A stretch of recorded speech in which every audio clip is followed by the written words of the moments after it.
crushed by the last straw on the painful path of life. M.O. Ran unexpectedly found himself transported to the magical realm of Harry Potter after taking his own life. Unlike a conventional soul transfer, M.O. Ran's consciousness merely attached itself to Harry, without directly becoming the protagonist of the story. Chapter 1. The Silent Savior. On October 31st, 2023, M.O. Ran ended his life. The reasons for his suicide seemed straightforward to the police and reporters. A young man overwhelmed by pressure, succumbing to despair. However, for M.O. Ran, the reality was far more harrowing. His parents, who had nurtured him for 18 years, perished in a car accident the high school goddess he had pursued for 3 years betrayed him for a blonde boy. He lost his scholarship due to malicious rumors spread by classmates. He was denied wages for tutoring middle school students. And after a long day of labor, his eagerly awaited takeaway was stolen. At times, M.O. Ran harbored extreme thoughts of wishing for the world's destruction. Yet more often, he felt gratitude towards those who had lent him a helping hand, or roommate who brought him a sausage, a high school teacher who introduced him to tutoring jobs, and all those who had offered him support in one way or another. Isn't it utterly frustrating to die? This was the last phrase M.O. Ran uttered in his life. As for the unspoken words buried deep within his heart. If there's a next life, let me experience a life akin to that of a protagonist. On October 31st, 1981, due to the betrayal of Peter Pettigrew, the spell of unwavering loyalty faltered, leading Voldemort to discover the hiding place of the Potter family in Godric's Hollow. James Potter sacrificed his life to protect his wife and child. Subsequently, Lily Potter stood between Voldemort and Harry, and as Voldemort struck her down, she invoked a powerful ancient protection spell through her love and sacrifice. This protective charm coursed through Harry Potter's veins, causing Voldemort to suffer a rebound of his lethal curse as it struck Harry. Voldemort's body was obliterated, and his soul was severely damaged in the process. In this unforeseen turn of events, a fragment of the Dark Lord's soul latched onto the only living being in the room, Harry Potter, unknowingly transforming him into a Horcrux. The excruciating pain nearly compelled M.O. Ran to cry out. Yet regardless of how desperately he tried, his body remained uncontrollably convulsing. Harry, Harry, you are so loved. So loved. In English? Who is speaking? A chill ran through M.O. Ran's heart. But no matter how many times he attempted to respond, his body felt as though it were paralyzed by an unseen force. Harry, Mama loves you, Dada loves you, Harry. Be safe. Be strong. Avada Kedavra. The malevolent incantation, coupled with a woman's heart-wrenching wail, pierced through him like needles, bringing forth indescribable agony. M.O. Ran strained against the pain, silently pleading, "Open your eyes. Open your eyes." He was desperate to understand the unfolding events. Gradually, his body complied with M.O. Ran's request. However, when he finally managed to peer through his blurred tears at the world around him, he was met with nothing but ruins. Almost immediately, the sound of a baby's cries erupted, and more tears and mucus flowed from him like a dam bursting. Who is the woman on the ground? Why am I fixated on her? Was she the one who kept murmuring, Harry? Harry? Where am I? Wait, didn't I just commit suicide? Time seemed to stretch indefinitely until a man clad in black, with raven hair and robes, stumbled into the room. His anxious expression turned to stone upon seeing Lily Potter, his mouth agape in shock, unable to utter a sound as he collapsed against the doorframe. M.O. Ran recognized the black-clad man, but remained bewildered by the current situation. This was the world of Harry Potter on the night when the boy who lived defeated the Dark Lord. After taking his own life, M.O. Ran had become entwined with Harry Potter, yet it seemed he had no control over this body. Furthermore, the voices he had just heard belonged to Lily Potter and Voldemort, but they did not seem to have reached his ears directly. If he had to describe it, it felt more like a deeply ingrained memory. What was happening? Trapped within the infant's body, M.O. Ran struggled to concentrate. He was not only compelled to witness an unfamiliar man embrace his mother in grief, but also to endure sudden waves of pain coursing through him. Soon, Harry Potter grew weary of crying, and as the infant could not fully grasp the profound sorrow surrounding him, he succumbed to sleep, taking M.O. Ran's consciousness along. Into the realm of dreams, the deep rumble of an engine, accompanied by the occasional gust of wind against his face, roused Harry from slumber. With a jolt akin to an aircraft landing, a pair of enormous hands, larger than Harry's infant body, lifted him from his swaddling. Hagrid, an elder's voice echoed, drawing near. You finally made it. Where did you get this motorcycle? Awakened from his dreams, M.O. Ran shuddered at the sound of the elder's voice. Was that Albus Dumbledore? The greatest wizard from the original tale might, he discerned something unusual. If he mistakenly perceived M.O. Ran as a fragment of Voldemort's soul in this precarious situation, it was likely that his second life would come to a swift end. Borrowed it, Professor Dumbledore, Hagrid replied, his booming voice causing a painful throb in M.O. Rant's ears from Hagrid's tone. It was evident he was straining to keep his voice down. Sirius Black, lend it to me. I brought him, sir. Feeling the swaying of the swaddling increase, M.O. Rant's heart raced. He understood that Hagrid had dismounted the motorcycle and was now approaching Dumbledore. Did you encounter any trouble? No, sir. The house over there is nearly destroyed. We managed to get him out before the muggles arrived from all directions. The little one has slept all the way. He was just awakened upon landing. M.O. Rand had not read the original Harry Potter novels. Having only seen the movie once, he could not recall the specific details at the beginning of Harry Potter and the Philosopher's Stone. He desperately wished to control young Harry's eyelids to continue sleeping, but unfortunately, the freshly awakened Harry was far too intrigued by the elderly man with silver hair and a beard long enough to tuck into his belt. Through his half-moon spectacles, Dumbledore first examined the scar on the infant's forehead with his striking blue eyes, then met Harry's innocent gaze. Just like the savior himself, our esteemed headmaster was also captivated by young Potter. He leaned in closer until his elongated nose nearly touched Harry's face, only to be interrupted by Professor McGonagall's voice. Ahem, that scar is. Dumbledore slightly raised his stooped form and spoke slowly. Yes, this child will carry it for life. Professor McGonagall's expression was one of profound sympathy as she looked at Harry and continued, Can't you think of a way, Dumbledore? Dumbledore couldn't help but cast a couple of glances at Harry, and then he made a jest about the London Underground map, declining Professor McGonagall's request. The scar on Dumbledore's left knee resembled a map of the London Underground. Even if there were a way, I wouldn't do it. All right, Hagrid, hand him over to me. We must see to it. Yes, he watched little Harry gradually fade away in Dumbledore's embrace. The giant, resembling a mountain in stature, implored in a deeply melancholic tone, May I bid him. Farewell, sir. Dumbledore did not allow Hagrid to bring his tousled face close to Harry's small head. A scruffy kiss was evidently not what Harry needed at that moment. Turning back to Hagrid, he comforted, It's all right, Hagrid, this is not a final farewell. Harry will be well taken care of. On the steps of the Dursleys' front door, Harry lay quietly alongside a handwritten letter from Dumbledore. Through his eyes, he witnessed the motorcycle ascending into the night sky, observed 12 fireballs soaring towards the streetlights of Privet Drive, glimpsed a calico cat slipping around the corner, and saw a white-bearded old man vanish into thin air. The tranquility of Privet Drive returned under the night sky, with only the occasional rustle of treetops stirred by a gentle breeze. Harry remained uncertain whether Albus Dumbledore had perceived any signs, nor could he decipher who the mysterious Daedalus Diggle mentioned by Professor McGonagall was. Much like his confusion regarding his own relationship with Harry, there were countless enigmas in this fantastical wizarding world that eluded his understanding. What would the future hold for him? Would Dumbledore return? What fate awaited the fragment of Voldemort's soul attached to Harry? These unanswered questions tormented Harry until Mrs. Dursley opened the door to fetch him a milk bottle, rescuing him from his reverie with her piercing scream. At that moment, all the wizards and witches who had raised their glasses in secret gatherings, toasting to the survival of the extraordinary boy Harry Potter, remained blissfully unaware that their world was about to embark on a profoundly different journey alongside this unconventional savior. It had been 10 years since the Dursleys discovered their nephew on the doorstep. Although Harry had not made any remarkable moves during that time, he occasionally experienced peculiar dreams like owls flying in broad daylight, cloaked figures darting through alleyways, and a meteor shower raining down across all of England. Sunlight quietly crept into the living room of number 4 Privet Drive, where the photographs adorning the mantelpiece radiated warmth, revealing just how doted upon Dudley, the Dursley's only son, was. His increasingly large head and ever-bulging figure were the sole remnants of time's passage on the otherwise unchanging Privet Drive. Get up. Time to rise. Hurry. Petunia Dursley's shrill voice, accompanied by vigorous knocking, startled Harry awake. He rubbed his forehead, sat up, and softly murmured, See you tonight. His aunt, hearing the noise from the cupboard, barked, What did you say? Nothing. Then get up. Watch the bacon for me. It's Dudley's birthday today, and if you burn it, you'll be in trouble. Aunt Petunia's footsteps faded away, and Harry tidied his bedding, donning his clothes and socks one by one. Though the storage space beneath the stairs was small, it had remained relatively clean and tidy throughout his years of residence.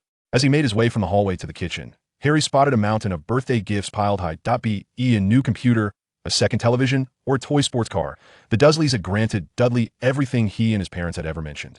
Harry had indeed fantasized in dreams about receiving such gifts on his birthday, but regrettably, he had never received so much as a single present in reality, whether for his birthday or Christmas. Placing the frying pan on the stove, Harry skillfully began preparing breakfast for the Dursleys. Throughout the years, he had only once burned the bacon during his initial culinary lessons, a fact Aunt Petunia was all too eager to bring up repeatedly. Brush your hair. You look filthy, Uncle Vernon bellowed as he entered the kitchen, which was one of his customary morning greetings to Harry. Besides his hair, he often complained about Harry growing too quickly, surely due to consuming too much of their food and the exorbitant school fees that were nearly insufficient to buy new clothes for his beloved Dudley. Harry held little resentment towards the Dursleys after all. They provided for his basic needs. That it was Dudley, the spoiled piglet adorned with a wig, who continuously made unreasonable demands despite having parents who lavished him with unconditional love. Just as Harry finished frying the bacon and was about to start on scrambled eggs, a chubby boy with a round pink face and a short neck entered the kitchen with his mother. For Dudley's birthday, I hope everything goes smoothly today. Aunt Petunia tenderly shielded Dudley's eyes as she led him to the dining table. Look at all these wonderful gifts, sweetheart. Dudley seemed oblivious to his mother's words, not even registering when she kissed his cheek. His small eyes, nearly obscured by chubby cheeks, fixated on the array of beautifully wrapped presents strewn across the floor. 36 pieces. Dudley's face fell, but his voice rose to a shrill pitch. That's 2 less than last year. Oh dear, you haven't counted the gift from Aunt Marge yet. Look, it's hidden behind a big bag your mom and dad got you. That only makes 37. Still 1 less. Dudley's face turned crimson, resembling a roast pig. Harry subtly shook his head and placed the cooked bacon and scrambled eggs on the far side of the table. Uncle Vernon showed no inclination to reprimand the brat, explaining, yes, but some of the gifts this year are larger than last year's. Before he could finish, Dudley interjected, I don't care how big they are. Knowing Dudley's temper well, Harry quickly devoured his breakfast before the table was upended.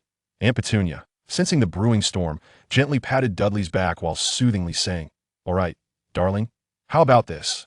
Once we finish breakfast, we can go out and buy you 2 more gifts. What do you think, sweetheart? 2 more gifts, would that be all right? Dudley pondered for a moment, which appeared to be a daunting task for his minuscule brain, and began counting on his fingers, slowly articulating, then he'll have 30. 39 gifts, my darling, 39 gifts. Dudley plopped down heavily, causing the chair and table to quiver slightly beneath him. Oh, fine then, he mumbled, grabbing the nearest gift and tearing it open. Harry, wishing to avoid lingering at the table with his cousin, seized the opportunity to take his plate to the sink as he had finished his breakfast. Uncle Vernon suddenly erupted into a fit of laughter, ruffling Dudley's hair as he exclaimed, this little rascal is calculating his gains. He's just like his father. Well done, you little tyke. You have the makings of a businessman, Dudley. Dudley, however, buried his head in the gifts, seemingly oblivious to his father's words, sneaking glances at Harry as he passed by the dining table. Since he could remember, Harry had always been the family's human punching bag, until one fateful afternoon 4 years prior when the scrawny boy had surprisingly struck back. Initially, he thought his cousin, who was nimble, had simply been caught off guard by a punch he could barely see, leading him to lose consciousness. His mother later recounted how furious Uncle Vernon had been, brandishing a shotgun. Yet in the end, he merely scolded Harry verbally, without laying a finger on him. Since that incident, despite their venomous words, the Dursleys never dared to touch Harry again. Suddenly, the phone rang, and Aunt Petunia rushed to answer it, leaving only the sounds of unwrapping gifts and washing dishes in the kitchen and dining room. Harry occasionally glanced towards Dudley, who was surrounded by racing cars, cameras, remote-controlled airplanes, and video games, irresistible treasures for any boy of his age. Bad news, Vernon. Aunt Petunia's voice broke through the air anxiously. Mrs. Figg has broken her leg and cannot come to take him to this announcement. The allure of Dudley's video camera vanished, and he gaped at his parents, hoping they would devise an alternative solution. What do we do now? Aunt Petunia seemed on the verge of losing her composure, casting furtive looks towards Harry, as if all their misfortunes were orchestrated by that little brat. Uncle Vernon scratched his neck, which seemed almost fused with his head, and suggested, let's call Marge. Don't be ridiculous, Vernon. You know how much she despises this child. Then what about that friend of yours? What's her name? Ivy? Yes. How about her? She's on holiday in Mallorca. Perhaps tempted by Dudley's new toys, the usually reserved Harry surprisingly piped up, you could leave me at home, I promise to be good and clean every room spotless. As soon as he uttered those words, Harry regretted them. He should have felt sorrow for Mrs. Figg's misfortune, yet the cabbage-scented house and the army of forgettable cats were hardly appealing. Huh. Aunt Petunia responded as if she had heard a sarcastic, an amusing joke. So we can return to find the entire house in ruins because of you. Harry fell silent, but the discussion about his fate continued unabated. Vernon, perhaps we could take him to the zoo. We could leave him in the car. Oh, Petunia, that's my brand new car. We absolutely cannot let him. Wah! Dudley suddenly burst into tears, truly crying for the first time in years. Typically, all it took for him to get his way was to pout and wail, and his parents would acquiesce. But this time, he genuinely didn't want to go to the zoo with Harry. I don't want to go with him to the zoo. He sobbed, sounding more pig-like than ever. After straining to decipher his cousin's words, Harry found himself agreeing with Dudley more than he ever had. Uncle Vernon and Aunt Petunia exchanged glances, both silently urging the other to come up with a solution. 30 minutes later, after Harry had tidied up the kitchen and dining room post-breakfast, he found himself sitting in the back seat of Uncle Vernon's car, alongside Dudley, heading towards the zoo. Dudley and Harry sat on opposite sides of the back seat, pressed against the car doors as if trying to avoid any contact with one another. Their spirits were both dismal. Harry gazed blankly out of the window, pondering that if the Dursleys had chosen to leave him home alone, he could have enjoyed Dudley's computer or at least watched his favorite television programs. He couldn't fathom why Uncle Vernon and Aunt Petunia didn't indulge Dudley's whiny demands on his birthday. He also couldn't comprehend Uncle Vernon's warning. "I'm warning you, you little brat. If I catch you plotting anything strange or doing anything out of line, prepare to stay locked in the cupboard until Christmas." He had never done anything out of the ordinary. By the time they arrived at the zoo's reptile house, it was already afternoon. The sundae Harry had received, given to him because it didn't appeal to Dudley, failed to bring him joy, overshadowed by the various lizards and snakes lurking in the dimly lit enclosure. "Make it move," Dudley commanded, pointing to the largest python in the exhibit. Uncle Vernon tapped on the glass, the sound drawing the attention of several onlookers. Seeing the massive snake remain utterly still, Dudley ordered his father, "Tap it again." Uncle Vernon struck harder, causing the entire display to shake under the force of his hefty palm. "This is so boring, that thing is probably dead." "We're looking at a dead snake," Dudley lamented, shaking his head in disappointment as he turned to seek out his next target. Harry had a peculiar affection for reptiles, and upon seeing the python, which seemed to share his plight in the cramped space, he felt a sudden urge to rescue it. "I'm sorry," Harry murmured. "If I could, I would love to set you free." The long-dormant python suddenly opened its tiny eyes, slowly lifting its head until it was level with Harry's. "Please help me, sir. I beg you." Harry was taken aback, scanning his surroundings before returning his gaze to the snake. "I'm the sir you speak of. You're not mistaken. Please let me out, or take me with you. Anywhere is better than this." Harry adored reptiles, particularly snakes, but a talking python. "No," he shook his head, stepping back, repeatedly murmuring, "This isn't real. It's fake. The voice I hear isn't real. What I see isn't real. No, sir, this is not fake. If you have no pets, I will be honored to serve you, guarding your home, even catching mice." The snake's pleas had the opposite effect. Harry shut his eyes tightly and covered his ears with his hands. Unpleasant memories surged forth, accompanied by the piercing scream of a strange yet familiar woman. "Ah!" With Harry's anguished cry, a cloud of darkness, visible only to him, erupted, shattering the ceiling of the reptile house. Chapter 2. Dual Personality. At the moment Harry collapsed, Mo ran awoke. Without a moment to assist the panicked tourists, Mo ran. Now in control of the body for the first time, expended nearly all his strength to summon back the rampaging Mo ran. "Oh my, Vernon, hurry and save Dudley." Mommy, I'm going to die." "Daddy, what?" "Petunia, Dudley." On the night Mo ran's soul traversed into Harry's, the fragment of Voldemort's soul, which had survived the catastrophe, was no longer the sole inhabitant of this body. Perhaps Lily Potter's sacrifice had salvaged Harry's soul from the brink of death. Or perhaps there was a slight error in the transference process. This observer from J.K. Rowling's homeland of Harry Potter failed to usurp young Harry's consciousness and become the savior of the wizarding world. Unable to act independently and burdened with the anguish of their family's tragic demise, Mo Ran found himself in a desperate struggle for survival during the first year after his arrival, until July 31st of the following year, the shared birthday of Mo Ran and Harry. They encountered each other in a nightmare. The wand of Voldemort, the blinding green light, and the screams of a mother echoed. As they sat together in their crib, Mo Ran and Harry wept, holding hands and crying through the night, gazing at the figure composed of black mist within Harry's dream. Mo Ran, having seen the Fantastic Beasts series, instantly comprehended his predicament. When young wizards suffer immense psychological trauma due to magical circumstances, they instinctively suppress their magical powers in self-defense. This formidable and highly unstable dark magic bears a name strikingly similar to his own, Mo Ran. The power of Mo Ran is notoriously difficult to control. Even among dark magics, it is deemed one of the most enigmatic and perilous. When a bearer releases Mo Ran, they transform into an invisible wind to muggles, wreaking severe and irreparable destruction upon their surroundings. It was never Mo Ran's intention to make the savior into a Mo Ran, but faced with an opportunity to enhance his own strength, he disguised himself as Harry's second personality, continually implanting distorted notions within him in dreams, attributing all misfortune to magic. Voldemort sought to kill a boy born at the end of July. "If I were not born on July 31st, will my parents still be alive? If I had no magic at all, Merely a muggle, will my parents still be alive? If I had never been born, my parents would not have died? Harry could not comprehend names like Voldemort or Muggle. He even struggled to remember them upon waking. Yet the subconscious ideas Mo ran instilled in him took root like seeds, fostering a burgeoning disdain, even hatred for the so-called magic and other fantastical notions. The pervasive gloom and suffering not only altered Harry's character, but also allowed the Mo ran within him to grow increasingly potent.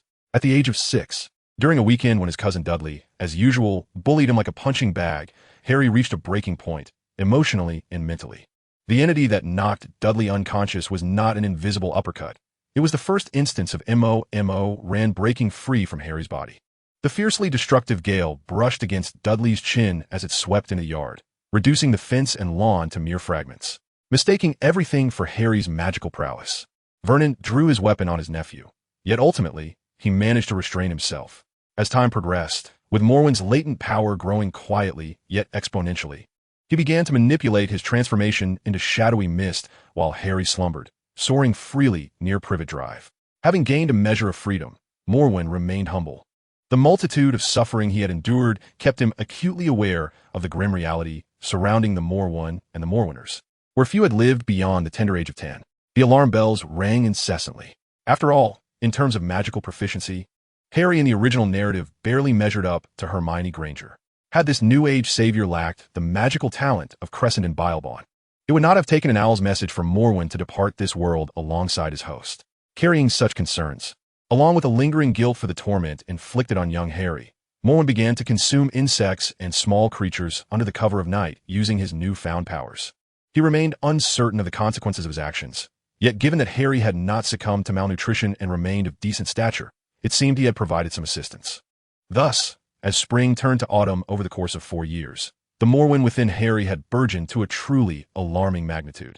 This was attributed to the twisted psychology of hatred magic he had endured in his early years. While Morwen's consumption of various animals had accelerated the growth of his essence, a revelation even Newt Scamander had not documented.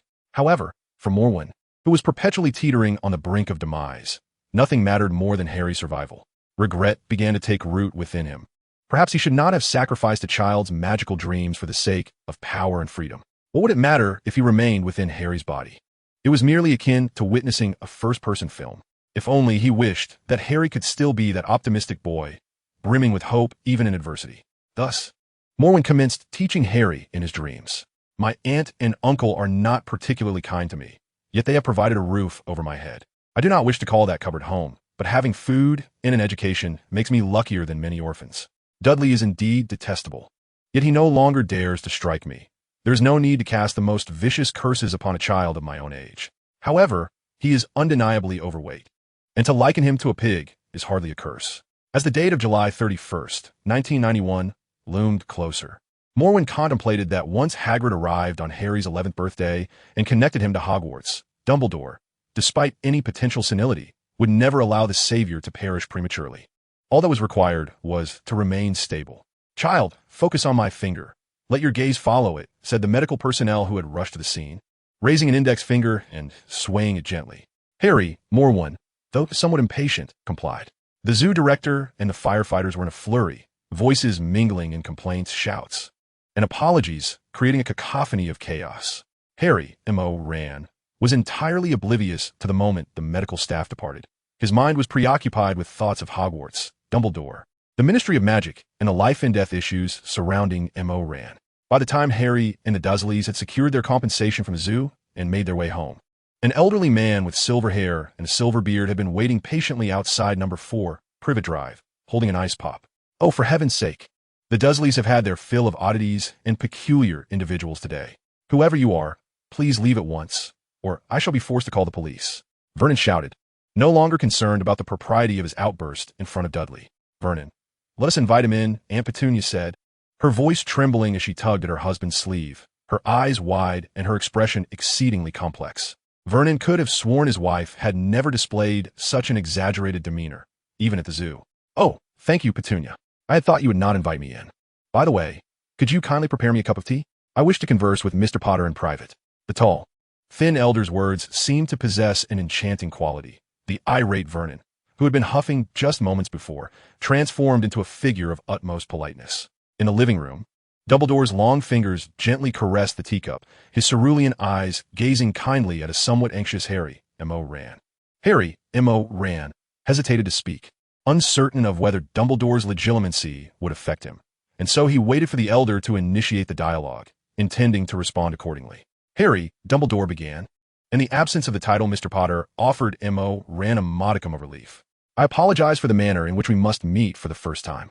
Harry, M.O. ran, wore a look of surprise. He scrutinized Dumbledore's serene face and slowly replied, "But sir, I believe this is not our first encounter."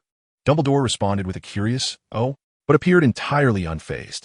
Harry, M.O. ran, continued, "I recall a dream involving a flying motorcycle, fireballs, a lady who could transform into a cat, and you.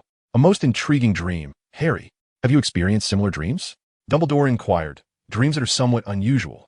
"Well, I did not particularly enjoy the other dreams. Sometimes I dream of green light and a woman-esque scream." Dumbledore raised a hand, interrupting Harry. "Oh, my child, I am sorry to evoke such memories. Let us refrain from discussing those painful dreams." His voice was gentle and benevolent, evoking a sense of comforting warmth, yet unexpectedly. Harry, M.O. ran, rejected the kindness. "Sir, what I mean is, while such an idea may seem absurd, there are times when I feel that the scenes in my dreams might actually stem from the memories of others." Dumbledore's expression finally shifted, his demeanor growing increasingly serious. And Harry, M.O. ran, felt his heart race. He was well aware that he had just made a bold decision. Upon careful reflection, the notion of traversing through dimensions, even within the enchanting realms of Harry Potter, has never transpired. Perhaps the consciousness of the traveler is shielded by some enigmatic force in this realm. Or it could merely be a series of peculiar dreams. Harry, Dumbledore, took a sip of tea, the wrinkles on his face smoothing out more impeccably than a shirt pressed with an iron. He humorously remarked, "Children often experience strange dreams. In fact, just the other day, I dreamt that my woolen socks sprouted hands and feet and escaped through the window." The stubborn old man's demeanor mirrored that of the original text. While he was nurturing Harry as a savior, he simultaneously wished to shield him from the darker facets of the wizarding world too soon. Did he truly believe that a mere game of Quidditch could enable Harry to capture Voldemort, as if he were the Golden Snitch? Harry, feeling somewhat disheartened, relinquished the idea of probing Dumbledore further, contemplating that some matters must be approached with patience. "Perhaps you are right, sir. However, there is one thing I wish for you to clarify. Have you heard of dissociative identity disorder?" Uncertain of when Harry's consciousness would awaken, he had been unable to extract any information from Dumbledore. Yet, to ensure his own safety and pave the way for the future, he fortified himself with a layer of protection derived from the realm of abnormal psychology. Thus, even if Dumbledore were to glean two disparate memories from Harry's mind, he would at least possess a plausible explanation. Dumbledore listened intently as Harry, Moran, recounted information gleaned from the internet. Rather than focusing on the examples from the DSM or the case of William Milligan, who had 24 distinct personalities, he paid greater attention to young Harry's logical reasoning and verbal articulation. "I do not believe I would become a criminal, but living with my aunt is indeed stifling. If possible, sir, if I would like to change my living situation, even to an orphanage, I can find a way to support myself." "Sir? Oh, Harry." Dumbledore's reaction was akin to a student caught dozing off in class. He pursed his lips and glanced at the empty teacup in his palm, stating, "I fear this is not within my purview to decide. Moreover, family is invaluable to anyone. I believe you should remain here. As for your mention of dissociative identity disorder, I must confess, I have never encountered such a term. However, there's a place that may assist you." With that, Dumbledore produced a letter sealed with heavy parchment, inscribed in emerald green ink. "Surrey County, Little Whinging, 4 Privet Drive, understairs storage. From Mr. Harry Potter." As the recipient, Harry, Moran, hesitated to open the letter, though he had never received a letter addressed to him in his life. The wax seal, adorned with a coat of arms, proved irresistible. "Presenting it to you now may be somewhat premature, yet given the circumstances, I find myself compelled to take action. Let's take a look inside. Harry, do not lose it. When the time comes, someone will come to fetch you." At Dumbledore's reminder, Harry, M.O. ran, reluctantly cast a final glance at the grand letter adorned with a lion, an eagle, a badger, and a serpent, before he began to read. "School of Witchcraft and Wizardry, Hogwarts. Headmaster, Albus Dumbledore. Chairman of the International Wizarding Federation. First-class wizard of the Order of Merlin. Chief Warlock of the Wizengamot. Dear Mr. Potter, We are pleased to inform you that you have been granted admission to Hogwarts School of Witchcraft and Wizardry. Enclosed is a list of required books and equipment. The term is set to commence on September 1st. We await your owl with your reply by July 31st. Yours sincerely, Albus Dumbledore. At that moment, Vernon and Petunia, who had been eavesdropping from the attic, suddenly descended and implored, "Let him go. Please, let him enter his own world. Surely you have a means to do so. Oh yes, I beg you, good sir, show a little mercy. If he remains here, our lives will be forfeit." M.O. Rand had never heard such weak pleas from their lips. He understood that Harry did not wish to stay there either, which was precisely why he had earlier uttered those character-appropriate words. Yet, for certain compelling reasons, Dumbledore was utterly incapable of acquiescing to the Dursleys' requests. Petunia. Dumbledore adjusted his glasses, which were perilously close to slipping off his nose, and spoke slowly. "I certainly do not wish to cause you any trouble, but Petunia, you must remember how intricate this matter is. I trust you will uphold your promises. Well, time is of the essence. I cannot linger here and disturb your family any longer." The tea was delightful. "Thank you, Petunia." Dumbledore rose and made his way towards the door. But just as he reached it, he turned back to Harry and said, I almost forgot.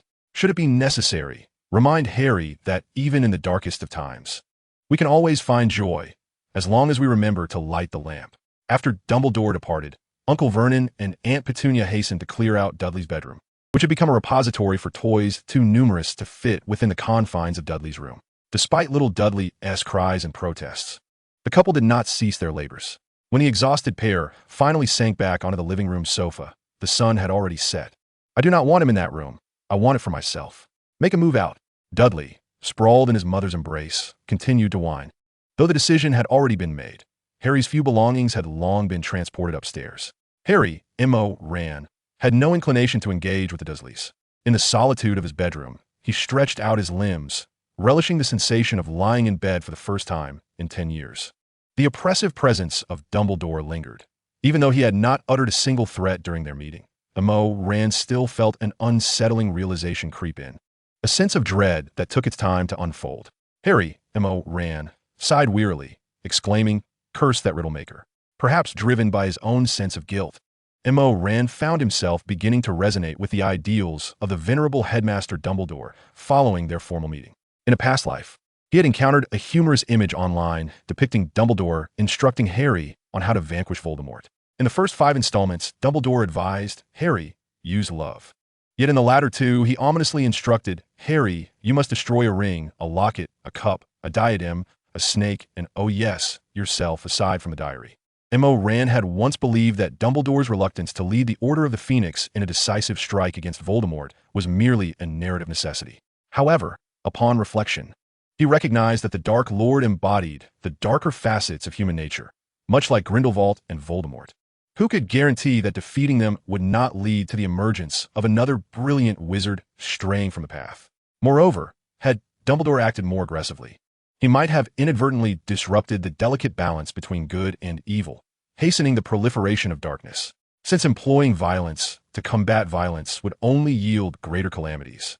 Perhaps guiding wizards to triumph over malevolence through their own volition might steer the magical community toward righteousness, ushering in enduring peace. In this light, Dumbledore's intricate strategies and sacrifices bore the essence of a strategist immersing himself in the fray, playing a pivotal role in the grand game of fate. With a long sigh, Harry, M.O. Rand, rubbed his eyes and mused. While the reasoning is sound, there should still be a means to avert unnecessary sacrifices. I must devise a plan.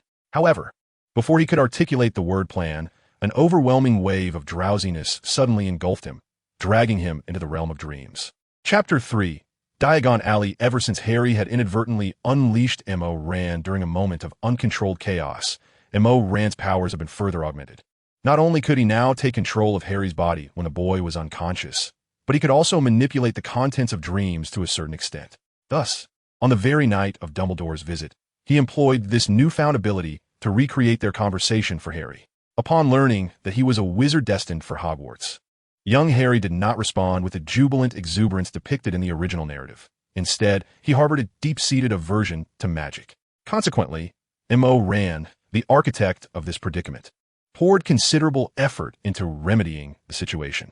In addition to nightly heart-to-heart conversations with Harry, he subtly revealed glimpses of the enchanting wonders within the magical realm through cinematic spoiling, gradually helping Harry to relinquish his disdain for his wizarding identity. As the clock struck midnight on July 30th, there were no congregating owls, no flurry of admission letters filling the skies. The Dursleys quietly awaited Hagrid and his flying motorcycle at number 4, Privet Drive. Upon seeing the half-giant's imposing stature resembling a small hill, Uncle Vernon first confined his wife and son to their bedroom, then discreetly concealed a shotgun behind his backside before timidly opening the door. "Hello, I'm looking for Harry Potter. That little brat. Yes, the one you want." Uncle Vernon shouted back. "Go outside to speak with him and take your luggage with you." Harry's desire to leave the Dursleys had never wavered. Without needing to hear a word from Uncle Vernon, he had already shouldered his backpack and made his way toward the door. "Hello, Harry. I am Rubius Hagrid, the keeper of keys and grounds at Hogwarts School of Witchcraft and Wizardry." Hagrid chuckled. "Last time I saw you, you were just a wee lad. And now look at you, all grown up." Harry had to tilt his head back to catch a glimpse of Hagrid's rugged face, which from his perspective resembled a wild mass of tangled hair and a bushy beard. "You truly resemble your father, except for your eyes. They're just like your mother's." Just as Harry was about to greet Hagrid, he abruptly inquired, "Have you seen them?" Yes. Your father helped me when he was in school," came Hagrid's solemn response, shifting the mood between them. Sensing the weight of the conversation, Hagrid quickly reached into his pocket and produced a slightly squished box, saying, "Nevertheless, happy birthday, Harry. Look, I have something for you. It might be a bit damaged, but still tastes the same." Harry naturally accepted the box and opened it to reveal a chocolate cake that was larger than Uncle Vernon's face. Upon seeing the words "Happy Birthday, Harry" written in green icing, he sincerely thanked the giant. "Thank you, Hagrid. This is the first birthday cake I've ever received, and I promise to eat it all." "The first birthday cake?" Hagrid nearly exploded, his voice rising significantly. "Vernon." Uncle Vernon's pale face turned ghostly white as he emerged from the closed door, brandishing a shotgun through the glass and threatening Hagrid. "Sir, if you come any closer, you're trespassing, and I will shoot." Harry, not wishing to alarm the neighbors, struggled to hold the cake box with one hand while tugging at Hagrid's robe with the other, urging, "You don't need to do that, Hagrid. Let's get out of here." Thus, inadvertently helping Dudley escape the unfortunate fate of sprouting a pig's tail, Harry left number 4, Privet Drive, a residence he had known for a decade. Under the night sky, Hagrid and Harry soared on a flying motorcycle towards London. The howling wind forced them to raise their voices to converse, yet amidst the tumult, Harry absorbed a wealth of stories about magic school, Gringotts, the Dark Lord, and the Ministry of Magic from Hagrid. Overall, the giant left a positive impression on him. Aside from his unclear reasons for expulsion from Hogwarts and his almost obsessive fascination with dragons, Hagrid was, at heart, a kind and gentle soul. When Harry awoke to find himself gazing at the leaky cauldron, dawn was nearing.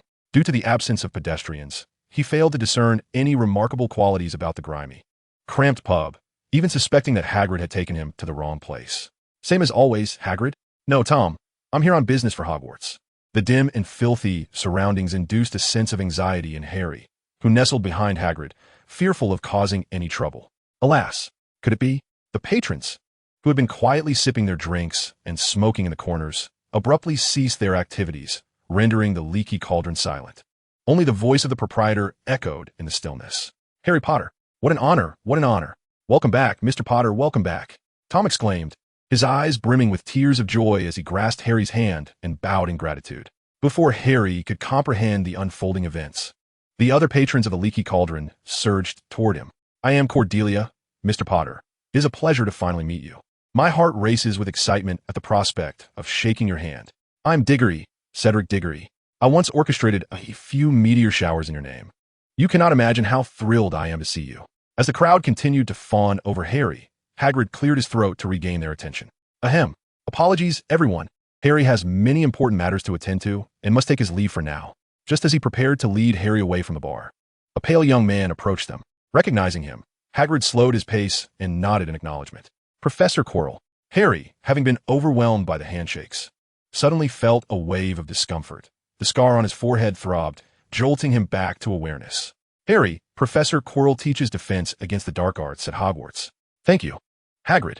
I believe Mr. Potter here has no further need for instruction. Does he, Mr. Potter?" Quirrell stammered, his nerves palpable. Every hair on Harry's body stood on end as he observed this jittery man. He took a cautious step back, bowing respectfully. "It is a pleasure to meet you, Professor." "Harry, there's no need for such formality with Hogwarts teachers. A simple handshake will suffice." Upon reaching the enclosed courtyard, Hagrid retrieved his umbrella and began to explain, at school. Even someone as great as Professor Dumbledore is quite approachable. I understand. Could you tell me more about Professor Quirrell? Him? That unfortunate fellow? I am not well acquainted with him, but he was once exceptionally bright, excelling in his studies. Unfortunately, during a break from school, he encountered a vampire witch in the Forbidden Forest, a grave misfortune. Ever since, he has become the nervous wreck you see now, trembling at the presence of everyone, including his students and the very subject he teaches. Let me think, 3 blocks up, then 2 across. All right, Harry, step back a bit. As Hagrid's umbrella rhythmically tapped against the bricks, the walls seemed to awaken, creating an opening. This was Harry's first close encounter with magic, and for a moment, he forgot the inexplicable aura of danger that Professor Quirrell exuded. Gazing at Harry's astonished expression, Hagrid dramatically waved his large hand, pointing towards the winding cobblestone street with a broad grin, exclaiming, "Tada! Welcome to Diagon Alley, Harry." The myriad of shops rendered the entire street akin to a kaleidoscope. And even M.O. Ran, who had been watching the live broadcast, wished fervently that Harry could sprout a few more pairs of eyes. "Harry, you Haven T misplaced the attachment to your acceptance letter, have you? We must gather your supplies. Oh, wait, first we need to visit Gringotts." On their way to Gringotts, Harry encountered an abundance of things he had never seen or even imagined before. Whether it was the peculiar magical artifacts or the various fantastical creatures, everything was utterly enchanting. Of course, the most striking sight was the Nimbus 2000, surrounded by a group of boys roughly his age. Upon reaching the towering, albeit crooked, white edifice, Harry beheld the clever yet unfriendly magical creatures known as goblins for the first time, as described by Hagrid. Oddly enough, despite their diminutive stature, which was even shorter than his own, entrusting them with his money seemed like a prudent decision. "Good morning. We wish to withdraw some funds from Mr. Harry Potter's vault. Do you possess his key, sir?" Hagrid rummaged through his pocket and, after a brief search, produced a golden earwax remover, exclaiming, "Ah, here it is." The goblin, upon receiving the key, examined it meticulously before nodding. "Very well. I also have a letter from Professor Dumbledore." Suddenly, Hagrid lowered his voice, his demeanor becoming considerably more serious as he leaned closer to the counter, as if wary of being overheard. "It's regarding that item you know is kept in the underground vault." Once aboard the roller coaster-like cart, both Harry and Hagrid fell silent. One was dizzy from the wild ride, while the other was eager to witness this wizarding bank, reputed to be second in security only to Hogwarts. Left, right, left. Center, right, left. Harry soon realized he could not recall the directions. Resigning himself, he wiped away tears, his eyes stinging from the wind, yet he was reluctant to close them, yearning to see if the dragon Hagrid had mentioned might be lurking nearby. Alas, the cart sped along too swiftly. Each time Harry noticed a glimmer of light, he and Hagrid were whisked deeper into the vaults. Vault 687 has arrived. The goblin hopped off the cart nonchalantly, and Harry swore he caught a glimpse of the goblin stifling a laugh at the sight of the nearly nauseated Hagrid. The door unlocked, and before the emerald smoke had dissipated, Harry was already dazzled by the shimmering gold within. The coins were galleons, sickles, and nuts. Hagrid handed Harry a bag, suppressing his nausea as he explained, 17 silver sickles make 1 gold galleon, and 29 copper nuts make 1 silver sickle. You need not worry about your tuition, thus. Taking 200 galleons should suffice for 2 terms. Harry nodded and stepped into the treasure trove that belonged to him, never having imagined that his parents would leave him such a substantial fortune. Next, they were bound for Vault 713. Could you please drive a little slower?" he requested, the vehicle only shifting into first gear. Harry refrained from inquiring about Vault 713. Instead, he silently observed Hagrid, who, leaning against the wall, tucked a small package wrapped in brown paper into his pocket, and they returned to the surface in silence. Sunlight bathed Diagon Alley, and as Harry was about to retrieve the attached letter to double-check the list of supplies he needed for school, he heard Hagrid's weary voice. "Harry, do you mind if I pop into the Leaky Cauldron for a quick drink to perk myself up? I Haven T slept all night, and that infernal card at Gringotts has been relentless. Why don't you head to Madame Malkin's robes for all occasions?" "Trying on robes will take some time," Harry suggested.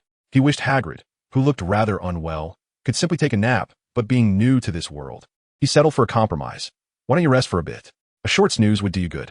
I'll wait for you in the shop after I finish buying the robes. I want to wander off." Hagrid clapped a large hand on Harry's shoulder, forcing a grim smile. "Don't worry, I'll be back soon."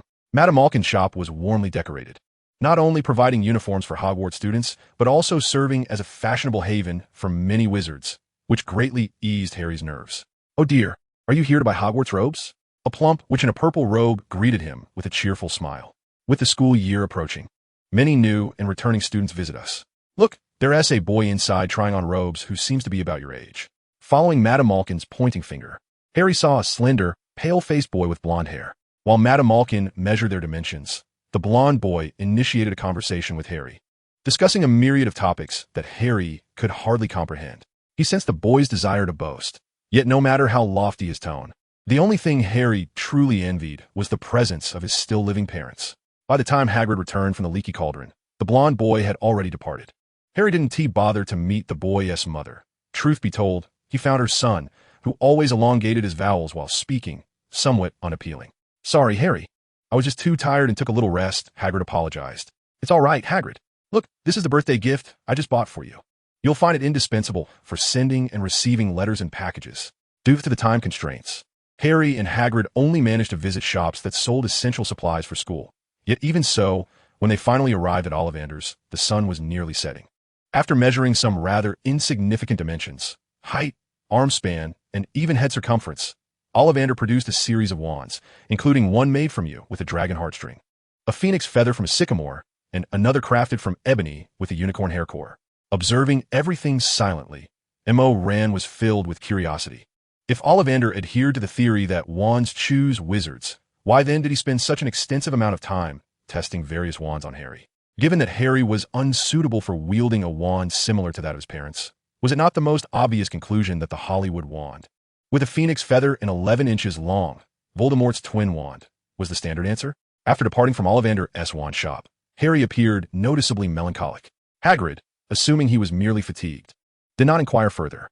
However, M.O. Ran understood the turmoil that plagued Harry's mind. A child, just turned 11, thrust into a strange and wondrous world, bore the weight of not only being utterly ignorant of everything, but also the painful reality that everyone else seemed to know more about his parents than he did. Such a fate could easily be described as cruel. As Hagrid escorted Harry to the train that would return him to the Dursleys, Harry posed a question that took him by surprise. Hagrid, can I keep the key to my Gringotts vault?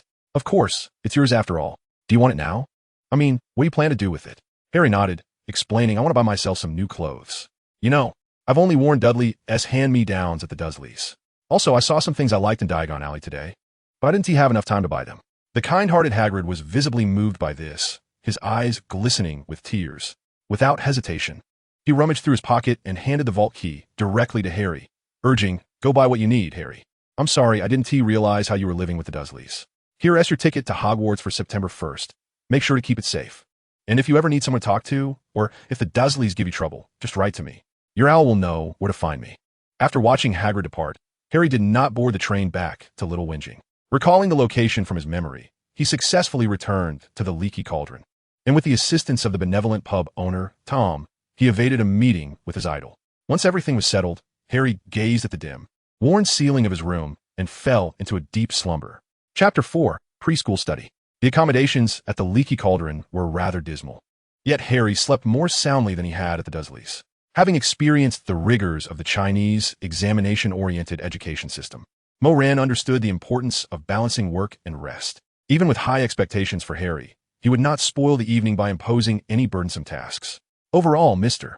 Potter's performance in Diagon Alley was commendable. With a steady disposition and meticulous thinking, Harry truly embodied the essence of a savior. Regarding his remark to Hagrid about wanting to buy clothes and novelties, M.O. Ran held no concerns, given their years of coexistence. He recognized this as merely young Harry seeking Hagrid's sympathy to enhance his chances of obtaining the key. The following morning, Harry arrived early at Madame Malkin's shop, where he purchased a full black robe that concealed his entire face before heading directly to Gringotts to withdraw some money. Did you not withdraw some money yesterday, sir? Indeed. Are you planning to buy something expensive? Well, the Nimbus 2000. That is quite a significant expenditure, sir. However, I have heard that first-year students at Hogwarts are not permitted to bring broomsticks.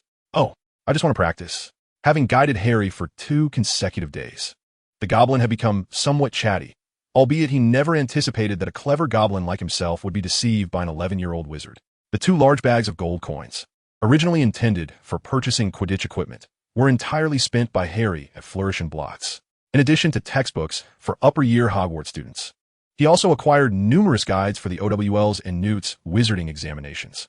Such extravagant spending delighted the owner of the bookshop, Although his business thrived in the months leading up to the start of term at Hogwarts, encountering a customer who purchased over 100 books was a rarity he might not see for years. Feather quills, color-changing ink, and bookmarks adorned with exquisite illustrations were among the many gifts he offered, aside from the magically expanded suitcase that was enchanted with the undetectable extension charm. The undetectable extension charm is an advanced spell that theoretically allows 100 wizards to fit into a magically enhanced restroom stall, which has led to its strict regulation by the Ministry of Magic. It is not permitted for personal use and can only be applied to certain items approved by the ministry, such as family tents and school trunks. Such purposeful shopping did not burden Harry. On the contrary, he felt a tinge of excitement within. This revelation brought great joy to the observing Muron, who relished the idea of a studious and book-loving Harry. I cannot wait to see Miss Granger's expression when she encounters a rival in a month. Back at the Leaky Cauldron, Harry prepaid for a month's rent. Tom, initially intending to offer the boy a few days of complimentary lodging, changed his mind upon learning that Harry would be staying for a month, offering him a 20% discount along with free meals. On the first day, Harry perused his first-year textbooks. Much like in the films, his interests were primarily focused on defense against the dark arts and flying lessons. Muron understood this sentiment. Truth be told, when he read the contents of the history textbook through Harry's eyes, he sincerely hoped the host would simply fall asleep.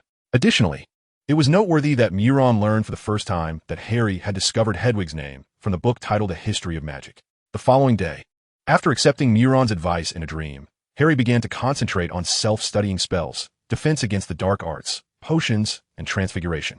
He acknowledged the truth of his subconscious. The confrontation with Voldemort was far more crucial than the OWLs or Newts, if he could not defeat the Dark Lord. Even if best grades would hold little significance.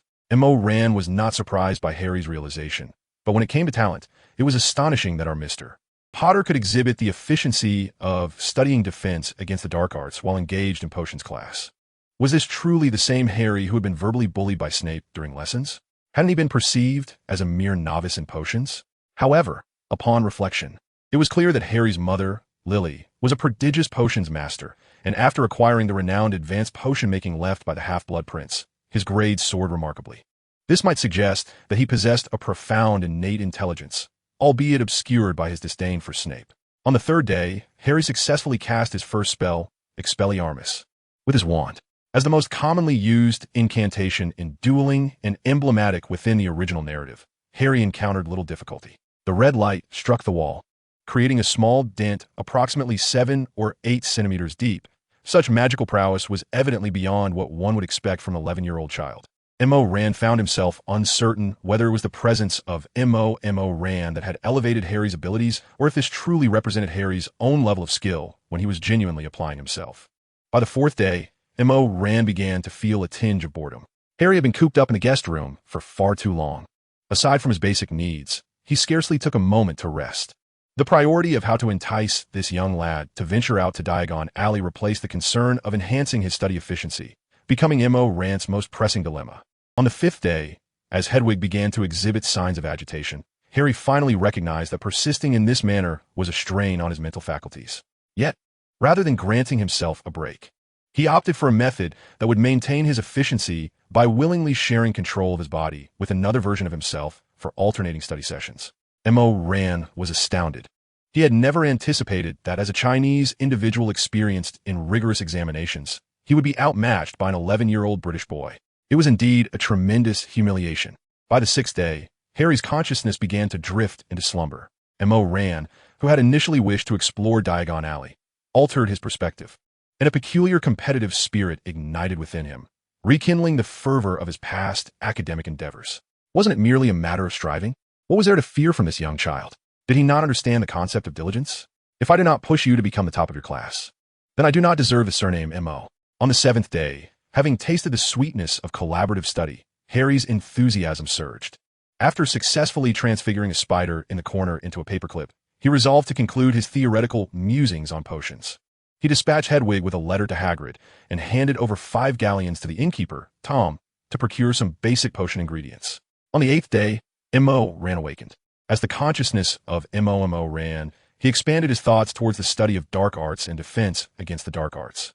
Upon confirming that the textbooks did not mention M.O. Rand's ability to enhance his magical power through the consumption of living beings, M.O. Rand proposed a hypothesis that perhaps he could achieve further augmentation by devouring magical creatures.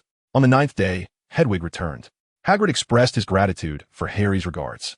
Along with a plethora of materials not mentioned in the letter, he brought Harry a piece of rock-hard rock cake, which left Hedwig thoroughly exhausted.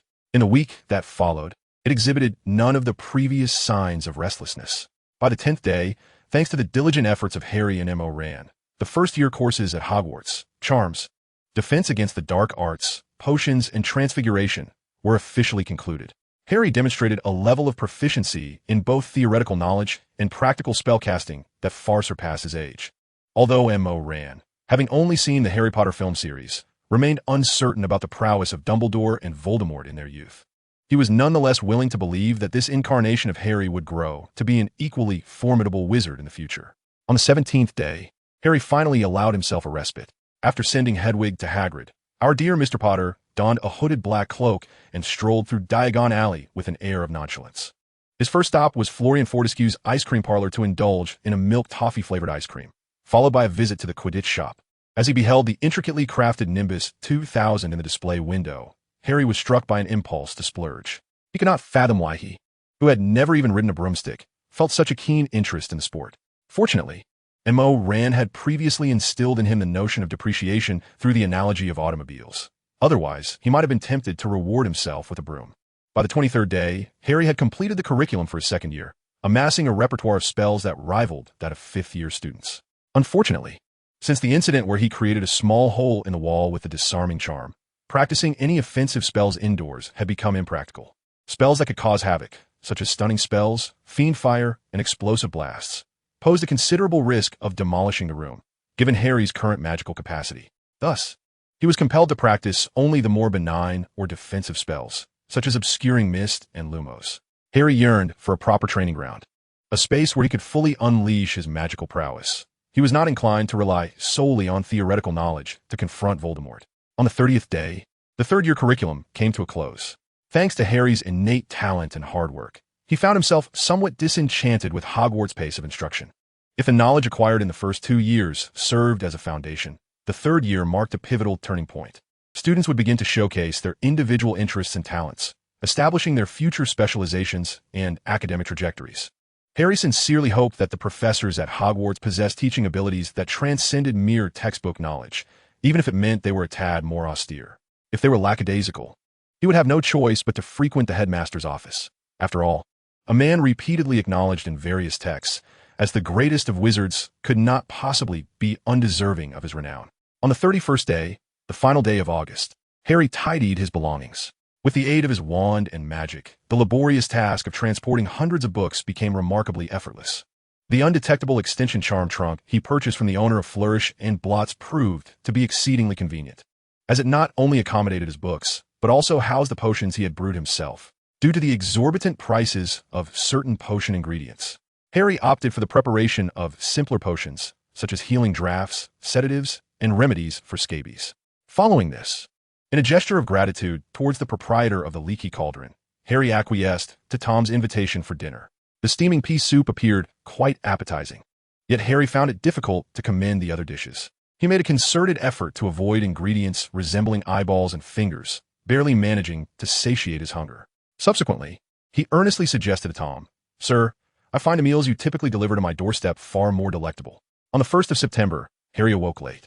To ensure that his host could embark on his day with a relaxed disposition, M.O. Rand refrained from orchestrating any dreamlike scenarios. As a consequence, they were relentlessly pursued throughout the night by a horde of roasted eyeballs and fingers, inquiring, "Why won't you eat us?" By the time Harry arrived at King's Cross Station with his luggage, it was already 10:30 in the morning. Standing between platforms 9 and 10, he surmised that he should, much like when heading to Diagon Alley, tap a few bricks to reach platform 9. Alas, Hagrid had neglected to inform him of the precise method. As was customary, the station was teeming with muggles. "Children, hurry along, we haven't much time," exclaimed a stout woman with 4 red-haired boys in tow, each pushing a cart laden with suitcases and variously colored owls. They were wizards. They were the Weasleys. Harry and M.O. Rand recognized this family to varying extents. "Which platform is it?" "Platform 9. "Oh, Ginny, you're still too young. Next year you can join your brothers." "All right. Percy, you lead the way." Harry fixated on Percy, the eldest, as he ventured towards the space between platforms 9 and 10, apprehensive of missing any crucial actions or incantations. Whoosh! Harry quickly glanced back at the muggles traversing King's Cross Station. Clearly, they seemed utterly oblivious to anyone passing through the wall. "Fred, it's your turn." "I'm not Fred. I'm George," the other boy, who bore an uncanny resemblance to George, responded with evident disappointment. "Honestly, how can you still call yourself our mother?" "Oh, pardon me, George, do go ahead." As the twins reveled in their successful ruse, they exchanged knowing smiles, pushing their luggage and vanishing, leaving behind the jest. "Just kidding. I'm Fred." At this juncture, Harry had gleaned the method to reach platform 9, yet to avert any unforeseen mishaps, he approached the stout woman and inquired, "Excuse me, I wish to reach platform 9. Should I simply run straight at the wall?" The woman turned to him, her face illuminating with a warm smile, replying, "Oh dear, yes. Just head straight towards the barrier between platforms 9 and 10. My youngest son, Ron, is also a first year at Hogwarts. Perhaps you could keep each other company." Harry glanced back at Ron, who appeared rather clumsy, his freckled face adorned with the oldest garments among his family. "I understand. Thank you, madam. You are truly polite, dear. You shall be just fine. Best of luck." Amidst the encouragement from Mrs. Weasley and little Ginny, Harry took a deep breath and charged towards the wall. Just as he was about to shut his eyes in anticipation of colliding with the barrier, he suddenly realized his academic shortcomings were rather severe. There were many concepts that were considered common knowledge among wizards that he remained utterly oblivious to. The crowded steel archway, the deep crimson train numbered 5927, and the sign for the Hogwarts Express all came into view, easing the tension that had coiled within him. He had succeeded. Numerous students leaned out of the train windows, bidding farewell to their families. Harry even heard a boy lamenting about having lost his toad. He found the cacophony of the bustling environment rather unbearable. The buzzing chatter and the shrill cries of owls were enough to rattle his head. Yet, once he stowed his luggage and settled into the empty compartment, he couldn't help but peer through the window to observe the red-haired family he had encountered earlier on the platform. "Ron, you have something on your nose." "Mom, let go of me." "Ha ha. Ron, you little rascal, your nose is all dirty." "Shut it." "Fred, he told you to shut it." "No, George, he told you to shut it." "All right, enough bickering. Where's Percy?" "I'm here, Mom, but I can't stay long." The school has assigned 2 compartments for the prefects at the front of the train. The twins grew even more animated. "Oh dear, Percy, you're a prefect? Why didn't you tell us? We had no idea." "Wait, that can't be right. I remember him mentioning it. Once? Twice? Neither. He mentioned it all summer long." "Hey, you two stop it." The red-haired family seemed to have an endless supply of banter, especially the twins, who even boasted about blowing up the toilets at Hogwarts and sending the toilet seats home via owl post for their sister. This exasperated their mother. But no matter how much she admonished her 2 sons, they always managed to deflect her ire with just the right touch of humor. Until the train departed, Harry's eyes remained fixed on this family, watching the little girl, who was both laughing and crying as she was teased by her brothers, running alongside the train and waving incessantly. Harry felt a warmth in his heart, tinged with a hint of melancholy. As the scenery outside began to blur, he retrieved a book from his luggage, a copy of A Brief History of Hogwarts, which he had previously neglected. Before long, the sliding door of the compartment opened, revealing Ron, who had followed Harry onto platform 9. "Excuse me, is this seat taken? Everywhere else is full." Harry smiled and shook his head. "Feel free to sit." Ron appeared somewhat anxious. After awkwardly thanking Harry, he settled into the seat opposite him, gazing out the window in a daze. Indeed, there was a smudge on his nose. After a moment, Ron cleared his throat twice, summoning the courage to initiate conversation. "Indeed, my name is Ronald Weasley. You may call me Ron." As Harry closed the book, he grasped Ron's hand and introduced himself. "I am Harry Potter." Chapter 5, The 3 Giants. Ron's eyes widened in astonishment as he pointed to his forehead, inquiring about the scar. Harry felt at a loss for words. To be honest, after enduring countless nightmares with Malfoy, he was rather reluctant to flaunt the so-called mark of the savior. "Is your entire family comprised of wizards?" He deftly shifted the conversation. "I noticed you have several brothers. They're all studying at Hogwarts, correct?" "Indeed, that is the case," Ron replied. "Although I recall my mother mentioning a distant cousin who works in the Muggle world as a— what was it? An accountant. We hardly ever discuss him." Intrigued by Ron's response, Harry felt a spark of interest. A child raised in a wizarding family must surely possess knowledge that he lacked. "I envy you. I have always lived with my aunt and uncle, who have a son, a rather unfriendly one at that." "Are they Muggles?" Ron asked. "Yes, they are. But I believe that has little to do with their nature," Harry continued. "Let's speak more of you. You must know a great deal of magic." Ron appeared somewhat disheartened, Being born into a large pure-blood family was not necessarily a blessing, especially when the family lacked wealth. As a sixth Weasley to attend Hogwarts, he felt compelled to measure up to his brothers. Bill and Charlie had already graduated, having served as head boy and Quidditch captain, respectively. Percy had now ascended to the role of prefect, while Fred and George, despite their penchant for mischief, excelled academically. Their humor and antics had become a source of admiration among their peers. Everyone expected Ron to achieve the same level of excellence as his brothers. And even if he did, no one would commend him, for the other Weasleys had already set the bar. To make matters worse, Ron had a sister. Though he loved Ginny and did not wish to compete for affection, the reality was that he became the one who would never receive anything new. He wore Bill's old robes, Charlie's discarded wand, and Percy's unwanted pet rat. Harry, having once sought hand-me-downs from his cousin Dudley, felt a deep sense of empathy for Ron. United in their shared plight, he recounted his own experiences from a month prior, which rapidly bridged the gap between them. With his spirits lifted, Ron excitedly showed Harry his pet, rat Scabbers, sharing various amusing anecdotes he had gathered from his brothers, which opened Harry's eyes to a world he had not known. As the clock struck 12:30, a cheerful woman entered the compartment, breaking Ron's animated monologue.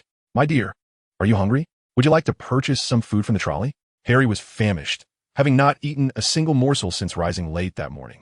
Just as he sprang to his feet, he noticed Ron sitting motionless, blushing and mumbling something about having brought a sandwich. Before long, their compartment was overflowing with an assortment of snacks, including Bertie Bott's every flavor beans, chocolate frogs, and pumpkin pasties. Harry had purchased a selection of items from the trolley, yet he had only spent 11 sickles and 7 nuts. "Let's share," Harry generously proposed. "I couldn't find any sandwiches. How about I trade you these? See if there's anything you fancy." Ron rummaged through a bulging paper box and shook his head. He eyed the pumpkin pasties and cauldron cakes, swallowing hard as he remarked, "No, they're too dry. You won't like them.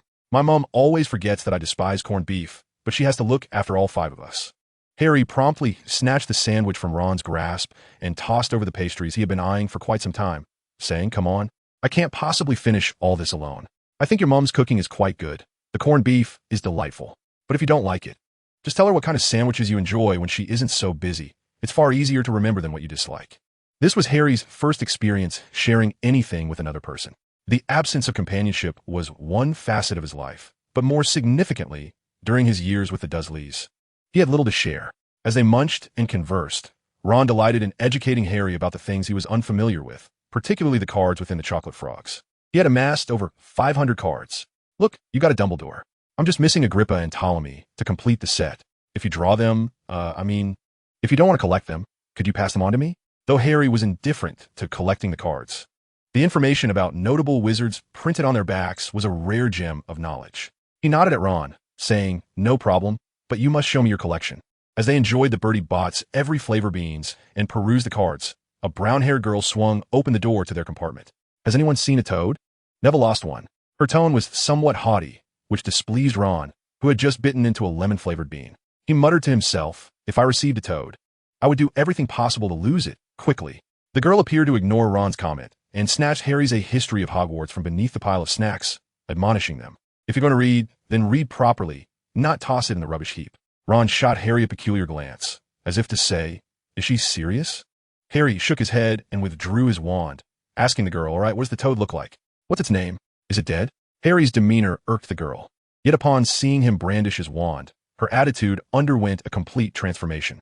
"Neville's toad is named Trevor. I have never seen what it looks like. Why do you ask if it is dead? Does this pertain to spellcasting? You intend to perform magic, do you not?" Harry offered no explanation. He shook his wand and directed it towards the compartment, uttering, "Accio Trevor. Accio Neville's toad." There was silence. "What kind of spell is this? Are you certain you pronounced it correctly? It seems rather ineffective." The girl's tone was laced with sarcasm, yet Harry merely stowed his wand and replied, "This is the summoning charm. Neville's toad is either still alive or not present on the train. Are you sure it isn't due to your own shortcomings in casting? Perhaps you mispronounced the incantation or the angle of your wand was off," she continued. Harry cast a glance at Hermione, then opened the window and threw his glasses out. Accio glasses. With Harry's call, his glasses, which had been blown far away, suddenly soared back through the wind into his hands. Before Ron and the brown-haired girl could express their astonishment, Harry pointed his wand to the shattered lenses and said, "Oculus reparo." The summoning charm only works on inanimate objects and has distance limitations. I have never seen Neville's toad, Trevor, but if it perished on this train, The spell should have summoned it. Ron's jaw dropped. During the earlier conversation, he had assumed the savior was no different from other children from Muggle families. Goodness. You are remarkable. Are you from a wizarding family? I learned the repairing charm from my books as well, along with several other simple spells. I envy you. No one in my family understands magic. I was utterly astonished when I received my acceptance letter from Hogwarts. Are all wizards from wizarding families as impressive as you? I mean, Hogwarts is the finest magical institution in the world, and I'm quite anxious about keeping up with the lessons. Thus, I have memorized all the first-year textbooks. I just hope that will suffice. By the way, my name is Hermione Granger. We're yours. Hermione's rapid-fire questions left Harry momentarily speechless, only recalling her final inquiry regarding his name. Harry Potter, he said. Is it truly you? No wonder. I know all about you. I purchased several reference books in addition to my textbooks at Flourish and Blots. Titles such as A History of Modern Magic, The Rise and Fall of Dark Magic, and Significant Magical Events of the 20th Century all mention you. I believe A History of Hogwarts will include you as well in due course. Hermione's voice drowned out Ron's mumble of I'm Ron Weasley. Her topics veered further off course, transitioning from Hogwarts to sorting and then to Ravenclaw's exclusive book collection. It was only when she realized she should return to help Neville search for his toad that she afforded Harry or Ron another opportunity to speak. You two should quickly change your clothes. We should be arriving shortly. Regardless of which college I'm assigned to, I wish to avoid being placed with her. As Ron spoke, he began rummaging through his suitcase in search of Bill's old robes. Harry engaged in a sparse conversation with him, nearly pulling out the black hooded cloak. Which college did your brothers belong to? I just heard Hermione mention that one of them has a dedicated library. Do the other colleges have similar distinguished features? Gryffindor.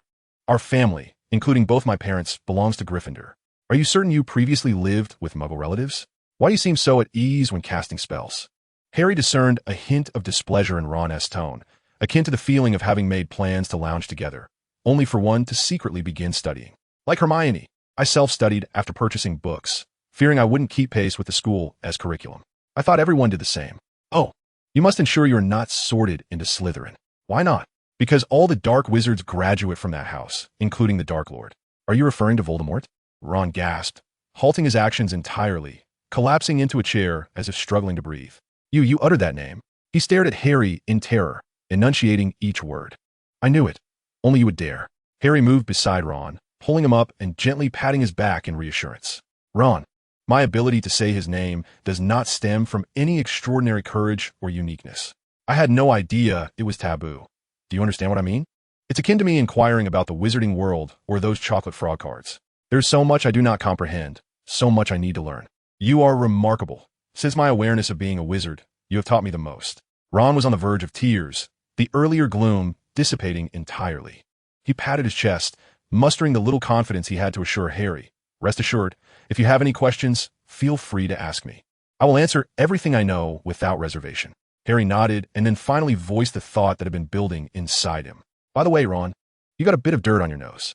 After changing into their robes, Harry and Ron continued their discussion about the various careers wizards pursue.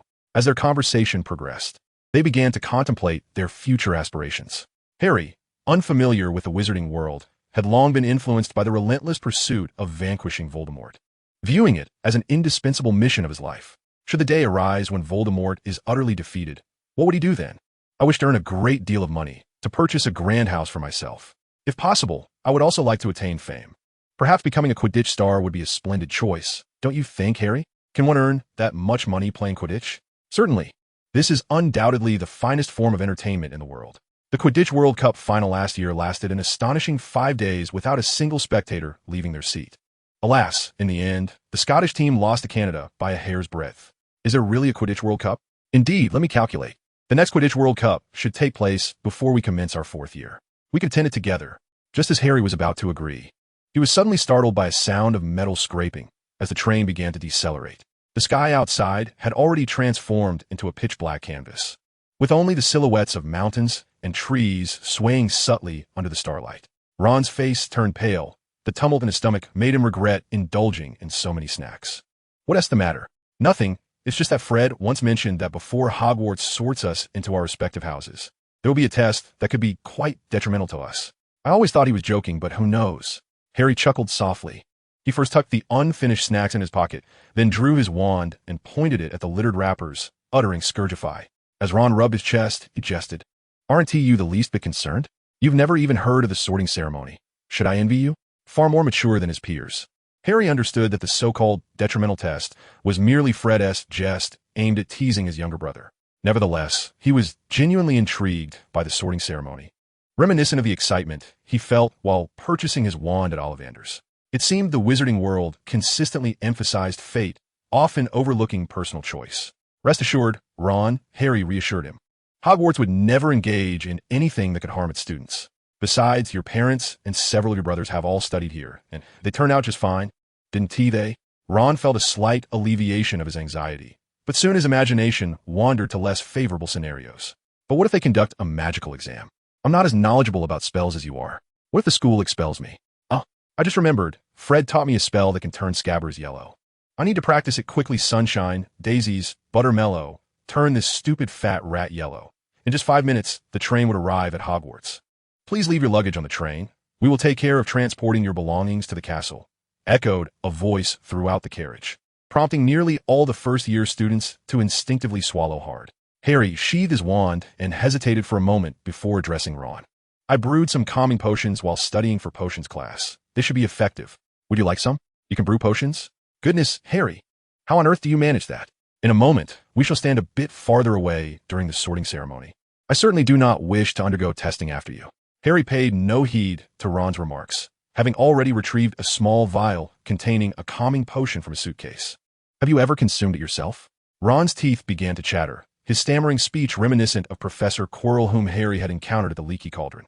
No, but this potion is relatively safe. Even if brewed incorrectly, the worst side effect is merely falling into a deep slumber. There's no danger to life. Danger to life? Ron exclaimed loudly, instinctively recoiling from the vial. Meanwhile, Harry recollected his experiences in potion-making and replied, Indeed, it is far safer than a remedy for scabies. According to the textbook, if the porcupine quills, which are meant to be added after extinguishing the fire, are introduced prematurely into the cauldron while the fire is still blazing, the cauldron may dissolve due to excessive heat.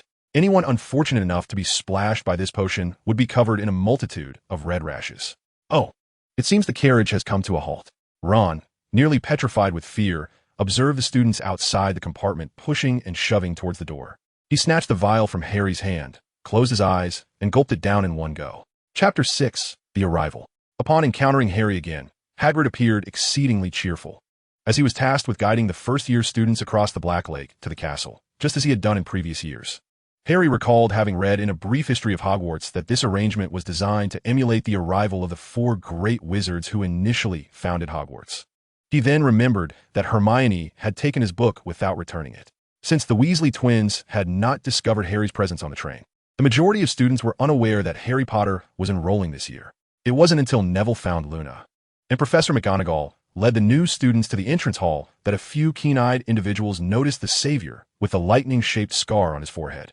In a few minutes, the sorting ceremony would commence before the entire school, and I suggest you take this time to tidy your appearance and remain silent. I do not wish to return to a cacophony of chatter and disorder.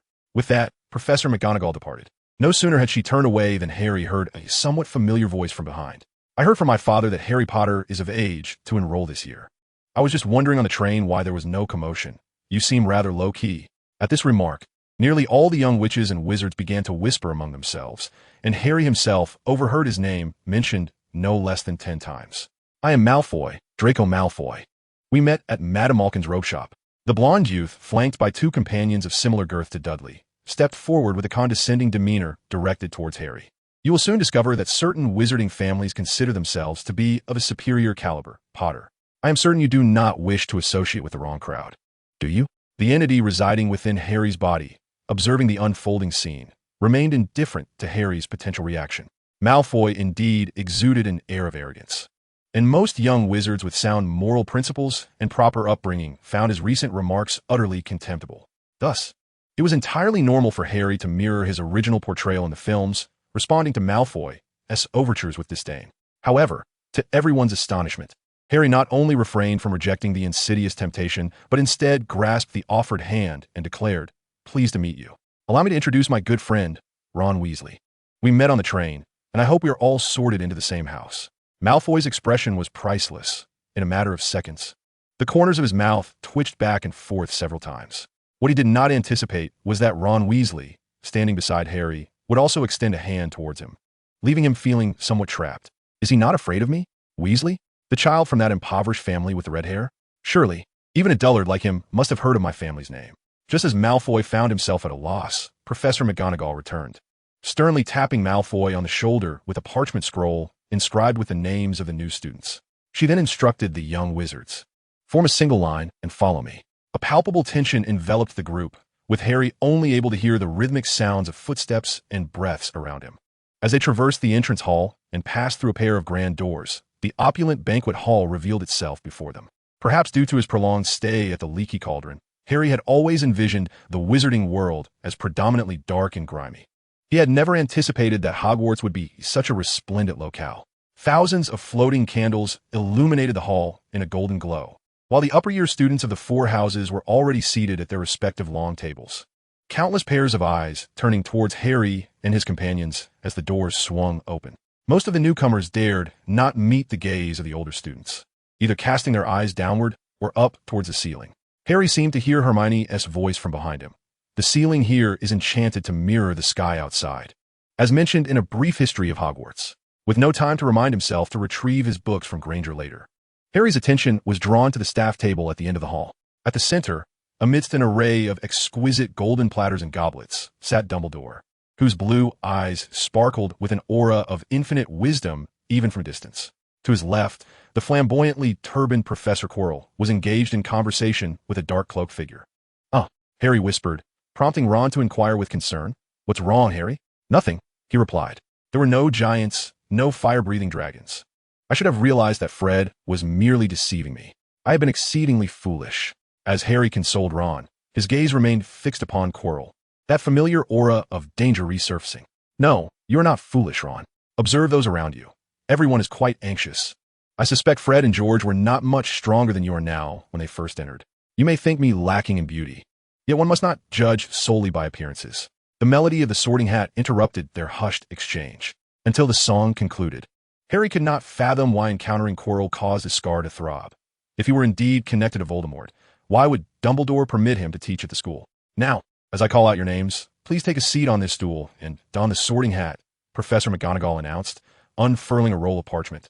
"Hannah Abbott, Hufflepuff, Tally Bort, Ravenclaw." With each new student assigned to their respective houses, the upperclassmen at the long tables erupted in applause. Ron seemed to discern that the order of the new students was based on the alphabetical arrangement of their surnames. He tugged at Harry's sleeve and remarked, "It appears we will be among the last." Harry nodded, his gaze still occasionally darting towards Professor Quirrell. He paid little heed to how long the Sorting Hat took to assign Neville Longbottom to Gryffindor, nor did he find it remarkable that Draco Malfoy was swiftly placed in Slytherin. It was not until Professor McGonagall called out Harry Potter that he redirected his attention to the sorting ceremony. "Ah, difficult, very difficult. You possess a keen mind and remarkable wisdom. Ravenclaw would satisfy your thirst for knowledge. Indeed, you also exhibit tenacity and an unwavering determination to achieve your goals. Slytherin would aid you in transforming your talents into success. There, a splendid future awaits you. Yet, your heart is not devoid of goodness. You possess adaptability balanced with principles. And most importantly, at such a tender age, you exhibit the courage to confront evil. Gryffindor appears to be a commendable choice as well. Where shall I place you?" Harry heard the names of 3 houses from the Sorting Hat, yet Hufflepuff was conspicuously absent, leaving him puzzled. "Why am I not suited for Hufflepuff?" "Hufflepuff? Are you certain? You embody qualities of integrity, loyalty, and perseverance, undoubtedly, yet they do not align as fittingly as those of the other houses." Harry raised an eyebrow, casting his eyes towards the brim of the hat. He seemed to have grasped the essence of the sorting ceremony. "Very well, if you have made your decision, then." Gryffindor. The Gryffindor table trembled with excitement as nearly everyone rose to cheer and applaud. The Weasley twins shouted exuberantly, "We have Potter! We have Potter!" Harry could scarcely recall the number of hands he shook as his arms waved energetically until he found himself seated beside Hermione Granger, who had also been sorted into Gryffindor. "I previously observed you exchanging a handshake with that Malfoy outside the hall, and I mistakenly assumed you would be sorted into Slytherin. How foolish of me! After all, you are Harry Potter, the one who vanquished the Dark Lord. How could you possibly belong to that house? Even if I were sorted into Slytherin, it would necessarily mean I would turn to the dark side. I believe a house does not define an individual entirely. By the way, is my copy of A History of Hogwarts still with you?" Hermione uttered a small gasp, her voice momentarily drowned out by the cheers welcoming Ron from his fellow Gryffindors. Yet, despite this, the young witch's face flushed a deep crimson. Harry, oblivious to Hermione's reaction, was entirely captivated by Ron. One can be certain that even if Harry had noticed the change in Hermione's expression, he would merely have been puzzled as to why she was blushing over a book return. Fred and George bestowed upon Ron a welcome of equal grandeur as that given to Harry. These two were known for their incessant jesting, yet their affection for family was unmistakable. I had predicted that Ron would undoubtedly be sorted into Gryffindor. The Sorting Hat hesitated for no more than a second. Indeed, it hesitated not at all. Ron, though now composed, could not suppress his joy. After emerging from his brother's robes, he promptly seated himself beside Harry. Harry, I feel it may be necessary to obtain some calming drafts from you before our exams, Ron declared. That won't do, Ron. You must learn to manage your emotions yourself. Besides, calming drafts won't transform you into someone else. They are not Polyjuice Potion. Everything you are feeling is a part of who you are, Harry replied. Perhaps you are right. I must tell you, Harry, you should have seen Dumbledore's demeanor during your sorting. He sat up straight, and his applause was far more vigorous than before. I'm certain he adores you. The sorting ceremony proceeded smoothly, and after the last student, a boy named Blaise Zabini, was placed in a Slytherin, Professor McGonagall took the sorting hat and departed. Dumbledore wrapped his goblet with his knife and stood up. Welcome, everyone, to another academic year at Hogwarts. Before the feast commences, I have a few announcements to share. First-year students, please heed this warning. It is strictly forbidden for any student to venture into the Forbidden Forest. Additionally, our caretaker, Mr. Filch, has requested that I remind you that the corridor on the right side of the 4th floor is also off-limits. If you wish to avoid a rather grim fate while at Hogwarts, do not wander there. Finally, let the feast begin. With that, Dumbledore spread his arms wide, and the long table, once merely adorned with dishes, suddenly overflowed with a delightful array of delectable foods. These were not merely peculiar wizarding treats. If one had to describe them, Harry would say they were crafted not just to satiate hunger, but to provide sheer culinary delight. Ron surveyed the table with a hint of regret. Whether it was roast beef, roast chicken, pork chops, lamb, steak, or the various vegetables like baked potatoes, pea shoots, and carrots, he realized there was nothing he didn't relish. However, during their time on the Hogwarts Express, he and Harry had indulged in an excess of snacks, leaving him devoid of any desire for a hearty meal. Had he known, he would have refrained from consuming so much on the train. For this was the feast marking the commencement of the school year. Ron gazed longingly at the bountiful spread before them and remarked to Harry, not realizing that his good friend had already filled his plate and was devouring mouthful after mouthful. How can you still eat? Ron questioned. Harry, unable to hear Ron clearly, mistakenly thought he was referring to the chicken leg just out of reach. What do you want? A leg? I can get it for you. I don't want a chicken leg. How can you eat so much? Why can you eat so much? I'm hungry. Before long, the ghost arrived, and Ron, as if clinging to a lifeline, engaged in a lengthy conversation with Nearly Headless Nick. Nearly Headless Nick, whose full name was Sir Nicholas de Mimsy Porpington, was the ghost of Gryffindor Tower. The two of them chatted about everything from summer break to the headless hunt, from culinary delights to the fare consumed by wizards 5 centuries ago, ultimately shifting the topic to the Hogwarts House Cup. Newcomers, you must help Gryffindor win the House Cup this year, all right? Slytherin has won it 6 times in a row, and I can hardly endure that bloodthirsty barrow any longer. Don't worry, we have Harry this year, and also Miss Granger, Ron said, almost instantly regretting mentioning Hermione's name.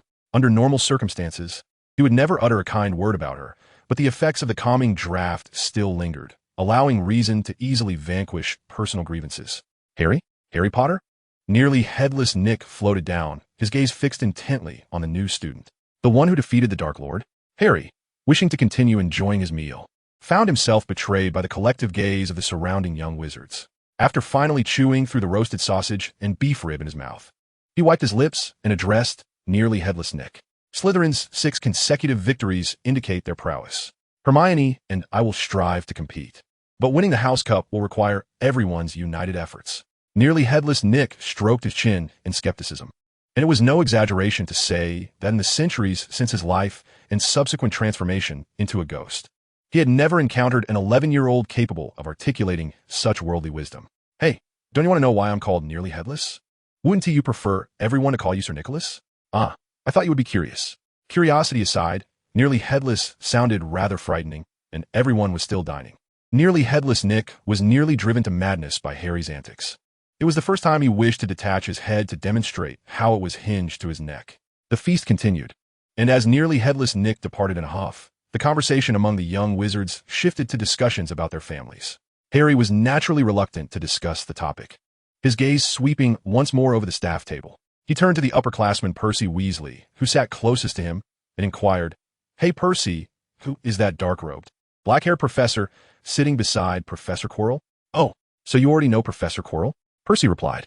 "Well, he is indeed rather neurotic, a rather distinctive professor, wouldn't you say? The teacher next to him is Professor Snape, who teaches potions and is also the head of Slytherin House." "Potions? How does he teach?" Harry seemed intrigued, prompting Percy to look at him with a peculiar expression.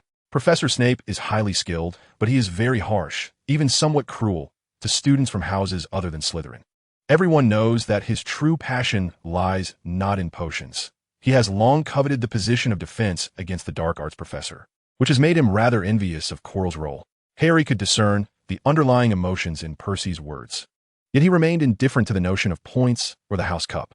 What did it matter if Slytherin maintained their streak for 7 more years? Nothing was more significant than vanquishing Voldemort. A professor well-versed in potions, dark arts, and defense against the dark arts would be an invaluable treasure. Moreover, he felt that Snape's figure had perhaps even graced his dreams. Harry resolved to learn diligently from Professor Snape, if possible. Seeking occasional private lessons from Professor Dumbledore would also be a splendid idea, as more young witches and wizards filled their stomachs. An array of desserts and ice cream began to appear on the long tables of the 4 houses. The calming effects of Ron's potion had begun to wear off, and so had the sense of fullness from indulging in snacks. He now found himself incessantly stuffing his mouth with various puddings, cakes, pies, and ice creams. Eventually, the desserts vanished. Dumbledore rose once more, instructing the heads of the 4 houses to take care of the first years, before drawing his wand and with a gentle flourish, conjuring a golden ribbon that floated in the air, displaying the lyrics of the Hogwarts school song. With the teachers frozen in smiles, he proclaimed loudly, "Everyone choose your favorite tune. Hogwarts, Hogwarts, Hogwarts, Hogwarts, teach us something, please." After concluding the school song to the tune of Queen's "We Are the Champions," Harry felt an undeniable certainty that this day was the most extraordinary of his life. Chapter 7. Snape's Private Lessons for the Younger Students at Hogwarts. The first week after the start of term is typically quite relaxed, with only 2 or 3 classes each day, leaving the rest of the time for leisure.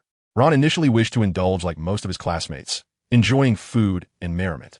However, being alongside a studious overachiever like Harry instilled a profound sense of guilt in him regarding such indulgences. Within just a day, he found himself reluctantly entangled in Harry's quest to explore Hogwarts. Hogwarts Castle, along with its dungeons, comprises a total of 9 floors and is adorned with 4 towers, featuring an astonishing 142 staircases. Contrary to the depiction in the films, these staircases are not merely prone to lateral movement. Some steps may vanish unexpectedly midway, leaving those who fail to remember their positions in a state of bewilderment. Moreover, various doors possess unique temperaments. Some require a wizard's polite request to open. Others necessitate a precise poke with a wand, while some lead to solid walls with no room behind them at all. Memorizing the ever-changing layout is a formidable challenge. Even 2nd and 3rd year students often find themselves inquiring of ghosts and portraits to navigate their way. Ron harbors a deep fear of Argus Filch, the stern caretaker, whose fearsome appearance is matched only by his threats to imprison students in the dungeons. However, for Harry and M.O. Ran, the mischievous Peeves is the true source of their headaches. Unlike typical ghosts, Peeves, who possesses a corporeal form, frequently engages in antics that elevate one's blood pressure, such as appending wastebaskets onto unsuspecting heads or leaping out from within suits of armor to startle passing students. M.O. Ran has never encountered Peeves in the films and remains uncertain how to contend with such a nuisance, preferring to keep his distance. Fortunately, Peeves has agreed to adhere to the teacher's constraints, promising not to wreak havoc during class, lest one imagines the chaos he could unleash. Speaking of classes, after M.O. Ran's encouragement, Harry has completely lost interest in studying history of magic, astronomy, and herbology. Following his initial encounter with Professor Sprout's herbology class, he made a pact with M.O. Ran. For any class unrelated to battling Voldemort, he would relinquish control of his body. Initially, M.O. Ran was quite pleased, but after substituting for Harry in Professor Bin's History of Magic class, he came to realize the perils of cleverness leading one astray. Hermione struggles to comprehend why Harry distinguishes between these subjects so drastically. One Wednesday evening, as they ascended to the astronomy tower for class, The young witch seized the opportunity of returning a book to inquire of Harry. M.O. ran, Harry, why do you seem so disheartened? To which Harry, M.O. ran, helplessly explained, because some classes are simply dull and pointless. Hermione became visibly upset, seemingly unable to accept that such an exceptional individual as Harry could harbor such extreme sentiments. How could that be? Hogwarts is the finest school of magic. All the professors here are elites in their respective fields. No matter how brilliant you are, you cannot afford to be so arrogant. Harry, M.O. ran, couldn't help but chuckle at Hermione's indignant expression, teasing her, all right, let us see if you still hold that opinion after you take divination in your third year. Hermione was taken aback, unable to grasp the meaning behind his words. After a prolonged moment of contemplation, she finally managed to pose a question. Then tell me, what do you make of Professor Dumbledore's remarks at the opening feast about fools? Crybabies and remnants? When M.O. ran first heard Old Dang Tudu utter those words, he was quite astonished. However, as an audience member who had traversed the entire narrative of Harry Potter from a godlike perspective, he quickly comprehended the underlying meaning. It was quite simple. Harry, M.O. ran, feigned nonchalance and remarked, the four houses are characterized by wisdom, bravery, pure blood, and integrity. The headmaster's choice of these four words can be interpreted as the founder's perspectives on the other houses, or perhaps as a satire on the excessive glorification of a singular trait. Hermione, initially struck by sudden realization, soon noticed Harry, M.O. ran, gazing at her with a hint of amusement, causing her thoughts to spiral into confusion. You should concentrate on your telescope. Regardless of your feelings about the subject, examinations are inevitable, she hastily declared before darting away, leaving Harry, M.O. ran, in a perplexed state, pondering why her cheeks had flushed once more. On Thursday, the morning and afternoon were dedicated to Transfiguration and Charms classes, during which M.O. ran was certainly bound to return to his esteemed VIP viewing seat. Having previously explored Hogwarts Castle, Neville, who awoke late and became lost, found himself the unfortunate subject of Professor McGonagall's animagus demonstration. Transfiguration is the most complex and perilous of the magic you will learn at Hogwarts. Should anyone misbehave in my class, do not blame me for the warning. Depart and never return. Professor McGonagall's stern admonition nearly brought Neville to tears, while the other students sat rigidly in silence, all except Harry, who appeared unfazed and raised his hand to inquire, Professor McGonagall, will we be able to learn how to become animagi as we advance to higher years? The previously serious Professor McGonagall turned to Harry and bestowed upon him a rare smile. Adjusting her glasses as she replied, becoming an animagus requires a month of dedicated effort, and mastering transformation will take several years. If a student demonstrates sufficient talent and potential, the professors will certainly assist them in achieving animagus status. But that is clearly beyond your current capabilities. Now, with a flick of her wand, her desk transformed into a pig. What you must do is study diligently and solidify your foundation. The students were awestruck by her exquisite display of transfiguration, each one pulling out their wands, eager to begin their practice. Harry held a fondness for the headmistress, who could transform into a cat, not only because she appeared in his dreams, but also due to her strict yet intelligent demeanor, which exuded a sense of reliability. He was certain that once he possessed the ability to become an animagus, Professor McGonagall would spare no effort in his guidance. At the conclusion of Transfiguration class, Harry and Hermione earned 5 points for Gryffindor by successfully transforming a matchstick into a needle. This left Ron in a state of distress, pleading with Harry to teach him the spell. However, within the mere span of a lunch break, he completely forgot about it. In contrast to the stern Professor McGonagall, the charms instructor, Flitwick, exhibited a much friendlier disposition. In his inaugural lesson, the first-year students merely learned to properly grasp their wands and practice the art of spellcasting. Although Harry felt a tad disheartened, he did not underestimate Professor Flitwick. In the recesses of his memory, this diminutive professor not only held the esteemed title of head of Ravenclaw House, but had also triumphed in the dueling championships. Cultivating a rapport with such an instructor undoubtedly promised benefits that extended far beyond mere points and improved grades. Friday loomed as a pivotal day for Harry. His aptitude and enthusiasm for defense against the dark arts and potions surpassed those for transfiguration and charms. Alas, Professor Quirrell offered no surprises. His class resembled a farce, even more so than his exaggerated turban. In a classroom permeated with the scent of garlic, Harry endured a stuttering rendition of Professor Bin's dark arts history lesson. Drowsy and yearning for a throbbing forehead once more, Harry found relief elusive, for his scar remained untroubled until the end of the class. I hope Professor Snape imparts something of value, as Percy suggested. Observing Harry's relentless piling of meatballs onto his plate, Ron exclaimed incredulously, "You truly wish to attend his class?" Snape is notoriously biased towards his own students. When we attend class with Slytherin, we'll surely lose 5 or 10 points. I wish Professor McGonagall would show us some favor as well. Understanding that Ron momentarily failed to grasp the insignificance of points, Harry deftly shifted the conversation. "Are there any interesting news stories in the paper?" Ron glanced at the newspaper, pointing to the headline depicting a flurry of industrious goblins. "Recently, an unfortunate fellow unlawfully entered Gringotts, and the goblins confirmed that indeed, a dark wizard breached their defenses, yet they emphatically stated that nothing was stolen. In truth, Vault 713 had been entirely empty days prior. Frankly, even if there were valuables, they wouldn't be pilfered. The vault door would ensnare any thief. However, the newspaper did not mention whether the thief was apprehended, did it? Wait, did you say Vault 713?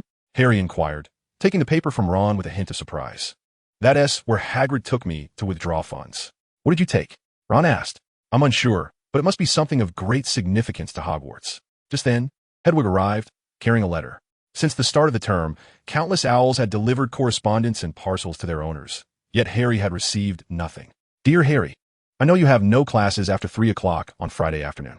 Could you join me for a cup of tea afterward? I wish to hear about your first week at school. Please have Hedwig deliver my reply. Hagrid." Hagrid's handwriting was exceedingly scrawled, yet Harry paid it no mind. He joyfully scribbled on the back of the parchment, "All right, I would be delighted. See you this afternoon." At that moment, Harry remained unaware that from this day forth, his Friday afternoons will be devoid of any free time. The potions classroom, akin to the Slytherin common room, resides in the depths of the castle's basement.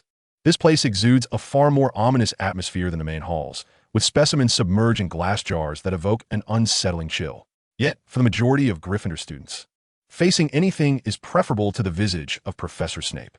This course does not necessitate your foolishly waving wands or reciting spells haphazardly. With a resounding crash, Snape entered the classroom like a colossal bat, instantly silencing the room. "I do not anticipate that all of you will grasp the profound intricacies and delicate artistry of potion making. Some are destined to be incapable of conjuring the enchanting, ethereal vapors that waft from the cauldron. However, for the select few who possess genuine talent and aspire to greatness, I can teach you how to bewilder the mind and confound the senses. I shall assist you in achieving renown and crafting brilliance. I can even instruct you on how to stave off death itself." As Snape concluded his opening remarks, Harry observed that many Gryffindor classmates, much like Neville, had curled up in their seats, instinctively avoiding the professor's penetrating gaze. Among them, only Hermione Granger leaned forward with confidence, seemingly eager to prove that she was not a dullard incapable of comprehending the lesson. That being said, perhaps some of you possessed extraordinary abilities even before your arrival at Hogwarts. Let us ascertain whether you are merely a name without substance. "Mr. Potter," Snape suddenly called out, "what would be the result if I were to add powdered daffodil root to an infusion of mugwort? It can be concocted into a potent sleeping draught, sir. It is a potion of life and death, commonly referred to as the draught of living death. This potion is exceedingly perilous and must be accompanied by an antidote to awaken. Moreover, when I attempt to brew it, I often feel that my proportions of ingredients are slightly off. It seems that 16 ounces of water might be a tad excessive. Or perhaps an increase in the mugwort infusion could enhance the success rate. I wonder if I have misunderstood the principles." Snape's expression shifted instantly, his tones softening somewhat as he leaned closer, fixing his gaze upon Harry's eyes. "Mr. Potter, I must caution you. To refine your potion-making skills requires a substantial foundation of theoretical knowledge. If you wish to avoid being suffocated by toxic fumes, do not presume to tinker recklessly. The crux of brewing the draught of living death lies in the extraction of the juice from the soporific bean and the purification of a liquid. The quantities of water and mugwort infusion are inconsequential. They merely serve." Seemingly realizing his loss of composure, Snape halted abruptly and cleared his throat. "Very well, Potter. You may have perused a book prior to the term. Let us hope you are not merely recalling a random page. I shall ask you again, what are the magical ingredients required for brewing the polyjuice potion?" The onlookers in the live stream were left speechless. This was hardly the knowledge expected of a first-year student. Hadn't it been agreed that the questions would pertain to locating a piece of dungstone and the distinctions between aconite and wolfsbane? Harry, having taken his potions studies seriously, promptly recited the names of the ingredients one by one. Within the classroom lay an array of peculiar ingredients: lacewings, leeches, liquid grass, two-eared grass, African snake skin, and powdered unicorn horn. The entire class was taken aback, glancing intermittently at Harry and then at Snape, curious to witness the latter's reaction. Powdered unicorn horn, Mr. Potter. With prior experience in mind, Professor Snape adeptly managed to suppress his emotions this time. I have mentioned before that potion making is a precise art. You may be a tad too careless. My apologies, Professor. The unicorn horn is exceedingly rare, and I overlooked it as I have yet to encounter it, Harry replied. Snape fell silent for a moment, and just as everyone anticipated a reprimand for Harry, he declared, Gryffindor gains 1 point. 1 point? Just 1 point? Came the incredulous responses. Silence. Take out your notes. It's time for class. The potion lesson resumed, and today, as curriculum was not particularly complex. After imparting some fundamental theoretical knowledge, Snape promptly divided the students into pairs to concoct a simple potion for treating boils. Ron, having previously heard Harry discuss the potion's precautions on the train, timely prevented Neville from tossing a hedgehog's spine into the cauldron still over the flame. Throughout the lesson, Snape's gaze remained fixed on Harry, frequently finding fault with his imprecise actions and inadequate steps. Regardless of Snape's criticisms, Harry accepted them with humility. Eventually, Snape had nothing left to critique, leaving Harry to begrudgingly mutter, "It is merely the simplest of potions." Hermione, partnered with Harry, was indignant. Once Snape walked away, she whispered, "He is utterly unreasonable. Given your performance, you should have at least earned 10 points. 5 for answering questions, and another 5 for being the first to complete the potion." Harry shrugged, acknowledging that Snape seemed to have a particular bias against him, though it didn't feel entirely like disdain. Perhaps, but he truly possesses significant expertise, does he not? As soon as Harry finished speaking, Snape's voice echoed from the direction of Malfoy. "You might take a lesson from Mr. Malfoy. His boiled Raxbird is nearly perfect." Slytherin gains 5 points. Hermione shot Harry an exasperated glance and retorted, "See?" Feeling a sense of responsibility, Harry attempted to console her. "At least we weren't deducted points, right? And with you here, we can easily make up for it in other classes."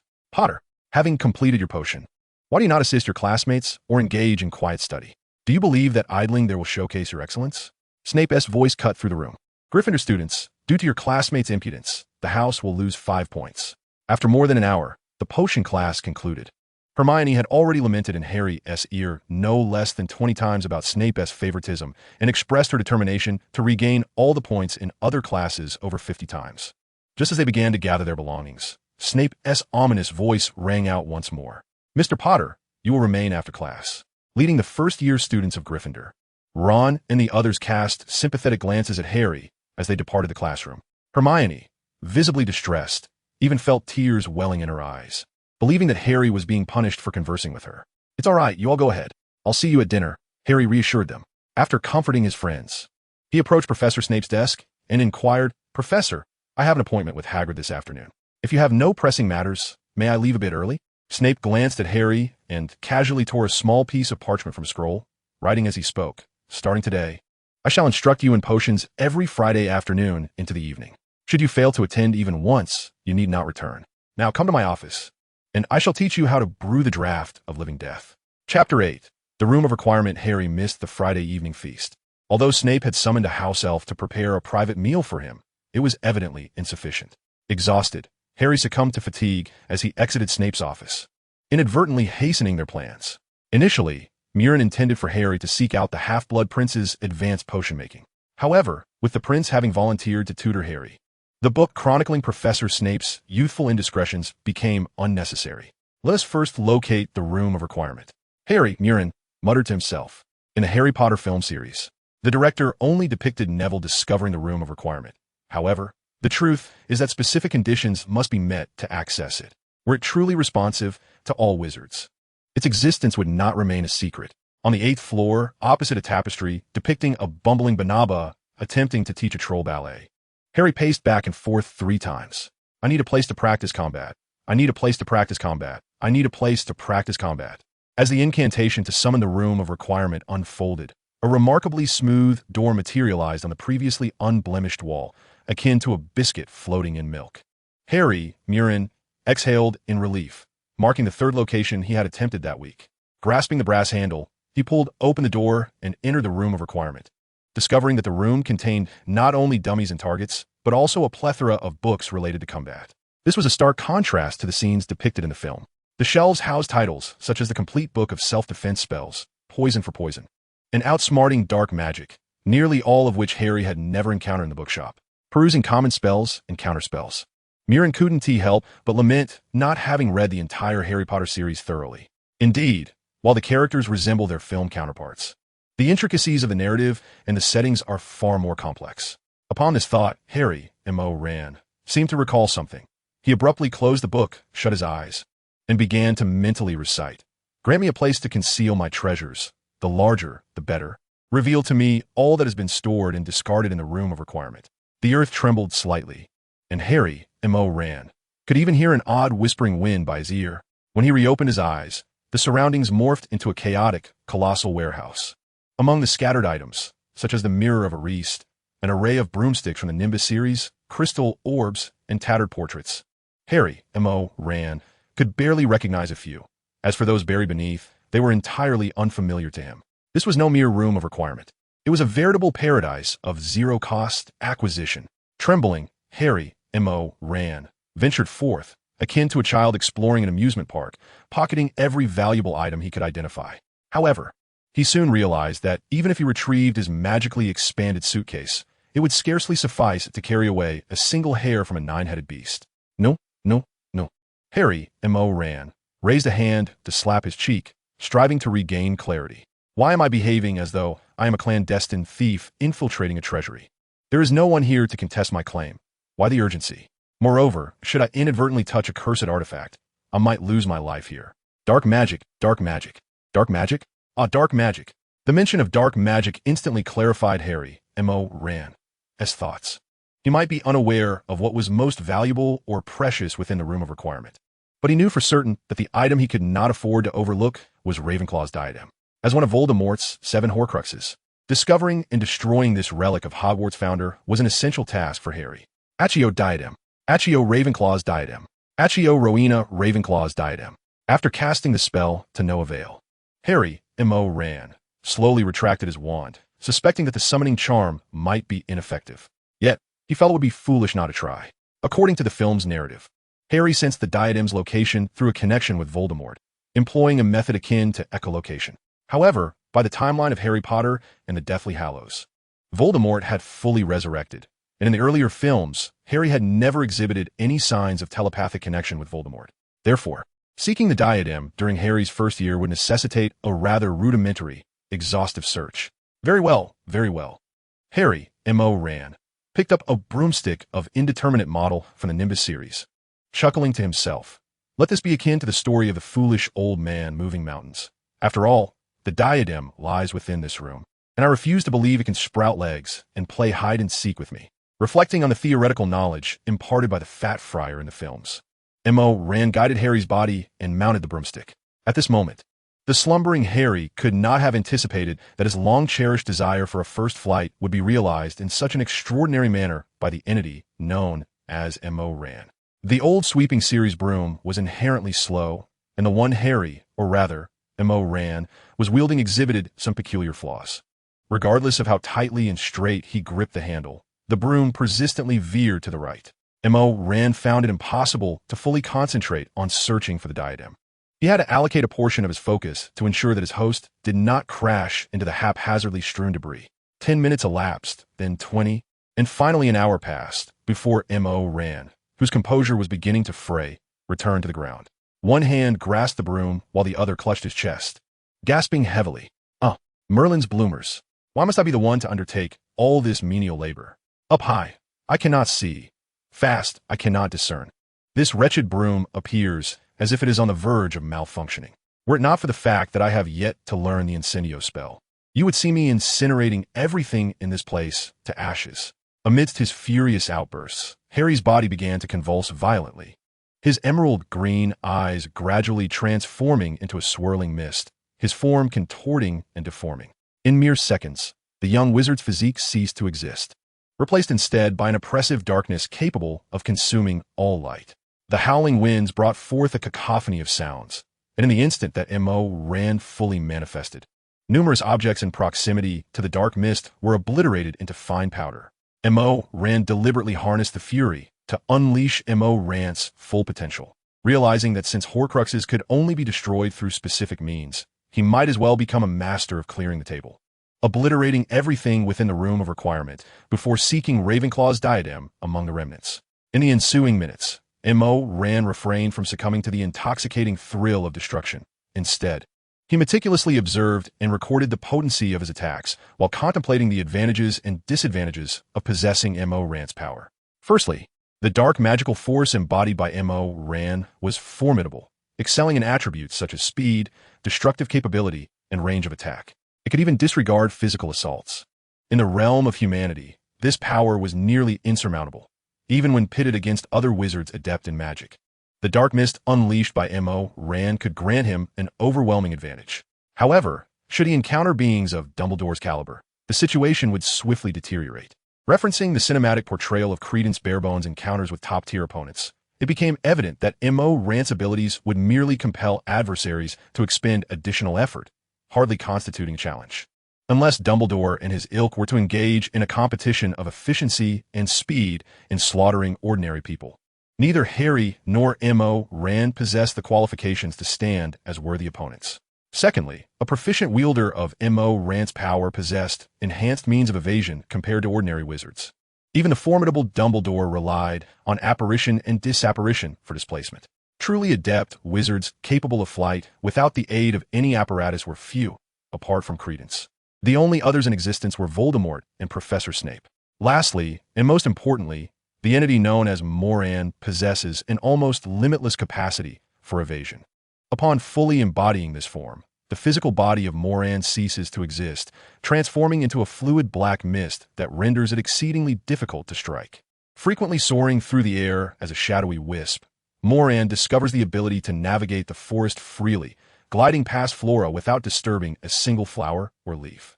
In essence, as long as the embodiment of Moran reacts swiftly enough, they can theoretically contort their form to evade the majority of attacks. Whether facing the fatal Avada Kedavra curse or other spells capable of inflicting harm upon the body, mind, or even the soul, Moran can utilize its shape to neutralize such threats. Indeed, in Fantastic Beasts, Credence, in a state of near desperation, endures a relentless barrage of magic from Aurors, yet manages to restore his body with a mere fragment of Moran. This, indeed, represents the greatest advantage Moran holds over ordinary wizards. Additionally, there are several speculative hypotheses concerning Moran. For instance, what is the principle behind its ability to nourish its host, Harry, by consuming creatures such as mice, insects, and venomous snakes during its transformation? Is it possible for Moran to devour even larger and more formidable beings to enhance itself? Is Harry's astonishing talent and inherent power flowing through his veins, or merely a serendipitous phenomenon resulting from the alteration of his fate following his soul's transference? What accounts for Harry's survival thus far? Why did Dumbledore remain inactive upon learning of Moran's existence? Does he care little for the fate of the Chosen One? Or does he possess unwavering confidence that Harry will not perish due to this power? As the tempest gradually subsides, Harry, Moran, begins to materialize from the black mist, surrounded by all the objects that survived the onslaught of the whirlwind. Gazing upon the multitude of magical items, far exceeding those stored within his own trunk, Moran silently muses. Indeed, the offensive capability of Moran merely establishes a high baseline, not to mention Horcruxes and formidable wizards. But even these items housed within the room of requirement seem unperturbed by the threat of my black mist. Where are these items? And why do I recognize none of them? Time slips by unnoticed, and Harry, Moran, loses track of how many magical artifacts he has sorted through. Just as he numbly reaches for the next blind box, a sudden chill courses through his very soul, invoking a shiver. It is a crown shaped like an eagle, encrusted with diamonds, even reflecting the faint glow of Harry's wand. The wings of the eagle radiate a dazzling brilliance. In the center of the crown, as the eagle's belly, lies a dark gemstone. It is profound and tranquil, resembling a bottomless lake, even amidst the surrounding brilliance. At the base of the crown, a small inscription reads, "The exceptional wisdom of Ravenclaw is humanity's greatest treasure." Filled with regret, Harry, Moran, slaps his forehead. If a seasoned fan of Harry Potter had traversed into this world, they would undoubtedly have prioritized seeking out objects emblazoned with the Ravenclaw eagle. Should he present it directly to Dumbledore? If I were to act in such a manner, would it perhaps enhance his fondness towards me, alleviating his concerns regarding any notions I might harbor of causing harm to Harry? No, that seems rather contrived. I possess no reasonable explanation for how I became aware of the existence of Horcruxes. Moreover, the words he left behind were not entirely menacing. Yet, I currently lack the means to destroy the Horcrux. Should I simply allow it to remain? Would that not be exceedingly perilous? Do I possess the capability to safeguard it? What if this object harbors an insidious power akin to that of the diary, thereby endangering Harry's classmates and friends through my actions? M.O. Rand never anticipated that the very item he had painstakingly sought would transform into a hot potato mere seconds after it was finally in his grasp. As an onlooker, he lacked the erudition of devoted fans, and even the intricate details from the films eluded his memory. Nevertheless, he held an understanding of the spiritual essence that J.K. Rowling sought to convey, beyond the paramount theme of love. All those in the Harry Potter series who exhibited an obsession with magic or any particular entity, be they benevolent or malevolent, formidable or mediocre, met with grim fates. Voldemort and the Elder Wand, Dumbledore and the Resurrection Stone, as well as Helena and her mother's diadem. Magic is indeed a wondrous phenomenon, yet it is far from omnipotent. The Elder Wand, emblematic of invincibility, has nearly brought demise to every master and seeker of its power. The Resurrection Stone led even a wizard of Dumbledore's caliber to carelessness, resulting in a curse, while Helena Ravenclaw's fate requires no further elaboration. These artifacts resemble traps set by devils and fables, ensnaring individuals in blind folly and madness. Thus, the so-called diadem that purportedly augments the wisdom of its wearer is merely a magical tool designed to enhance one's focus. A truly wise individual ought not to, and would not, resort to such unreliable external forces to elevate their intellect. Otherwise, Dumbledore and Voldemort would have long since claimed it for themselves. M.O. Rand can assure himself that he will not don the diadem out of mere curiosity or in pursuit of wisdom, even if Voldemort had not fashioned it into a Horcrux. However, the pressing issue is that Harry, influenced by his presence, has transformed into a child resolute in his vow to vanquish Voldemort. At merely 11 years of age, he might foolishly contemplate a means to dispel the dark magic of the Horcrux, purifying the diadem to aid in augmenting his own power. Should he divulge the entirety of the film's plot to Harry? Such a notion is utterly impractical, and the wisdom conveyed by J.K. Rowling can only be gleaned from a godlike perspective. For the characters ensnared within the narrative, verbal instruction proves utterly futile. They must rely on their own insight. Ultimately, perhaps confronting Dumbledore directly remains the most prudent course of action. M.O. Rand slowly rose to his feet, contemplating a strategy that might indeed be feasible. Several hours later, Harry awoke. Whether it was the discomfort of sleeping on the cold floor or not, he had experienced an exceptionally vivid dream. In his dreams, Harry found himself still residing in the Dursley household, surrounded by the magical wonders, friends, classmates, and the enchanting Hogwarts school, all mere figments of a fabricated reality. He had been dispatched by Uncle Vernon to a poorly managed boarding school for troubled youths, where he was tormented by various individuals as detestable as Dudley. The suffocating sense of despair threatened to overwhelm him, leading Harry to sincerely believe that even facing an adversary like Voldemort was preferable to returning to his previous existence. As Harry surveyed his surroundings, the memories belonging to another version of himself remained tantalizingly vague. He could scarcely recall how he had arrived in this room. This alternate self seemed to have followed some peculiar intuition to reach this place, clutching what appeared to be the diadem of Ravenclaw. A sharp pain surged from a scar on his forehead, and the visage of the cloaked figure who had cast a malevolent curse upon his mother began to crystallize in his mind. "Ah!" Harry exclaimed, clutching his head. Almost instantly, two distinct memories of Voldemort began to merge. Their skin was as pale as that of the deceased, grotesquely twisted, resembling poorly sculpted wax figures. The first Voldemort entered the room of requirement at Hogwarts, placing the golden diadem upon the portrait of a pockmarked wizard. Soon after, another version of him, clad in Harry's robes, swiftly reclaimed the diadem, donning it upon his own head. Harry found it increasingly difficult to discern whether it was this other self seeking wisdom by wearing the diadem, or if Voldemort had once engaged in a similar act. Was there a unique connection between Voldemort and himself? Moreover, why did such visions only surface upon his interaction with the diadem? Could it be the key to unraveling the enigma? He felt compelled to present it to Professor Dumbledore. Chapter 9. Seeking the Seeker. It is an extraordinary sensation, Professor. It transcends mere telepathy, as if my essence has entwined with Voldemort's at a soul-deep level. I cannot ascertain whether this is a consequence of my contact with the diadem. Yet regardless, anything associated with Voldemort is perilously hazardous. Initially, I intended to destroy it.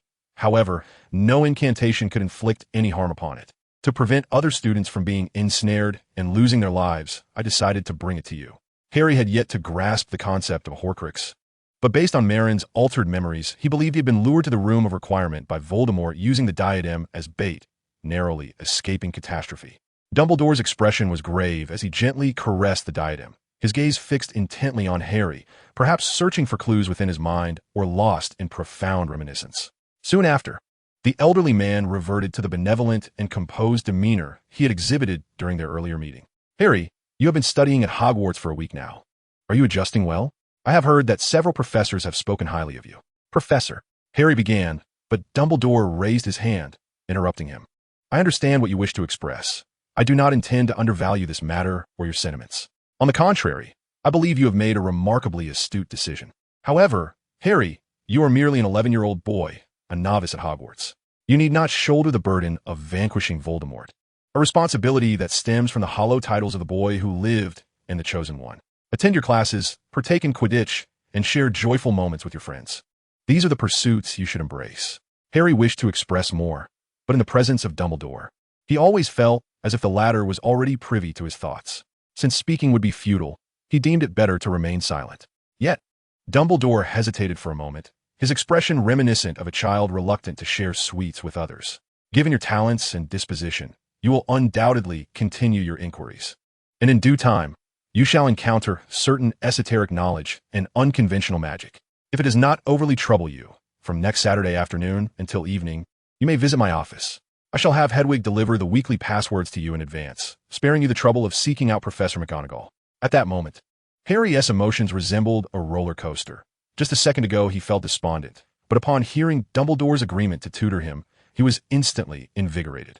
Observing Harry's eager demeanor, Dumbledore gently reminded him, Next week, Harry, you must also focus on your other classes. I recall you have your outdoor Quidditch flying lesson next week. Furthermore, should you find your studies overwhelming or encounter scheduling conflicts, simply send me a note.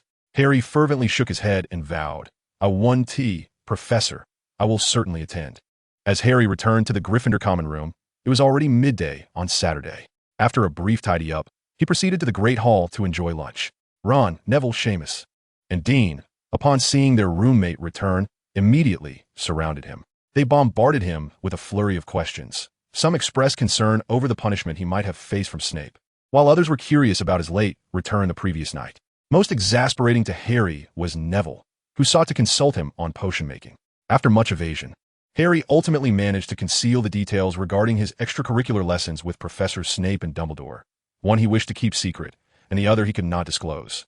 In the afternoon, accompanied by Ron and the insistent Hermione, who insisted on studying together, Harry visited Hagrid's hut. They discussed the incident of Snape detaining Harry, shared some light-hearted jests about Mr. Filch and his cat, and then Harry broached the purpose of their visit. "Hagrid, have you heard about the recent attempt by a dark wizard to rob Gringotts? Although he was unsuccessful, do you think the vaults he searched were merely coincidental? Or was there some forethought involved?" Hagrid grunted, ignoring the untouched rock cake on Harry's plate, and handed him another. He was remarkably inept at deceit. Even when Harry extended an olive branch, he stubbornly refrained from uttering even a single word of coincidence, which ultimately reinforced Harry's conviction that the contents of that small bag were indeed extraordinary. After an extended silence among the four of them, Hagrid painstakingly conjured a topic, directing his inquiry to Ron. "Ron, what has your brother Charlie pursued after graduation?" "He is currently in Romania studying dragons." "Indeed," Hagrid replied, recalling that during his school days, Charlie had a particular affinity for creatures, excelling in the care of magical creatures class beyond anyone else. As Harry and his companions strolled back to the castle, preparing for dinner, their pockets were brimming with enough rock cakes to last them an entire week. This marked the first formal meeting between Ron, Hermione, and Hagrid. Out of politeness, they felt reluctant to refuse. As a friend, Harry, seeing his two companions with their cakes, felt compelled to join the procession. By Sunday, the first-year flying class schedule was released, and the majority of Gryffindor's newcomers lamented the fact that they would be sharing lessons with Slytherin students. Since their arrival, they had endured countless tales of Malfoy's boasts about his prowess in Quidditch, beyond his lengthy anecdotes, concluding with how he narrowly escaped a Muggle helicopter. He incessantly complained about Hogwarts' decision to prohibit first-years from joining the house Quidditch team. In truth, Malfoy was not the only one prone to exaggeration. Nearly every child from a wizarding family possessed their own fanciful narratives, as if they had grown up atop flying broomsticks. The reason Malfoy garnered the most ire was his family's considerable wealth, making some of his boasts seem credible. Harry harbored a deep yearning for flight, among all things magical. The ability to soar freely atop a broomstick was an untainted passion. However, with the arrival of the class schedule, the atmosphere among his peers grew increasingly tense, prompting him to worry that he might be a fool devoid of any flying talent. As Thursday approached, Harry found himself engulfed in turmoil, unable to communicate with another self. Whether in dreams or in moments when he relinquished control of his body, that consciousness, which had accompanied him for a decade, seemed to vanish without a trace, leaving no sign of its existence. The triviality of attending mundane classes paled in comparison to the daunting prospect of facing Voldemort and other unknown dangers alone. He even began to question whether the diadem linked to Voldemort had somehow affected him. Harry had guessed half right. Rewinding to the night 6 days prior, Moan was manipulating Harry's body, raising the diadem above his head and feigning to don it. His intention was to exploit the rearranged sequence of memories, leading Harry to mistakenly believe that another version of himself had succumbed to the diadem's allure, thereby instilling caution regarding this founder's relic, which had been tampered with by Voldemort. In the face of the unknown, Harry might have succumbed to temptation. However, having already erred once, Harry's current disposition would ensure he would not entertain any misguided notions about the diadem again. Finally, as he recounted the events to Dumbledore, everything fell into place.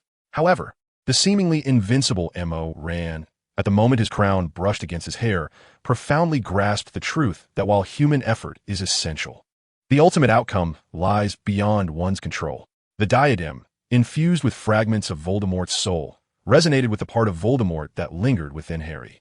As the two Horcruxes drew near, memories belonging to the Dark Lord surged forth in abundance, from the orphanage to his school years, and culminating in Voldemort's journey to Albania to retrieve Ravenclaw's diadem and transform it into a Horcrux. Every ounce of knowledge Tom Riddle had acquired, every life he had extinguished, and the agonizing pain he endured while fragmenting his soul, were forcibly thrust into M.O. Rand's consciousness in an instant. This was no mere encounter with Dumbledore that posed a potential threat. It was the purest form of danger. M.O. Rand was certain that, as a unique Horcrux, Harry's body could directly serve as a vessel for Voldemort's resurrection. What to do? Should he release M.O. Rand? No. M.O. Rand was dark magic. Using such a force against the Dark Lord could very well lead to his own undoing. After a brief moment of contemplation, M.O. Rand abandoned the idea of wielding the power of the dark mist. He drew his wand, pointed it at his own head, and uttered a spell that Harry had yet to learn. Crucio, the excruciating torment of his physical body, forcibly dispelled the fragments of Voldemort's consciousness that sought to dominate him. Collapsing to the ground, M.O. Rand immediately expelled a copious amount of vomit. His arms, abdomen, thighs, and even neck convulsed uncontrollably.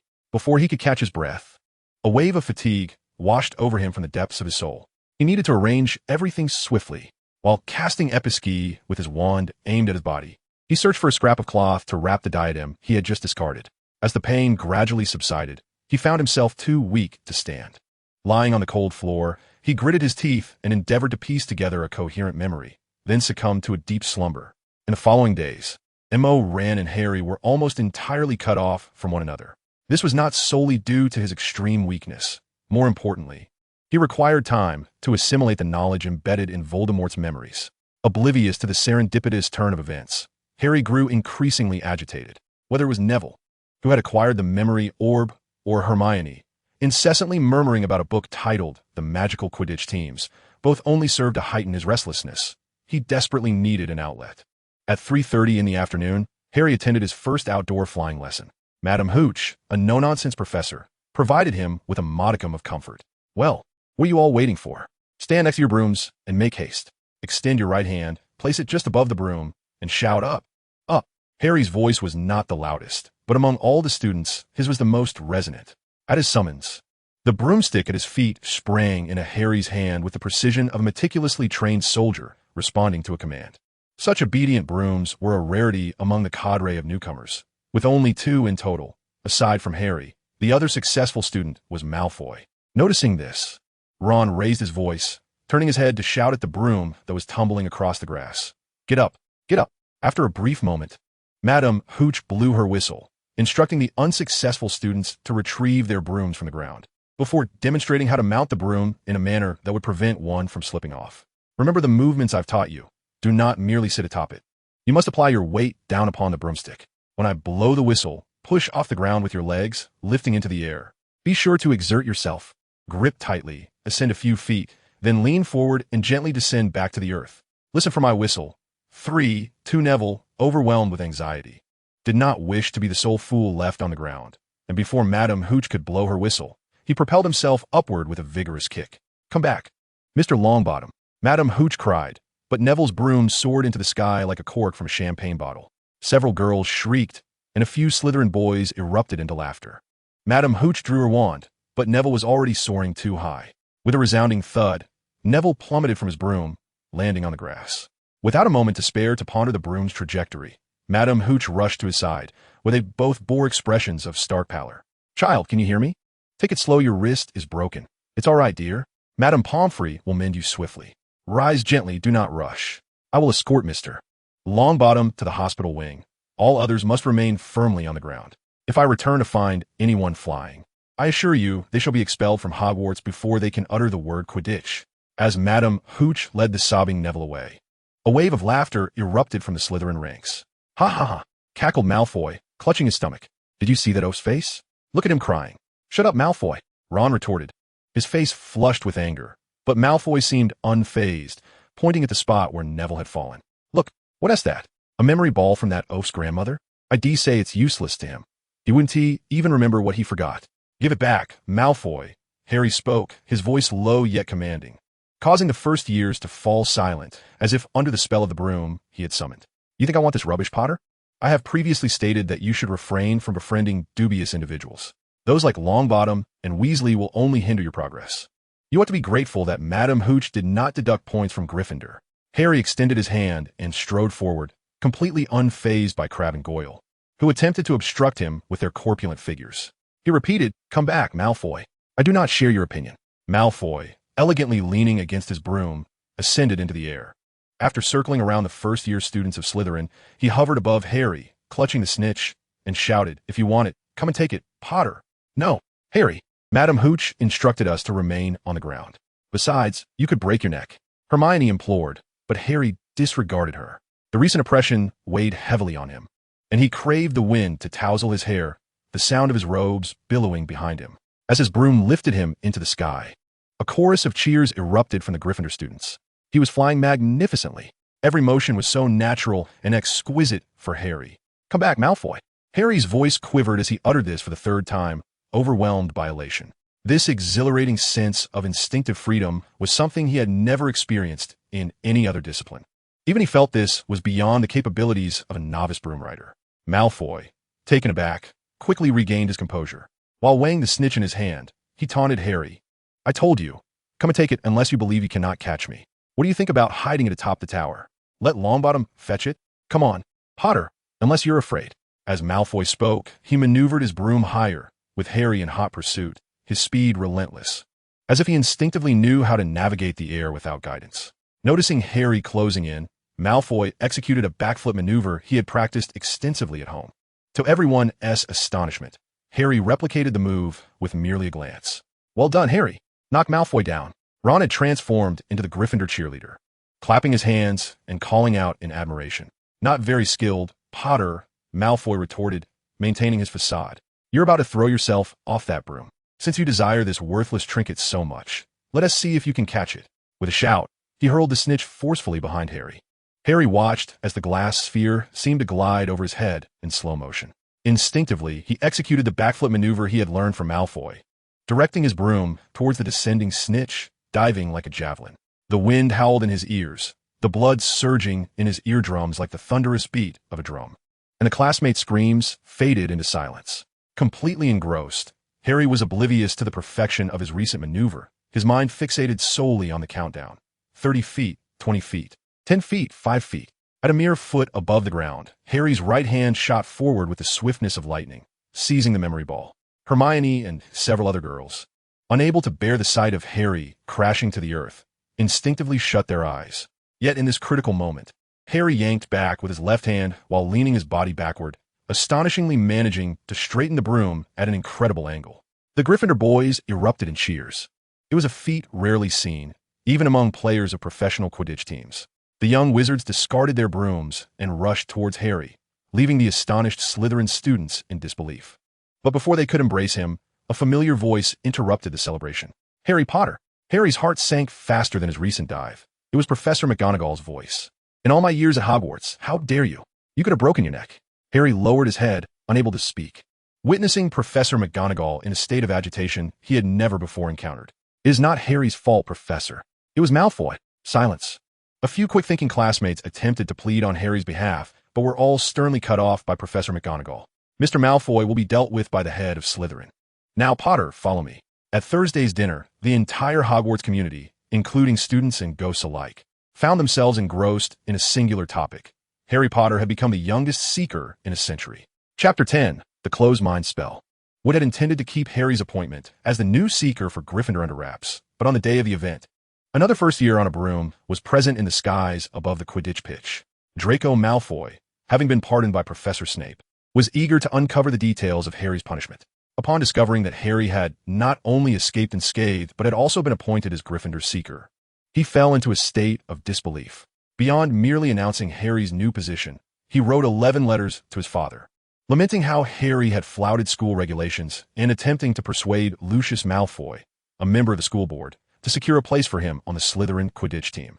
Unfortunately for Malfoy, Slytherin's team did not share Gryffindor's need for a Seeker. Terrence Higgs, a seventh-year student, had performed commendably in the previous season. Even with his father's endorsement, Malfoy's aspirations required Professor Dumbledore's approval to circumvent school rules. In the end, all of Malfoy's efforts dissipated into thin air. In his fury, he skipped dinner, waiting at the entrance of the Great Hall until finally, he confronted Harry. Potter, do you dare to engage me in a wizard duel tonight? Harry exchanged glances with Ron, sending Malfoy a look filled with sympathy. You? And me? Yes. Just you what? Haven't you heard of wizard dueling? Of course, he had. No way, Ron exclaimed, suddenly seeming to realize something. You mentioned tonight? Huh. No wonder you dared to challenge Harry to a duel. You intended to lure us out under the cover of darkness, and then summon a professor to catch us, didn't you? Draco's face flushed crimson as he stammered. How could that be?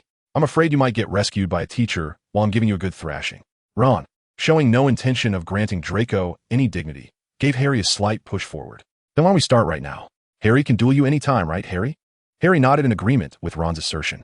Draco instinctively sought refuge behind Crabbe and Goyle, but after witnessing Harry's magical prowess on several occasions, even his hefty sidekicks hesitated to confront Harry directly. Midnight, I'll be waiting for you in the trophy room. Anyone who doesn't show up is a coward. Watching Draco and his companions flee after leaving that taunt, Harry chuckled. Quick on your feet, Ron. I thought you were going to agree to it right away. His excuse was too flimsy, Ron replied. Don't be modest. I've always said you're quite clever. Harry's compliment turned Ron's face a shade of crimson. Yet as they made their way back to the Gryffindor common room, an even more unexpected figure than Draco appeared. Thank goodness, I finally found you, Neville exclaimed. Why aren't you at the Great Hall for dinner? Did you forget the password? This week's password is Porky. No, I can't find Harry, Neville responded. Hearing this, Harry patted Ron on the shoulder and stepped forward to inquire, How's your arm?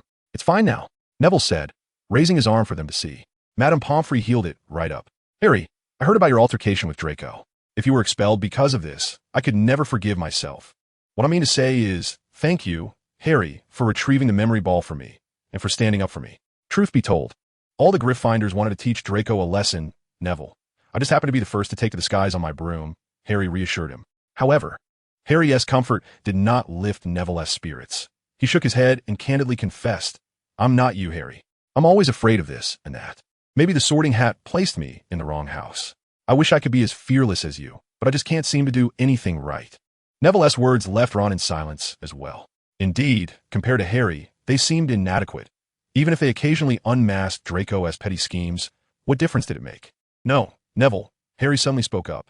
I'm not fearless. In fact, I might be more afraid than you. How can that be? You've never even ridden a broom and yet dare to duel Draco in the sky. Ron exclaimed. Listen to me, Ron. A person who knows no fear, who is oblivious to the concept of dread, is merely a fool at best. That is not true bravery. Allow me to share a candid truth. When Professor McGonagall called my name from behind, I was utterly terrified, fearing expulsion. As I walked towards the castle, I contemplated ad nauseum how I would return to my uncle's home and confront the ensuing reality. I even regretted my impulsive decision to soar into the sky in pursuit of Malfoy. Neville bowed his head even lower, not wishing for Harry to witness the tears welling in his eyes. However, Neville, once the tumult had subsided and I reflected on the events of the day, I realized I bore no regret for standing up for you. You're my classmate, my friend. In that moment, I could not allow Malfoy to demean you without consequence. If I were to make the choice again, I would still endeavor to reclaim the memory ball, though I would likely resort to my wand rather than risk expulsion by chasing him on a broomstick. Harry Neville murmured Harry's name, his eyes brimming with tears, his nose nearly dripping into his mouth. I do not share this to elicit your gratitude, Neville. What I wish to convey is that true courage lies in the understanding of fear, confronting it, and ultimately overcoming it. Do not feel ashamed for your fears. Far too many individuals choose to flee before reaching this juncture. As long as you dare to acknowledge and face it, one day you will discover the courage within you to conquer it. Ron, astonished by Harry's speech, found himself at a loss for words. Eventually, he managed to ask, "Goodness, Harry, who taught you all this?" Harry shrugged, slightly embarrassed, and replied, "I suppose I taught it to myself." Before long, Friday arrived once more. Much like the previous week, Professor Snape did not particularly trouble the Gryffindor students during potions class. Although he still bestowed a few extra points upon Slytherin, it was notably better than his treatment of other years. Hermione was on fire this week, aside from flying lessons. She managed to earn Gryffindor several points in nearly every class, prompting many to regard the young witch with newfound respect. As for Harry, during this week in Professor Snape's office, he not only studied potion making, but also received additional instruction in the art of mental occlusion. This technique is a defensive magic designed to shield the mind from external intrusions. It is rather obscure, highly advanced, and, of course, incredibly effective. Is it intended to prevent mind reading, Professor? I believe I've encountered the term legilimency in my readings, Harry inquired. Potter, pay closer attention. You must learn to discern the most subtle distinctions. Since you have read about legilimency, you should understand that what is termed mind reading is merely a fanciful notion held by muggles. The human mind is not a book to be leafed through at will. Consider the thoughts etched within your mind. They are never neatly arranged in order, are they? The mind is a complex, multi-layered entity. If you master the art of mental occlusion, I believe it will greatly benefit your future studies in potions. Harry deduced that everything must have been orchestrated by Dumbledore. Within the confines of Hogwarts, he was the only one aware that he had once glimpsed Voldemort's memories. The fact that Dumbledore entrusted such a significant task to Snape implied that Professor Snape was likely a teacher worthy of complete trust, or at the very least, that was Dumbledore's belief. Very well, Professor, I believe I have grasped the essence of it, Harry stated earnestly, deciding not to unveil the intricate dynamics at play just yet. The art of legilimency resembled a sophisticated lie detector, for thoughts are dynamic and capricious, capable of rendering only near-accurate inferences through the observation of memories and emotions. Snape nodded in satisfaction. It appears you possess a modicum of talent, Potter. Occlumency is designed to seal away memories and emotions that contradict lies and illusions, thereby enabling you to deceive those who intrude upon your thoughts, leading them to erroneous conclusions. However, I must remind you that you are now a wizard. Refrain from frequently employing terms commonplace among muggles. Understood, Professor. Does this magic require incantation? Harry inquired. Snape, who had just exhibited a hint of good humor, instantly reverted to his usual stern demeanor, exasperatedly explaining to Harry, not all magic necessitates incantation. You are a wizard. A wizard. A mute wizard without a wand is still a wizard, but a muggle cannot wield a wand to perform magic. If you require incantation to safeguard your mind, what would you do while asleep? Raise your wand in your dreams? My apologies, Professor. Snape studied Harry's eyes for a moment before gradually regaining his composure. Very well. This is your first encounter with such advanced magic. Listen closely. For ordinary wizards and novices, eye contact is often crucial in legilimency, as it allows you to discern whether your mind has been invaded. However, once faced with a highly skilled wizard, such as Dumbledore, spells, wands, and eye contact become irrelevant. They can effortlessly infiltrate your mind without your awareness. Unfortunately, both legilimency and occlumency are not within the grasp of ordinary wizards. So should you encounter someone intent on invading your thoughts, their magical prowess will likely be formidable. Now, Snape withdrew his wand. I shall enter your mind, and you will involuntarily recall certain fragments of memory. Remember, this is not voluntary. You must resist me, deceive me, and you may even draw your wand to thwart me if you wish. Only by first honing your ability to resist can we progress to the next step. Prepare yourself. 3, 2, 1, legitimacy. Harry's preparations seemed to bear no fruit as the office before him dissolved like ink, and a series of images flickered through his mind as if projected on a screen. On a summer day when he was 5, after tidying his room, Harry witnessed Dudley, freshly returned from a bicycle ride, trampling the floor in disarray. Uncle Vernon scolded him, insisting he clean it again. Yet Dudley obstinately disregarded his mother's commands to ascend for a bath, instead racing back and forth in the hall. Harry labored from afternoon until nightfall before he could finally rest. That same year, on Halloween, Aunt Marge visited, and her dog, Ripper, chased Harry up a tree, much to the amusement of the Dursleys, who laughed uproariously on the lawn. At 7, Harry began school.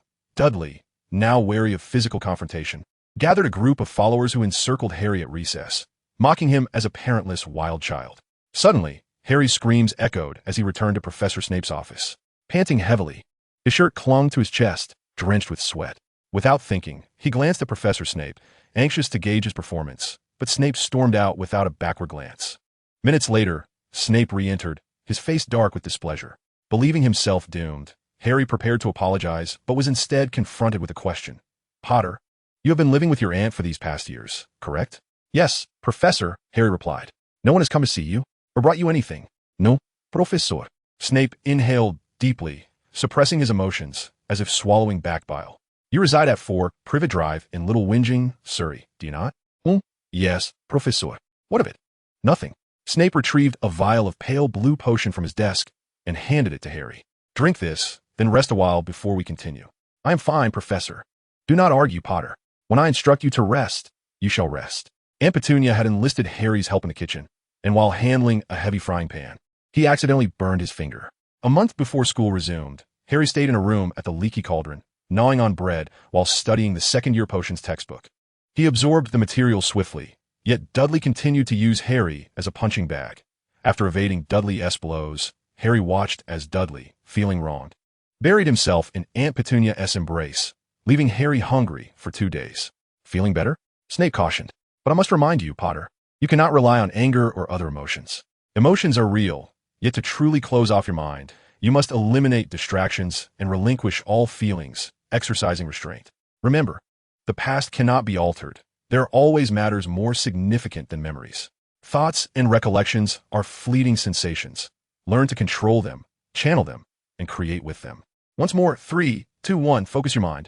As Harry sprinted down the streets of Little Whinging, his subconscious urged him to consume as much food and exercise as possible, believing this would allow him to grow taller and evade Dudley's bullying. As he ran, he transformed into a gust of wind, soaring into the sky, with the landscape of Little Whinging distorting into the majestic castle of Hogwarts. Harry did not cease his search. He was looking for a man adorned with a purple turban. Suddenly, he jolted awake, realizing that Snape still held his wand. He became aware that he had extricated himself from the memory without engaging in a mental duel. The fabricated memories you conjured were far too chaotic to achieve their deceptive purpose. However, for your current self, it is indeed a significant advancement. Let us conclude today's session here and proceed to the banquet hall for dinner. Harry, still in a daze, nodded and lingered for a moment in his chair before bidding farewell to Professor Snape. As he opened the door, he seemed to catch a glimpse of Snape using his wand to extract something from Basin. Thanks to Professor Snape's early termination of Harry's detention, a remarkable occurrence unfolded during dinner with Ron and the others. 6 long-eared owls delivered a slender package under the cover of night. As Harry delightedly indulged in his meal, curiosity surged within him regarding the mysterious sender of the package. Hedwig followed closely, bringing with her a letter that landed atop the parcel. Noticing Professor McGonagall's signature, Harry eagerly tore open the envelope. Do not open the package on the table just yet. It contains your new Nimbus 2000. Gryffindor's first match is against Slytherin. I do not wish for students from other houses to learn of your new broomstick, so hide it well. Oliver Wood will be waiting for you at the Quidditch pitch this Sunday morning for your first training session. Had Harry not undergone intensive training in mental occlusion with Professor Snape, he would have at least shown the note to Ron. However now, with a burgeoning grasp on emotional control, Harry was not swept away by joy or excitement. Amidst his classmates' inquiries, he swiftly cleared his plate, took hold of his Nimbus 2000, and returned to his dormitory. Observing Harry's hurried departure and the shape of his package, Hermione seemed to suspect something. She picked up her book, took a couple of bites of mashed potatoes, and directly followed him. At Hogwarts, boys were prohibited from entering the girls' dormitory. Should a male student attempt to do so, the staircase would transform into a slide, flinging him away. Conversely, girls were free to visit the boys' dormitory at any time. Harry was only aware of the former, which is why he was startled when Hermione surprised him while he thought he was alone opening the package. "What is that?" Harry exclaimed, drawing his wand, ready to utter a spell before halting just in time. "Hermione? What are you doing here? Wait, how did you get in? Aren't boys and girls supposed to have separate dormitories?" Hermione, clutching her book, moved closer to Harry's bed. "Perhaps the founders of the school deemed girls more trustworthy than boys? Is that truly your new broomstick?" Harry turned, and together with Hermione, they began to examine the Nimbus 2000. Their knowledge of broomsticks was limited, yet they could not deny the stunning appearance of the new broom. The wooden broom, crafted from rosewood, possesses not only a lustrous sheen and elegant lines, but its bristles are also arranged in perfect harmony, devoid of a single split. Coupled with the broom's gilded halo at its apex, one could scarcely fathom the reaction of Quidditch enthusiasts like Ron or Malfoy upon beholding it. "So, you're to commence your Quidditch training, are you?" "Indeed. It begins this weekend." "Well, I had initially intended to accompany you to the library for some study. Are you free on Saturday?" "On Saturday, I am scheduled to visit Professor Dumbledore, but if I conclude early, no worries, I can manage alone. I shall take my leave now. Rest assured, I will keep the matter of the broom confidential." Chapter 11. The Goblet of Fire. Honeydukes. Harry had to admit that when he received a note inscribed with those words, he suspected it was a prank. However, as he later surmised, it was indeed the secret password to Dumbledore's office. Upon hearing Harry's voice, the enormous stone guardian shook its grotesquely shaped head and stepped aside. The wall behind it cracked open, revealing a spiraling staircase. Harry gently tapped on the gleaming oak door and greeted, "Professor Dumbledore, may I enter?" The door swung open automatically, and Dumbledore's attire appeared notably simpler than his usual garb at school. "Ah, you have arrived, Harry. Congratulations on joining the Gryffindor Quidditch team. How has your week been?" "Quite well, Professor." As Harry took in the layout of the office, he approached Dumbledore with brisk steps. "I have heard that Severus will be tutoring you every Friday. He is quite a stringent teacher. If you find this academic regimen overwhelming, you may." Without allowing Dumbledore to finish, Harry quickly interjected, "Professor, I can keep up. It's no problem." "Very well." Dumbledore's tone seemed tinged with a hint of disappointment, revealing his lack of enthusiasm for the role of tutor. "What shall we study today? Have you destroyed that item?" Dumbledore glanced up at Harry, who had reached his desk, and with a wave of his hand, a piece of candy soared through the air, transforming into a chair behind Harry. "Have a seat." Harry was taken aback. He gently caressed the brass handle shaped like a griffin and slowly sat down. It is known that transfiguration imposes strict limitations on the size and shape of objects. Even a wizard with ample knowledge of the subject cannot transmute a mere sesame seed into a colossal dragon. Harry had never conceived that a small candy could transform into an object as large as a chair. More astonishing was the fact that Dumbledore had just performed such a precise and intricate transfiguration spell without uttering a word or wielding a wand.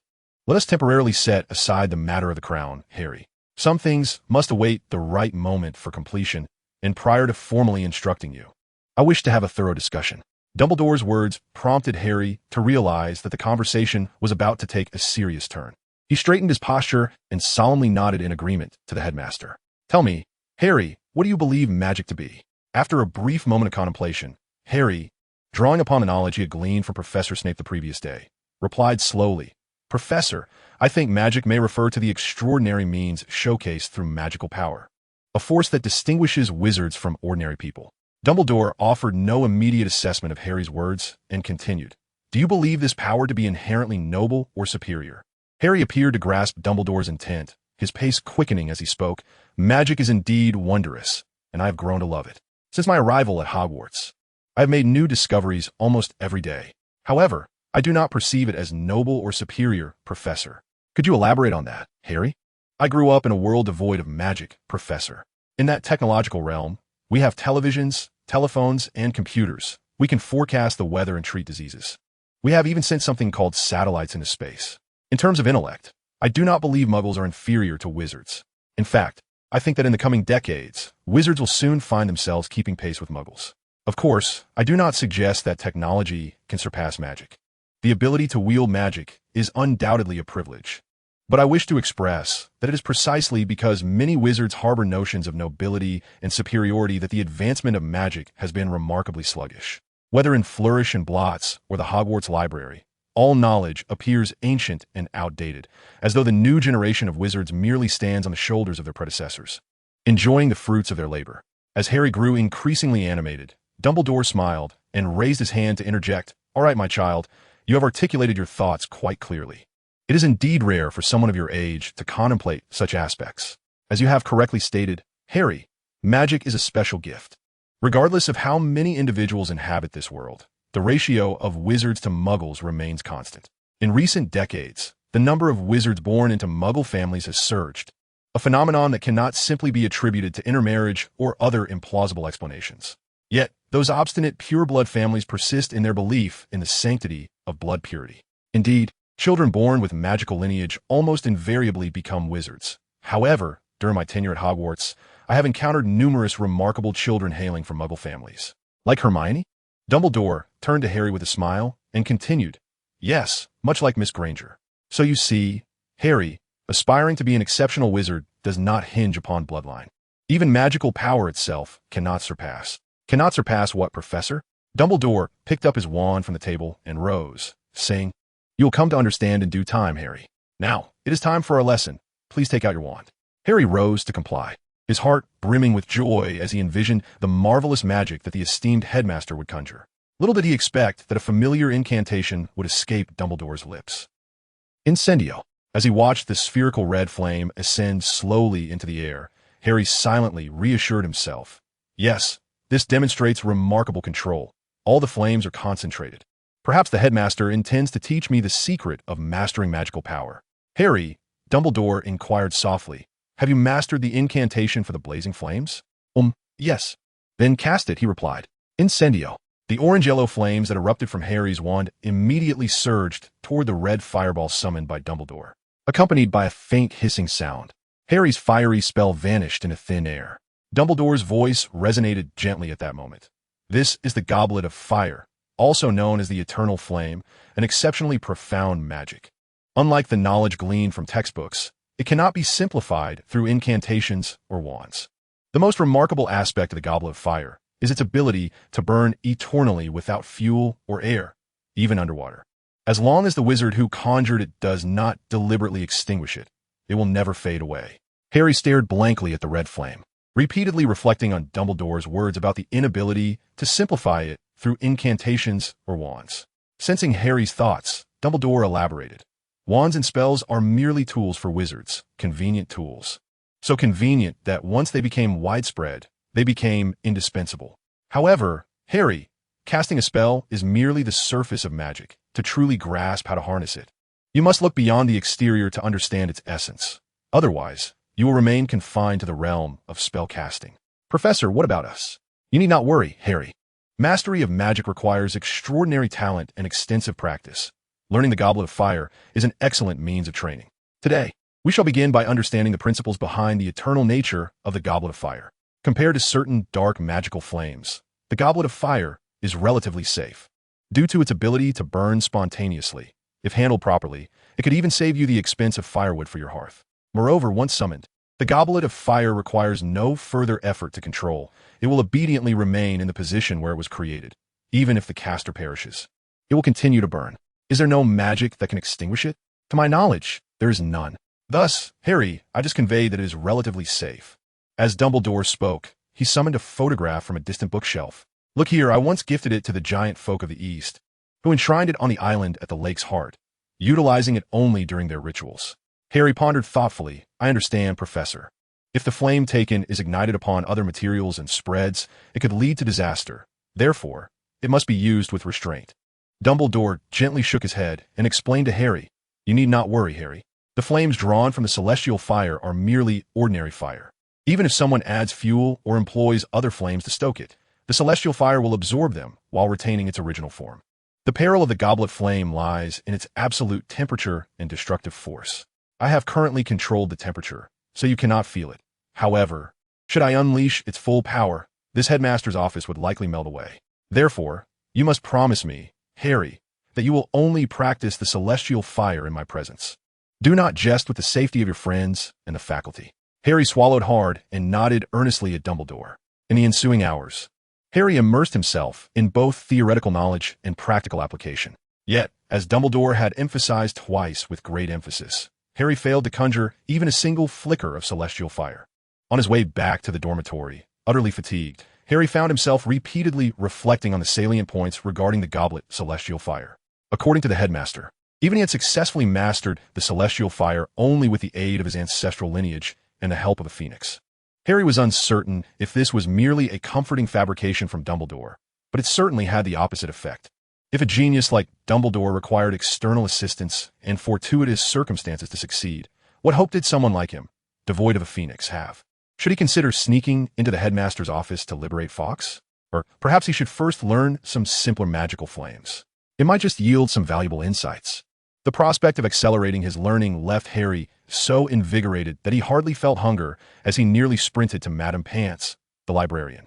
"Mr. Potter, it is time for dinner, and as I have made clear, I cannot permit you to borrow books from the restricted section without a professor's authorization," Madame Pants stated. "Madame Pants, I am not seeking to access the restricted section this time." "Oh, how refreshing. Very well, just remember, no eating in the library. And do not damage the books." "Rest assured, I will not." Books such as How to Identify Terrestrial Herbs, Vampire Defense Manual, and Compendium of Magical Flames are easily found in the Hogwarts Library. Just moments after reaching the shelf beginning with the letter F, Harry spotted what he sought.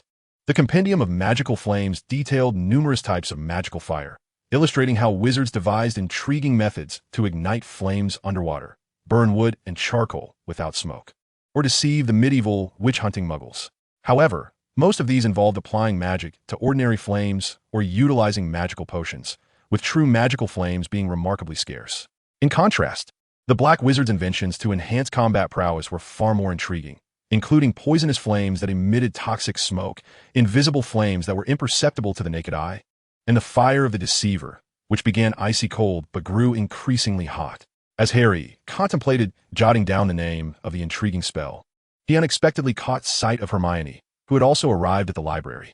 "Harry, have you finished your studies with Professor Dumbledore?" Harry closed the book, feeling somewhat embarrassed, and replied, "Ah, yes. It's quite late for you to be studying at the library." Hermione weighed the 2 hefty tomes in her arms and remarked, "I've come to return these books, but I'll likely borrow another for some bedtime reading. Are you self-studying a particular subject? Perhaps we could study together?" Harry smiled and shook his head, returning the tome titled The Compendium of Magical Flames to the shelf. Although Professor Dumbledore had not explicitly forbidden him from sharing his studies, he instinctively wished to keep this secret. He left her with a hasty, "No, I just came to see if there were any interesting books. I'm off to have dinner." "Goodbye, Hermione," and swiftly departed. The following morning, Harry awoke from his slumber feeling remarkably refreshed. This was not solely because it marked his first day of practice with the Gryffindor Quidditch team. The true source of his exhilaration stemmed from the return of another self. M.O. ran. Unlike his previous dreams, the experience of revisiting the study of ancient Goblet Fire the Night before felt indistinguishable from reality. The portraits of former headmasters in the headmaster's office, the words spoken by Dumbledore, and even Fawkes the Phoenix, who merely flew around him in a circle, all replayed in sequence. Harry even felt that had he not already experienced the same content once, he might have mistaken it for reality. M.O. ran. Concealed within Harry's being, was equally astonished. The brain-sealing technique and the ancient Goblet Fire, which he had never encountered in the films, suggested that if they continued on this trajectory, they would have more strategies at their disposal when confronting formidable foes. Many characters who perished in the original narrative while battling Voldemort might have a chance to survive without having to sacrifice their lives. This inference was not a mere whimsical thought or baseless optimism on M.O. Rand's part. He was never one to be blindly optimistic. In fact, while sorting through Voldemort's memories and knowledge, he uncovered a perilous soul spell. This insidious magic allowed Voldemort to inhabit living beings, draining their life force to augment his own. It was evidently the method the Dark Lord employed to control Professor Quirrell. However, upon learning the principles of the spell, M.O. Rand became even more intrigued by how Voldemort could possess Quirrell. Logically, this magic, which could only be utilized when a person was in a state of near death, bore significant limitations. Take Voldemort, for instance, who possessed Horcruxes. After his physical demise, his consciousness resided within a fragment of his soul. His magical power should only allow him to inhabit small animals or insects. Perhaps after languishing for a decade or so, he could barely manage to possess a creature tainted by dark magic or a newly born human infant. As an adult wizard, Quirrell was not originally a loyal Death Eater. He should not have been so easily controlled if he possessed even the slightest inclination to rebel, regardless of his diminished magical prowess. Thus, the only plausible explanation is that, at his core, Quirrell was indeed a cowardly individual. Under Voldemort's sweet words and a blend of threats and promises, he willingly surrendered his body to coexist with the Dark Lord. The reason Voldemort did not directly possess Quirrell to resurrect himself lies in his current inability to consume the soul of an adult wizard. Instead, he resorted to a combination of deceit and intimidation to compel Quirrell to perform various tasks in preparation for his rebirth. M.O. Rand did not harbor a strong desire to save Quirrell, for although he too was a pitiable figure, many unforgivable sins had already been committed during the time Voldemort inhabited him. His extensive research into Voldemort's soul magic was driven by a desire to harness his unique constitution to absorb dark magical energies and grow stronger. Within the Harry Potter universe, the wizarding world is rife with perilous dark magical creatures. Just within the vicinity of Hogwarts, M.O. Rand could encounter basilisks, acromantulas, and the dementors that would soon arrive in their third year. If this magic could be refined into his own exclusive technique, the Northern Divine Skill, the future for him and Harry would indeed be boundless. Good morning, Harry. Are you off to practice? Good morning, Ron. Yes. May I accompany you to watch? I wish to see the Firebolt 2000, merely to observe, not to ride or touch. You could sneak a couple of touches in the dormitory. I've hidden it under my bed, but you must be discreet, as I shouldn't flaunt it before the official match. It's a secret weapon. Ron swallowed hard and shook his head. Then I won't touch it, unless someone sees and spreads the word. I'll just watch you practice. Harry teased. Perhaps you should study with Hermione. That way, your grades would surely improve. Absolutely not. She is brilliant and formidable. But spending time with her would only result in constant reprimands. She wouldn't dare speak to you that way. Observing the disdainful expression on Ron's face, Harry patted his shoulder, and together they made their way toward the Quidditch pitch. Chapter 12. The Troll Harry's training session proceeded smoothly, as he had previously gleaned knowledge about Quidditch from books, allowing would to forego a lengthy introduction of the rules. He gathered many team members, including the Weasley twins, to assist Harry in practicing with a golf ball while also imparting flying techniques. As dusk approached and everyone was exhausted and panting, Harry maintained a flawless record. This thrilled Wood, who, on the return journey to the Great Hall, proclaimed to anyone who would listen that Gryffindor was certain to win this year. Have you seen Hermione? Harry suddenly inquired of those around him after piling his plate high with roasted ribs. Oh, let her be. She is probably off to the library again. That girl knows nothing but books, not even bothering to care about the new seeker training in our house. Ron's words did little to assuage Harry's anxiety. But just as he was about to rise and survey the scene, a man, his face stricken with terror and wearing a headscarf, burst through the grand doors of the banquet hall. It was Professor Quirrell. A troll, he shouted. In the dungeon. I thought you ought to be informed. With that, he collapsed onto the floor, unconscious. A thunderous crash echoed from above, and chaos erupted in the hall. Save for Harry and a handful of upperclassmen from various houses, all the young wizards abandoned their dinner and rushed towards the exit. Silence. Professor Dumbledore's voice resonated like a bell, instantly commanding the room's attention. Please remain calm. Now, heads of houses, escort your students back to their dormitories immediately. Teachers, follow me to the dungeon. Percy's response was swift. He moved to gather the first-year students, directing them with authority. Follow me, first years. Stay together, clear the way. I am a head boy. With his older brother leading the way, Ron felt a surge of reassurance, wiping the perspiration from his brow and turning to Harry. I really don't understand how a troll got in. They're supposed to be remarkably dim-witted. Harry, what do you think? Amidst the throng, Harry was bent low, making his way towards the library on the second floor. At the moment Quirrell had burst into the banquet hall, a voice, distinct yet familiar, echoed within his mind for the first time while he was still conscious. Go find Hermione. To the library, and the girls' bathroom on that floor, quickly. Uncertain why this voice urged such urgency, yet aware that Hermione was oblivious to the impending danger. Harry complied. Upon reaching the second floor, he found the library closed. Before he could even peer through the door's crack, a foul stench permeated the air, a repugnant amalgamation of Dudley's dirty socks and an unkempt public restroom. Following the source of the odor, Harry beheld a colossal shadow advancing towards him, accompanied by heavy footfalls from around the corridor's corner. The figure loomed at least 12 feet tall, and with each step, the floor trembled beneath it. Harry quickly crouched into the shadows, his mind racing with possibilities. Should he flee, or attempt to divert its attention? Although he had yet to locate Hermione, summoning the teachers would surely be the most prudent course of action. Before he could finalize his thoughts, A piercing scream from a girl nearly caused his heart to seize. Hermione, just emerging from the girls' restroom, looked up to see the monstrous creature approaching from the corridor. Its skin resembled filthy granite, rough and dull, even the moonlight merely reflecting off it like a giant mound of dirt. The giant, clearly taken aback by the presence of such a diminutive creature, lifted its thick and elongated arm, scratching its head, much smaller than its palm, resembling a cocoa bean. After a moment of contemplation, it resolved to eliminate Hermione, who was shouting and had slammed the door shut in fright. With a roar, the giant swung the wooden club it had been dragging along the ground, shattering the thick wooden door of the ladies' restroom into splinters. The explosive sound of splintering would drown out Hermione's scream as she cowered in the furthest corner of the stall, completely unaware of the giant's tree stump-like foot approaching her. Harry ran with great speed, clutching his wand, which had originally been tucked at his waist. Since embarking on his magical studies, he had been preoccupied with various distractions, never finding the opportunity to refine his combat skills. Little did he anticipate that his debut as a novice would thrust him against such an exaggerated foe. Reducio. At the critical moment, Harry's shrinking spell accurately struck the club that was about to descend upon Hermione's stall. The giant, applying all its weight to the weapon, failed to comprehend why it had transformed into something as light as chopsticks, resulting in a loss of balance that sent it crashing down. Boom! The sink walls and pipes were crushed under the tremendous weight.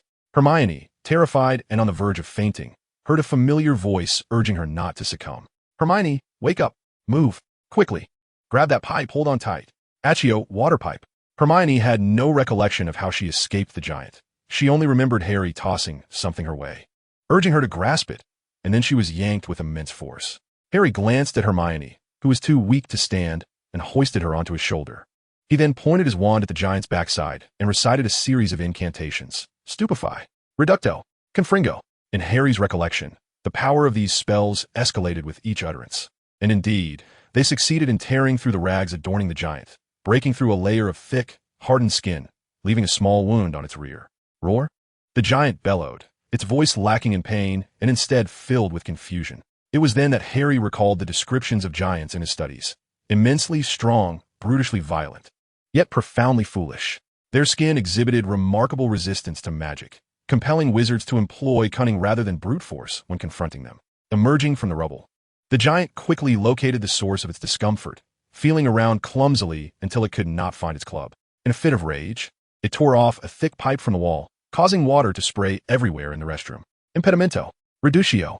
As Harry cast the impediment curse in front of the giant, he simultaneously diminished the size of the pipe it was wielding. He could not conceive of any method to vanquish the giant for the time being. His only recourse was to ensnare it as much as possible, allowing himself to escape with Hermione from this perilous place. Feeling an abrupt emptiness in his grasp, the giant lowered its head, bewildered by the sudden disappearance of the stick it had just picked up. After repeatedly tugging at the pipe until it was thoroughly cleared, its fury ignited. Though its mind refused to link the vanishing stick to Harry, at that moment, the diminutive figure before it became the sole target for its wrath.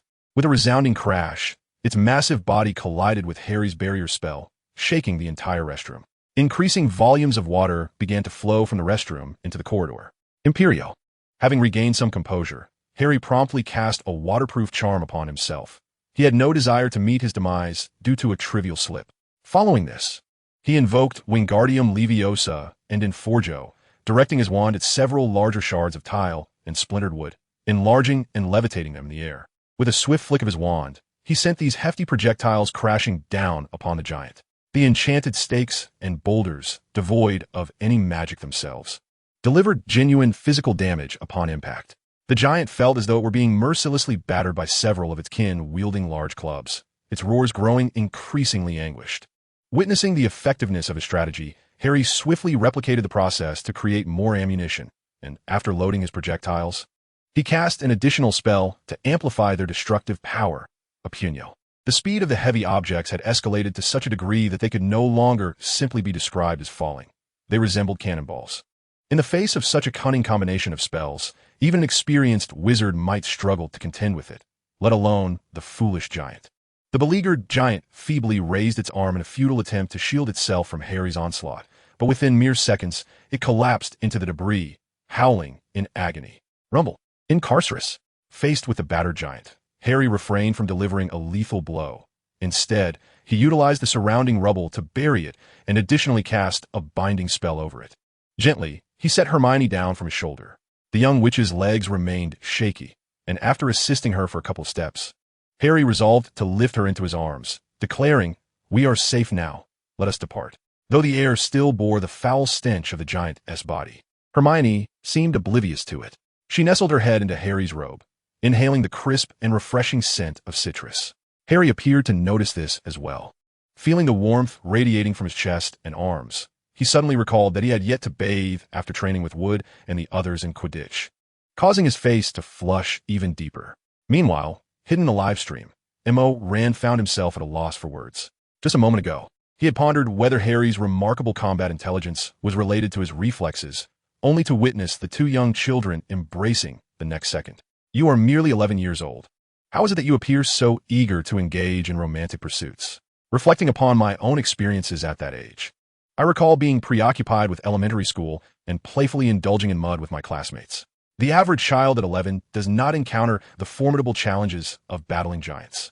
Perhaps it is best to refrain from meddling in the affairs of their hearts and allow nature to take its course. Following a moment of candid venting, Rand swiftly redirected his thoughts to more pressing matters. He had initially contemplated advising Harry to spend less time playing Quidditch. It became evident that the reflexes and adaptability required of a seeker could indeed translate to combat situations. Thus, why should he assume the role of the villain who stifles a child's passions? Harry not only should play, but also excel at it. Suddenly, a deafening crash startled Harry, Hermione, and Rand. They turned abruptly, only to discover that the sound did not emanate from the direction of the girls' restroom. Hermione quietly urged, "Put me down, Harry. I can stand on my own." Harry glanced at her, nodded in agreement, and even after releasing the little witch from his embrace, he instinctively positioned her behind him for protection. Another thunderous impact reverberated closer to them. Harry and Hermione drew their wands in unison, yet they could not identify the source of the ominous noise. With a resounding explosion, the wall at the end of the corridor crumbled, and amidst the flying debris, a voice filled with a bloodthirsty desire emerged from the swirling smoke. Although Harry could not discern the creature's form, he was certain it was far larger than the giant he had just defeated. Petrificus totalis. Reducto. Harry and Hermione launched their spells together, but the combined effort seemed futile. A colossal, humanoid figure charged forth. It was a giant with two heads, entirely cloaked in black, unlike the one Harry had vanquished. This creature towered at an astonishing 18 feet. Despite their extensive reading, neither Harry nor Hermione had encountered such a being. The giant's skin appeared rough and sagging, yet the creature before them was adorned with formidable muscles. Indeed, to describe it as muscular was an understatement. No living creature should possess such brawn that it tears through its own skin. In Forjo, Wingardium Leviosa, Opinio, Harry replicated the spells he had previously employed against the giant, but to their astonishment, every projectile was effortlessly deflected by the unknown monster's arm. Upon closer inspection, Harry noticed that the creature's arms were riddled with grotesque bone spurs protruding from the gaping wounds. A simultaneous roar escaped both of the creature's heads, and then, akin to a beast, it charged towards Harry and Hermione on all fours. Impedimento. Harry's heart raced. Although he had a multitude of spells at his disposal, he doubted their efficacy against such a formidable foe, unless... Let us switch. Rand's voice suddenly resonated in Harry's mind. Upon resolving the matter of the creature, you must devise a more compelling explanation for Hermione. In the next moment, an unstoppable black wind surged forth like the Grim Reaper, causing Hermione to lose her grip on her wand and tumble to the ground, staring in astonishment as the dark mass engulfed the two-headed monster. A monstrous roar reverberated through the corridor of the second floor, leaving no one able to discern whether it was the creature's anguished wail or a silent howl of despair. When Harry reappeared before Hermione, breathless, the once formidable two-headed beast had been utterly obliterated. "It's all right, Hermione," Harry said, leaning heavily on his knee to steady himself. He lifted his gaze to meet Hermione's, only to find her staring at him with a mixture of fear and bewilderment. Harry lowered his head in silence, pondering what explanations he might offer, yet his mind failed to conjure a single excuse. Just as he contemplated whether to be candid with Hermione, he was suddenly enveloped in her embrace. Hermione's arms wrapped tightly around him, as though she feared losing a cherished toy, and she held him in silence. Harry could feel the warmth of her cheeks against his, along with the heat of her gentle sobs. He was uncertain of how to respond or what to say, but deep down, he understood that things were not as dire as he had previously imagined. Harry could not recall how long they embraced, but they remained entwined until footsteps approached from behind. When Professors McGonagall and Snape arrived, they were alarmed. Had Harry and Hermione not released each other and stood up, they might have assumed a student had perished. "My goodness, what on earth are you two playing at?" Professor McGonagall exclaimed, her voice trembling with agitation as she directed her inquiry at Harry. Unexpectedly, Hermione stepped forward and interjected, "I apologize, Professor McGonagall. Harry was searching for me. I sought out the troll because I had read about them in a book and mistakenly believed I could handle it.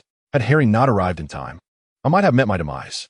It took Professor McGonagall a few moments to digest this account before she replied thoughtfully, "Oh, Miss Granger, I had expected you to act more judiciously. Given this situation, Miss Granger, I must deduct 5 points from Gryffindor. How could you presume to confront a mountain of a troll?" Turning her attention to Harry, she continued, "As for you, Mr. Potter, I hope you recognize how fortunate you both are. Not all first-year students live to recount their heroic tales after battling a troll. In acknowledgement of your sheer luck, and for your friend's brave spirit in the face of danger, Gryffindor shall receive 10 points. Upon hearing Professor McGonagall's distribution of points, Hermione discreetly nudged Harry with her finger, yet his attention was entirely captivated by Professor Snape. For reasons unknown, he noticed that the potion's master appeared to walk with a slight limp.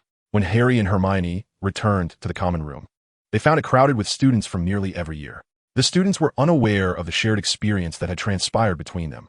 After a simple greeting, their thoughts returned to the food that had been served. Harry assisted Hermione in acquiring some meat and salad, guiding her to a seat near the window. "Thank you," Hermione said, perplexedly pointing at herself as she accepted the plate. "Thank me? You are the one who saved my life. Yet you also kept my secret before the professor and have chosen to remain friends with me despite everything." Hermione found herself at a loss for words, her face flushing once again. After a moment, she managed to whisper, "I'm not very hungry. I think I'll go to bed now. Good night." Chapter 13, The Strange Quarrel. "Oh, if it isn't Granger, the know-it-all from Gryffindor. Where are you off to?" "None of your business, Malfoy, move aside. Are you heading to the Quidditch pitch to watch Potter practice? I advise you not to waste your time. Just think. Your classmates view you merely as a tool for earning points for the house. No one considers you a friend. If Potter truly valued your friendship, would he be wandering around with Weasley every day without including you? Huh. I see you're merely envious because Harry made the Quidditch team. After all, those with true talent can secure a spot on the team without needing to bribe the school. What could someone like you possibly understand about Quidditch, you filthy little mudblood?" "Harry, where are you going?" Hermione exclaimed, grabbing Harry as he reached for his wand, intending to confront the Slytherin table. "It's all in the past. Besides, the Great Hall is filled with people. If you act out and lose points, it's a minor issue. But if someone decides to escalate it and you get banned from Quidditch, it would be quite the loss." Ron chimed in, "Yeah, Harry. It's not worth it for someone like him. We can think of other ways to deal with it, like asking Fred and George for some of their special sweets. They've concocted quite a few things that could make someone sick or embarrass them." Harry retracted his wand and slowly returned to his bench. He had read extensively and knew well what mudblood meant. He just hadn't expected Malfoy to stoop so low. He had initially thought Malfoy merely arrogant, but now he felt it necessary to find an opportunity to confront him. Concerned that Harry might impulsively cast a curse on Malfoy, Hermione quickly shifted the subject. "By the way, Harry, how did you find me?" "Oh, I saw you in the library the other day and thought you were still refusing to study with me. So?" Harry's words were a mix of truth and half-truth. He certainly couldn't reveal that Moaning Myrtle had urged him to seek Hermione. Yet he did feel a twinge of guilt for repeatedly declining her offers. "So, you thought I skipped dinner because of you?" Harry nodded, feeling somewhat embarrassed as he turned his head towards Ron, who shrank back, conveying that he wanted no part in this, as he had no intentions of visiting the library. The atmosphere grew somewhat awkward as the conversation between the three began to falter.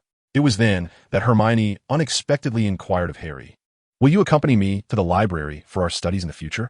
Harry instinctively responded in a manner that revealed his obliviousness. As long as it's not history of magic or astronomy, had he not turned to meet Hermione's gaze, he might not have realized the inappropriateness of his reply. Observing Harry's forced, awkward smile, Hermione could only shake her head in resignation, but then playfully completed his sentence. "And you can on Friday, Saturday, or Sunday, because you need to meet with professors for tutoring and Quidditch practice."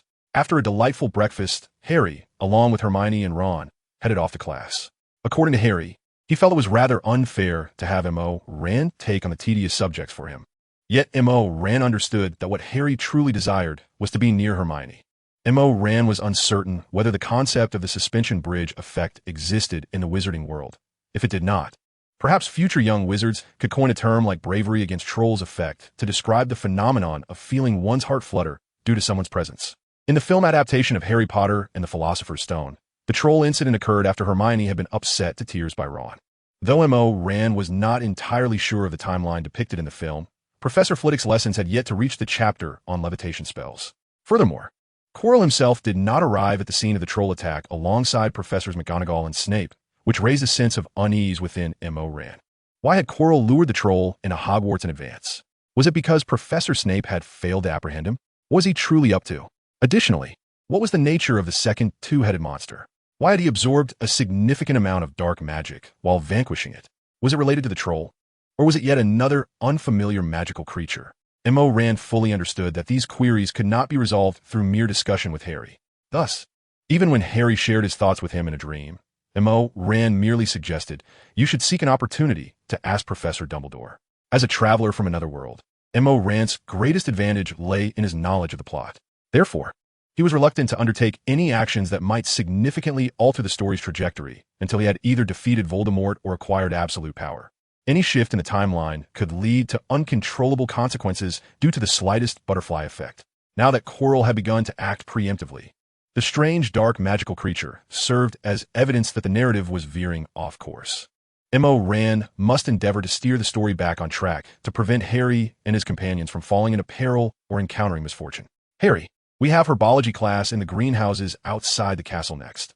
Where are you headed?" After following Harry up and down the stairs several times, Hermione sensed something was amiss. In truth, Harry was equally perplexed as to why he kept wandering in circles, as if a voice within him were directing his erratic movements. "Sorry, I seem to be a bit lost. However, Harry, we have attended several herbology classes before, and you have never lost your way." Ron, who had previously explored the campus with Harry, sensed something amiss. Just as he was about to speak, a sudden rumble echoed from the steps beneath them. "What is happening?" Ron clutched the stone railing tightly, glancing around anxiously as he exclaimed, "The direction of all the staircases can change. Don't you remember?" Hermione, too, furrowed her brow. Though her expression suggested greater concern over the possibility of being late for class and receiving a deduction in points. After a seemingly interminable few seconds, the stone steps finally stabilized. Harry, feeling increasingly irritable, no longer cared where the staircase led. He swiftly moved forward, saying, "Let us go this way. Otherwise, the stairs will change again." As the trio pushed open the imposing door before them, a chilling atmosphere enveloped them, sending shivers down their spines. Faced with an array of bizarre stone statues, crumbling walls, and dust-laden cobwebs, Ron's frustration peaked, his vibrant red hair standing on end like seaweed adrift in the ocean. "Doesn't anyone feel like we shouldn't be here? We're not supposed to be here. This is the 4th floor. A forbidden area mentioned by Dumbledore at the beginning of term." Hermione's warning made Harry acutely aware of the severity of their predicament. "Let us hurry." Unfortunately, matters were not so simple. Just as the trio prepared to turn back, something suddenly darted in from the entrance. Oh, look what I found. Those pesky first-year brats, running amok in the Forbidden Zone instead of attending class. TSK, you should all be caught. It was Peeves the poltergeist. Goodness, Peeves. I implore you, don't cause trouble. You'll get us expelled. Oh, that's simply one do. I'm only looking out for you. After all, who told you not to follow the school rules? I'm off to find Filch. Ron, already on edge, charged at Peeves and shouted, "Get lost. Don't block our path." This reckless action resulted in a grave mistake. Peeves puffed up like a balloon, brimming with mischief, and bellowed, "Students skipping class." Wandering about the forbidden 4th floor, Harry grabbed Ron and Hermione, ducking past Peeves and attempting to flee, but Peeves was unwilling to let them go. He slammed the door shut and locked it. Harry shot Peeves a furious glare and quickly drew his wand, uttering Alohomora. Click, click, ha ha ha. The little wizards think they can escape with magic. No chance. I want to let you open that door. Peeves cackled, sticking his tongue out at Harry while mocking the now locked door. With no time to chastise Peeves for his impudence, Harry and the others heard Filch's voice approaching. "Were they, Peeves?" At that critical moment, the observant Hermione suddenly pointed toward a pitch-black area at the end of the corridor and said, "This way. There's another door here." A cacophony of footsteps echoed through the darkness, prompting Harry and his companions to dash forward with reckless abandon. Hermione, wand in hand, directed her incantation towards the door lock before they had even reached the corridor's end. Alohamra. The click resonated only once, and the trio hastily entered, quickly shutting the door behind them, pressing their ears against the wooden barrier to listen intently. Moaning Myrtle, are you in there? Help me open the door. You must say please. Don't toy with me, Myrtle. Open the door now. If you utter the word please, I will absolutely not assist you in opening it. Very well. I beg you to open the door. Ha ha ha. I told you, if you say please, I will definitely not help you open it, you fool. Ha ha. The sound of Myrtle's laughter gradually faded, along with the indignant curses of Filch. Unlocking charm.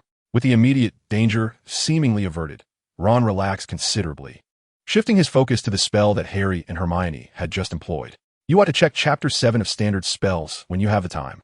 All right, I'll find time to look it up, or perhaps Harry can teach me, right, Harry? Receiving no response, Ron slowly turned around, only to find his freshly cut hair standing on end once more. Dumbledore's warning from the start of the term echoed ominously in the minds of Ron, Harry, and Hermione. The quarter on the 4th floor to the right was off limits.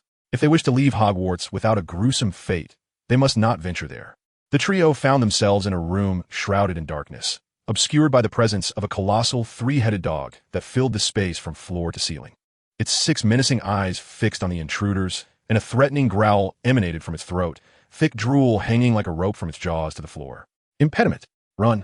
Harry reacted with remarkable speed, recognizing that the beast had initially been caught off guard by their presence. But now it was fully alert.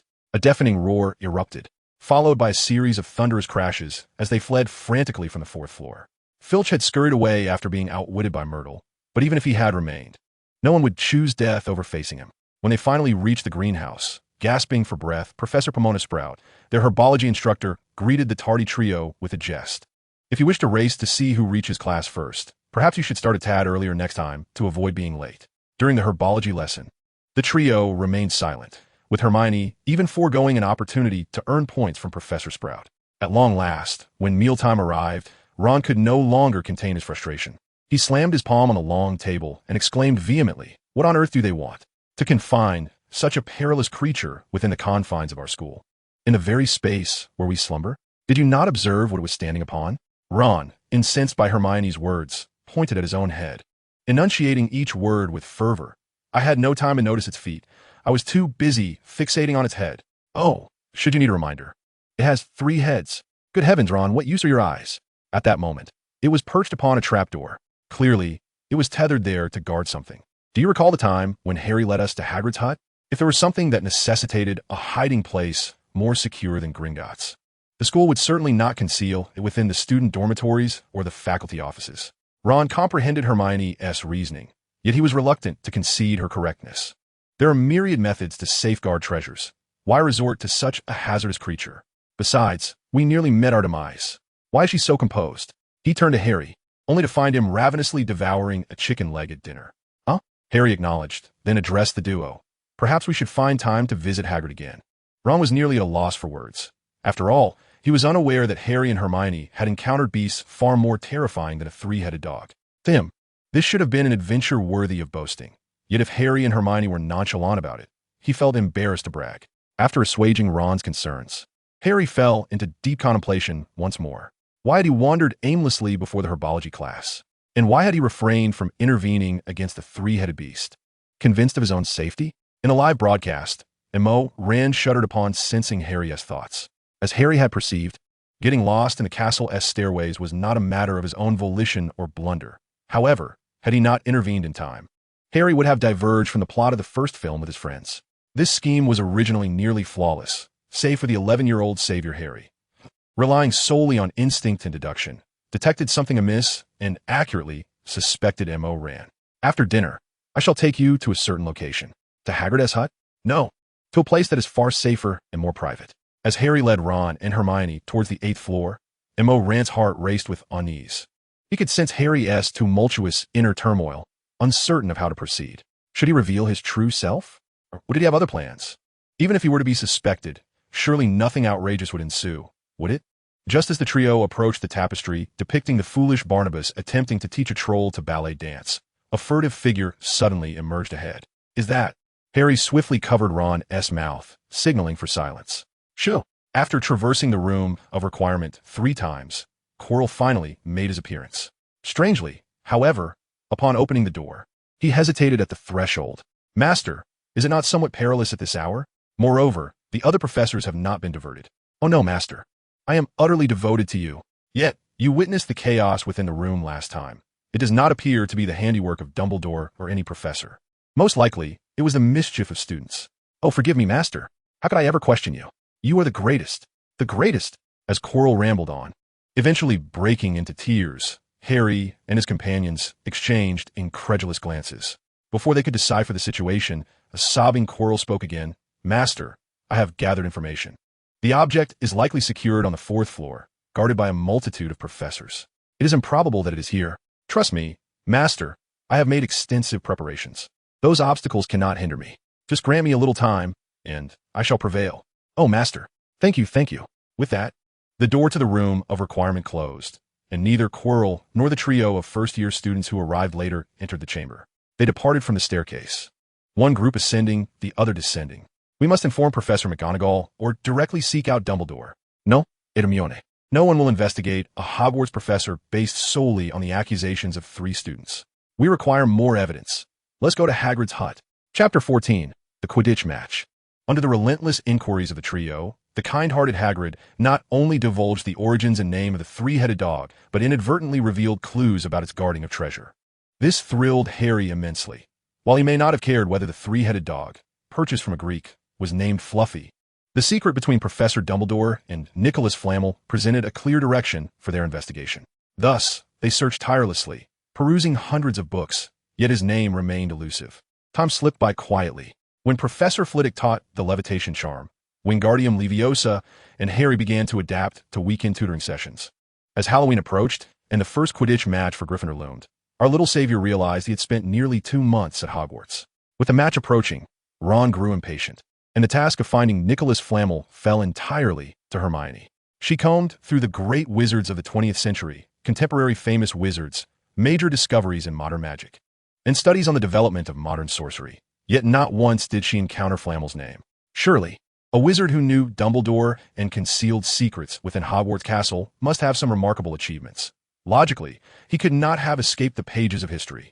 Ron, either assist me in searching for some books or focus on your revision. Stop spending all day playing with your cards. Ron, having just unwrapped a box of chocolate frogs, recoiled slightly. Among the trio, he was indeed the most leisurely, yet Hermione would express dissatisfaction with her own efficiency even while he helped her search through the tomes. This was precisely why he eventually surrendered after a while. Such a blind search was hardly a solution. The library housed not merely hundreds, but likely thousands of books on the subject of wizards. It would be more prudent to consult Hagrid later. Harry's suggestion was promptly dismissed by Hermione, who shook her head and asserted, "That is out of the question. Hagrid has been avoiding us lately. Just concentrate on preparing for Quidditch. Harry, I'll handle this matter." Feeling decidedly unfairly treated, Ron shot a disgruntled glance at Hermione and slammed the cards down onto the table in silence. Little did he realize that this seemingly trivial action would become pivotal in uncovering Nicholas Flamel's identity. "Wait a moment," Ron exclaimed, picking up a card and addressing the others. "I've found Nicholas Flamel. Look." The widely acknowledged contributions of Dumbledore included defeating the Dark Wizard Grindelwald in 1945, discovering 12 uses of dragon's blood, and achieving notable success in alchemy alongside his partner, Nicholas Flamel. "I understand now." Hermione nearly leapt from her seat at the long table, her excitement reminiscent of when she received her grades for herbology and astronomy. "That's why I couldn't find his name. He is not a modern wizard at all." Her voice was so loud that it startled Seamus Finnegan, who was practicing the levitation charm. Amidst the ensuing laughter, Harry retrieved his wand to assist Seamus in tidying up his singed robes and soot-stained face. "Scourgify, Reparo," he declared. "Hermione, do you mean to say he has passed away?" Or, Hermione shook her head while pulling Harry and Ron up from their chairs, her tone reverting to how she had first addressed them. "Harry, I have told you before that every subject taught at Hogwarts is invaluable. If I hadn't borrowed a book on the history of magic from the library, we might still be waiting to uncover Flamel's identity. I was the one who found it." Ron protested, somewhat disgruntled, but his objection bore little fruit. Before long, he and Harry were escorted back to the common room by Hermione. With less than 10 minutes until the first class on Monday, Ron turned his head and whispered, "I feel as though we've corrupted her." Harry agreed with this sentiment, yet before he could raise an eyebrow at Ron, the young witch returned, clutching an enormous ancient tome. Bang! Rustle, rustle. Hermione's expression was a blend of mystery and excitement, rendering Harry and Ron momentarily breathless. After a brief pause of several seconds, Hermione suddenly leaned forward, pointing at a passage in the book, and whispered, "Nicholas Flamel is the only known creator of the Philosopher's Stone, a remarkable substance possessing extraordinary capabilities. The Philosopher's Stone can transform any metal into gold, and is also used to concoct the elixir of life, granting immortality to those who consume it. For centuries, the wizarding world has been rife with tales of the Philosopher's Stone, yet the sole verified stone belongs to the illustrious alchemist and opera enthusiast, Nicholas Flamel. He celebrated his 665th birthday last year and now resides in seclusion in Devon with his 658-year-old wife, Perenelle. It all makes sense now. The treasure guarded by the three-headed dog is Flamel's Philosopher's Stone. He knows someone seeks to steal it and understands that the security at Gringotts is insufficient, which is why he entrusted it to Professor Dumbledore for safekeeping." Ron scratched his head, perplexed, and asked, "But if, as you say, Quirrell intends to steal the Philosopher's Stone, what does he aim to do with it? To create gold? Or to attain immortality?" Harry, recalling the instances when his scar had tingled, instinctively touched his forehead and explained to Ron, "I fear he is not stealing the stone for himself. Do you remember the strange words he uttered before the Room of Requirement? I suspect his master is Voldemort, who wishes to exploit the elixir of life or the other properties of the Philosopher's Stone to resurrect himself." Harry's words startled Ron and Hermione, despite their shared experiences. Nothing in this world posed a greater danger than Voldemort. Ron swallowed nervously and suggested to Harry, "I think we should inform Dumbledore. This is beyond our capacity to resolve and ought to be addressed by an adult." "Yes, Harry, go speak with Professor Dumbledore. It's quite convenient for you to meet him. As a student, your foremost priority should be to focus on your studies." Hermione concurred with Ron in an unusual show of agreement, even refraining from irritation when Ron added something about Quidditch. The concern from his friends filled Harry with warmth, and he looked at Ron and Hermione, nodding solemnly. As late autumn set in, the weather at Hogwarts grew increasingly chilly after Halloween. Harry did not, as he had initially promised his friends, unload all his concerns upon Dumbledore. During his interactions with the venerable headmaster, Harry gained profound insight into the old wizard's penchant for riddles. He preferred to plan meticulously before taking action. Indeed, upon further reflection, even if Quirrell, as they suspected, was merely a servant attempting to aid his malevolent master's resurrection, capturing him would only delay Voldemort's return. Given Dumbledore's capabilities, Harry found it hard to believe that he was unaware of the troubling situation among the faculty at his school. If Dumbledore is indeed orchestrating a grand scheme, then indiscriminately meddling may inadvertently hinder his efforts. Thus, the most prudent course of action for him at this juncture is to dedicate himself to his studies, absorbing knowledge to prepare for the eventual confrontation with Voldemort. The day of the match arrived swiftly, and the banquet hall buzzed with excitement, as the four houses held differing opinions on the debut of the first-year Seekers. The students of Gryffindor were naturally confident that Harry would perform remarkably, while the Slytherins, led by Malfoy, suggested it would be wise for the school to provide personnel to catch Harry should he fall. Harry, however, paid little heed to such remarks. Having taken the Nimbus 2000 for a test flight the previous night, he was filled with unwavering confidence in his ability to win a match. "Harry, why are you eating so little? Are you too nervous?" "Indeed, Harry, have another piece of toast, and the sausages are delightful. Do eat more, Harry. You must maintain your stamina." Seekers are always the focus of attention during Quidditch matches, and our opponents are Slytherin. With plates of food in hand, Seamus, Neville, and Andy observed that Harry, having consumed only a few bananas and some scrambled eggs, must be excessively anxious. "Thank you for your kindness, Seamus, Neville, and Andy. But Seekers can't eat too much before a match, or it will affect their performance." At 11 o'clock, as the sun's rays finally dispelled some of the chill, the entire school gathered in the stands surrounding the Quidditch pitch. In addition to various telescopes, there were many peculiar support paraphernalia, including a massive banner created by Gryffindor students encouraging Harry to eat more that morning. After escorting Harry to the players' tunnel, Hermione and Ron joined Seamus and the others in the highest row. They recognized the banner adorned with the phrase "Potter for the win," crafted from the bedsheet previously stained by Ron's pet rat, Scabbers. Alongside the bold lettering was a depiction of a Gryffindor lion painted by Dean. Although Hermione had not previously been particularly enthusiastic about Quidditch, the increasingly fervent atmosphere over the past few days had begun to imbue her with an understanding of the sport's allure. She drew her wand and waved it at Seamus's banner, transforming the originally monochromatic paint into a shimmering display of vibrant colors. Before long, amidst the thunderous cheers of the crowd, the two teams, Gryffindor and Slytherin, made their respective entrances. Harry preferred their vibrant red Quidditch robes to the disastrous pre-match speech by Wood, which had been derailed by the Weasley twins jokes in the locker room. This color scheme was undoubtedly the most striking among all the houses. Hooray! Potter for the win, Gryffindor for victory. As the most talked-about first-year seeker and his Nimbus 2000 made their appearance, an uproarious cheer erupted from the Gryffindor stands. To an uninformed observer, it might have seemed as though Gryffindor had already secured victory. Standing at the center of the pitch, Madame Hooch raised an eyebrow upon seeing Harry's new broomstick. Clearly, she had not anticipated such a remarkable surprise from the Gryffindor team for this match. Greetings, everyone. Welcome to the inaugural Quidditch match of the season at Hogwarts. Today, we shall witness an exhilarating contest between the Slytherin and Gryffindor teams. The voice of commentator Lee Jordan elevated the atmosphere, even prompting the recently disheartened Slytherin supporters, struck by Harry's Nimbus 2000, to cheer exuberantly. Now, the players are in position, awaiting the whistle from Madame Hooch to officially commence the match. Listen, I trust everyone will play fair and honest. Madame Hooch's words were succinct.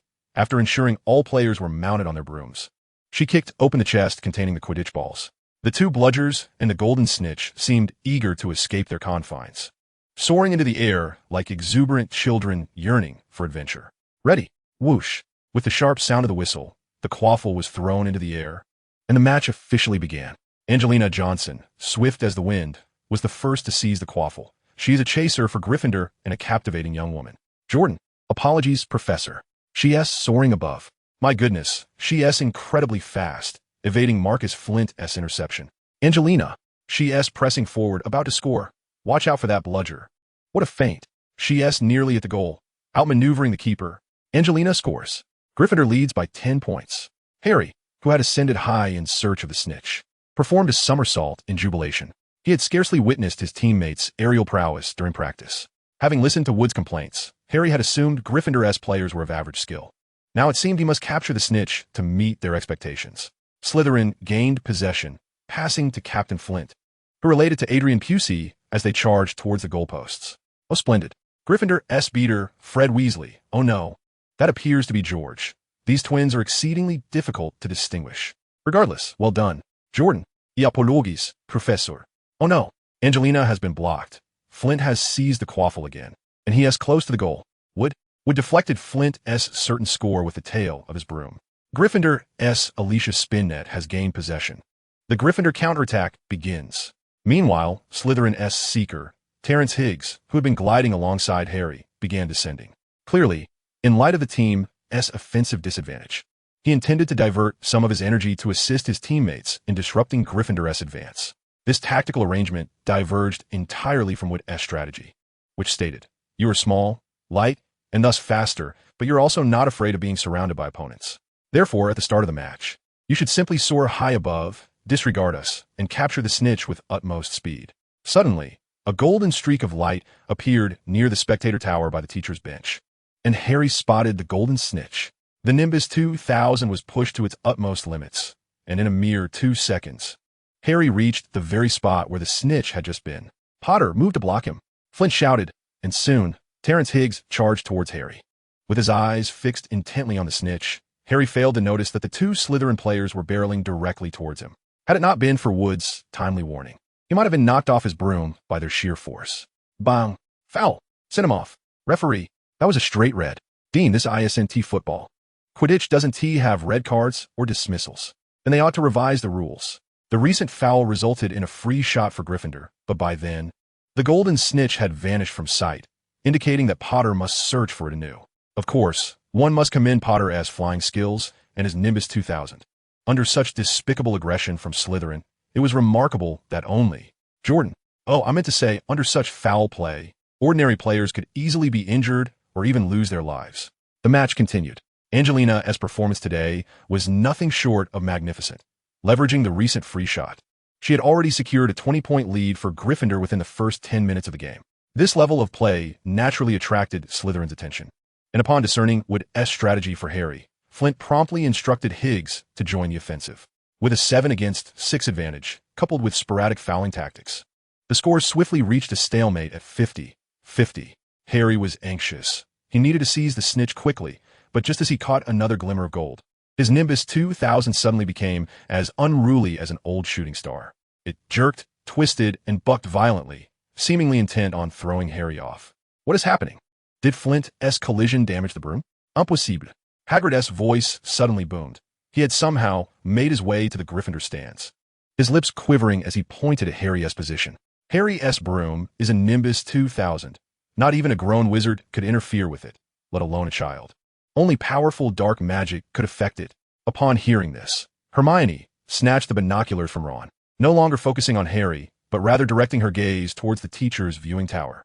As the sole professor fixated on Harry, Snape instantly became Hermione's prime suspect. But just as she intended to share her findings with Ron and Hagrid, Harry's earlier words echoed in her mind, calming her down. Of course, he wouldn't be that foolish. With other professors right beside him, such an obvious incantation could hardly escape their notice. There must be someone else. Could it be Quirrell? Hermione exclaimed. He was casting a spell on Harry's broom, and among all the teachers, he sat there with an expressionless demeanor, utterly still. Ron seized the telescope, took a glance, and then uncertainly inquired, "Are you sure you didn't misname him just now? Why do I see Snape over there continuously uttering incantations?" Hermione? By the time Ron turned back, Hermione had vanished. He again aimed the telescope at Harry, only to find that the Firebolt 2000 seemed to have calmed down significantly. Finite incantatum! Finite incantatum! Harry, nearly sprawled over his broom, clutched the handle tightly while drawing his wand, fervently reciting the counterspell. Under the influence of the mysterious force, his physique and magical prowess surpassed those of his peers considerably, yet he was astonished to find himself unable to dispel the curse affixed to the broom. The Weasley twins, the first to notice the anomaly, had flown beneath Harry, clearly intent on ensuring they could catch him should he fall. 60-50, Slytherin was in the lead. 70-50, Flint scored another goal. 80-50, oh no. Harry was in a state of panic, beads of sweat trickling down his forehead. He desperately wished to tell George and Fred to assist the team in their offense, but he was too preoccupied with the counterspell to utter any other sounds.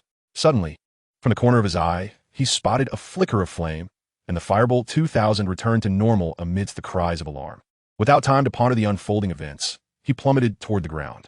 "Go save Harry," George exclaimed, startled, prompting Fred to shout as well. But soon he realized that Harry was not falling. "Our broom can't keep up." "No, Fred, he seems to have spotted the snitch." Harry's speed exceeded that of his previous capture of the memory ball. The grass below expanded rapidly in his view, and just as the broom was a mere half-yard from the ground, the Firebolt 2000 abruptly shot upwards, executing a near-perfect right-angle turn. Lee Jordan shouted, "A feint by Ronskei. A flawless Ronskei feint. Long live Potter." Jordan, "Oh no, Professor. This is not a feint. The snitch is merely a few feet in front of Potter. Catch it, Potter. Show Slytherin what you're made of." Harry's shoes screeched against the turf. He was perilously close to the ground. So much so that any tremor in his wrist while steering the broom could lead to a catastrophic fall. All players and spectators held their breath. And in the next moment, amidst the jubilant cheers of Gryffindor and the furious roars of Slytherin, the Firebolt 2000 soared into the sky. The golden snitch, a symbol of victory, was firmly grasped in Harry's hand. Chapter 15. The Invisibility Cloak. This is utterly preposterous. Quirrell is a teacher at Hogwarts. How could he possibly be a servant of the Dark Lord? Have you forgotten how timid he is? Then why does he wish to harm Harry? Hermione exclaimed loudly. The events that transpired during the recent match have significantly altered her demeanor. It is evident that the initial proposal to entrust the dilemma to the teachers proved ineffective. The adults, including Professor Dumbledore, appeared to turn a blind eye to Quirrell's suspicious behavior. At first, upon observing Professor Snape, I mistakenly believed he was casting a malevolent spell upon Harry. However, his actions were too overt. If he were indeed responsible, the other instructors seated nearby would surely have taken notice. Thus, with a sense of experimentation, I ignited Quirrell, who was huddled in the corner, with flames. To my astonishment, Harry's broomstick immediately returned to normal. Such a phenomenon seemed impossible. Quirrell, like myself, was tasked with guarding. Suddenly, the trio realized they had inadvertently ensnared Hagrid, which intensified their frustration. Of course, his ire was not directed at Harry, Hermione, and Ron, but rather at his own sluggish wit. As for guarding the Philosopher's Stone, we had already unveiled the secrets shared between Dumbledore and Nicholas Flamel. "Hush!" Upon hearing Ron's triumphant tone, Hagrid swiftly gestured for silence. glancing around to ensure no one was eavesdropping before lowering his voice to say, "Do refrain from shouting. Can't you behave like other first years and act like children? Rest assured, we shall not divulge this to anyone else." Hermione sweetly interjected. "We are indeed children. How can we be entrusted with such matters? We merely wish to know." Apart from Hagrid, whom else does Dumbledore trust to assist in safeguarding the Philosopher's Stone? Upon hearing Hermione's inquiry, Hagrid bashfully scratched his chin. "Well, if it's merely that, I suppose it's permissible to share. Professor Dumbledore borrowed Fluffy from me and enlisted several other professors to cast spells. There are Professors Sprout, Flitwick, McGonagall, Quirrell, and Snape. Of course, Dumbledore himself possesses considerable means. With him involved, no one could possibly steal anything from Hogwarts. So, I suggest you forget about the Philosopher's Stone and Fluffy and hasten back to the Gryffindor common room to join the celebration." Perhaps fearing that he might say too much, Hagrid hurriedly departed after uttering these words. Watching his mountainous figure retreat, Harry first gave Hermione a thumbs up, then, with a hint of resignation, remarked, "I genuinely worry about Hagrid. His loose tongue could lead to trouble. We can only hope he exercises caution when questioned about Fluffy, so he isn't easily drawn into revealing information." Hermione and Ron shared similar sentiments. Subsequently, after attending the celebration, the trio promptly devised a strategy primarily focused on monitoring Hagrid's movements. Should anyone engage too closely with Hagrid or inquire about inappropriate topics, that individual would be deemed a dark wizard intent on stealing the Philosopher's Stone. In light of his recent experiences during the Quidditch match, Harry has come to a firm conclusion, with a 90% certainty. That Quirrell is the one covertly aiding Voldemort's resurrection. He even made an appearance at the Leaky Cauldron on the very day Harry and Hagrid visited Gringotts. If this hypothesis holds true, there is but one reason for Dumbledore's inaction regarding Quirrell. He may wish to use Quirrell to draw out Voldemort. The thought of potentially encountering his destined adversary within the confines of the school fills Harry with a blend of exhilaration and trepidation. If all goes well, he may no longer have to live under the shadow of Voldemort's threat for the rest of his life. However, should events take a turn for the worse, he might find his time at Hogwarts cut tragically short, barely a year into his journey. Thus, amidst his apprehension, Harry welcomed his first Christmas at the magical school. Most young wizards eagerly anticipated the holiday, not only for the prospect of receiving Christmas gifts, but also for the cherished reunions with family. Last week, when Professor McGonagall came to register the students remaining at school, Malfoy had the audacity to mock Harry for lacking a proper family. This provoked considerable outrage among the Gryffindor students, with Neville even throwing a punch and engaging in a scuffle with Goyle. Had it not been for Snape's timely arrival, Professor McGonagall would have likely waited until Malfoy bore 2 black eyes before intervening. Since that incident, many classmates had willingly promised Harry they would write to him and send gifts during Christmas. "Don't be so sad, Harry. My parents are visiting Charlie in Romania this year. And George, Fred, and I will stay behind to keep you company." Indeed, Harry, you haven't been to the Great Hall yet, have you? Perhaps you should skip your tutoring sessions for the next few days and join me downstairs for some delightful treats. They're truly magnificent. While Harry was indifferent to Malfoy's taunts, the concern shown by his friends profoundly touched him. In response to Ron and Hermione's invitation, he decided to write a note to Dumbledore, informing him of his intention to forego the last weekend's tutoring session before the Christmas holiday. This delighted Dumbledore, who not only promptly replied to Harry's letter, but also sent along a copy of the notes on the art of divination, ensuring that Harry could still study effectively during his solitary Christmas. Upon entering the banquet hall, Harry beheld 12 towering Christmas trees, each taller than a troll, majestically positioned on either side of the hall. Adorned with cascading ribbons and crystal ornaments, the walls were similarly festooned with holly and mistletoe. Gazing at the floating candles and sparkling icicles, Harry couldn't help but lament the years wasted while living with the Dursleys. With the weight of pressure lifted, Harry found himself consuming more than usual. 3 plates were laid out before him, and he relished every bite with joy. Classmates who had already finished their meals either ventured outside to play in the snow or strolled about the Great Hall, admiring the enchanting Christmas scenery meticulously arranged by the professors. Only Hermione remained quietly by Harry's side, resting her chin on her hand. "Harry, yes, when I'm not around you. I shall miss you and shall remember to write to you. Well, I intended to say that you must continue investigating Chilo, and do send an owl should you make any discoveries." Hermione's voice diminished gradually, clearly taken aback by Harry's unexpected remark. Fortunately, their mutual friend, Mr. Ronald Bilious Weasley, did not allow the awkward atmosphere to linger for long. "Harry, have you finished? Let me teach you how to play wizard's chess." Once the official holidays commenced, Harry found himself with a newfound leisure. Not only did Dumbledore cease his tutoring, but even Professor Snape, Quidditch practices, and regular academic studies were all placed on hold.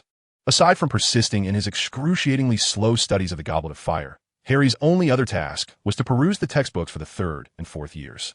Ron had advised his twin brothers not to disturb Harry too often, yet George and Fred insisted that a balance of work and play would yield greater results. Therefore, whenever they concluded their escapades with Filch, they would whisk Harry away from the dormitory or common room to engage in merriment. After several days of such delightful idleness, a twinge of guilt began to stir within Harry. Unbeknownst to him, his second persona had been diligently researching Voldemort's possession techniques, and he mistakenly believed that his prior mistrust had incited M.O. Rant's anger, causing him to withdraw from communication. Thus, in a bid to reconcile, Harry willingly relinquished control of his body on Christmas Eve. When M.O. Rant initially awakened, he was quite touched, until he discovered a plate of wizard's chess laid out before him, at which point the realization struck him. So, you were waiting for me here. Harry's chess skills were abysmal. Those pieces that originally belonged to Seamus Finnegan had grown accustomed to his clumsy maneuvers after a few matches. M.O. Rant, having only seen the movie, was entirely unprepared for the cacophony of voices that erupted as he moved his first piece. Don't send me over there. Can't you see his castle is watching me? Hey, keep an eye on his knight. I might get trampled in the next round. Send that pawn to obstruct the queen's path. It's no matter if he sacrifices himself. We're gonna lose. The king is trapped. Harry Potter, I knew I shouldn't have trusted you. M.O. Rant had never anticipated losing a chess match to an 11-year-old. It was evident that Ron Weasley's chess prowess was indeed formidable. The following morning, when Harry awoke, the Christmas he had once only envisioned finally arrived in earnest. Hermione, Hagrid, Neville, and even Professor Snape, along with Uncle Vernon and Aunt Petunia, had sent gifts and replies, albeit with only a cursory line and a 50-penny coin. Merry Christmas, Harry. Merry Christmas, Ron. I never imagined I would receive so many gifts. Harry's voice rang out far louder than Ron's as he tore through the packages, moving with a speed that far surpassed the sleep-laden Ron. A handcrafted owl whistle from Hagrid, a book from Hermione, and this sweater emblazoned with the initials of my name. Previously, I wrote to my mother, mentioning that you had never received a Christmas gift, which prompted her to knit you a sweater in the unique style of the Weasley family. Ron exclaimed, showcasing his own sweater adorned with the letter R. His face flushed with embarrassment. Harry embraced Ron heartily and then presented him with a large box of chocolate frogs, exclaiming, "She is truly wonderful." Thank you, Ron. I adore this gift. I wish for you to draw the cards you desire. Just as they believed that this Christmas could not possibly become more splendid, an extraordinary fabric, shimmering with a silvery hue and flowing like liquid, slipped from the last paper package in Harry's hands. Blimey, Ron gasped, casting aside his chocolate frog. What on earth is this? Harry retrieved the glimmering cloak from the floor and gently caressed its miraculous texture. Is this expensive? More than just expensive, Harry. It is exceedingly rare. Try it on. I wager it is the legendary invisibility cloak. Ron's voice was not merely filled with excitement. It resonated with a profound reverence for the term invisibility cloak. Harry swiftly draped the cloak over himself, and in an instant, everything below his neck vanished entirely. Indeed, my heavens, who would bestow such a precious gift upon you? At Ron's prompting, Harry discovered a note concealed within the wrapping. Your father entrusted this to me before his demise. It is time to return it to you. Use it wisely, and I sincerely wish you a Merry Christmas. The note bore no signature, yet Harry recognized the elegant, looping script that also appeared in Magical Fire research notes. If someone could gift me such a treasure, I would gladly forego Quidditch. Hey, Harry, why do you not appear overjoyed? No, I was pondering who might have sent it to me. During the Christmas feast, Harry finally comprehended why Dumbledore had chosen to give him the invisibility cloak. Beyond the desire for Harry to cause mischief at school rather than seeking his tutoring, the esteemed headmaster must have his own limitations or moments when he could not act due to constant scrutiny. This cloak not only offered various conveniences, but also served as protection for Harry when Dumbledore could not intervene.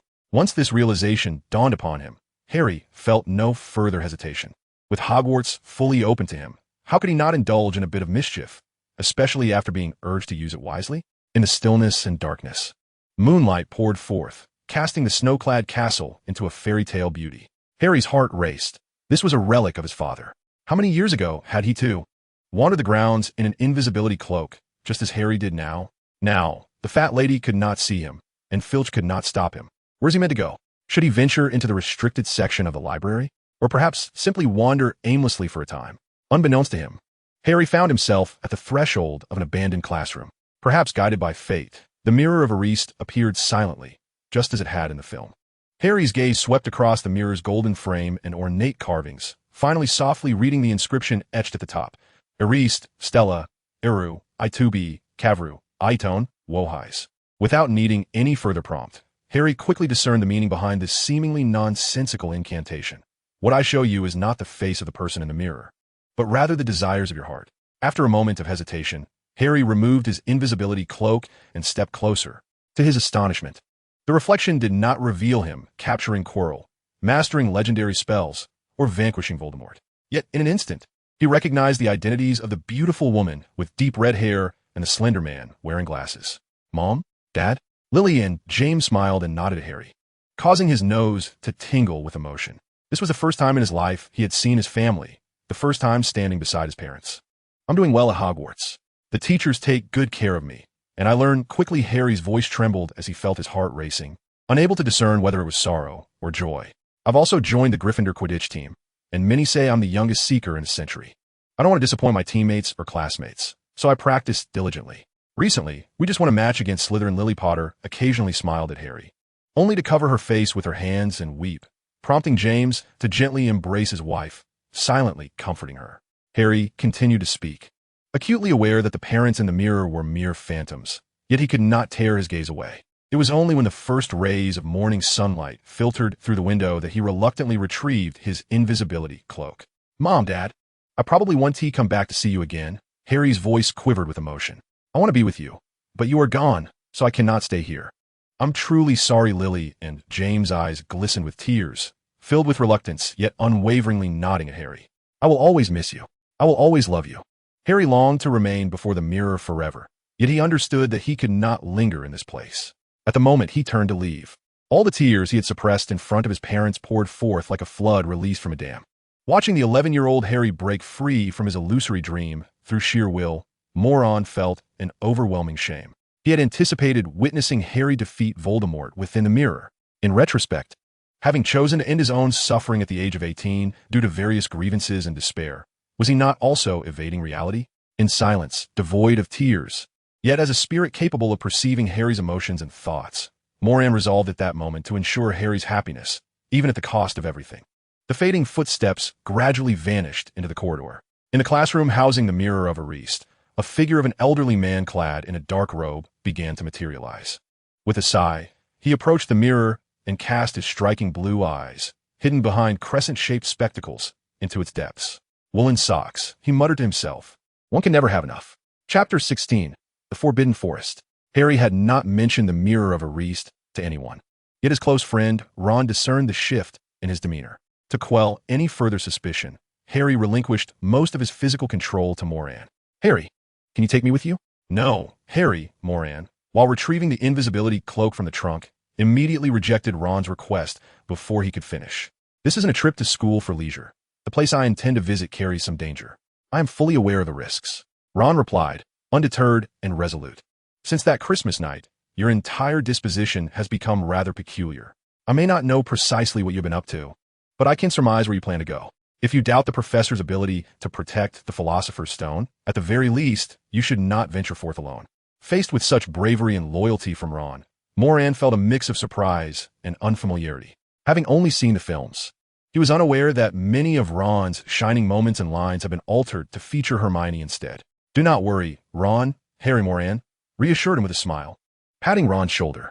I'm not foolish enough to embark on perilous endeavors alone. The reason I don the invisibility cloak each night is to fulfill some academic tasks assigned by Dumbledore. You need not fret. With that, without waiting for his steadfast friend to persuade him further, he donned the cloak and vanished from the dormitory. Alohomora, skillfully evading the patrol routes of Filch and Mrs. Norris. Harry Moran passed through the final barrier and emerged into the open grounds outside the castle. Thanks to Hagrid's repeated dragging of the fir tree, Harry Moran had never been discovered during his nocturnal visits to the Forbidden Forest.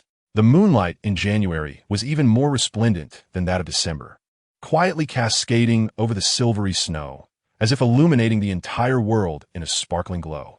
Both Harry and Moran cherished this journey, especially when cloaked in invisibility. The extraordinary sights were beyond mere words and descriptions. Upon reaching the edge of the forbidden forest, Harry Moran removed the invisibility cloak and secured it around his waist as per usual. He inhaled deeply and exhaled slowly, as an even denser darkness than that found within the depths of the forest began to envelop the young wizard's form. In the eyes of ordinary people, the presence of the elusive Muron is akin to an invisible wind. However, to wizards, it manifests as a dark mist more prominent than storm clouds. Thus, even in the depths of the forbidden forest, Muron, after completing its transformation, could only advance by crawling upon the ground. Over the past few days, Muron had nearly explored the fringes of the dark forest.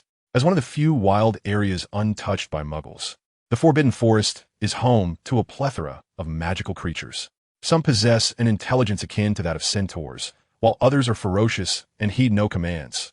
Yet, in most instances, they are exceedingly dangerous, captivating only those like Hagrid and Newt Scamander.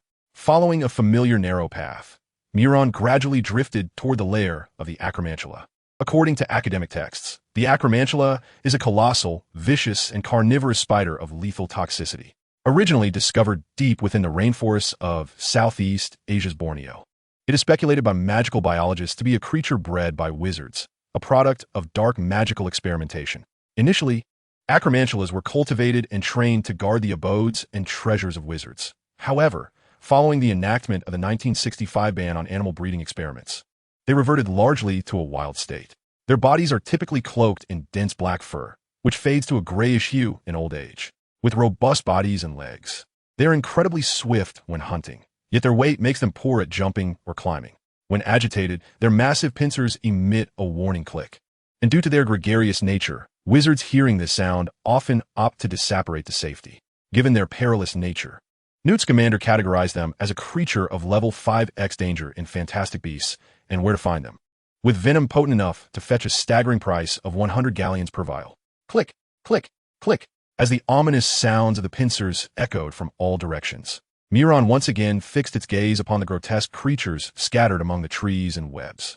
In recent days, it had pondered whether Aragog had been tamed by Hagrid or if it possessed an inherently unique constitution that enabled it to comprehend and communicate with humans. Despite having hunted for several days, this group of creatures had failed to learn to fear their natural predator. Whoosh! With a sudden rush, Muron, which had been moving slowly, transformed into a tempest of fury, akin to a ravenous black wind with a gaping maw, greedily consuming the Acromantulas clinging to the underbrush and webs. This was a one-sided massacre devoid of disparity. As Muron was akin to an ethereal wind, the formless black mist was nearly immune to physical harm. Consequently, no matter how robust the Acromantulas were, how sharp their pincers, or how lethal their venom, Muron remained unfazed. Conversely, when Muron expanded its form completely, the overwhelming force capable of obliterating everything in its vicinity rendered the Acromantula's intricate home advantage a mere folly. Soon, the rhythmic sound of clicking was replaced by the pitiful squeaks reminiscent of a distressed mouse. One after another, the eight-eyed giant spiders were torn apart by the black winds, their remnants reduced to mere refuse as they fell back to the ground. M.O. Ran was indifferent to whether the spiders that lunged at him were blind or foolish. In fact, he felt a strange sense of relief. Just imagine if they had fled upon witnessing the gruesome demise of their kin. His predation plan would have been significantly hindered. As time passed, the ground became littered with the corpses of the eight-eyed giants. For M.O. Ran, the spiders he needed to enhance his dark magic power had to reach a certain age. Thus, in his initial foray into hunting, he adhered to the principle of not wantonly slaughtering the innocent. However, as he consumed more of the eight-eyed spiders, he was astonished to discover that the rate at which his magical power was increasing had begun to slow considerably. In fact, since yesterday, even medium-sized spiders had ceased to contribute to his accumulation of dark magical energy. After that, he abandoned the tedious process of discerning their sizes. Any spider that charged at him, regardless of its dimensions, was met with swift demise. You can only blame your repugnant appearance, M.O. Ran mused, as he began to calculate how much magical power he could still extract from these eight-eyed creatures at this pace. 3 days? No, perhaps even less. Although he had yet to encounter Aragog, he could sense that the dark magic drawn from those oversized spiders was becoming increasingly insufficient for enhancing his power. It would be best to find even larger specimens. Otherwise, in a few days, he might find himself unable to upgrade through the eight-eyed giants. Stop, you monster! Accompanied by a cacophony of clicking, A swarm of eight-eyed giants, each as large as half a bus, erupted from the depths of the forest. They brandished their massive pincers in fury, and a copious amount of venom dripped from them, hissing as it struck the ground. Upon hearing that raspy sound, Mo ran, felt a surge of excitement, and charged toward the colossal spiders without a moment's hesitation. No, it hurts. It hurts so much. The wretched cries echoed through the forbidden forest as countless torn limbs were scattered like withered branches in the wind. Feeling the overwhelming surge of dark magical power flowing into him, Mo ran was elated. He had never realized that apart from Aragog, there were other colossal spiders capable of speech among these creatures. However, it seemed that the eight-eyed giants who could converse in human language were his most desirable prey. The portrayal of spiders in the Harry Potter films was indeed conservative. These arachnids had grown to lengths of 3 to 4 meters. No wonder he had never encountered them before. They had been lurking deep within their territory. This suggested that the activity range of these eight-eyed giants could extend over hundreds of square kilometers. Gulme, bring me more, he urged. He recalled that in the film, Aragog had asserted that they would not harm Hagrid, but showed no concern for the safety of other humans. Thus, for the safety of the students and faculty of Hogwarts, he resolved to annihilate them, no matter how arduous the task might be. For an entire week, such days persisted. Although Mo Ran could no longer recall the exact number of colossal spiders he had vanquished, he was still able to extract a considerable amount of dark magical energy from these creatures. Yet, in this world, many matters are intertwined with both fortune and misfortune. The gigantic eight-eyed spiders indeed served as an excellent source of magical power, but they had also acquired the ability to communicate and possess sufficient intelligence to recognize the threat posed by Mo Ran. Consequently, he found himself spending the majority of each night tracking and hunting the eight-eyed spiders, only to indulge in a feast during the few hours before dawn. Were it not for the precious giant spider venom he could harvest from their remains, he might have already cursed his fate in frustration. It is noteworthy that during his time preying on the eight-eyed spiders, Mo Ran observed an increase in magical creatures that had previously not crossed his path, coinciding with the shrinking territories of the spiders. Upon reflection, this seemed quite reasonable, for the eight-eyed spiders were not native to the Forbidden Forest. If Hagrid had not released them, such a multitude of spiders would not have taken residence there. This was nothing short of an invasion by an alien species. Thus, even if he encountered Aragog, he would not spare it out of loyalty to Hagrid. With such thoughts in mind, Mo Ran continued his hunting until the second Monday of January, the day Hogwarts commenced its spring term. Hermione, noticing Harry's peculiar state, inquired of Ron why he had departed so early, only to receive the disgruntled retort, "He no longer shares secrets with me. If you wish to know, you must ask him yourself." Before long, the bells of Hogwarts rang out 12 times, and by this time, Harry had already entrusted his body to Mo Ran and appeared within the Forbidden Forest. As he ventured along a familiar path, Mo Ran was astonished to discover that the eight-eyed spiders had gathered en masse, seemingly preparing to retaliate. Kill, tear it apart, drink its blood dry. Transformed into a silent specter, Mo Ran could not utter a word, but if he could, he would surely have chuckled, remarking, "What a mindless lot." Having absorbed the dark magic of the eight-eyed spiders during the holidays, Mo Ran was now stronger than before. His speed, range of dark mist, and destructive power exceeded even that of Credence from Fantastic Beasts. Hundreds of eight-eyed spiders, akin to shrimp tossed in a hot soup, barely had time to react before facing near annihilation. Incendio. The blaze and the pain of burning startled Mo Ran. He recognized that robust voice all too well. Hagrid? As he beheld the figure wielding an umbrella and a massive crossbow, he found himself at a loss for words. For standing beside him, rather than a Hogwarts professor, was an enormous eight-eyed spider with a coat of grayish hue. "I am not deceiving you, Hagrid. The Dark Wizard is right here." The voice of Aragog resonated with a profound weariness, yet as it spoke, its pincers, formed by two massive claws, clicked incessantly, exuding an unmistakable fury. Its power was overwhelming. I found myself utterly unfamiliar with such dark sorcery. Perhaps only Professor Dumbledore possessed the might to thwart him. "Hurry, vanquish him, Hagrid. The wife you brought to me, Mozag, was slain by him. Summon aid, anyone will do." Without evidence of his assault on the unicorn, or even with it, Professor Dumbledore would not act with absolute certainty. Mo Ran acknowledged Hagrid's unwavering loyalty and kindness, yet the scene before him inevitably stirred a flicker of discontent. Magical creatures possess their own unique qualities, yet those dubbed bloodthirsty beasts are inherently perilous.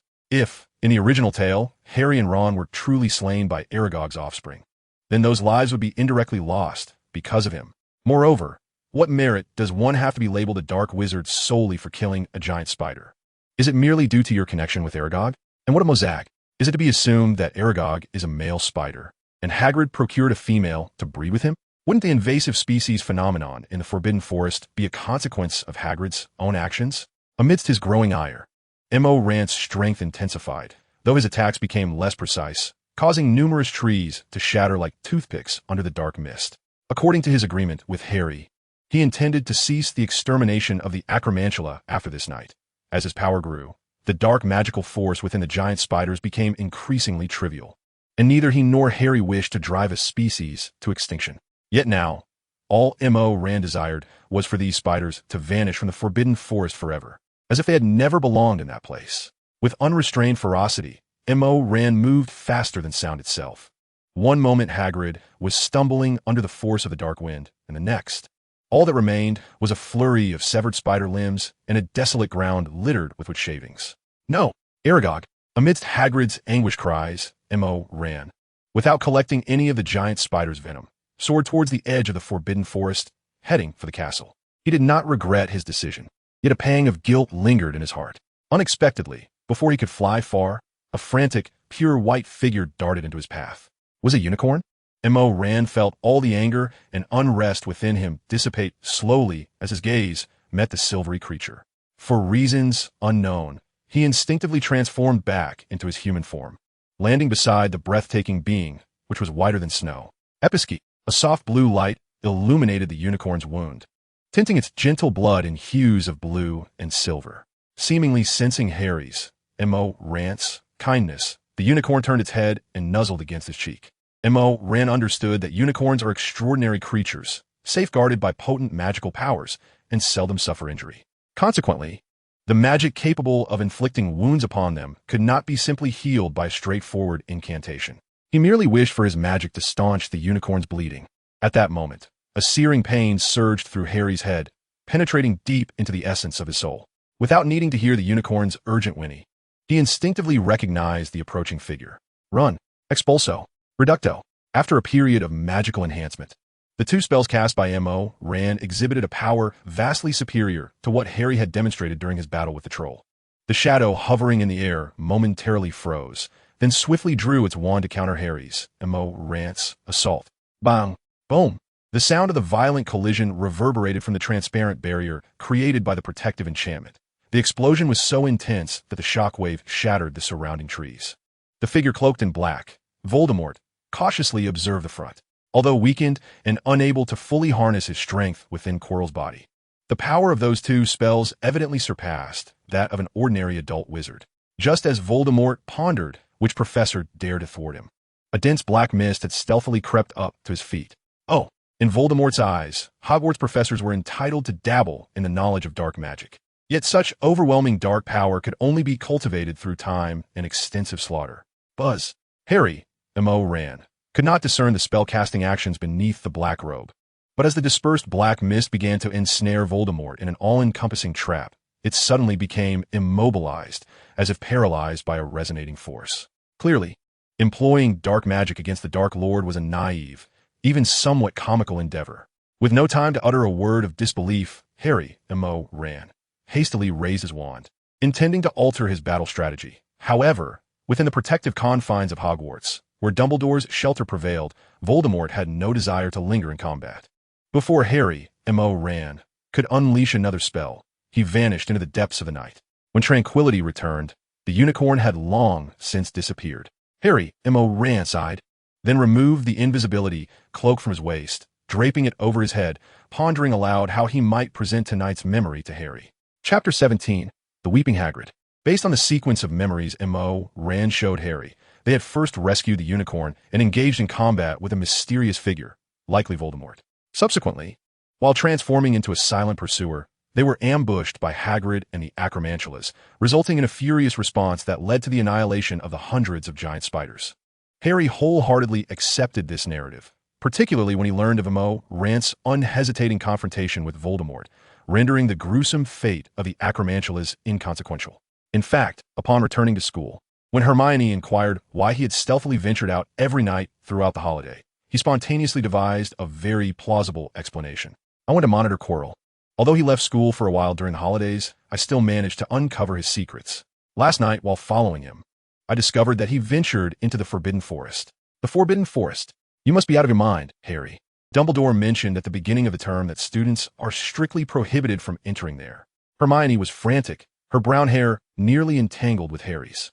I didn't follow him into the Forbidden Forest. Hermione, calm down. Besides, I still have the invisibility cloak. I won't be in any danger. Ron scoffed, seemingly indifferent to Harry's pursuit of Quirrell. If I had an invisibility cloak for protection, I would also want to venture into the Forbidden Forest. Well, Ron, if you insist, we could plan for a night. No, Harry, this is utterly reckless. If you continue like this, I will report you to Professor McGonagall. Don't mind him, Harry. When are we departing? Tonight? Just as the trio was engrossed in conversation, an unexpected figure appeared in the library. Hagrid, have you taken a wrong turn? Madam Pants. The librarian picked up a feather duster and spoke in a rather apprehensive tone. No, Madam Pants, I'm here to borrow some books. Wash your hands. Go wash your hands. No, forget your boots and coat. What type of book do you need? I'll help you find it. I would like to see some books on magical creatures, particularly concerning dragons, their habits, and care. You know I am quite fond of. Very well, I understand. You wait here, don't touch the shelves, and be careful not to damage anything. Ron, with a look of disbelief, lowered his head and said to Harry and Hermione, Can you believe it? Hagrid is here to borrow books. I thought his mind was solely occupied with those creatures and rock cakes. Hermione tossed her hair back with pride, lifting her chin high. Reading is the most effective and crucial means of acquiring knowledge, Ronald. If you don't wish to consult Harry and me every time before doing your homework or exams, I suggest you read more books. I have no intention of doing that. Harry, with a serious expression, interrupted Hermione and Ron, as if he had discovered the final piece of the puzzle, unraveling the mystery in his mind.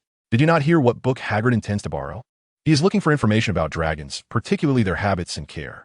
So what? Everyone knows he is fascinated by dragons, Ron said nonchalantly. But Harry was determined not to let this clue slip away. No, Ron, it is precisely because of his obsession with dragons that this situation is peculiar. Just think, if one day you suddenly went to the library to search for books on broomstick care, what do you think the underlying reason would be? Ron quickly grasped Harry's implication and replied, But this is illegal. As far back as the 1709 Wizarding Conference, the Ministry of Magic formally enacted a law prohibiting the keeping of dragons. Everyone knows this. Hermione seemed concerned that Ron was aware of a piece of magical history she did not know, muttering softly, Not everyone. Consider this. If every wizard were to rear a fire dragon in their back gardens, surely the Muggles would take notice. Moreover, even a wizard as formidable as Dumbledore would find it exceedingly challenging to tame a fire dragon.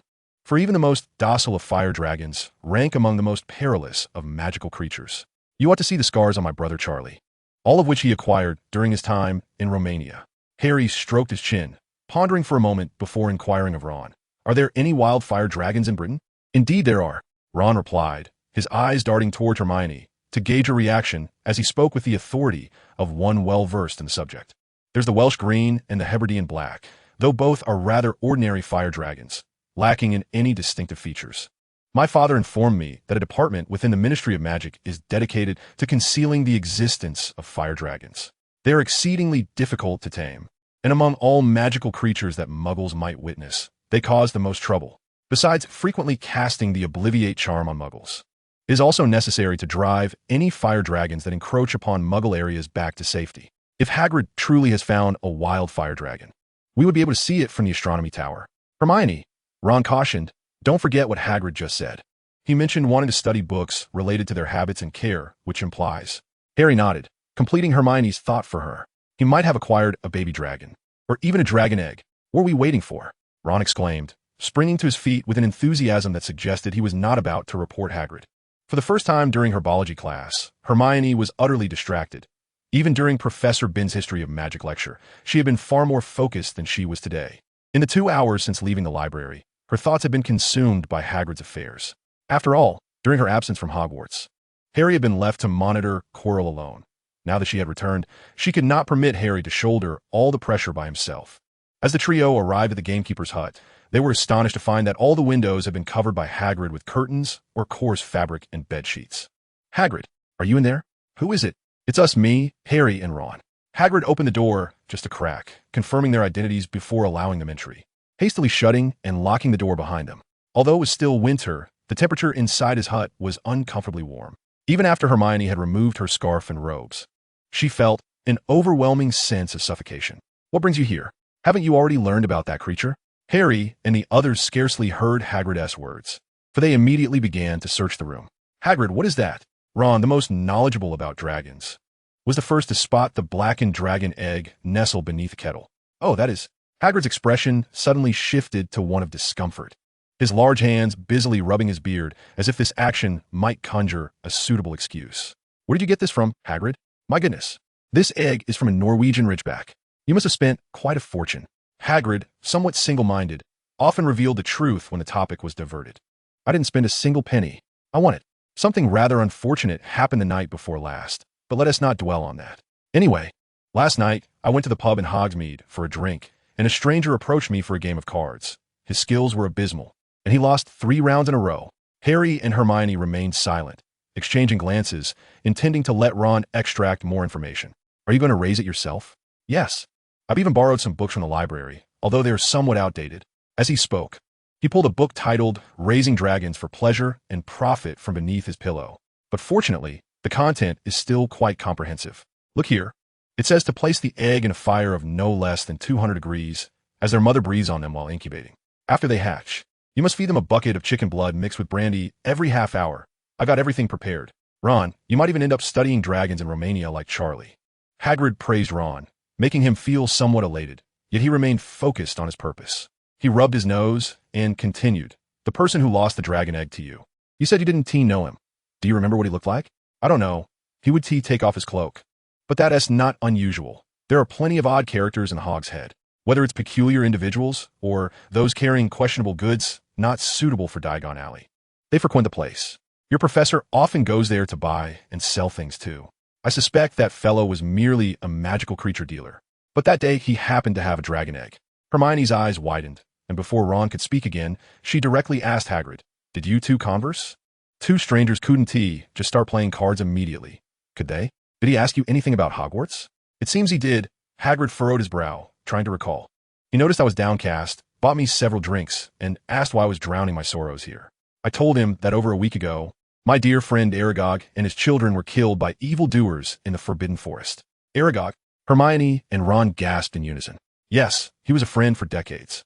I even hatched him from an egg myself. Hagrid appeared deeply sorrowful as he reminisced, yet when he uttered the word hatched, it became impossible for Hermione and Ron to empathize with him any further. Well then, what else did he talk about? We engaged in conversation, and when he inquired about my occupation, I revealed that I was a gamekeeper. His curiosity was piqued regarding the animals I tended, and I shared some details with him. I recall that he seemed to possess a modicum of understanding, so I remarked that it would be splendid if I could rear a dragon. To my surprise, he mentioned that he happened to possess a fire dragon egg that he was struggling to manage. He proposed that if I won a card game against him, he would gift it to me. However, before that, he needed to ascertain my capability to handle a fire dragon. He expressed concern that if I were unable to control the creature, it might escape and embroil him in trouble. I assured him that even a creature as formidable as the 3-headed dog, Fluffy, had submitted to my authority, so a mere fire dragon would be no challenge at all. Hermione endeavored to maintain a calm demeanor. Was he genuinely interested in Fluffy? Undoubtedly. Just imagine encountering a 3-headed dog. It would be a rarity even in the Forbidden Forest of Hogwarts. However, few would guess that Fluffy, despite his fierce appearance, was essentially a dog at heart. With the right approach, such as soothing music, he would promptly fall asleep. Hagrid finally realized the gravity of his words, as the expression of horror washed over his face. Harry, Hermione, and Ron had already risen from their seats. You shouldn't have told us, nor should you have disclosed this to that stranger. Harry approached Hagrid and gently patted his shoulder. Indeed, we did it intentionally, but Hagrid, revealing Fluffy's existence to someone of dubious origin is unwise, and the matter of the dragon egg is equally perilous. However, Harry's tone softened, recalling how his alter ego had ruthlessly slain Aragog. This is not entirely your fault. You were merely manipulated by someone with ill intent. Do not burden yourself excessively. As a friend, if you consider me one, you ought to attempt to view the situation from others' perspectives. For now, we shall keep the matter of the dragon egg confidential, but the law strictly prohibits wizards from keeping fire dragons. You should devise a plan for its disposal as soon as possible. Ron chimed in. I can provide you with Charlie's address, Hagrid, if you require his assistance. Do not hesitate to write to him. Hagrid, Harry, and Ron are correct. Consider this. You reside in a wooden house. Even if you seal the windows, it will eventually be discovered.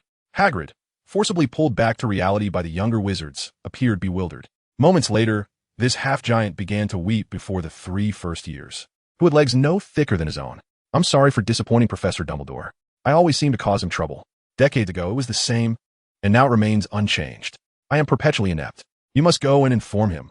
I cannot bear to speak to him about this. Observing the scene, Hermione and Ron felt a twinge of regret. Had it not been for Harry's steadfast presence, they might have even encouraged Hagrid to keep the dragon. Hagrid, Harry spoke gently, pulling an owl whistle from his pocket. You have not always been a source of trouble. From the moment you escorted me to Diagon Alley, I have regarded you as a lifelong friend. However, it is precisely because of our friendship that we sometimes must confront harsh truths. As you mentioned, Professor Dumbledore is the most astute wizard. With his presence, there is no need for others to assist in safeguarding the Philosopher's Stone. The fact that he borrowed Fluffy from you surely indicates he has his own plans. Perhaps he has already discerned who seeks to steal the stone. Nevertheless, to avoid causing him further complications, you ought to deal with that dragon. Hagrid's tears flowed more profusely. He had never anticipated that Harry would carry the Christmas gift he bestowed upon him.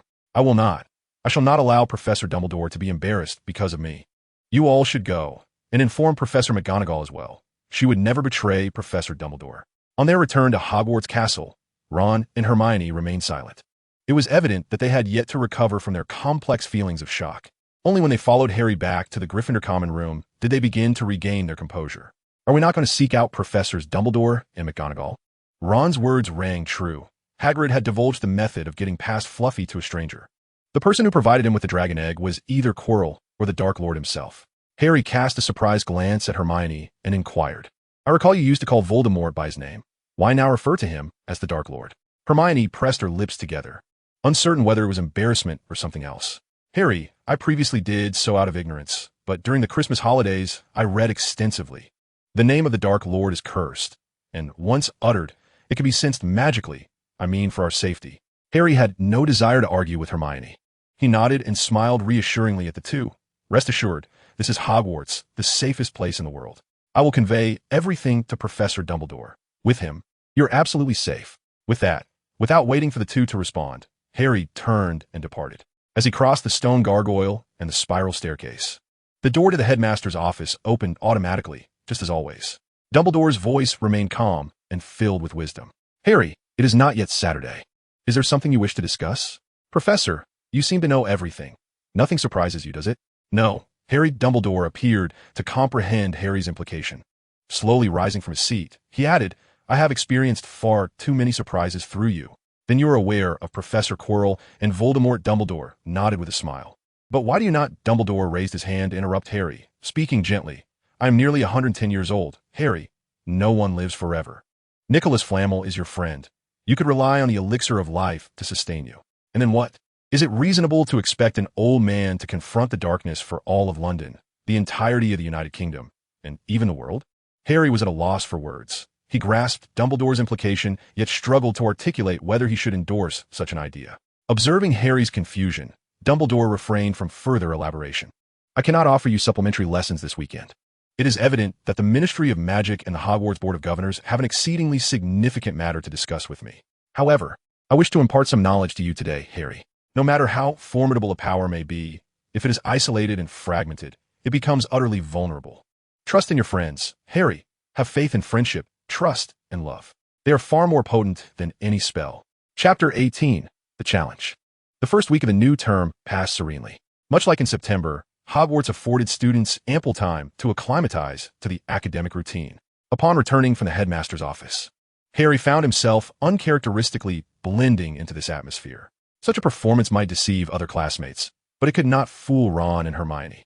Just as he contemplated sneaking out under the cover of night, two figures that had been vigilantly stationed by the fat lady's portrait swiftly apprehended his already invisible form. So, you intended to sneak out alone. Ron? Hermione? What are you two doing here?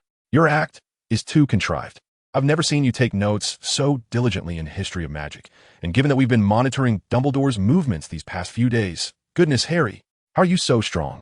Don't struggle. Let us return to the common room to discuss this. Desiring to avoid a commotion in the corridor, Harry reluctantly followed Ron and Hermione back. However, upon entering the common room, Hermione promptly yanked off his invisibility cloak. You plan to confront Quirrell alone? Just because you figured out how to bypass the obstacles? Harry, think for a moment. How many challenges set by the professors do you need to overcome before you can even find him? And have you never considered the worst-case scenario? Faced with Hermione's exasperation, Harry stood his ground, reclaiming the cloak from her grasp. The worst-case scenario is that we do nothing and allow the Philosopher's Stone to fall into Voldemort's hands. Ron, unable to remain silent, gave Harry's shoulder a firm tap and asserted, Harry, we are not here to stop you. We are coming with you. No, that is far too perilous. You could be harmed, or even. That is precisely why you should not venture alone. Don't you understand? Harry, the worst-case scenario is that you will encounter Voldemort himself.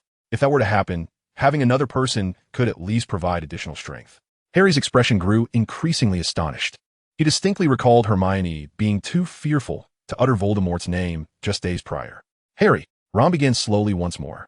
In recent days, Hermione has frequently sought out the professors, urging them to enhance the security surrounding the Philosopher's Stone. However, as you are aware, no adult wizard would heed the counsel of a first-year student. On several occasions, she was even warned that if she continued to meddle, Gryffindor would lose 50 points.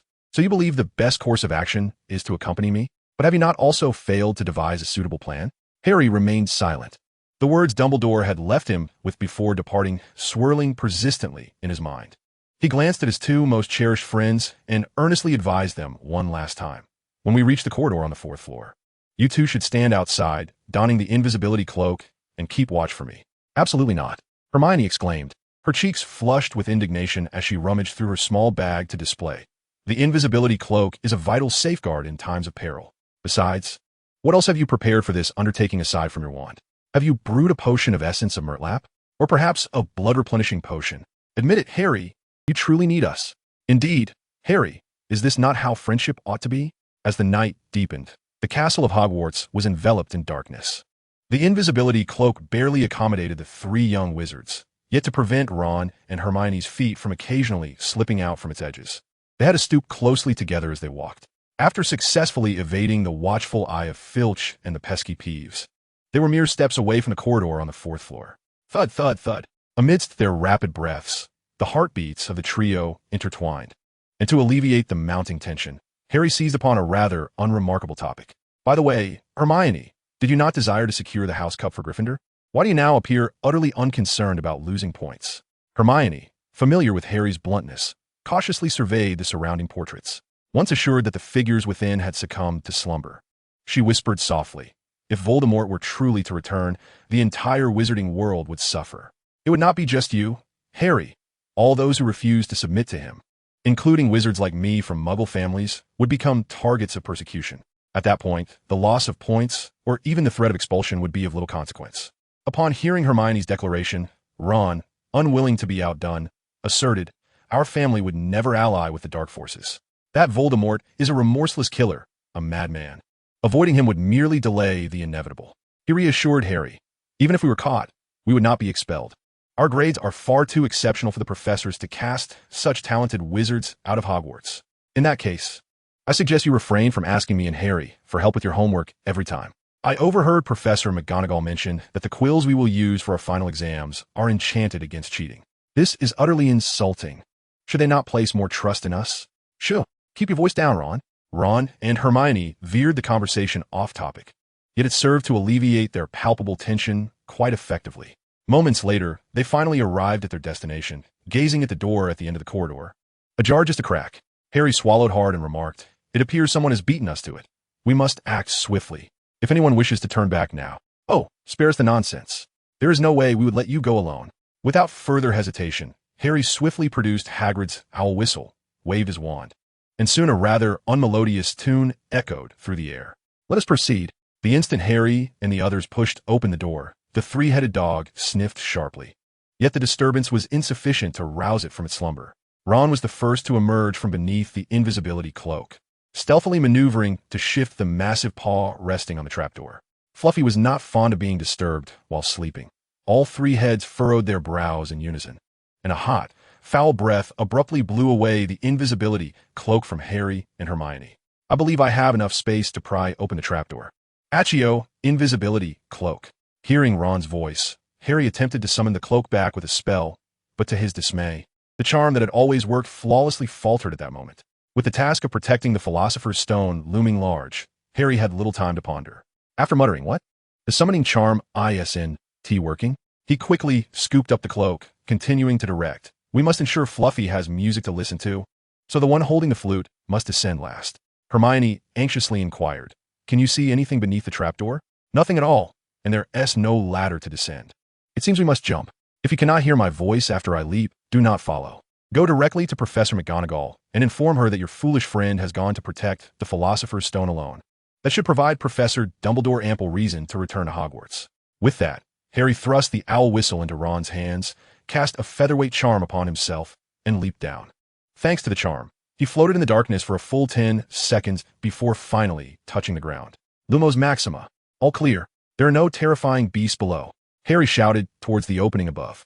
"Ron, remember to pass the whistle to the last person to jump. I will catch you with the featherweight charm." As he called out, he scanned his surroundings, seemingly enveloped by a tangle of vine-like plants. Before long, Ron and Hermione descended as well. As the sound of the flute faded, the three-headed dog Fluffy soon awakened, its fierce and aggressive barking resonating clearly even from a distance. "Fortunately, we learned how to get past Fluffy from Hagrid." "Goodness." Before Ron could finish, Hermione shrieked, pointing at the plants beneath them. "Beneath our feet lies the second barrier." Upon hearing Hermione's warning, Harry and Ron swiftly glanced down, only to discover that the two who had descended earlier were unwittingly ensnared by a lengthy vine. "Finite incantatum. These are not spells, Harry, and do not recklessly use magic against them.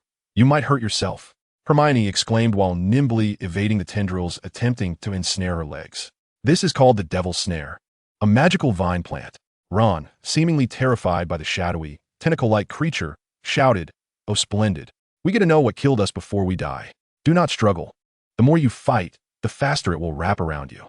Professor Sprout mentioned that the Devil's Snare thrives in darkness and dampness, but recoils at the sight of fire. "Use fire." But where am I to find wood to ignite?" "Incendio." Harry's movements were swift. Upon hearing Hermione's words, he had already raised his wand and recited the incantation. In the intense blaze, the Devil's Snare recoiled as if a human hand had been scalded by hot water. "It appears I must dedicate more effort to herbology in the future," Harry remarked, wiping the sweat from his brow, addressing Hermione with utmost sincerity. Upon hearing Harry's humble acknowledgement, Hermione's expression transformed from trepidation to one of satisfaction. "I did say that all subjects have their utility, but you must also remain composed like Harry." Ron interjected, his voice high-pitched. "But where am I to find wood to ignite?" As Ron and Hermione prepared to bicker once more, Harry quickly pointed toward the corridor not far off, exclaiming, "Enough squabbling, let's move." The air grew progressively colder, accompanied by the sound of dripping water, as more stalagmites and stalactites began to appear along the descending corridor. In such an environment, Harry and his companions simultaneously conjured images of another location, Gringotts. Surely they won't place a fire dragon here to guard the Philosopher's Stone like they did at Gringotts, Ron speculated, a thought not entirely without merit, yet swiftly dismissed by Hermione. "Have you forgotten the professors Dumbledore enlisted for assistance? We initially entered via Hagrid's Fluffy. We shouldn't encounter any more magical creatures. Setting aside Professor Sprout's Devil's Snare, we still have to face Professor McGonagall, Professor Flitwick, Professor Snape, and Quirrell's challenges ahead." What does that sound? As they approached the grand door at the end of the corridor, the trio soon discerned that the rustling noise emanated from a multitude of winged keys fluttering about like small birds. Beneath them lay several reasonably intact Nimbus 2000 brooms. Did Hagrid misremember? Isn't this challenge designed by Madame Hooch? Hermione, who was not adept at flying, sounded quite disheartened. Although she quickly recognized the requirements to proceed, she was painfully aware that she could offer little assistance. Harry extended his wand and recited the spell Stupefy several times. However, much like before, he was unsuccessful in dispelling the enchantment affixed to the key. This was not a mere transfiguration spell. It must be an advanced magic cast by Professor Flitwick. Nevertheless, this challenge Harry hesitated for a moment, then shook his head and made his way towards the broom. "Forget that for now. The key we are searching for should be quite old, perhaps that one. The silver key with slightly damaged wings." "Yes, that's it." As the youngest seeker at Hogwarts in a century, Harry's talent for flying was undeniable. Even without the assistance of Ron and Hermione, he managed to catch the key that unlocked the door in just 3 minutes. Soon, He brought Ron and Hermione to the entrance of the fourth challenge. The pitch-black darkness that enveloped them was instantly dispelled as the trio stepped into the room. Illuminated by the bright flames, a gigantic chessboard stood in their way, obstructing access to the exit on the other side. Harry gazed at the towering chess pieces upon the board and immediately abandoned the notion of using Stupefy. With his current abilities, he was not yet capable of forcibly bypassing the rules established by the professors. To reach the door at the end of the room, they would have to play chess. Yet therein lay the conundrum. Why were the challenges designed to align with the talents of himself and his friends? While Harry pondered, Ron stepped forward.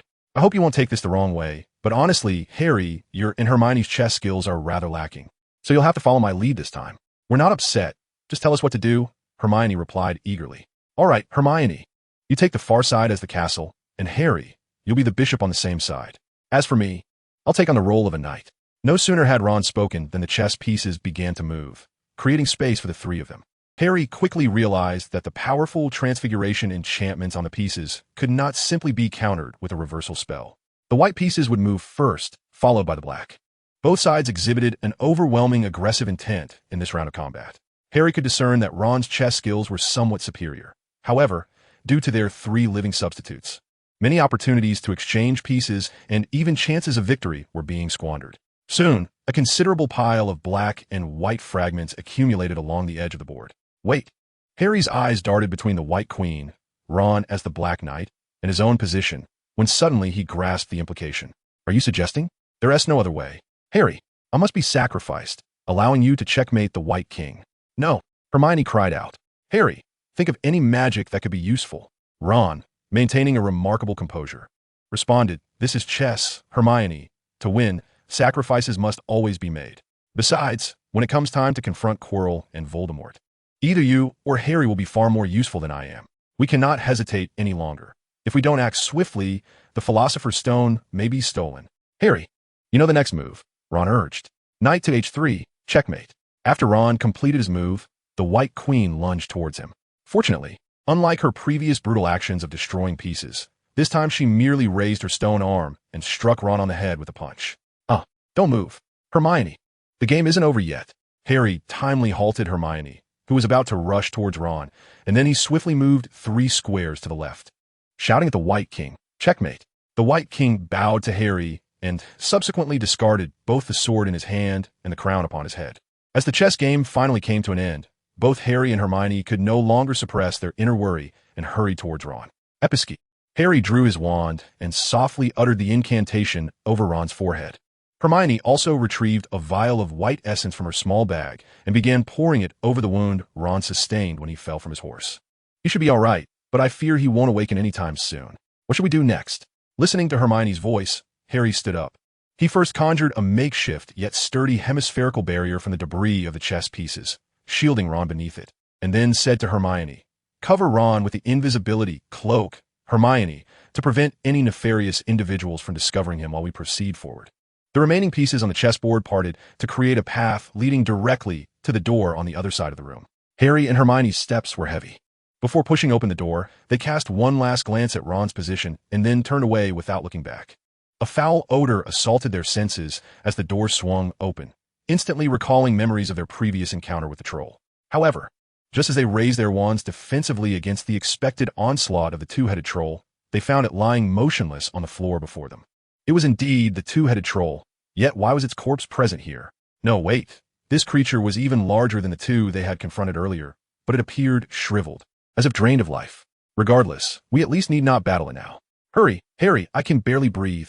All right, Harry agreed to Hermione. Yet a sense of foreboding crept into his mind. Chapter 19, 2 against 1. Oh no, Harry. The potion that allows one to pass through black flames has been fully consumed. Hermione's voice quivered with despair as she looked at the empty vial in her hand. Sinking to the ground in frustration, Harry reread the contents of the parchment, confirming that Hermione's logical deduction was indeed correct. He then helped the young witch to her feet, saying, Hermione, listen to me. You must drink this potion that allows you to pass through purple flames, then return to the previous room to fetch a broomstick. Use the invisibility cloak to cover both you and Ron, so that you will not be seen while flying past Quirrell. Take this empty potion vial to show the professors. They will understand that someone has come to steal the Philosopher's Stone. I will temporarily distract Quirrell. But Harry, what if Voldemort is there? How could you possibly contend with two adversaries alone? Oh, what am I saying? You cannot possibly withstand the black flames. Let us return together. We have already uncovered the evidence, have we not? Besides, I am utterly incapable of riding a flying broomstick. Harry paused for a moment, then opened his arms to embrace her. Hermione, you are an extraordinary and remarkable witch. Without you and Ron, I would not have come this far. So trust me, and trust yourself. Do you remember how the book refers to me? They call me the boy who lived, the bane of Voldemort. I shall be unharmed. Hermione's body trembled slightly, tears streaming uncontrollably from her eyes. She hugged Harry tightly and, with great effort to suppress her sobs, said, "Good luck. Promise me you'll be careful." Harry smiled, gently ruffling Hermione's hair. "I still need to return and help Gryffindor win the Quidditch match. I cannot allow you to bear the pressure of the House Cup alone. Now off you go." Hermione nodded, drank the potion from the round bottle on her right, and turned to pass through the purple flames. Harry took a deep breath, raising his wand to a position near his chest.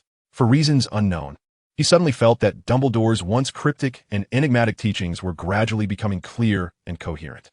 Time and space seemed to dissolve. Harry could hardly discern where he was. As he pondered the notion that he must first find his own eternity, memories of Hagrid, Ron, Hermione, and the image of his parents in the mirror of Erased flooded his mind. Then, Gobrathian, a cerulean flame, gently flowed from the tip of Harry's wand, reminiscent of a tranquil brook. The moment the ethereal fire appeared, the parchment inscribed with Professor Snape's logical conundrums spontaneously ignited, and the various bottles on the table began to melt as if they were made of ice.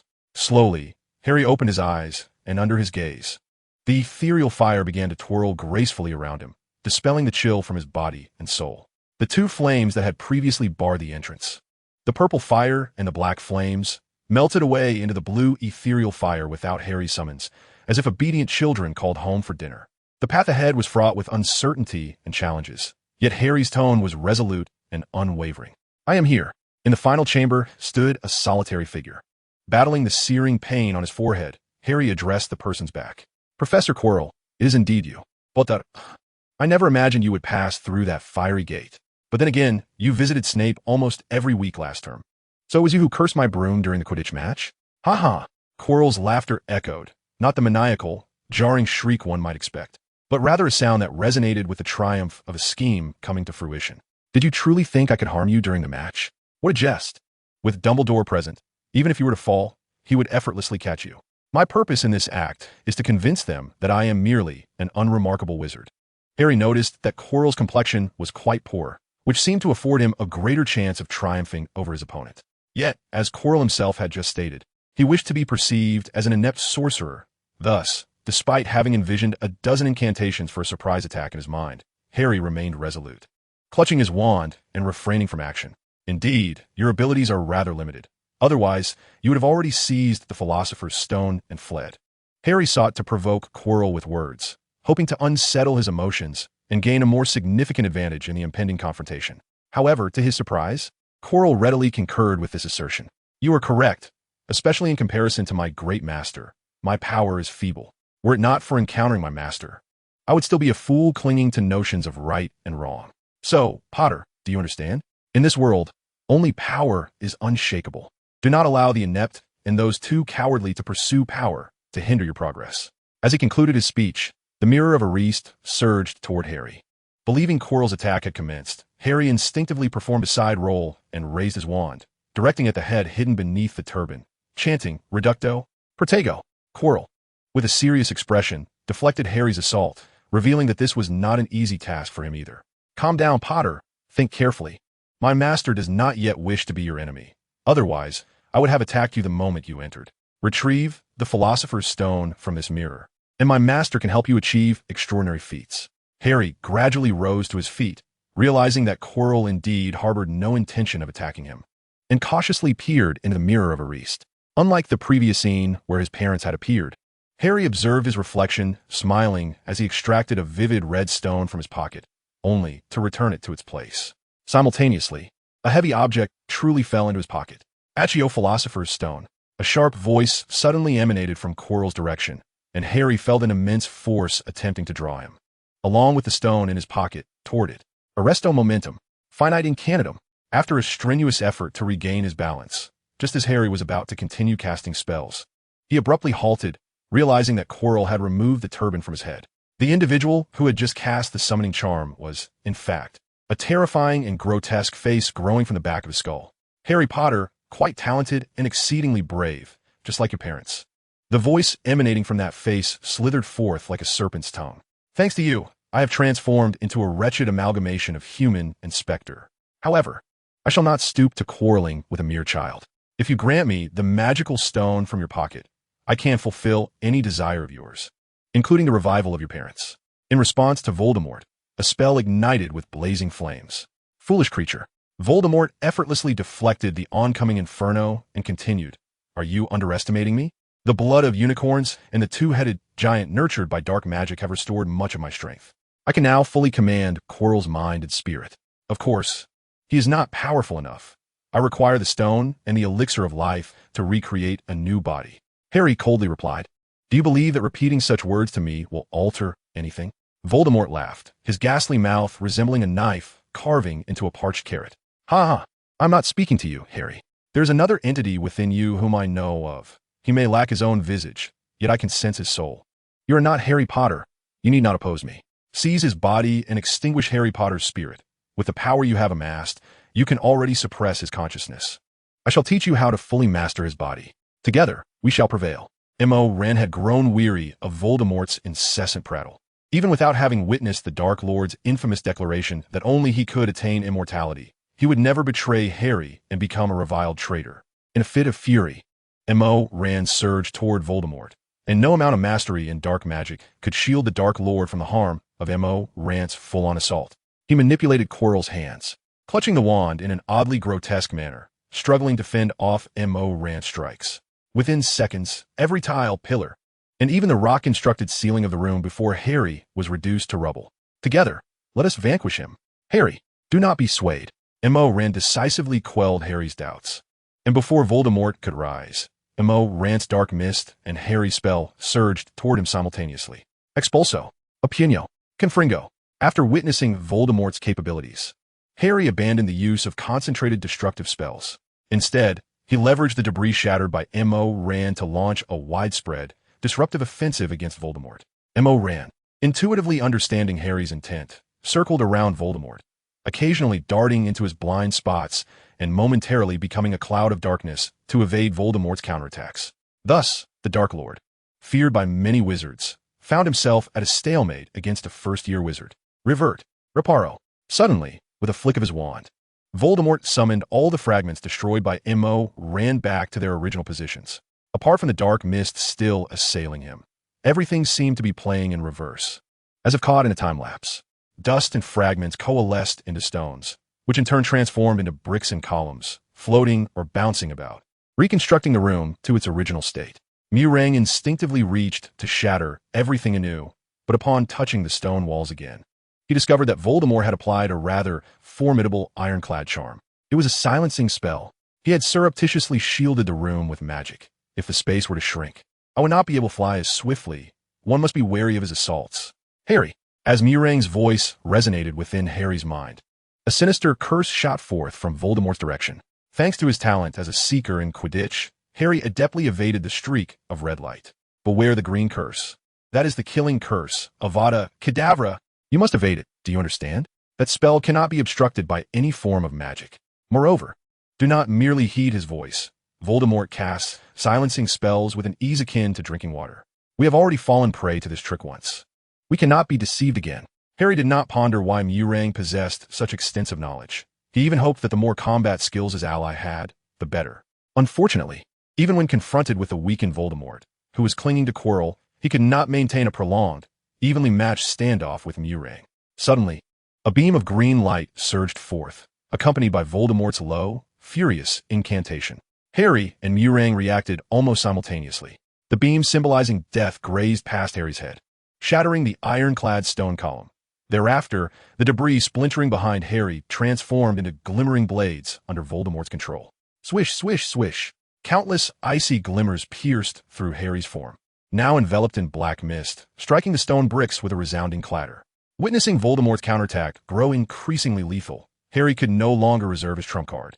At the moment his body solidified, a radiant blue flame of the Phoenix fire materialized once more. Gabrathian, The terrifying heat caused Quirrell's garments to ignite, and Harry could even hear the sharp cracks emanating from the stone walls on either side. He cried out, "Professor Dumbledore and the other professors are on their way. Voldemort, you cannot escape." Harry was uncertain whether Hermione had successfully led Ron to safety, but regarding the situation outside the trapdoor, Voldemort was undoubtedly oblivious. Thus, whether true or false, it would serve to buy time. Voldemort had not anticipated Harry's ability to wield the exceedingly advanced magic of Phoenix Fire. He was already astonished enough today. But what truly instilled fear in him was the name Harry had uttered at the outset. "Do you think I cannot kill you?" Voldemort bellowed in fury, his voice rasping as though on the verge of being ground to dust. Before he could unleash any terrifying magic, a calm voice rooted him to the spot. "I believe you cannot kill him." Voldemort inhaled sharply. Dumbledore. Dumbledore, devoid of his customary wizarding hat, strolled down the steps behind Harry, his robes trailing elegantly behind him. "Do you intend to slay a teacher at your school?" Voldemort narrowed his crimson eyes as he inquired. "Are you capable of such a cruel act? If there is hope for him, I shall endeavor to save him, but Quirrell is not your talisman of survival, Tom." Dumbledore's voice remained tranquil, as if Voldemort were merely another student at Hogwarts. "Avada Kedavra! Watch out!" Harry shouted. Yet neither his voice nor the emerald light emitted from Quirrell's wand could outpace the speed of the stone pillars within the chamber. These colossal supports had, at some point, transformed into supple tendrils. Two of them swiftly shielded Dumbledore from the killing curse, while the others elongated their forms, ensnaring Voldemort firmly in place. Expelliarmus. In but a single exchange, Quirrell's wand had already soared into Dumbledore's grasp. More terrifying still, throughout the confrontation with Voldemort, Dumbledore's pace remained unwavering. "There is no escape for you, Tom." Emerged from Quirrell's body.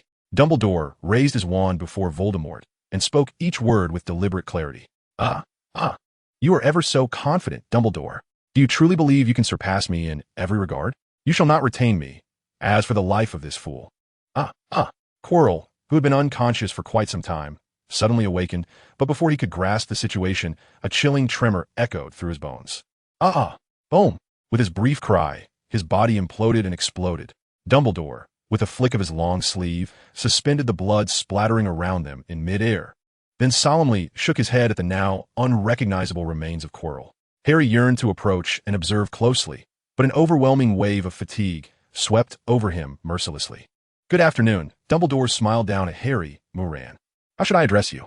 Awakening from slumber, Moran propped himself up, rubbing his forehead as he replied, "Professor. You may still call me Harry."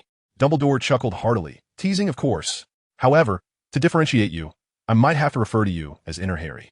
Moran swiftly assessed Harry's condition, confirming he was merely fatigued, before hastily inquiring of Dumbledore, "Professor, how are Ron and Hermione? You defeated Voldemort, did you not? And the Philosopher's Stone. Calm down, my child. You and Harry's friends are all safe. Moreover, concerning Voldemort, although I have vanquished him, he is certain to return once more. However, you must have been aware of this already, correct?" "Professor." Dumbledore raised his hand to interrupt Moran.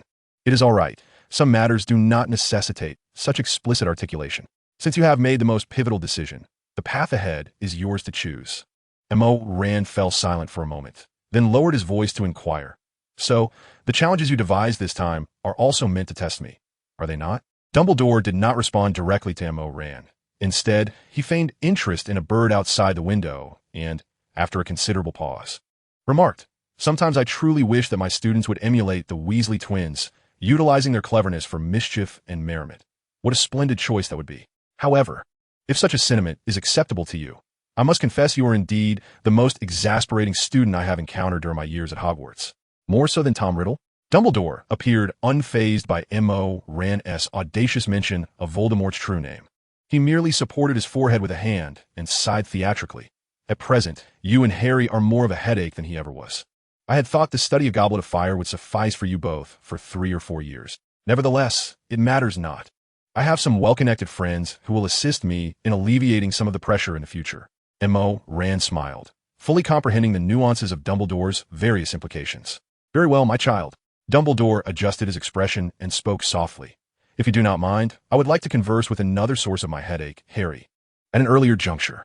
You see, the elderly gentleman lacks the vitality of youth, and he will undoubtedly have more inquiries than you. If you have any compassion for your old headmaster and wish for him to return to enjoying a cup of butterbeer sooner, then..." Before Dumbledore could finish, Harry suddenly appeared anxious once more. Where am I, Professor? Professor Dumbledore. No, wait, where are Ron and Hermione? Are they all right? Dumbledore smiled gently and reassured him. They're all well. Harry, you must keep your voice down, or Madame Pomfrey will have me thrown out. Chapter 20. A great responsibility bestowed upon the extraordinary. Ultimately, it was Madame Pomfrey who rescued Dumbledore. Just as he had surmised, Harry's questions indeed came one after another. In addition to the portions of the answers M.O. Ran already knew from the films, he further elucidated why Harry had suddenly fainted. You are still quite young, and prolonged use of such an immense magical load can overwhelm your body. Thus, I recommend indulging in sweet treats more often, such as candies, cakes, and puddings. Oh, by the way, I recently discovered a confection called Cockroach Cluster. Its exterior consists of chocolate and hard candy, while the interior is filled with fruit preserves, honey, and cream. The flavor is quite delightful. After a solid night's sleep, Harry finally received Madame Pomfrey's permission to leave. However, before he had the chance to meet Ron and Hermione, two distinguished figures arrived at his doorstep, introduced by Professor Dumbledore. Oh, this child is truly an intriguing one. He reminds me of a young man we encountered previously. What was his name again?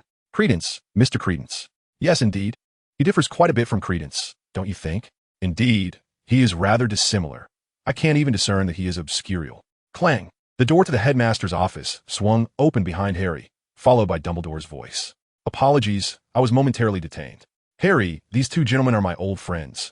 One of them, like you, was once a student at Hogwarts, back when I had not yet assumed the role of headmaster. Nicholas Newt. I shall entrust young Harry to your care in the days to come. Though Harry had never before encountered the two elderly gentlemen before him, he could instinctively identify the legendary alchemist Nicholas Flamel and the author of Fantastic Beasts and where to find them, Newt Scamander, even without Dumbledore uttering their names. Oh, by the way, Harry, Mr. Flamel will be residing in Hogsmeade for a time, and first-year students are not permitted to visit there, so be mindful not to be seen while you are out and about.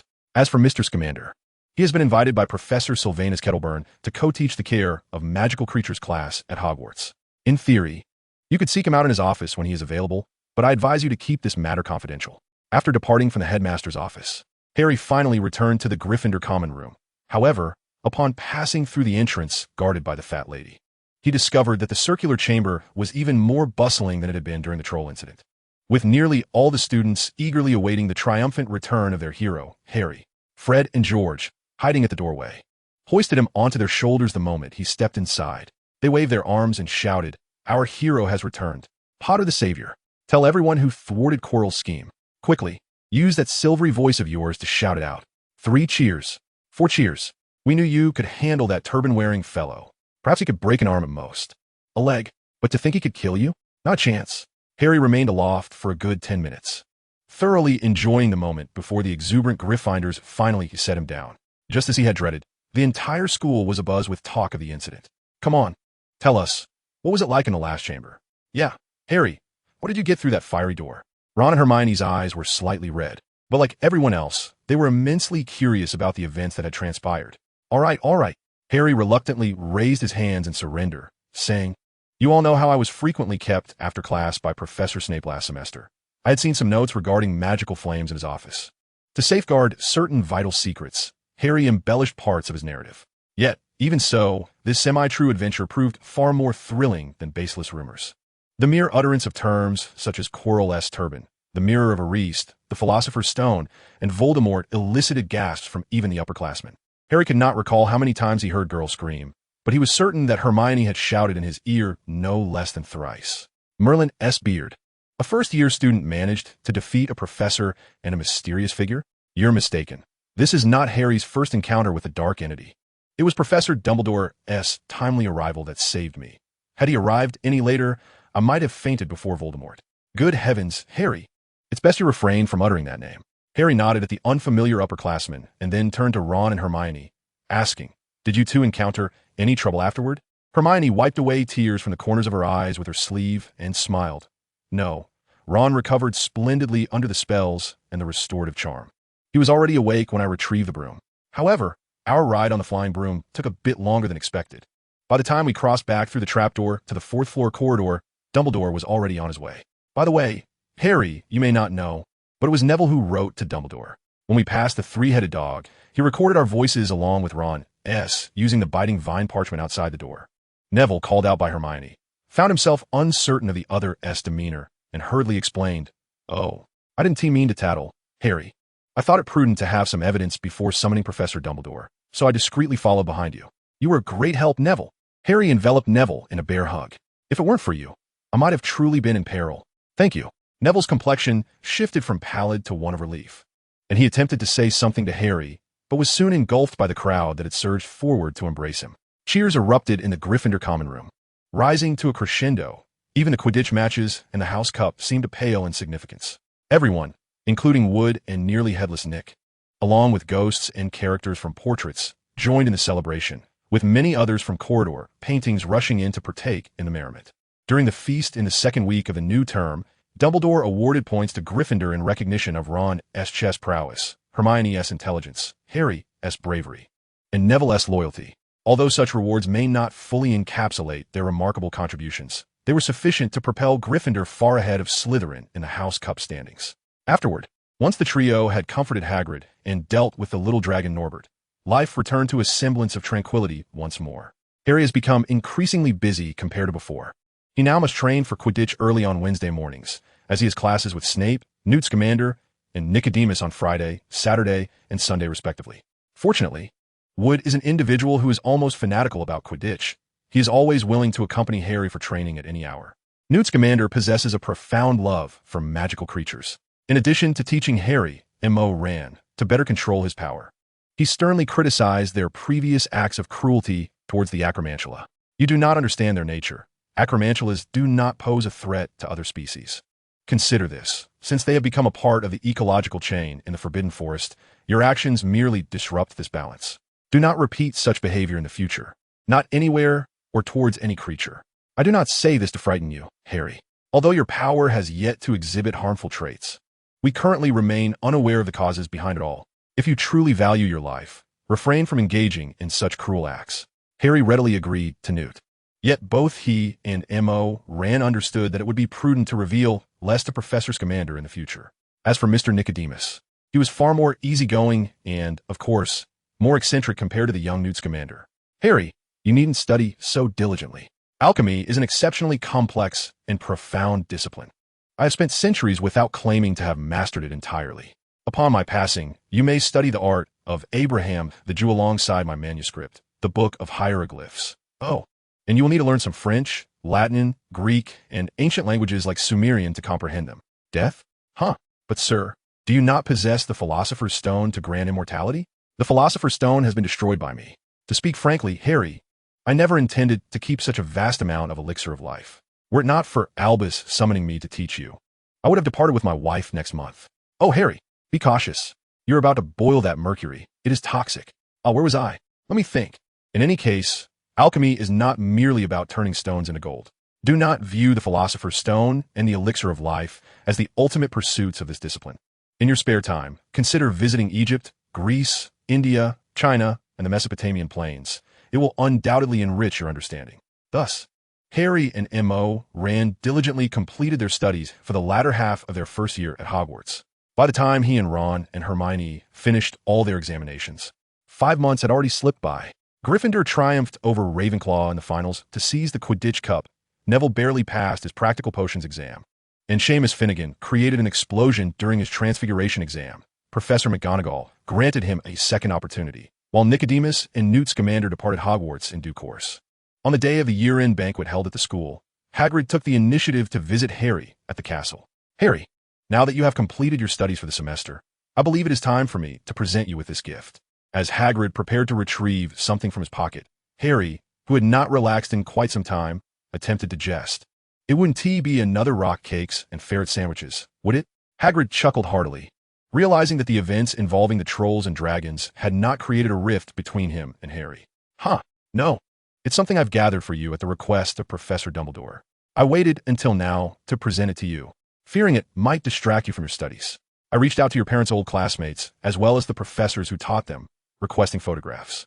I know you have never seen your mother and father, and I hope you will cherish this. As he spoke, he carefully opened a beautifully crafted album. The photographs within were quite old, some even black and white, yet each one featured the likenesses of James and Lily Potter. As Harry gazed at his parents, who were smiling and waving at him, He was overcome with emotion and embraced Hagrid tightly. That evening, the Great Hall, filled with students from all four houses, erupted into thunderous applause upon the arrival of Harry, Ron, and Hermione. The dream of Slytherin winning the House Cup for 7 consecutive years had been dashed, and now vibrant red ribbons and a majestic golden lion adorned the ceiling and the walls of the guest area.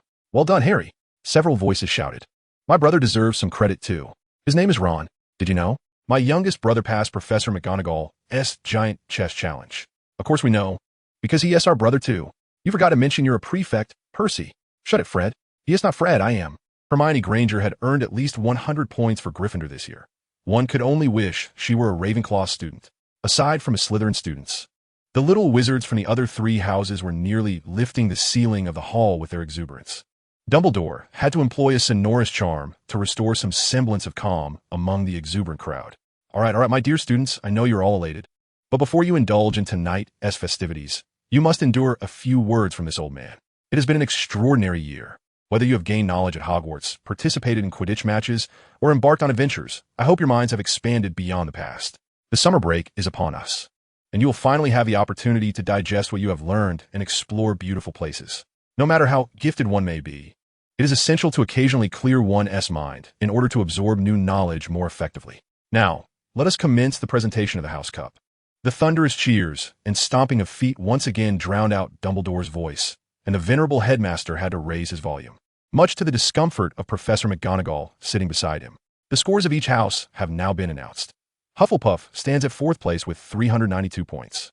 Ravenclaw comes in 3rd with 460 points. Slytherin secures the 2nd position with 472 points. And, triumphantly, Gryffindor claims 1st place with 506 points. Regrettably, Slytherin has missed out on a 7th consecutive victory. However, one cannot deny the commendable performance of Gryffindor this year. Congratulations to them for winning the House Cup. It was only after hearing Dumbledore's final remark that Hermione joined her classmates in celebration, her stress having been so overwhelming that she failed to notice Professor Snape's peculiar, fly-bitten smile as he shook hands with Professor McGonagall. Harry and Ron, already atop their benches in jubilant celebration, noticed Malfoy sulking on the Slytherin bench, his head bowed, an expression morose, which only heightened their mirth. The joyous spirit of the end-of-year feast persisted until the day the final grades were revealed. Hermione rightfully earned the top rank in her year, although her scores in potions, charms, transfiguration, and defense against the dark arts slightly trailed behind Harry's. She significantly outperformed him in history of magic. Even more delightfully, Ron, sandwiched between 2 academic prodigies, did not disappoint his friends, aside from a few lost points in potions. His scores even surpassed many of his Ravenclaw peers. Almost everyone boarded the Hogwarts Express amidst laughter and cheer. Harry indulged in a plethora of chocolate frogs, while Ron seized the opportunity to complete his collection of cards. The scenery outside transitioned from ancient and rustic to modern, and unlike their journey to Hogwarts, Harry and his friends had to stow away their wizarding robes before the train reached King's Cross Station. Hermione's eyes grew increasingly red as she retrieved a piece of parchment for the 3rd time, inscribing her home address and telephone number to hand to Harry. "All right, Hermione, I promise to write and call you, as I have memorized them all," Harry quipped, eliciting a smile from her, though she remained resolutely earnest in her request. "Please write me a letter every week, Harry. It need not be lengthy, just a few lines will suffice. Of course, a phone call or a visit would be even better. Why not all of you come over to my house? My parents would be delighted to meet you. All right, I shall visit if time permits." Upon returning to the Muggle world, Harry instantly spotted Uncle Vernon's rotund face amidst the crowd. To his surprise, the Dursleys had all come out to greet him. "Let us go," Uncle Vernon said, showing no intention of assisting Harry with his luggage, yet refraining from speaking to his nephew with the previous fierceness and ire. Harry turned to wave goodbye to Ron, Hermione, and his classmates, embarking towards Little Whinging amidst their farewells and calls of goodbye, Harry, and see you, Potter. Chapter 21, The House Elf Dobby. Upon returning home from Hogwarts, Harry eagerly commenced his 2nd round of preparatory studies for the upcoming school year. His stress was immense. In addition to the foundational curriculum from school, he was compelled to dedicate considerable time to studying the various languages mentioned by Nicole. This was utterly exasperating for M.O. Ran. As a time traveler, he bore no grievances regarding the pursuit of magical knowledge. However, the endeavor of learning foreign languages, especially more than one, was truly a daunting task that felt life-threatening. Fortunately, after the crisis with M.O. Ran, Uncle Vernon had become considerably more timid. He dared not touch Harry's wand or spellbook. nor did he wish to broach the subject of the peculiar abilities he despised. Although the family still regarded magic as a source of shame, Harry could at least don his invisibility cloak and ride his Firebolt 2000 to clear his mind under the cover of night. As the days slipped by, Harry occasionally sent Hedwig to deliver messages to Ron and Hermione. Yet curiously, he received no replies. On July 31st, the very day marking Harry's 12th birthday, Uncle Vernon was preparing for the most significant family gathering of his life. A wealthy couple from the area, Mr. and Mrs. Mason, were considering placing a substantial order with Uncle Vernon's company, which specialized in drilling equipment. If all went according to plan, they would soon be selecting a villa on the island of Majorca. Quickly, Petunia, Dudley, let us go over tonight's arrangements. It was 8 o'clock, and everyone took their positions. Petunia, I will be in the living room, ready to greet Mr. and Mrs. Mason. Excellent. And Dudley, I'll be waiting at the door to let them in. Dudley pretended to open the door, forcing a sickly sweet smile onto his face as he squeaked. Shall I fetch your coats, Mr. Mason? Mrs. Mason?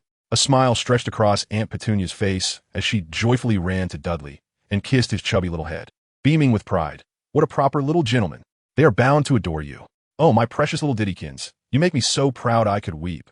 Standing aside, Harry found this spectacle utterly nauseating. He sighed and, for the last time, inquired of Uncle Vernon, Are you sure you don't need me to work a little magic, or perhaps slip some potion into their tea? I mean, it will be highly effective. And you wouldn't tea. You cannot use magic outside of school. Uncle Vernon bellowed, cutting Harry off. Stop bringing up that nonsense from your world. You'll frighten Dudley. Harry paid little heed to Uncle Vernon's words. From his experience with the portly man, as long as his face did not turn crimson with rage, it indicated he was not truly angry. On the contrary, he sensed that his suggestion had piqued Uncle Vernon's interest. Fine, Harry shrugged. I genuinely wanted to assist you. After all, this summer has been relatively undisturbed for me. Quite pleasant, actually. But if you don't require my help, I said, I don't need it. Uncle Vernon shouted, his eyes darting uncertainly. Return to your bedroom and pretend you are not in this house, and I shall be eternally grateful. Harry nodded and ascended the staircase without hesitation. Observing Harry's retreating figure, Uncle Vernon adjusted his demeanor before once again discussing with his wife and child the compliments they should utter at the dining table. Harry Potter, the great savior. Dobby has always dreamed of beholding your presence. The little creature, suddenly appearing on Harry's bed after the door swung open, exclaimed. Instinctively, Harry prepared to cast a silencing charm. But noticing the creature's lack of aggression, he merely inquired cautiously, You say your name is Dobby? Are you a house elf? Upon hearing his name spoken, Dobby's bat-like ears perked up. He clasped his hands in front of his chest, his large, glistening green eyes filled with admiration as he declared, Sir, you are truly erudite. Dobby is indeed a house elf. Harry detested such insipid flattery, especially after recently witnessing Dudley's true nature, which intensified his aversion. Ding-dong. Hearing the doorbell ring downstairs, Harry lowered his voice and said, Today, this house is hosting other guests. If you don't mind, you may sit on my bed for a while. Once the Masons leave, we shall proceed to the living room. Seat? Dobby's expression shifted from surprise to immediate sorrow. Wah, never silencio. Harry reacted swiftly, raising his hand to prevent Dobby's wailing from escalating. Dobby clearly did not expect Harry's wandless magic, and his eyes widened even further. Hush, Dobby. I just mentioned that there are other guests in the house. If you can comprehend my words and promise to refrain from making further noise, I shall lift the spell.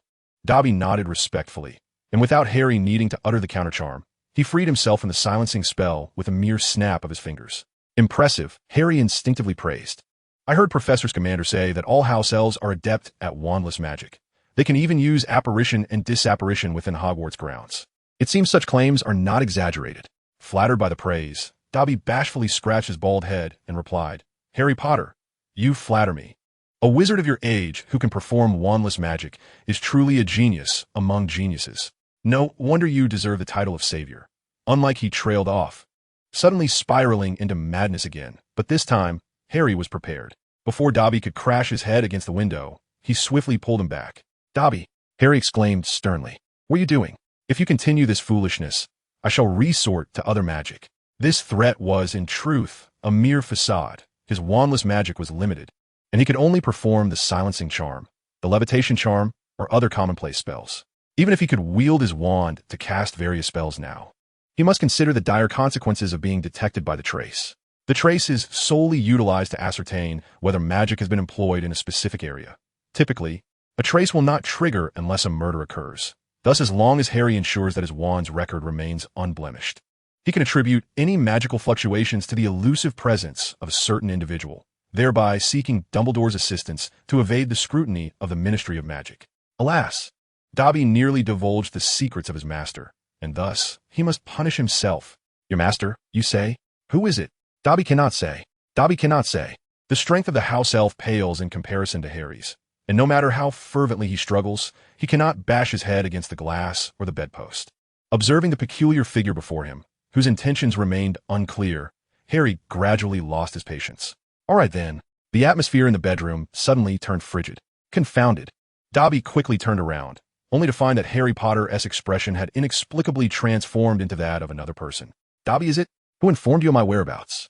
Your master? Who sent you to spy on me? How long have you been doing this? At that moment, Harry and M.O. Ran resembled a pair of police officers, one stern and the other lenient, leaving Dobby startled and speechless. Sir, Dobby cannot divulge too much, but Dobby is certainly not sent by his master. Dobby must face the gravest punishment for coming to see you unbidden. He must put his ears in the oven. Put your ears in the oven? What a lie. Your ears appear to be perfectly fine. Oh, sir, Dobby has already punished himself numerous times, though his wounds heal rather quickly. Harry, M.O. Ran, feigned a look of sudden realization and said, numerous times, you say? So, you have been monitoring me for quite some time. I suppose that explains why my friends have not written to me. Wouldn't you agree, Dobby? Suddenly exposed, Dobby resembled a child caught in wrongdoing as he retrieved a thick stack of letters from the old pillowcase he wore, expressing his guilt. Harry Potter was quite incensed with Dobby, for Dobby wished for Harry to believe that he had been forgotten by his friends, thereby discouraging him from returning to school. Harry, M.O. Ran, shot Dobby an incredulous glance. You don't want me to return to school? So, you wish for me to remain ignorant of magic and live as an ordinary person in a muggle household? Is your master Voldemort? Dobby clutched his ears in anguish and exclaimed, Sir. No, sir. Please, I beg you, do not utter that name. Then how am I to know whether you are deceiving me? Why else would you prevent me from returning to Hogwarts? Because this year, the most dreadful events will unfold at Hogwarts. Ever since Dobby learned of this, he has been determined to protect Harry Potter. Sir, you are far too important. Dobby cannot allow Harry Potter to take such risks. Harry, M.O. Ran, burst into laughter. Huh, I'm important, you say? Then tell me, when do you deem it safe to oppose Voldemort? Even if I heed your warning and hide this year, what next year? The year after? When will I truly be prepared? Moreover, I have come to know your name. If I inquire about whose house elf is named Dobby, I can ascertain the identity of your master. I am aware that house elf magic is remarkable, yet without their master's permission, you typically cannot employ such magic. Therefore, regardless of whether this situation is a scheme orchestrated by your master, there will invariably be those intrigued by you. The little elf, with tears welling in its eyes, could scarcely utter a word. A part of Dobby acquiesced to M.O. Ran's assertions, yet another part remained steadfast in its desire to prevent Harry from attending Hogwarts. Having divulged most of the relevant details, M.O. Ran once again relinquished control of their shared body to Harry, genuinely concerned that lingering any longer with Dobby might compel him to act unwisely. All right, Dobby, you need not worry about my affairs. Now, please return my friend's letter. Suddenly softening, Harry failed to breach the little elf's defenses. Before he could reach for the stack of letters cradled in Dobby's arms, the grimy little creature sorrowfully shook its head and declared, No, Harry Potter cannot return to Hogwarts. But what authority do you have to decide for me? With no other recourse, Dobby resorted to Immobulus. Before Dobby could open the door, a powerful surge of magic immobilized him in place. This marked Harry's first use of a wandless spell with significant control effects. Although it was still a far cry from an offensive spell, it undoubtedly represented considerable progress. He snatched the letters from Dobby's grasp and returned to his mattress, poring over each one. To Harry, how has your summer been? Goodness, what am I saying? It's only been a week. My parents took me on a trip around Scotland, and they even gave me 5 galleons as a reward for achieving top marks in my year. I mentioned that there's a classmate even more talented than I, and perhaps I can invite him over. What have you been up to this past week? Don't tell me you've already started studying. You must have begun your studies. Remember to balance work and play. Harry, you cannot simply bury yourself in books. Your friend, Hermione Granger. To Harry, I've looked into the elective courses starting in the 3rd term at Hogwarts, and there are many subjects that cannot be taken together due to scheduling conflicts. I truly wish to explore them all. Nevertheless, I shall refrain from that topic for now. I hope your lack of correspondence last week was due to you having too much fun to remember. You must not forget to write this week. Your friend, Hermione Granger. To Harry, guess what I saw in the newspaper? There are rumors that our new defense against the dark arts professor will be Gilderoy Lockhart. He is a truly remarkable wizard, having not only received the third-class Order of Merlin, but also being an honorary member of the Society for the Protection of Magical Creatures. Furthermore, the authors of works such as Parting Ways with the Female Ghost, Journeying with the Giants, Sailing with Vampires, and A Year with the Yeti of Tibet are indeed all the same individual. Surely, you have perused his writings as well. It has been 2 weeks since I last received a letter from you. Perhaps you are preoccupied with your own affairs, yet I remain eager to hear from you. If it is truly inconvenient, a phone call would suffice. Do not let your time at Hogwarts make you forget the remarkable inventions of the Muggle world. Well, I shall leave it at that for now. Your friend, Hermione Granger. Aside from Hermione, Harry also received letters from Ron, Hagrid, Neville, and a brief note from Professor Snape that arrived today. If it were not for his exceptional emotional control, he might have already retrieved his wand from the cupboard to cast a curse on Dobby. Professor Snape's letter was succinct, primarily urging him to diligently study potion making, and rather reluctantly mention Harry's upcoming birthday. After reading all the letters, Harry pondered for a moment, then rummaged through his trunk to retrieve the invisibility cloak and a vial of Felix Felicis, before opening the door and heading down to the kitchen. The golden liquid of Felix Felicis, syrupy in texture, was drizzled over Aunt Petunia's delightful pudding, rendering the cream and frosting-laden dessert even more appetizing. Uncle Vernon and Aunt Petunia appeared to notice the pudding's transformation, yet curiously, neither attempted to prevent the Masons from indulging in it. Soon, the Mason couple, buoyed by a surge of spirits and emotions, happily signed a contract with Uncle Vernon. With several jokes yet to be told, Uncle Vernon's mouth was nearly agape, as he called for Aunt Petunia to refill Mr. Mason's tea while engaging in a lively discussion about the potential for future business collaboration. Mr. Mason readily agreed. Having accomplished this, Harry returned to his bedroom. With the ability to perform magic without a wand, he packed all his belongings in under 5 minutes. The magic upon you will dissipate by tomorrow morning at the latest. However, being a house elf, you might find the process expedited. I do not care who your master is, nor do I concern myself with your reasons for wishing to keep me from returning to Hogwarts, or even the events of this summer and tonight. I could easily forget them all. Yet, I assure you, should you disturb my life again, the spell I cast upon you will be far more severe than a mere binding curse. After uttering these words, Harry, regardless of the tears welling in Dobby's big eyes filled with grievance, promptly locked him in the cupboard. At 10 o'clock, as the evening news commenced, Uncle Vernon had already seen the Masons to the doorstep at the scheduled time for signing the contract. Once the commotion below subsided, Harry descended with his luggage in hand. Observing Harry's demeanor, Dudley, still clad in formal attire, waddled over and inquired, "What's this? Has someone come to take you away? You poor wretch. I know what day it is today. You haven't received a single card on your birthday. It seems you have not made any friends in that dreadful place, have you?" Harry nonchalantly replied, "Oh, congratulations. It seems you have finally mastered the art of counting dates." Dudley adjusted his trousers, which had been sliding down his ample backside ever since he loosened his belt after the Masons departed. Just as he was about to utter something particularly distasteful to Harry, a stern reprimand from his father suddenly echoed from the doorway. "Dudley, go sit over there." Never before having been chastised, Dudley's eyes widened in shock, and he promptly dissolved into tears, seeking refuge in his mother's embrace. "Mummy, wah." Aunt Petunia gently stroked Dudley's head, saying nothing. Harry pointed toward the telephone in the living room and inquired, "May I use the phone to call my friend?" "Mummy, how can he use the phone?" "Sure, Dudley. Be quiet for a moment, sure." Uncle Vernon's expression was one of conflicted emotions, yet he recognized that Harry was not seeking his permission. He merely nodded and replied, "All right, go ahead." "Hello, Hermione. I've encountered a bit of situation here. Nothing particularly grave, so there is no need for concern. I'll be heading to Ron's house shortly. He has already sent me the address. Could you please write him a letter to remind him? I hope the owl arrives before I do." "Yes, Hedwig might not be very convenient. By the way, let us set a time to visit Diagon Alley together. Perhaps on August 5th? Excellent.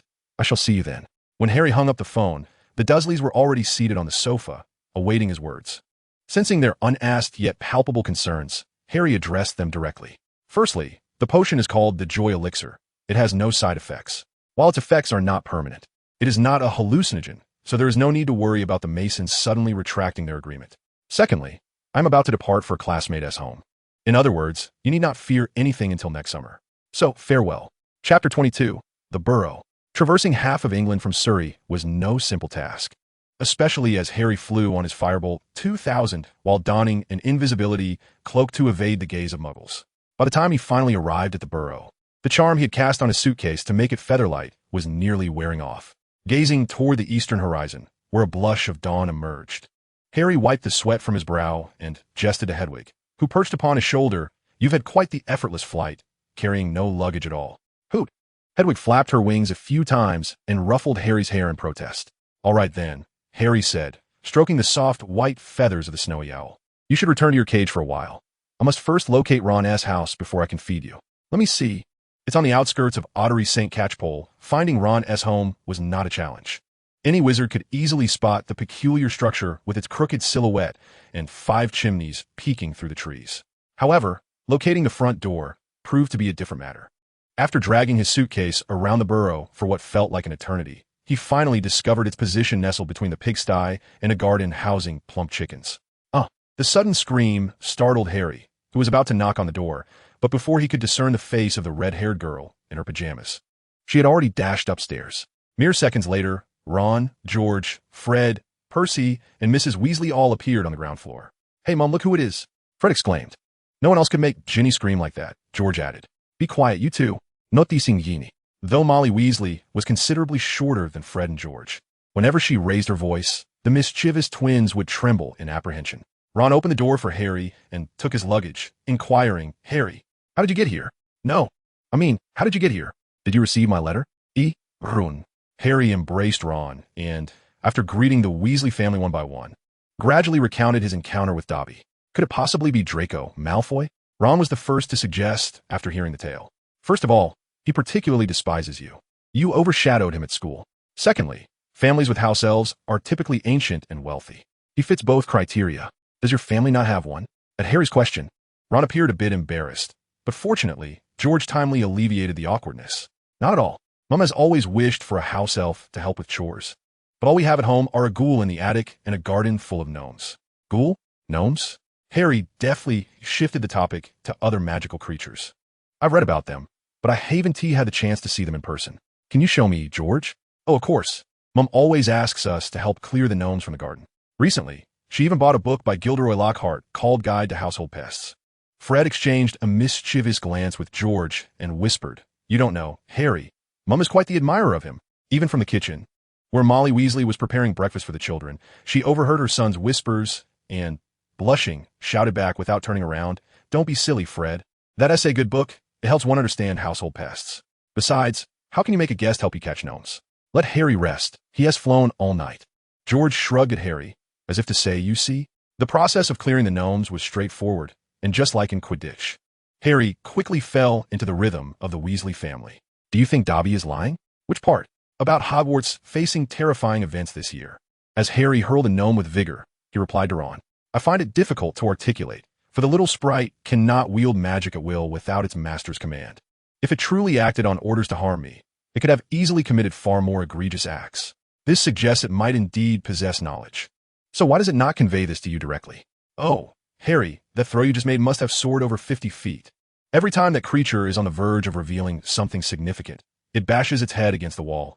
I often contemplate administering it some truth serum."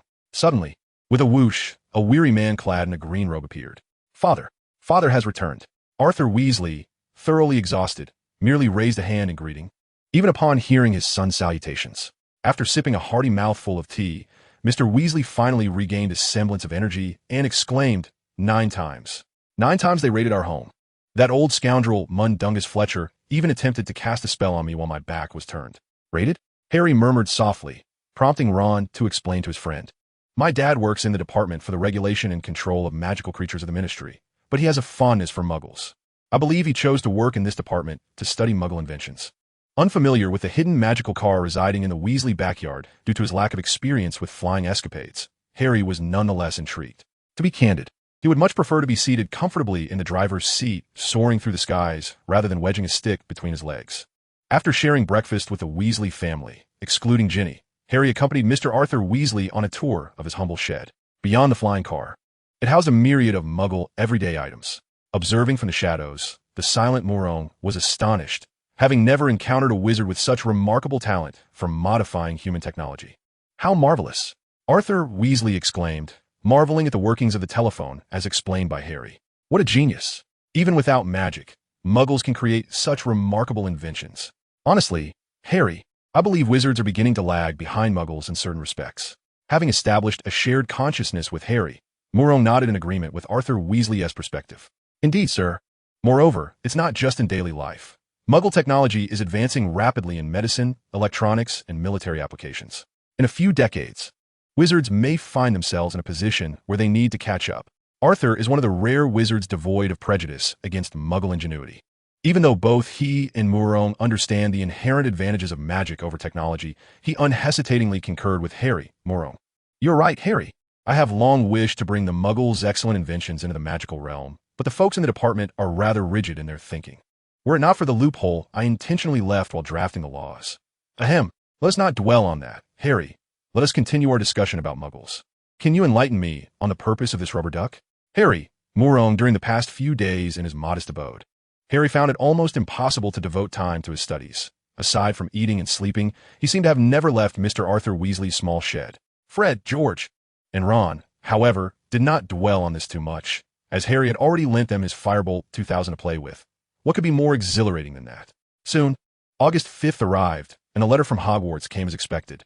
To everyone's astonishment, the attachment within the envelope containing the return-to-school notice was filled with numerous works by Gilderoy Lockhart. Of course, there was also a belated letter from Hermione. Merlin's Beard, Harry.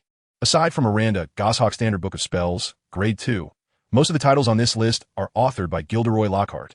Upon hearing Ron's voice, Fred chimed in with a quip.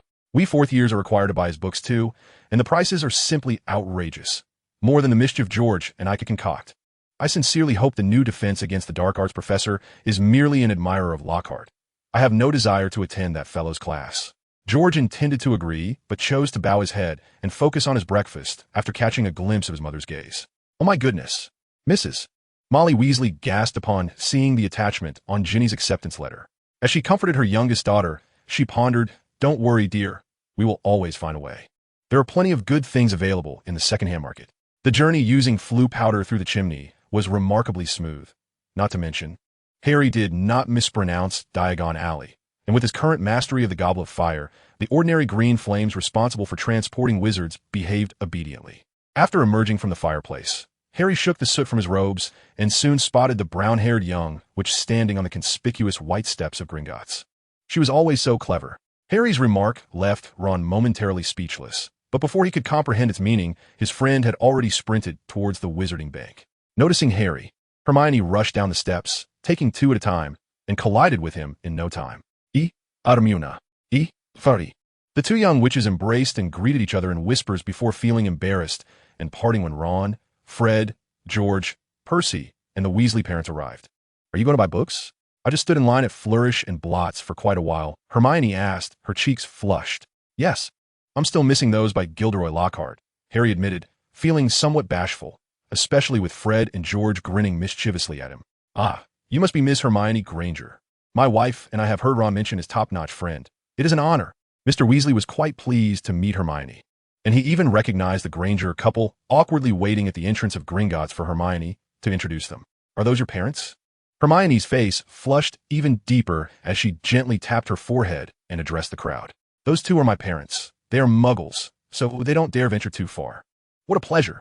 I'm Arthur Weasley, and this is my wife, Molly. It is an honor to meet you. Oh, by the way, do you have any pounds? I would like to exchange some. With the assistance of Mr. Weasley, an enthusiast of muggles, Harry swiftly extricated himself and Hermione from the clamor of Gringotts. After retrieving a bag of money from the vault, he resolved to explore Diagon Alley first, disregarding the matter of Gilderoy Lockhart. As Hermione and Harry strolled side by side along the winding cobblestone streets, she whispered, "Aren't we bringing Ron along? He has preoccupied shopping with his family. We can bring him back a strawberry peanut butter ice cream. So where to next? Anywhere but Flourish and Blots." Harry had already noticed the banner advertising the sale of Lockhart's autobiography, Magical Me, and though he had yet to lay eyes on the man himself, he felt an inexplicable aversion towards him. Do you not like Professor Lockhart? I mean, most of our textbooks are authored by him. Isn't it a boon for Hogwarts to have such a remarkable individual as a teacher? Harry was at a loss for words. Simply hearing Hermione express such sentiments was irksome to him. "Let us go," he exclaimed, gripping Hermione's hand and resolutely declaring to the apothecary. M.O. Wren initially intended to remind Harry to retrieve Tom Riddle's diary from Flourish and Blots, but upon further reflection, he realized that the item would inevitably appear in Ginny's cauldron. Whether he took it now or later made little difference. Instead of attending a book signing with a gaggle of elderly witches for Lockhart, it was far more entertaining to observe Harry and Hermione. Hermione's complexion now resembled that of a phoenix scorched by fox flames. Hand in hand with Harry, she darted between the counters of the apothecary, attempting to bury her face in her long brown hair, while occasionally murmuring in response to Harry. This is saltpeter. Do not be deceived by its modest appearance. For nearly all alchemical practices rely upon it. Unlike potion making, alchemy rarely utilizes cauldrons, as alchemists seek not to concoct solutions with special therapeutic properties through the blending of materials. Notice how the term alchemy bears resemblance to Muggle chemistry? In truth, chemistry has gradually evolved from alchemy. Nicholas Flamel once told me that a proficient alchemist must measure and observe the properties and transformative laws of magical substances through alchemy. As the silent presence within Harry, M.O. Rand was acutely aware of his host's thoughts. Although he did not intend to impress Hermione through the most juvenile and superficial display of wealth, he found himself at a loss for words regarding Harry, who embodied all the flaws of a nerd and an oblivious male. Could this truly win a girl's heart? Even if he appeared more knowledgeable than Lockhart, it seemed exceedingly lacking in charm. Are you not aware that those women do not wish to learn pest control from a book? They are captivated by Gilderoy Lockhart's charmingly handsome visage, which has won the award for the most enchanting smile. Meanwhile, M.O. Rand, who has been attentively observing Harry's psychological changes and actions, fails to notice that Hermione's breathing has become somewhat rapid. She listens intently as Harry explains how to meticulously regulate temperature, humidity, and magical output, while fanning herself with the small hand that is not clasped in his. Watching her tousled brown hair fluttering, M.O. Rand suddenly feels like an exceedingly superficial individual. He is uncertain how much Hermione genuinely appreciates Harry's bookish demeanor, but emotions are inherently devoid of reason. If Harry were to pursue Hermione in the manner he envisions, it might ironically yield results contrary to what he desires. Contemplating this, M.O. Rand experiences a sense of witnessing a child grow up. Very well. You may proceed as you wish. I shall no longer concern myself with it. When Harry and Hermione arrive at Flourish and Blots, Gilderoy Lockhart has already completed his book signing and returned home. To his astonishment, earlier, Mr. Arthur Weasley encountered Lucius Malfoy, Draco Malfoy's father, while purchasing books with his family. The two men, already at odds, confronted each other with palpable tension. Lucius, like his son Draco, mockingly criticized Ron and the others for their impoverished appearance as they sought school supplies. Subsequently, Arthur brought up the Ministry of Magic's impending enactment of the new Muggle Protection Act, mentioning that he might visit Malfoy Manor for an inspection. This seemed to strike a nerve with Lucius, and a rather unfriendly discussion ensued regarding what constitutes a disgrace among wizards. The situation escalated when Lucius publicly humiliated Arthur and the Grangers. The usually gentle Mr. Weasley, without hesitation, charged at him with a clenched fist. To quote Fred, "I have never seen Dad so fierce. Well, perhaps once, but you know." He sent Ginny's cauldron flying and crashed right into an entire bookshelf, scattering dozens of tomes thicker than bricks everywhere. Goodness, your father wasn't he hurt, was he? Just a cut on his lip, nothing serious. You should have seen Lucius Malfoy. His left eye was bruised from being struck by the complete guide to poisonous fungi. Haha, Fred, I warn you for the last time. If your father's work is jeopardized due to your storytelling, I shall cast you out of the house. I'm sorry, I understand. Mum Hermione bid farewell to Harry and the others at the entrance of the leaky cauldron, as they must return to the Muggle residence. Although Harry did not voice it, he longed to board the train back to school immediately. Chapter 23, The Vanished Diary. It's over. It's over. Over on the first floor in the living room, M.O. Rand sits on the sofa, cradling his head in despair. Since gaining control over Harry's body in the afternoon, he had nearly turned the humble abode upside down. Yet, whether in Ginny's cauldron or among the various bags belonging to the Weasley family, Tom Riddle's diary seemed to have vanished without a trace, leaving no hint of its former existence. The film omitted the scene where Mr. Weasley confronted Lucius Malfoy. But was this a content of the original novel, or merely a random event triggered by the butterfly effect? Perhaps a thorough search in Ginny's bedroom would yield results? The moment this thought crossed his mind, he dismissed it outright. What a ludicrous notion. Even if Harry were merely a 12-year-old boy, it would be utterly inappropriate to intrude upon a young girl's private space. Moreover, based on Fred's earlier description, Ginny's cauldron had flown, and the shelves of Flourish and Blots had toppled. It was highly plausible that the diary, as a Horcrux, had already been lost at that point. With various doubts lingering in his mind, Mo ran, under the pretext of forgetting to purchase care equipment for his Nimbus broom, returned to Diagon Alley early the next day. He spent the entire day rummaging through flourish and blots, yet his efforts proved fruitless. As a time traveler, he understood the significance of Horcruxes all too well. Even a wizard as formidable as Dumbledore could not find a way to vanquish Voldemort directly without addressing the Horcruxes. But how could he convey this information to Harry? Mo Ran found himself in a quandary. I saw these things in Voldemort's memories? Then why didn't I disclose all the Horcrux information to Dumbledore when I first acquired the crown? Surely, I cannot claim to be concerned that revealing too much of the plot would alter the story's course. Nevertheless, it must be acknowledged that Tom Riddle's diary was a supreme dark magical artifact, a vessel of Voldemort's memories, as long as it was not resting within Malfoy's home. Its disappearance would soon lead to revealing clues. At worst, he could gradually divulge the information to Dumbledore. It was quite normal for a 12-year-old child to rely on the headmaster for assistance. Before long, summer vacation was drawing to a close. After pondering for several days and nights, Mo Ran chose to let things unfold naturally.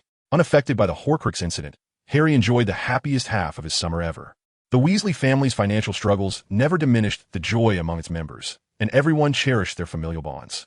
When the day of school arrived, Mr. Arthur Weasley had, with Harry's assistance, transformed his Ford Anglia 105E into a magical luxury vehicle. Accommodating 8 individuals, along with 6 suitcases, 2 owls, and a mouse, had become a seamless task. Although Mrs. Molly Weasley incessantly admonished Arthur during the journey, Harry could see that she was still quite proud of her husband. Platform 9 welcomed a new wave of anxious first years each year. Last year, it was Harry and Ron, and this year, it was Ginny's turn. Watching his sister being escorted by the Weasley couple, Ron clicked his tongue in dissatisfaction and remarked to Harry, "Fred and I never received such treatment."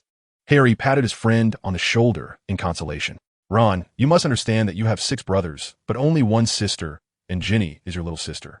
I care for Ginny as well, but let us move on, Harry." Bang! Huh? Ron's cart collided with the wall and bounced back, startling the slumbering rat-scabbers, who began to squeak in alarm. At that moment, several muggles took notice of him. "What is happening? Why can't I get through?" Ron exclaimed, clutching his rear end, which drew the attention of a guard. "What do you mean you can't get through? Are you mad or out of your mind, crashing your cart into a pillar?" Hearing this, Harry rushed to support Ron and explained to the guard, "I apologize, my friend S. cart seems to have malfunctioned." With Harry by his side, Ron visibly relaxed. He pointed to the clock in the station and whispered, "If we don't get to the platform soon, we'll miss the train." Harry touched the solid wall and asked Ron, "Does this passage close automatically when the time comes?" "I don't know, but it's shooting T, right? Many students' parents pass through here after sending their children off. Could it be?" As he saw Harry pulling out his wand, Ron's panic slowly transformed into excitement. "Can you break it, Harry? You can handle it, right? I remember there's a restricted law for underage wizards that allows us to use magic in emergencies." Harry did not respond. In truth, even without the law, he had no intention of giving up and missing the train. In such an area crowded with wizards, it was nearly impossible for the Ministry to trace which wand cast a spell, and as long as no one was harmed, they likely wouldn't investigate. "Stand a bit closer to me, Ron," he said, pointing his wand at the wall. "Specialis Revelio." The magic Harry conjured rippled across the wall like waves. Seeing the commotion his friend was causing, Ron quickly glanced around. Fortunately, the nearby muggles did not approach in confusion. "Huh," Harry chuckled lightly, as if he had encountered a challenge that piqued his interest. "You know, Ron, theoretically, this passage hasn't been closed. Its surface has been cast with a powerful confusion charm, making the platform perceive us as muggles, thus sealing us on this side. This isn't something a student, or even an ordinary wizard, could accomplish, but you can fix it, right? Of course. However, the ensuing noise might be considerable." Repello Muggletum. As Harry cast another spell, all the muggles traversing the station instinctively moved away from the area between platforms 9 and 10. "Gather your things, Ron. We must dash through the fastest pace possible. Ready? 3, 2, 1. Finite incantum portaberto." Harry felt little need to elaborate to Ron, for the very incantation he had uttered eloquently demonstrated the necessity of his actions. As he unleashed the full power of the spell, all spells end. Every enchantment cast upon King's Cross Station, including confusion charms, muggle-repelling spells, and the translocation magic that separated the magical realm from the wizarding world, was forcibly eradicated. In such circumstances, regardless of how swiftly Harry might cast his next spell, both he and Ron would inevitably find themselves momentarily exposed to the gaze of muggles. Thus, in order to catch the school bus on time, and to embrace the adventurous spirit inherent in Gryffindor.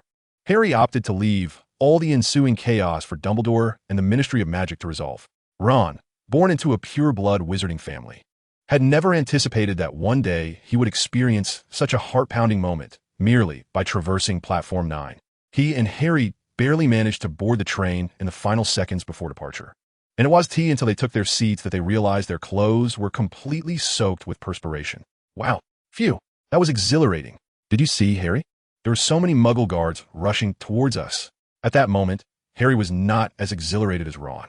Besides being preoccupied with the question of who had cast the confusion charm on the platform, he caught a glimpse of Hermione, her hair frizzed from the commotion, outside the compartment door.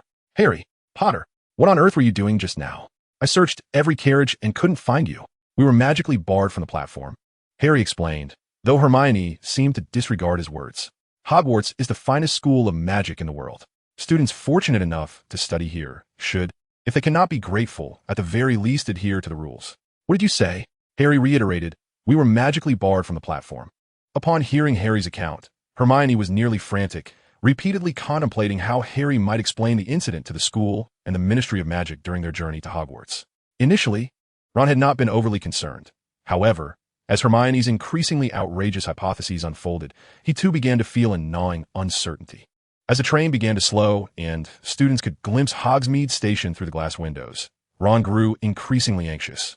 Harry, Professor Dumbledore wouldn't expel us, would he? I mean, students are permitted to use magic in emergencies, right? That's hard to say, Ron, Harry replied, feigning tension. In such circumstances, underage wizards are required to remain in place until their parents or another adult can address the issue. What do we do then? I don't know. Perhaps we'll have to pay a visit to Azkaban. Naturally, Harry and Ron were never apprehended and sent to Azkaban, given Dumbledore's protective nature. He had not even allowed the Ministry's investigators to set foot within the gates of Hogwarts. After a brief yet illuminating exchange with Harry, our esteemed headmaster promptly directed him to take a seat in the night bus carriage bound for the Great Hall. Along the rough and muddy path lay at least 100 carriages, each drawn by magnificent, towering creatures resembling skeletal dragons with jet black coats. Harry quietly inquired of Ron, "Can you not see them?" Ron, having learned that he was not destined for Azkaban, appeared considerably more cheerful as he replied, "See what? The carriages?" I recalled George mentioning that since our second year, students have been riding these magically animated carriages to the castle. While this response seemed trivial, it was sufficient for Harry to ascertain the nature of the extraordinary beings before him. Months prior, Professor Newt Scamander had spoken of these creatures, often misconceived through superstition. In his view, it seemed there was no magical creature free from misunderstanding. The Thestrals bore heads akin to dragons, their eyes devoid of pupils, and from their pronounced shoulder blades sprouted a pair of robust, dark wings. When in flight, they resembled colossal bats with elongated necks and forelimbs. Their intellect is remarkable, and once tamed, they remain fiercely loyal to their masters. Additionally, Thestrals possess an extraordinary sense of direction. Simply informing them of your desired destination ensures your arrival. Caring for Thestrals is not overly challenging. Being omnivorous, while they have a preference for blood and raw meat, they do not reject fruits and vegetables, and will even consume decayed remnants. Unfortunately, these enigmatic and beautiful creatures are often regarded as harbingers of misfortune. Many wizards believe that encountering them portends dreadful calamities.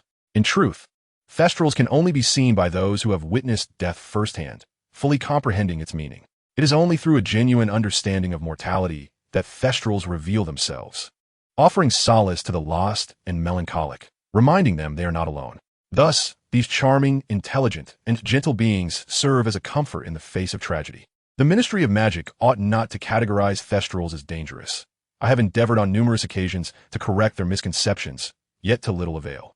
Before traversing this path, M.O. Rand found himself curious as to why the cinematic portrayal of Harry could only perceive Thestrals in his 5th year. Was Cedric S.'s sacrifice the only valid death, while that of his parents was not?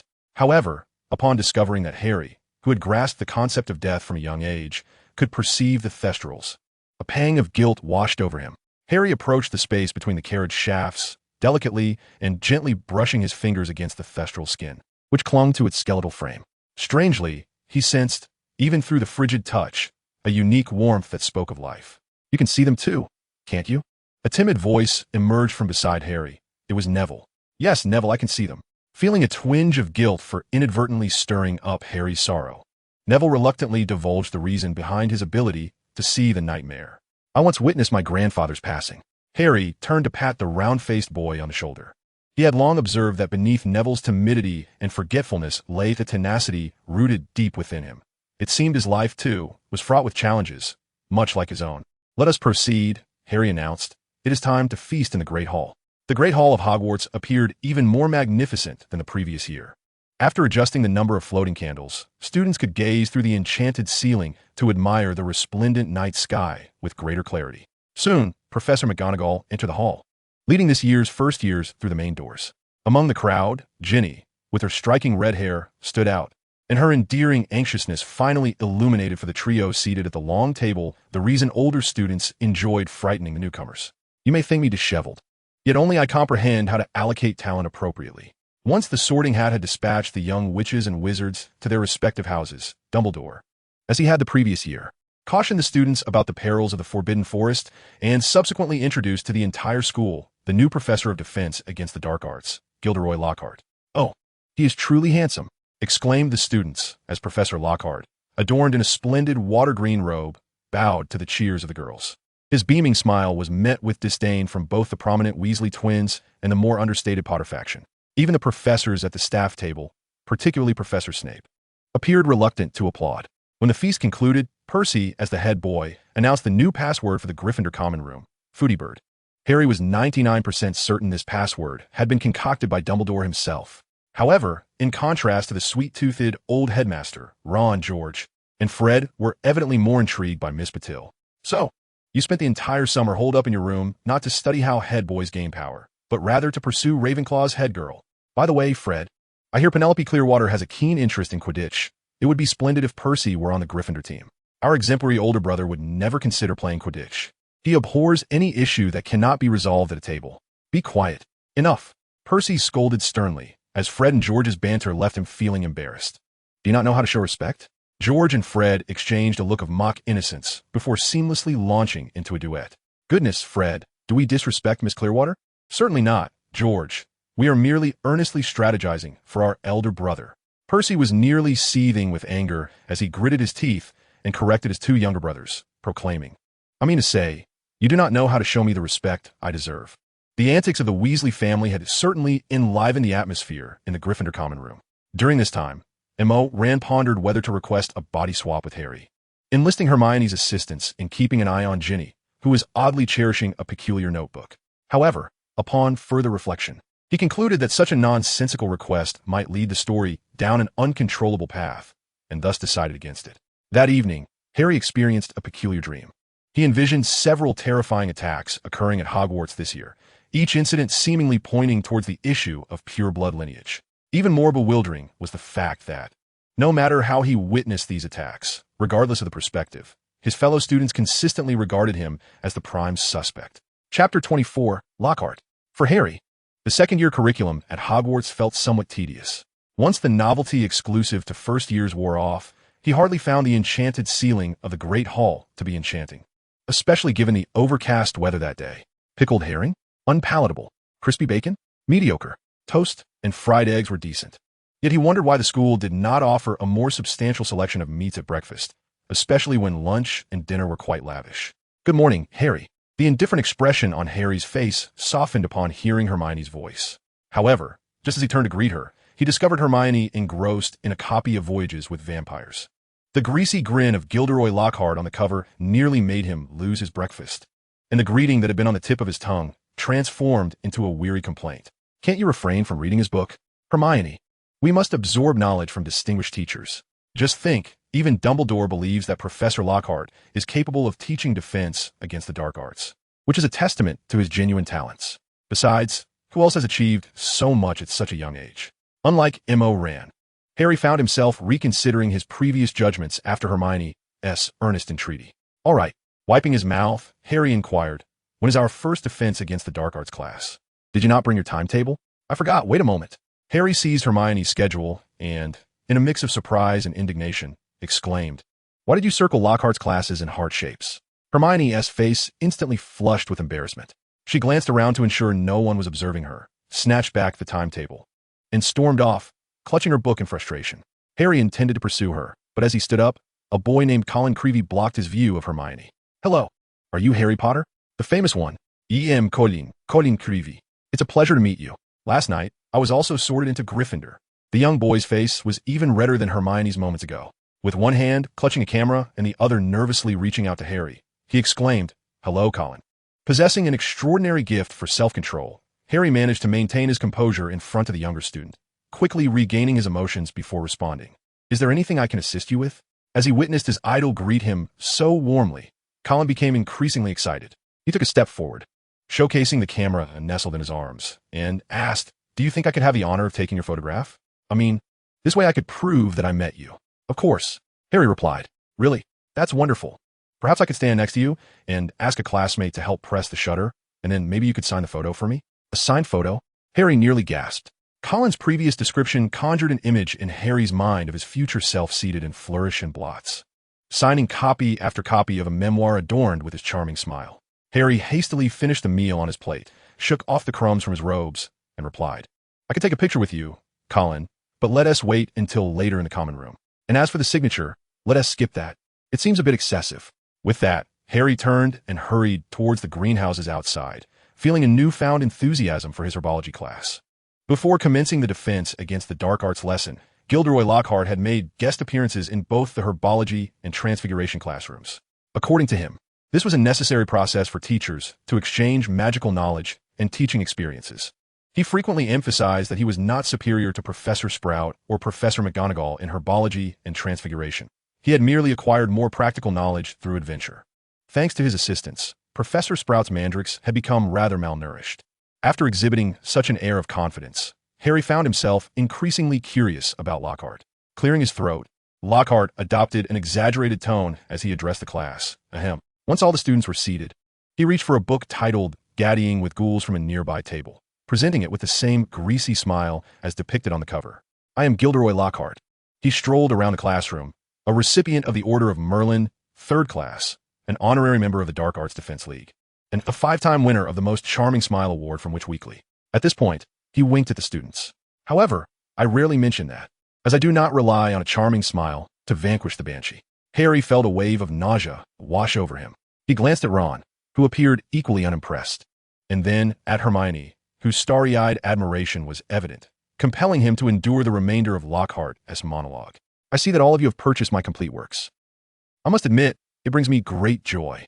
Hogwarts School of Witchcraft and Wizardry has consistently upheld its high standards for faculty, and they have sought me out to fill the vacancy for the position of defense against the dark arts professor. A wise decision, wouldn't you agree? For me, this is far more than merely a profession. One must recognize that there are countless book signings and adventures awaiting me in the world beyond. Were it not for the fond memories of my youth spent within these walls and my sense of duty to safeguard the future of young witches and wizards, I would certainly not squander my time in this secure yet mundane castle. Now, before we commence our lessons, I believe it is necessary to conduct a brief assessment." Oh no, almost all the students, save for Hermione, lamented in despair, including the girls who gazed at Lockhart with starry eyes. "Fear not, children, there is nothing to dread." Lockhart flashed his signature smile, which managed to calm some of the girls. "I merely wish to gauge how well you have absorbed the profound magical knowledge I have concealed within the pages of your texts. You have 30 minutes, starting now." Harry had not read Lockhart as autobiographies. He found them somewhat entertaining as a pastime, yet the claims of profound magical knowledge seemed exaggerated and self-promoting. Indeed, when he received a full 3 pages of parchment for the quiz, he was taken aback to find questions such as 1. What is Gilderoy Lockhart's favorite color? 2. What is Gilderoy Lockhart's secret ambition? 3. What do you consider to be Gilderoy Lockhart's greatest achievement to date? 4. When is Gilderoy Lockhart's birthday? And what is his ideal birthday gift? The time limit felt excruciatingly long, and Harry, clinging to the last shred of respect for the Hogwarts professor, scribbled down a few random answers. Beside him, Ron had completely given up, lacking even the inclination to copy Harry or Hermione's responses. After collecting the papers, Gilderoy Lockhart proceeded to review them in front of the entire class. "Green, purple, and gold. Barely anyone remembers that my favorite is lilac. If you had read a year with the Yeti carefully, you would have discovered that I mentioned this answer in both Chapter 7 and Chapter 13. And how can my ideal birthday gift possibly be cosmetics? Who wrote this? Why is there no name? Regardless of who this student may be, I distinctly stated in Wandering with Werewolves that Gilderoy Lockhart's ideal birthday gift would be for all magical and non-magical beings to coexist harmoniously. However, I would seldom refuse a large bottle of Ogden's Old Fire Whiskey. This text appears in Chapter 12. Those who have forgotten should revisit it thoroughly. Though Ron, Seamus, Dean, and Neville were unaware that the cosmetics answer was penned by Harry, it did not prevent them from shaking with laughter.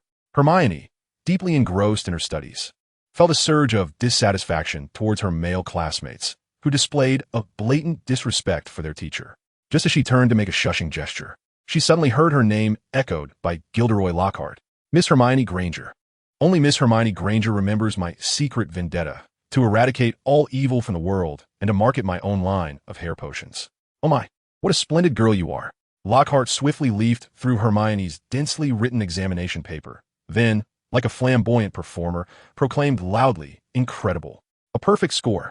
Where is Miss Hermione Granger? Please stand up so the entire class may behold you. Trembling, Hermione rose to her feet, her face reddening to the point of resembling a fried egg. Marvelous. Truly splendid. I shall award Gryffindor an additional 20 points. Upon hearing this, the spirits of all the Gryffindor young wizards were considerably lifted, except for Harry, who was seething with anger. Amidst the applause, Gilderoy Lockhart, like a conductor, gestured for silence with a wave of his hands. All right, no need for such excitement. Miss Granger, you may take your seat now. And remember to come to me after class for an autograph picture. Now, let us return to the matter at hand. The transformation of Lockhart's demeanor was instantaneous. One moment he was beaming with satisfaction, and the next he was solemn. I trust that none of you have forgotten the essence of this lesson. Dumbledore has invited me here to teach you how to defend yourselves against the most wicked, terrifying, and dangerous entities in the magical realm. As he spoke, he retrieved a covered cage from behind the podium. The cage rattled violently as it was placed upon the desk, plunging the classroom into an eerie silence. What you are about to witness are the ferocious creatures I encountered during my adventures. Although you are entirely safe under my watch in this classroom, do not say I did not warn you. Do not be daunted by their fearsome appearances. With a swift motion, Lockhart unveiled the cage, eliciting laughter from Seamus, Finnegan, and Ron. What is the matter? Gilderoy Lockhart's composure was remarkably resilient. Ah, I see. You must think these Cornish pixies are utterly harmless. Do you? Do not be so certain. You, who merely sit at your desk studying, cannot comprehend that these little rascals are as cunning and vicious as demons. He gestured towards the diminutive, 8-inch-tall, slate-blue pixies, with their large ears, pointed faces, and shrill voices reminiscent of a parakeet. Harry promptly returned his wand to his belt. In the words of Professor Newt Scamander, these pixies have but two defining characteristics. They can fly without wings, and they possess a surprising amount of strength for their size.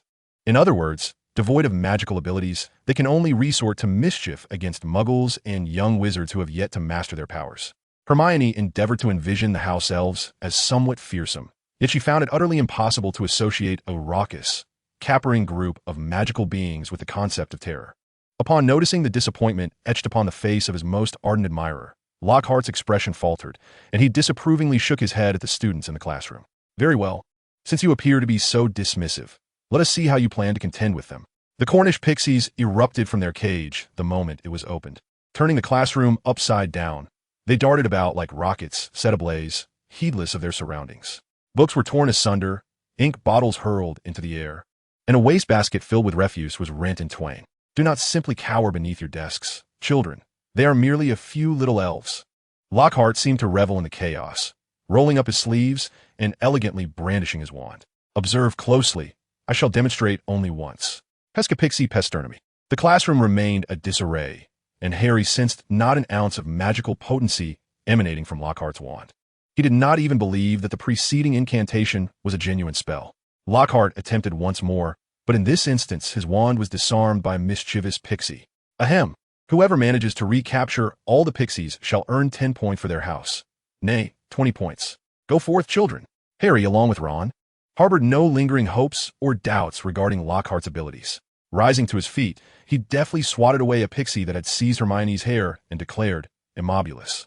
A powerful body-binding spell erupted from Harry's palm like a camera flash, and wherever the white light illuminated, the Cornish pixies ceased their mischief, suspended in midair, motionless. He performed wandless magic. Potter can perform wandless magic, shouted a Hufflepuff student, prompting nearly all the students to peek out from beneath their desks. Colloportus. Under the watchful eyes of students from both houses, Harry once again unleashed a locking charm without his wand. The magical ropes that sprang forth from his hand wove skillfully among the pixies, and within mere seconds, he had ensnared them all back into the cage. Impressive. Ron did not hesitate to shower his friend with praise, being the first to applaud. Following him, Seamus, Dean, Neville, and several of Lockhart's admirers joined in lauding Harry's prowess. I thought Dumbledore was exaggerating. Who knew Potter was truly this formidable? Wandless magic. That is wandless magic, mind you. My father still cannot manage it. Harry's intent in showcasing his abilities before all the students was primarily to convey to Hermione what a genuinely skilled wizard ought to be. Yet, before he could exchange a word with the young witch, Gilderoy Lockhart had already approached him. Remarkable. Harry Potter. A pungent scent of perfume rudely invaded Harry's nostrils. To speak candidly, dear students, today I wish to impart to you the significance of wandless magic. At an age akin to yours, I was already capable of transfiguring a table into a rhinoceros without a wand. To substantiate this assertion, I have enlisted Harry to demonstrate for you all. Remember, in the face of perilous dark magic amidst complex situations, we may find ourselves unable to wield our wands. At such moments, wandless magic becomes the most efficacious means of counteraction. While you may not possess the innate talent of Harry and myself, I nonetheless urge all students to set their standards and aspirations high. Harry was quite reluctant to engage in camaraderie with Gilderoy Lockhart, but just as he contemplated returning to his seat, he felt a firm grip upon his shoulder. Ahem, 20 points to Gryffindor. Today's assignment is rather straightforward. I would like you to compose a brief essay on how to deal with the house elves of Cornwall. Half a sheet of parchment will suffice. Ha ha ha. Mr. Potter, would you be so kind as to retrieve the cage for me from my office? I have something to discuss with you. Upon returning to his office adorned with his own portraits and photographs, Gilderoy Lockhart seized Harry's shoulder. Harry, I comprehend that, at your age, it is natural to seek the attention of your peers. Harry thought to himself, you understand nothing. However, I must remind you that at your age, it is prudent to remain composed and focus on your studies, much like I did in my youth. Of course, do not presume that it is easy for you. Professor Lockhart, you are a world-renowned wizard. In truth, I was perhaps even less capable than you at 12. You and T want your classmates to perceive you as conceited. Would you? Even if you have dealt with matters related to the one whose name cannot be spoken, it is unwise to attract excessive attention at such a young age. Besides, all of this pales in comparison to winning the Most Charming Smile award from Witch Weekly 5 times. Wouldn't you agree, Harry? Thus, I have a rather splendid proposition. If you cooperate with me in class henceforth, I shall do my utmost, in my capacity as your professor, to secure certain privileges for you. I have heard that the head of Slytherin, Severus Snape, is often biased towards his own house. I could assist in balancing the point system. Furthermore, I could provide you with a note permitting access to the restricted section of the library. Upon hearing this, Harry finally suppressed any violent thoughts towards the professor and smiled, nodding at Lockhart. Chapter 25. The New Seeker from Slytherin. The Quidditch training grounds were shrouded in mist that morning. Aside from Wood, Harry, George, Fred, and their teammates appeared disheveled, with puffy eyes and a sense of lethargy. Ahem. Oliver Wood cleared his throat with great emphasis, looking remarkably invigorated. All right, everyone. Before we commence with the training, I would like to share a few words. Although we triumphed in the Quidditch Cup last year, a single victory in one academic year does not suffice to validate the prowess of the Gryffindor team. Only by securing consecutive championships can we silence those who rely on mere fortune to cast doubt on our capabilities. Previously, we employed the 61 strategy, which was predicated on Harry's broomstick performance and his nimble physique as a first-year student. However, Harry has grown considerably, and we cannot rely on a singular tactic. Hence, I devised several new strategies for the team over the summer. At this juncture, Wood produced a well-worn diagram of the Quidditch pitch from behind him. Various colored lines, arrows, and circles began to animate under the guidance of Wood's wand. Let us commence with the first variation, based on the previous 61 strategy. If we continue to hinge our victory on Harry capturing the golden snitch, it would be more prudent to fortify our defense rather than engage in a direct offensive with our opponents. By adopting a swift counterattacking approach at opportune moments, we can not only conserve our players' energy, but also secure a greater margin of victory. Fred and George responded with exaggerated yawns. Essentially, that is the gist of it. Upon hearing Wood's concluding remark, Harry felt a surge of clarity, glancing at his teammates with a twinge of guilt, only to realize that his own condition was relatively sound. Similarly, George, awakening from his stupor, yawned and inquired, I have a question, Oliver. Why couldn't you choose a time when we are all alert to discuss tactics? Wood's expression soured slightly, but given that all present had indeed been instrumental in Gryffindor's previous championship, he opted for a more heartfelt approach. Lads, I understand that you may still be basking in the afterglow of our earlier victory. However, trust me when I say that the agony of a victor who tumbles from the pinnacle of pride and arrogance into despair is a burden no one should have to bear lightly. I do not wish for you to grasp this truth only after enduring a string of crushing defeats, which is why I urge you to strive diligently and train with renewed vigor. As he spoke with growing fervor, Wood seized his broomstick. Come, let us translate theory into practice and defend the glory that rightfully belongs to Gryffindor.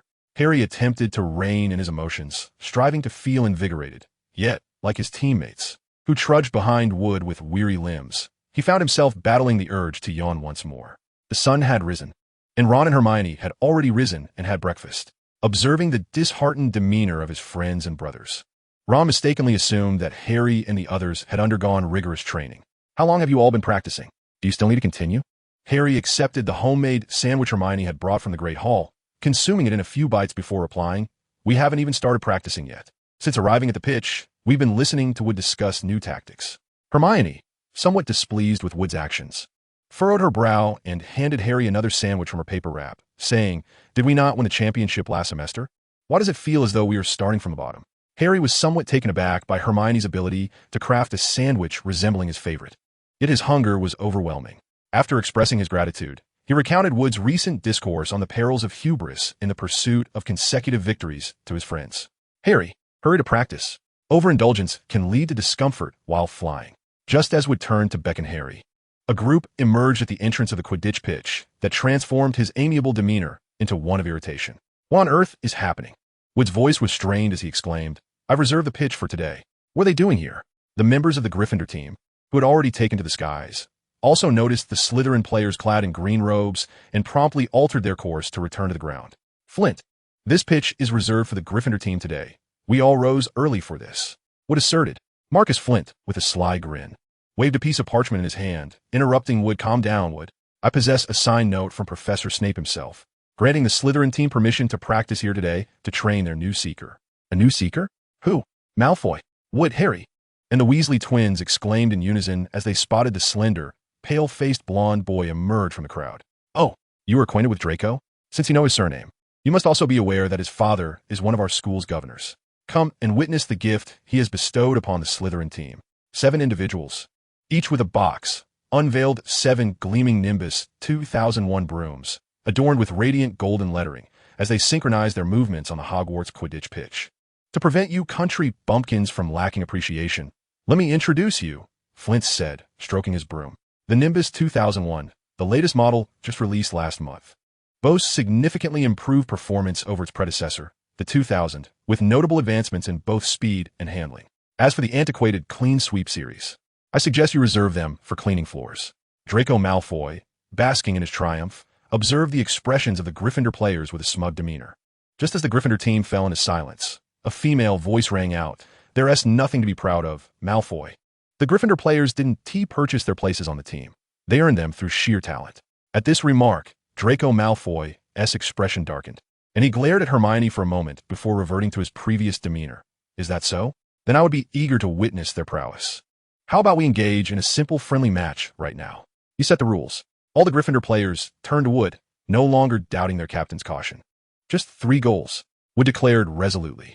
Without the golden snitch, the first team to score 3 goals shall be deemed victorious. We have our own strategies to practice and no time to serve as sparring partners. It is evident that Gryffindor stands little chance of winning. Yet Wood has devised a method that preserves some dignity.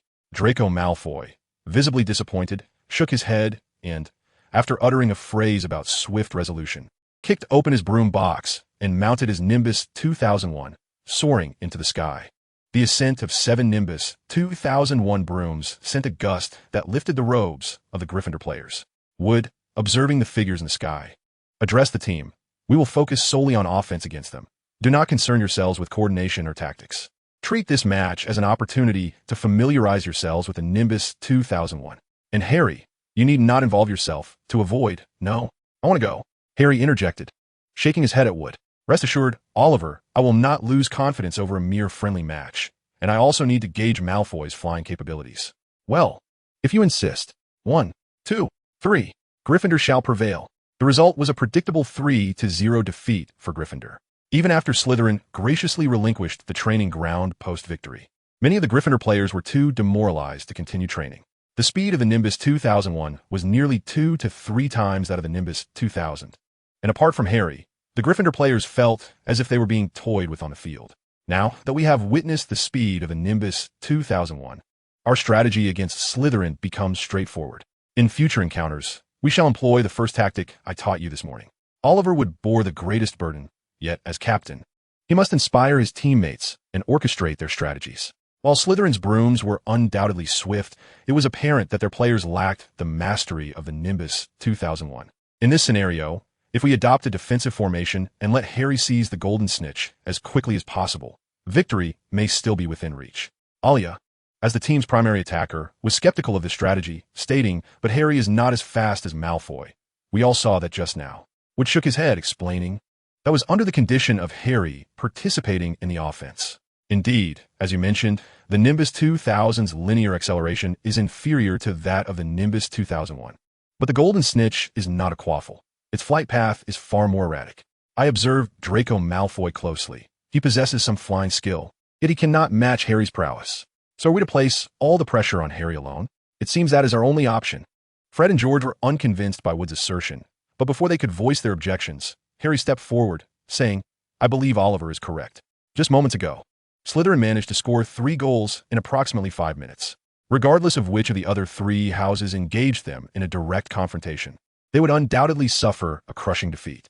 Even if we were to seize the golden snitch first, we would still find ourselves trailing behind in points." Wood, filled with pride, patted Harry on the shoulder. The beloved captain of the Gryffindor Quidditch team, upon hearing the words of their seeker, had completely rekindled his fighting spirit. "Listen up. The Slytherin team possesses only one advantage: their Nimbus 2001 brooms. We are the reigning champions, and our players mounted on these brooms are far superior to theirs. Ultimately, the game relies on human skill. Even if we lose, we should never bow down like that wealthy little bully." Wood's impassioned speech resonated with everyone, including Hermione and Ron, as the Gryffindors raised their fists in solidarity, vowing to fight with all their might against Slytherin until the very end. By the time Gryffindor's practice concluded, it was already noon. Harry, without even changing out of his Quidditch robes, rushed into the Great Hall to indulge in a hearty meal. Hermione and Ron, well accustomed to Harry's voracious appetite, often helped him by fetching his favorite meats and vegetables while seated beside him. "Doesn't the atmosphere seem a bit peculiar?" Hermione remarked. Logically, Draco Malfoy should have already begun boasting about how he defeated Gryffindor in the practice match. Yet it appears that no one in the hall is aware of this news. Harry and Ron abruptly raised their heads and scanned their surroundings. Just as Hermione had stated, every student present in the hall, including those at the Slytherin table, was eating their lunch as they normally would. "He must be in the common room or some other place flaunting his victory," Ron suggested. "Today marks the first time he has gained an upper hand over Harry. He wouldn't let such an opportunity slip away." Ron made a valid point. Indeed, if Malfoy and the Slytherin team wished to conceal their advantage, they could easily hide the Nimbus 2001 until the official matches, striking down their competitors with overwhelming force. Perhaps he intends to, "Everyone, come quickly. Something has happened." Colin's sudden exclamation interrupted Harry's thoughts, causing nearly all the students in the Great Hall to turn their gazes toward the entrance. "Professor Lockhart has been attacked in the corridor. The Slytherin Quidditch players are being interrogated by the professors." A cacophony of noise erupted, as the young wizards from all 4 houses hastily abandoned their lunches and surged toward the doors. In an instant, the entrance to the hall was crowded with those eager to witness the unfolding drama. The sound of hundreds of feet ascending the stairs caught the attention of Dumbledore and the other professors. Although the teachers did not intend to keep the incident a secret, it was evident that they did not wish to see students flocking to the scene of the attack. Indeed, the lively chatter and exuberant atmosphere quickly dissipated. The damp stains on the floor, the cat hanging from the torch bracket, and the blood-smeared writing on the walls transformed excitement and curiosity into sheer terror. "The Chamber of Secrets has been opened. Enemies of the air, beware." "The Chamber of Secrets? What is the Chamber of Secrets? Oh dear, what has happened to that cat? Is it dead? But who could be responsible for this? And who penned these ominous words? Was it Malfoy?" In response to the hushed whispers of the students, Professor McGonagall swiftly turned and addressed them. "Students, the circumstances surrounding this attack and the identity of the suspect are still under investigation. Mr. Malfoy and his companions were merely the first to discover Mrs. Norris, so I urge you not to linger here. Heads of houses, please escort your students back to their common rooms while we await the results of the investigation. We will make an announcement in due course. Perhaps it was the shock of witnessing the aftermath or the starkness of the writing on the wall. But the students exhibited a reaction markedly different from last year's encounter with the troll. Even Percy failed to assert his authority as a prefect in that moment. While some students considered heeding Professor McGonagall's directive to leave, the majority remained rooted to the spot, driven by a mix of fear and curiosity. What on earth happened? Please tell me the rumors are untrue. Came the voice of Filch from the crowd, his hunched frame exhibiting an unexpected vigor as he caught sight of Mrs. Norris. My cat. Mrs. Norris. Who is responsible? Who killed my cat? I demand vengeance. Argus. Dumbledore's voice was low but effective in curbing Filch's hysteria. Mrs. Norris has merely been petrified. She is not dead. There is no need to propagate panic without a full understanding of the situation. Heads of houses, please follow Professor McGonagall's instructions and return your students to their common rooms. Mr. Malfoy, you and the other Slytherins may leave. Argus, come with me. As the greatest of wizards, Dumbledore possessed an innate ability to soothe the young witches and wizards, independent of his title as headmaster. However, at this moment, Harry had begun to discern the magical nuances in Dumbledore's speech. Just as he contemplated learning this technique from the headmaster, he suddenly heard Moaning Myrtle's voice echoing in his mind. Look around, see who is missing. Is Ginny there?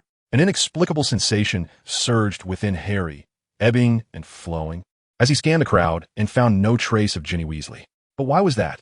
Oh, it must have been a curse that harmed her. I have encountered such spells during my travels, transfiguration torture curses. How I wish I had been present. I could have used a counter curse to save her. The hastily arriving Gilderoy Lockhart, oblivious to Dumbledore's assurance regarding Mrs. Norris's condition, boasted of his capabilities while gazing at the departing students, as if fearing his words would go unheard. This is no ordinary petrification curse, he declared. Dumbledore, seemingly indifferent to Lockhart's presence, simply responded, Ah, yes. I was about to mention that the cat may indeed have been petrified. That is my belief as well. This profound and esoteric dark magic is a skill that even the most advanced students, nearing graduation, find nearly impossible to master. Ahem. At that moment, Snape unexpectedly coughed twice. Dumbledore shifted his gaze from Madame Loris to meet the potion master's dark eyes, softly inquiring, Do you believe such a possibility exists, Severus? Without a flicker of emotion, Snape replied, Though I am reluctant to say it, Headmaster, he may be the only one in the entire school capable of such a feat. Chapter 26. The Marauder's Map and the Bludgers. Hey, Fred, George, I need to discuss something with you. What is up, Harry? Is it about Quidditch? Or do you want us to concoct a dung bomb for Malfoy? Harry gestured for silence and then pulled the Weasley twins into a corner of the common room, whispering, I'd like to borrow a piece of parchment, a piece suitable for pranks, something mischievous. How did you know? Shoo. Harry nearly cast a silencing charm on George, and after confirming that no one else in the common room was paying attention, he lowered his voice further, saying, I wish to use it to investigate the true culprit behind the attacks. Fred and George exchanged glances, responding in turn, Honestly, Harry, we would mind lending you this item. However, we are overly curious about how you came to know about the Marauder's map and its presence in our possession. Harry rolled his eyes and then revealed his possession of an invisibility cloak, actually a fabricated tale to conceal the truth. In essence, you can understand that I've seen you utilize this item while I was cloaked. Cool. After simultaneously praising Harry, George patted the younger boy's shoulder, adding, Just to be clear, Harry, we are merely lending it to you temporarily, as the Marauder's map is our secret to success, and parting with it entirely would be difficult for us. Fred chimed in, However, rather than employing it for pranks, we believe you could achieve far greater objectives with it. Right, George? Absolutely, Fred. Now, George, explain how to use the Marauder's map while I return to our dormitory to fetch it for our esteemed savior. I solemnly swear I am up to no good. In the dead of night, the corridors of Hogwarts lay deserted when a faint sound suddenly echoed. As Harry made his way to the room of requirement, he unfurled the Marauder's map, illuminated by the glow at the tip of his wand. He observed countless ink lines unfurling like a spider's web, intricately weaving together to create a detailed map of Hogwarts on the parchment. Once the ink had filled every blank space, several lines of elegant green cursive emerged at the top. Moony, Wormtail, Padfoot, and Prongs. Gentlemen, dedicated to assisting the purveyors of magical mischief, I am proud to unveil the Marauder's map. Allow me to observe. Harry, M.O. Ran, muttered as he focused on the myriad of named black dots. Professor Dumbledore paced in the headmaster's office. Was Filch in his quarters? Shouldn't he be patrolling? Oh, right, Madame Pomfrey had just been attacked. He must be too distraught to do anything but weep. And there was Peeves in the trophy room. Well, at least no one would disturb me there. Next, let me check on Gryffindor's dormitory. Neville, Andy, Ron, and Wormtail. I shall grant you a reprieve for now. Now, for the girls' dormitory. Am I being a tad voyeuristic? Ah, a great achiever must overlook trifles. All is for the purpose of locating the Horcrux and vanquishing Voldemort. Just as M.O. ran prepared to inspect the girls' dormitory, a chilling, serpentine voice pierced the air. I hunger for blood. Let me kill you, tear you apart, crush you. Experiencing Parseltongue from the basilisk's first-person perspective was indeed a peculiar sensation. Yet the horror of the creature was not meant for careful contemplation. In an instant, Harry, M.O. ran, conjured 2 roosters with his sock. Grasping his wand in one hand and levitating the Marauder's map with the other, he began to search for suspicious black dots upon the parchment. Shielded by the invisibility cloak and the basilisk's nemesis. Where was Ginny? In the dormitory? How could that be? And the basilisk? Its name, as I recall, begins with B. It must move swiftly, slithering through the pipes. Where could it possibly be? The following morning, as Harry grappled with the inexplicable soreness that accompanied his slumber, he was informed of several bewildering revelations. Firstly, Dobby's warning had not been unfounded. The attack on Madame Pomfrey was no mere accident, but a deliberate act. Secondly, during my escapades last term, while cloaked in invisibility, I had stumbled upon Fred and George utilizing the Marauder's map. In pursuit of the truth, I borrowed it. The incantations to activate and deactivate it are to point your wand at the parchment and utter, I solemnly swear that I am up to no good and mischief managed. A falsehood to conceal the truth of the time traveler.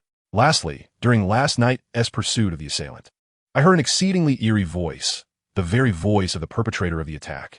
Utilize the Marauder's map wisely. During your investigation, maintain discretion. I have enlisted Fred and George to assist us in this matter. Protect yourselves and your friends, and remain vigilant of those who were absent from the scene of the crime. Oh, and one more thing. This Marauder's map reveals only those wizards present within Hogwarts Castle. If you, like me, discover anything strange or uncover certain clues, do not breathe a word to anyone, nor act impulsively. I shall take my leave to rest now. The profound emptiness within his soul left Harry, who had just risen from his bed, in a state of bewilderment. He recalled that the last time his second persona had succumbed to slumber was due to an incident in the room of requirement. Yet, hadn't TMO ran merely wandered the corridors clad in an invisibility cloak the night before? What transpired? Over the subsequent month, Harry frequently consulted the Marauder's map whenever he found a moment. With the uncertainty surrounding when the assailant might strike again, he felt compelled to monitor Hogwarts around the clock. Most professors turned a blind eye to Harry's occasional lapses, with the exception of Professor Snape. Don't say I didn't warn you, Potter. If your talent merely breeds arrogance, you would do well to pass it on to someone more deserving, such as Mr. Longbottom.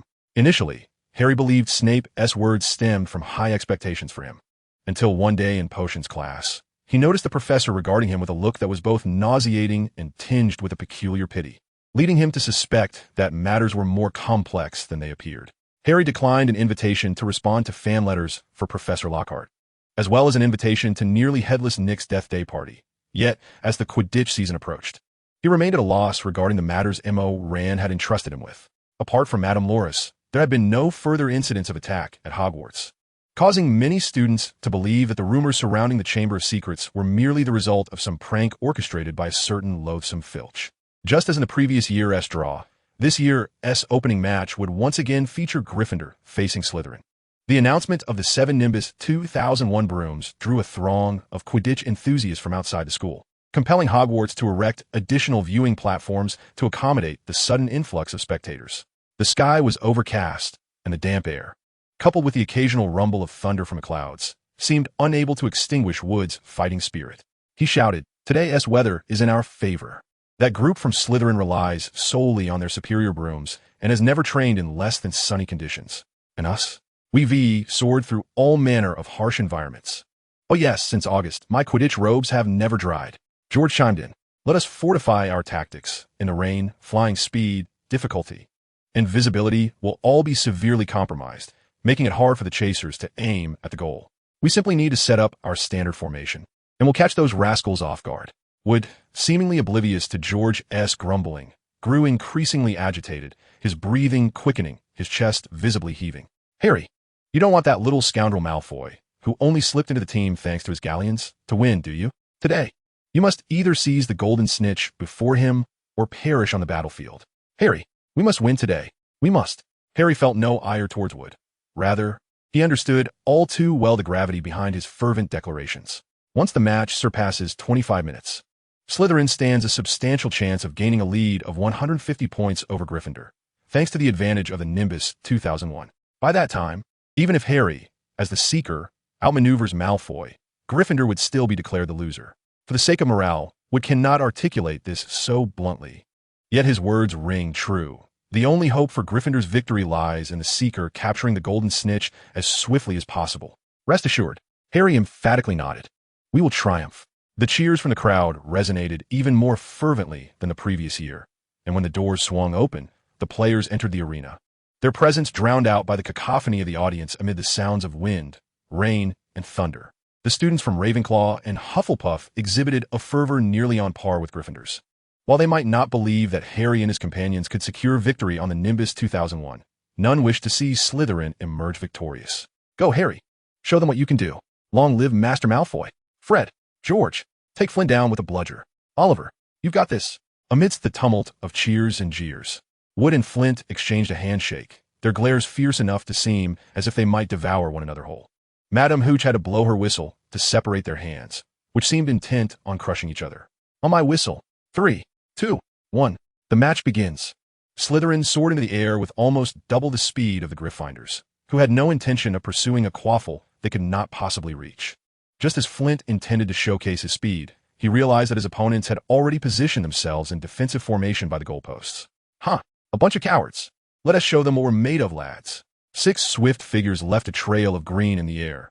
Even Malfoy, aside from the keeper, joined Slytherin's first offensive.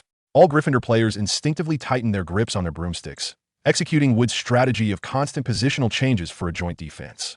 Alas, the combination of 6 clean sweep brooms and comet models proved insufficient to counter 6 Nimbus 2001s. Zone.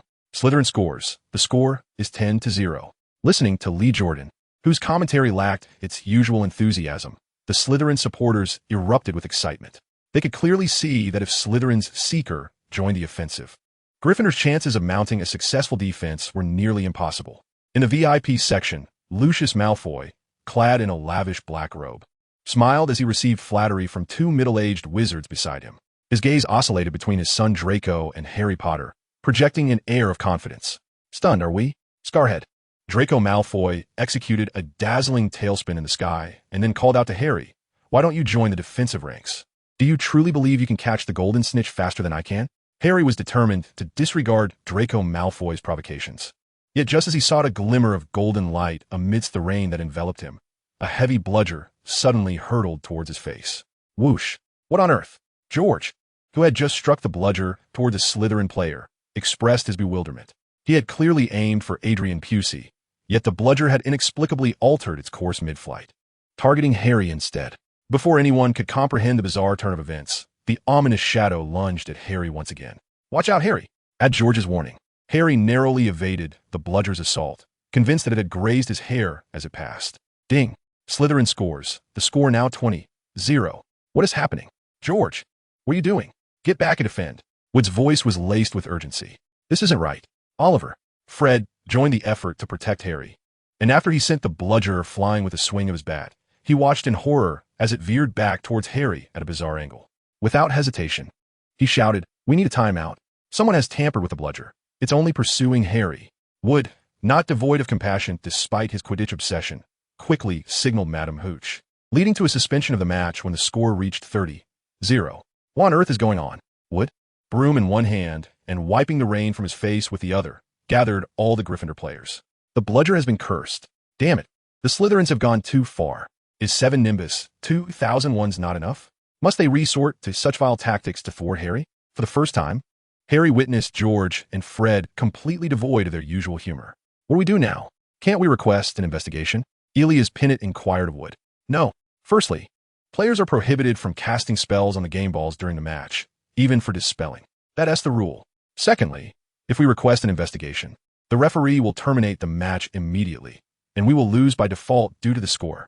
As the teammates' discussion reached an impasse, Harry boldly declared, "Let us continue the match. The bludger may be fast, but it cannot match my agility. When I return to the field, I will feign seeing the golden snitch and use that bludger to disrupt Slytherin's rhythm. Let us see if we can score a couple of goals. We cannot afford to lose momentum against Slytherin. That thing will smash your head, Harry," George retorted, glaring at Wood in frustration. To him, Harry's reckless bravado seemed entirely spurred by Wood's earlier words. "Today, either you catch the snitch before him, or you perish on the battlefield. Trust me, George. I have my wand," Harry assured him, giving George's shoulder a reassuring punch. "If all else fails, I will find a way to smash it. Are you certain, Harry?" Wood's face gleamed with the same resolute determination as Harry's as he inquired. "Then I shall allow Madam Hooch to continue the match. I have no objections. Let us go." Impervious. The rain intensified, and Harry cast a waterproof charm upon his goggles. Once more, the 14 brooms soared into the air at Madam Hooch's whistle. Soon, a menacing shriek echoed from behind Harry.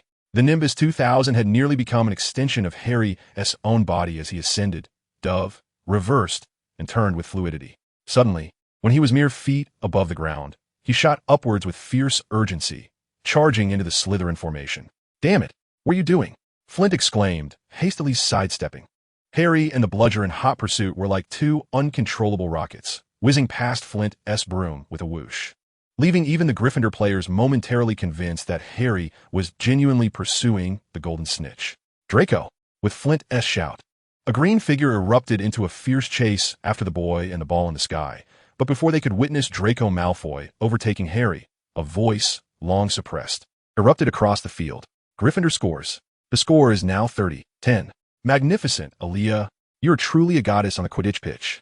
The derision and contempt vanished from the faces of the Slytherin players, and Flint shot with a venomous glare before leading his teammates back to their half. Without Wood's warning, all Gryffindor players heightened their vigilance. Knowing that their rivals, Slytherin, would surely resort to underhanded tactics, they braced themselves. The scene shifted back to the skies above the clouds.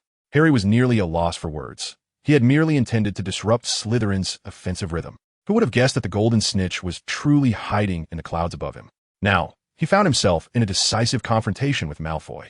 "You can't catch me, Potter," Malfoy shouted, holding a half-length lead over Harry, struggling against the relentless rain that seeped into his nostrils. His mood was equally dismal. Had it not been for this wretched weather, the Nimbus 2001 would have already caught that cursed snitch. Meanwhile, Harry had contemplated using the Ascendancy charm to seize the snitch directly, considering the altitude he and Malfoy occupied and his own ability to cast without a wand. Such blatant cheating would surely go unnoticed. However, peculiarly enough, he genuinely wished to defeat Malfoy based on skill alone, rather than through trickery. Amidst the torrential rain, neither the Nimbus 2000 nor its enhanced counterpart, the Nimbus 2001, could display their true speed, yet the bludger trailing closely behind Harry was unimpeded by the storm. Smaller than the two seekers, it was now poised to catch up to Harry. 2 inches, 1 inch now. Suddenly, Harry's feet released their grip on the broomstick's footrest. With one hand clutching the broom's handle and the other firmly pressing on the golden snitch, he propelled himself upward with a powerful thrust. Aided by the dual force of the Nimbus 2000 and the snitch, soaring like a cannonball toward the elusive golden prize that was almost within Draco Malfoy's reach. Chapter 27, Cooperation. The Nimbus 2000 was knocked askew, yet Harry maintained his grasp on the golden snitch with one hand while the other tightened around his wand, drawn from his waist. Although he could cast a cushioning charm without his wand, in a life-threatening moment, caution was paramount. Arresto momentum. The voice of Professor Dumbledore echoed softly as Harry felt as though he had plunged into a vast ocean, suspended 20 feet above the ground. The terrified screams of students gradually faded, replaced by a thunderous cheer that threatened to collapse the spectator stands.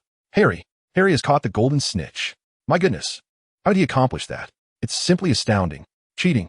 He must have cheated. What gave him the right? The final score of the match saw Gryffindor triumph over Slytherin with a score of 160-70. Madam Hooch's whistle had lost all authority. She was forced to resort to hand signals and magical sparks to indicate Gryffindor's victory. Moreover, aside from the professors and a few sharp-eyed students, most failed to notice that Harry had halted the rogue bludger that had been pursuing him with a spell. "Harry, are you all right?" Led by Wood, the Gryffindor players were not clouded by the euphoria of victory. They rushed toward Harry as soon as they touched down. After confirming that he was unharmed, George and Fred drew their wands and shouted, "You despicable scoundrels! I knew Slytherin would never play fair. Flint, equally furious, retorted, "You're the ones who are cheating. Who knows what Potter was up to in clouds? I demand a check of his wand. The Nimbus 2000 has no reason to be faster than the Nimbus 2001. Get lost. Do you think we're blind? That bludger. Can you honestly say it was tea tampered with?" The match ended and it was still pursuing Harry. "Shut your foul mouth, Weasley. Everyone knows the match balls are locked in the teacher's office. You ignorant pauper." Stupefied. During her tenure, Madame Hooch had witnessed many bloodied matches. It was her first time seeing players draw their wands to fight. Before she could issue a warning for brawling, spells shot forth from Fred's wand. Expelliarmus, Terra Rictus Sempra, Fununculus, Dinsajo, Fred, George, no, Protego. Harry had not anticipated that the outcome of the match would devolve into a brawl between the two houses, prompting him to act swiftly to intervene. His protective charm was solely employed to shield his fellow Gryffindors. Finite, Relatio. With a resounding bang, splashes erupted around them.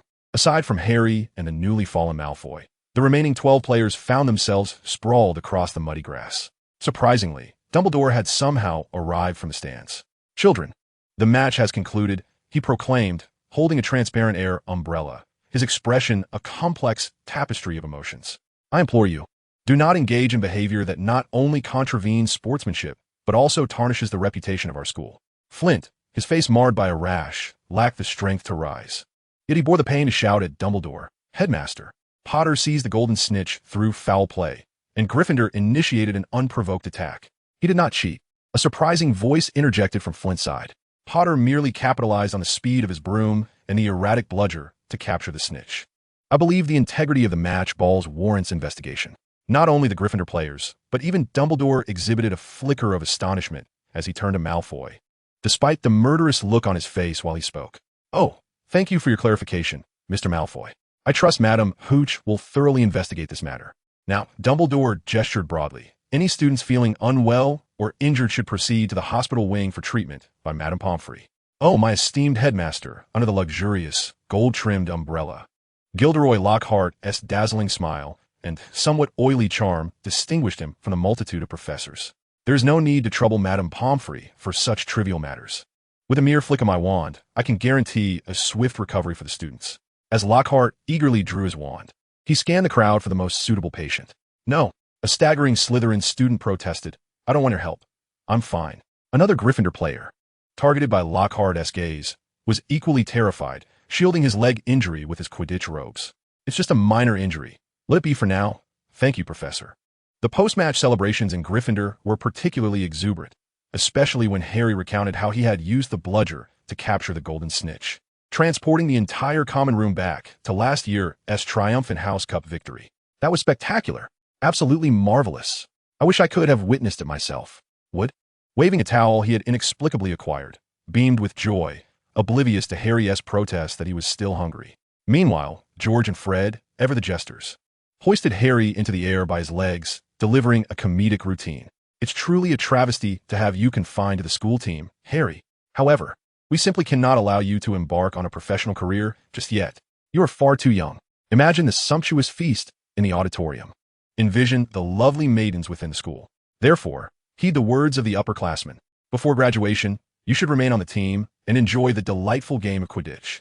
The remarks of the Weasley twins elicited laughter from the boys, while simultaneously causing a blush to spread across the faces of several young witches, including their own sister. Even as bedtime approached, numerous girls in Gryffindor House were hiding their faces beneath their blankets, unable to sleep. The moon hung quietly in the sky.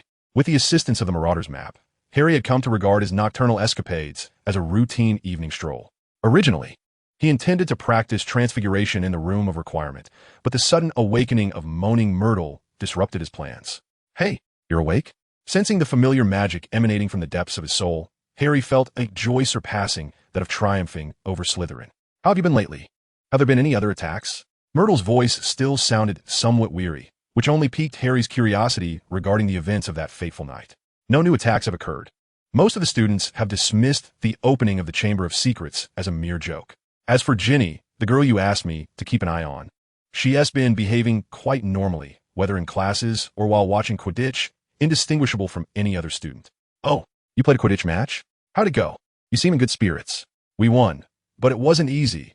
If it hadn't been for the torrential rain, I might not have been able to outfly Malfoy. Strangely, I initially thought that the troublesome bludger was the work of Slytherin. But Malfoy surprisingly stepped forward after the match to admit his defeat and requested that Madame Hooch inspect the game balls. What? Myrtle was taken aback. Based on her knowledge from the films, even if Malfoy hadn't fallen from his broom during the match, he would typically make threats before sulking to his father.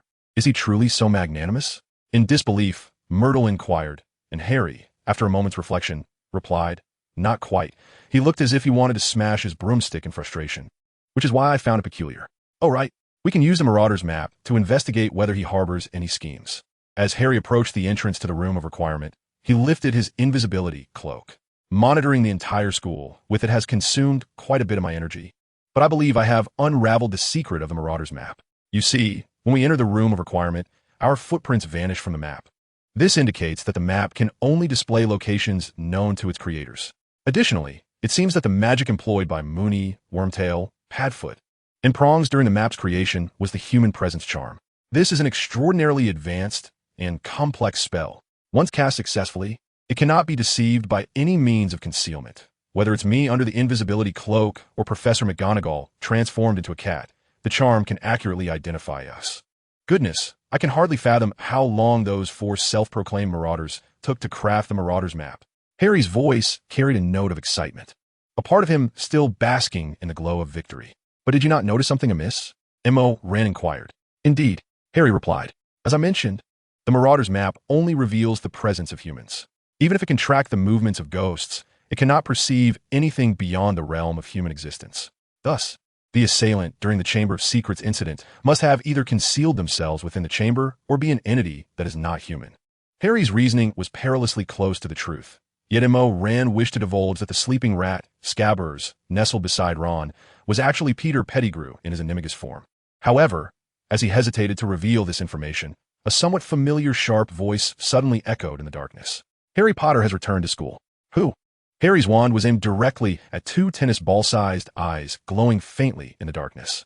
"Dobby has sought countless opportunities to warn Harry Potter. Yet why will you not heed Dobby's warnings? Why did you not simply return home when the walls were sealed?" Harry, recognizing the house elf, showed no signs of easing his stance and sternly demanded, "Whose house elf are you? And how did you enter this room? Wait, how did you know the walls were sealed?"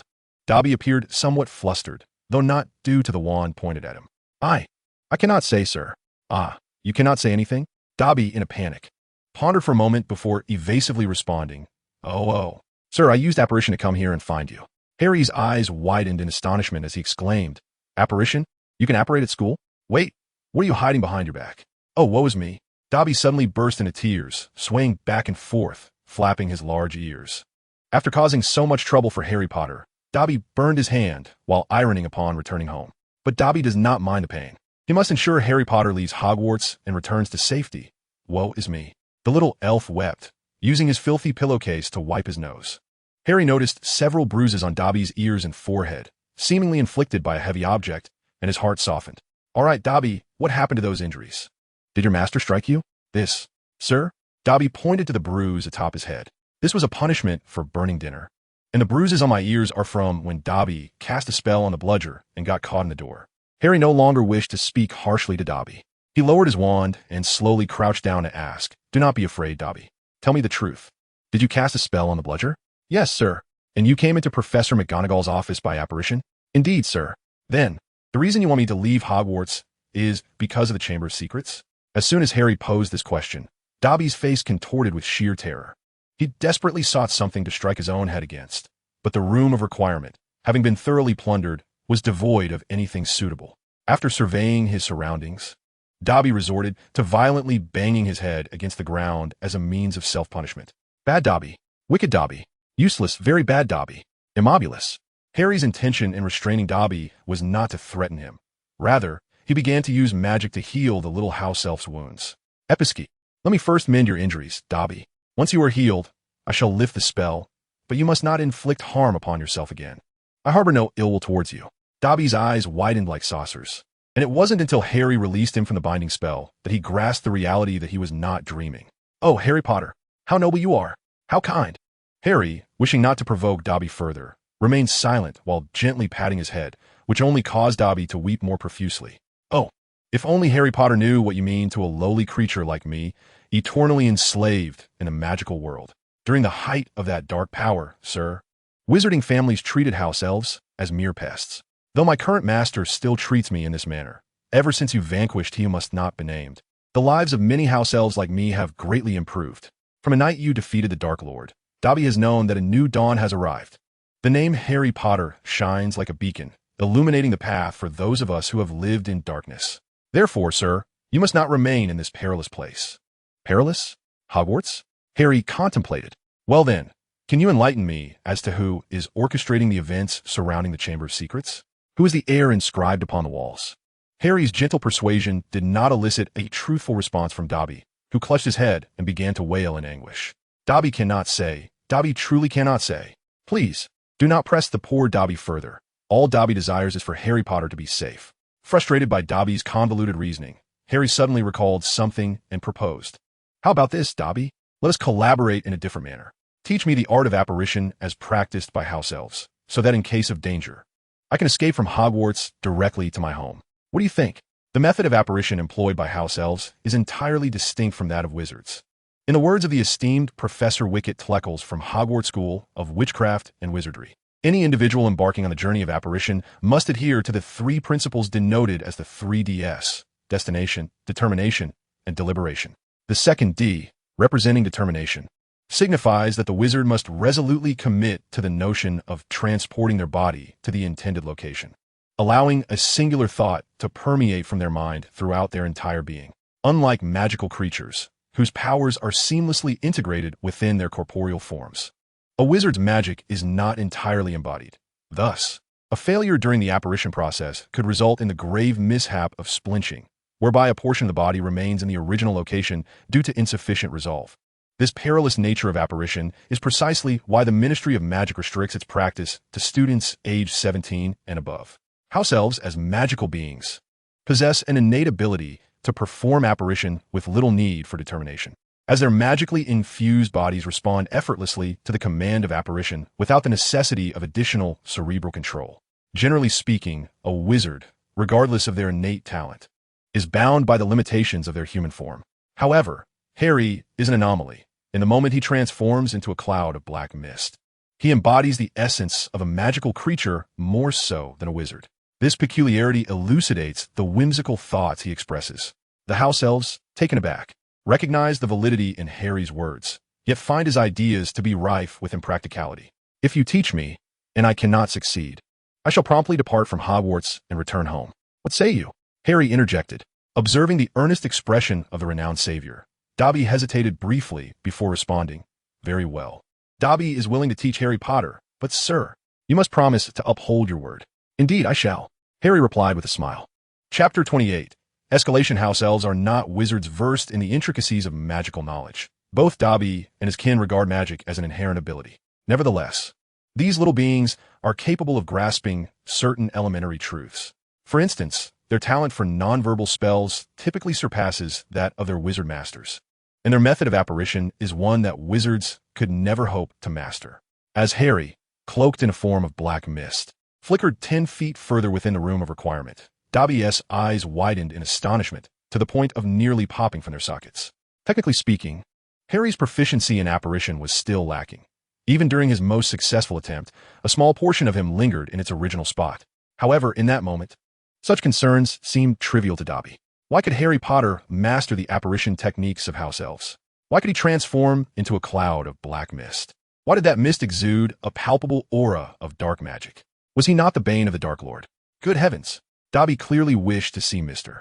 Harry Potter disheartened and obediently returning home. Mr. Harry Potter, who had already executed the disapparation spell more than 10 times in succession, was about to summon Moaning Myrtle for further study when he realized Dobby had approached him at some unknown moment. What is it, Dobby? Have I done something wrong? Dobby fidgeted with his hands, appearing exceedingly nervous, and it was only after Harry had tidied his disheveled school robes that Dobby finally managed to utter a response. Oh no, sir, absolutely not. At this rate, you should soon master disapparation. Seemingly struck by a thought, Harry crouched down before Dobby and inquired, Do you regret teaching me disapparation? No, sir, truly not. Then are you concerned that I might use this skill to provoke trouble? Dobby bashfully nodded. only to shake his head vigorously, his eyes tightly shut and hands clenched, as if caught in an internal struggle. Until half an hour ago, Harry harbored no fondness for the ugly and peculiar creature. However, after learning disapprobation, he began to set aside his initial prejudices and contemplate the reasons and motives behind Dobby's outrageous behavior. If Dobby truly wished to harm him, it would be unnecessary to teach him the method of disapprobation. Moreover, judging by Dobby's demeanor, it seemed he did not believe Harry possessed the ability to withstand the calamities he mentioned. The question remained, if matters had escalated to such a degree, why could Dobby not disclose the full truth? Did he have unspoken burdens, perhaps bound by some powerful magic? With this thought in mind, Harry asked Dobby, "Are you unable to speak about that matter at all?" Dobby nodded frantically. Observing this, Harry quickly followed up. "Is the reason you cannot speak based on your relationship with your master?" Dobby remained still, yet his failure to deny this assertion effectively confirmed Harry's suspicion. At last, Harry began to grasp the peculiarities that had transpired since the summer. "Hey, Dobby, I believe we can alter our strategy," Harry said gently. "I understand your desire to protect me, but in these recent attempts, you have merely caused me trouble without yielding any constructive results. Unless you intend to strike me down without reservation, it is unlikely I could be harmed by such minor tricks. You certainly do not wish to kill me, do you?" "No, no, no." Dobby has never wished to harm Harry Potter. "Exactly.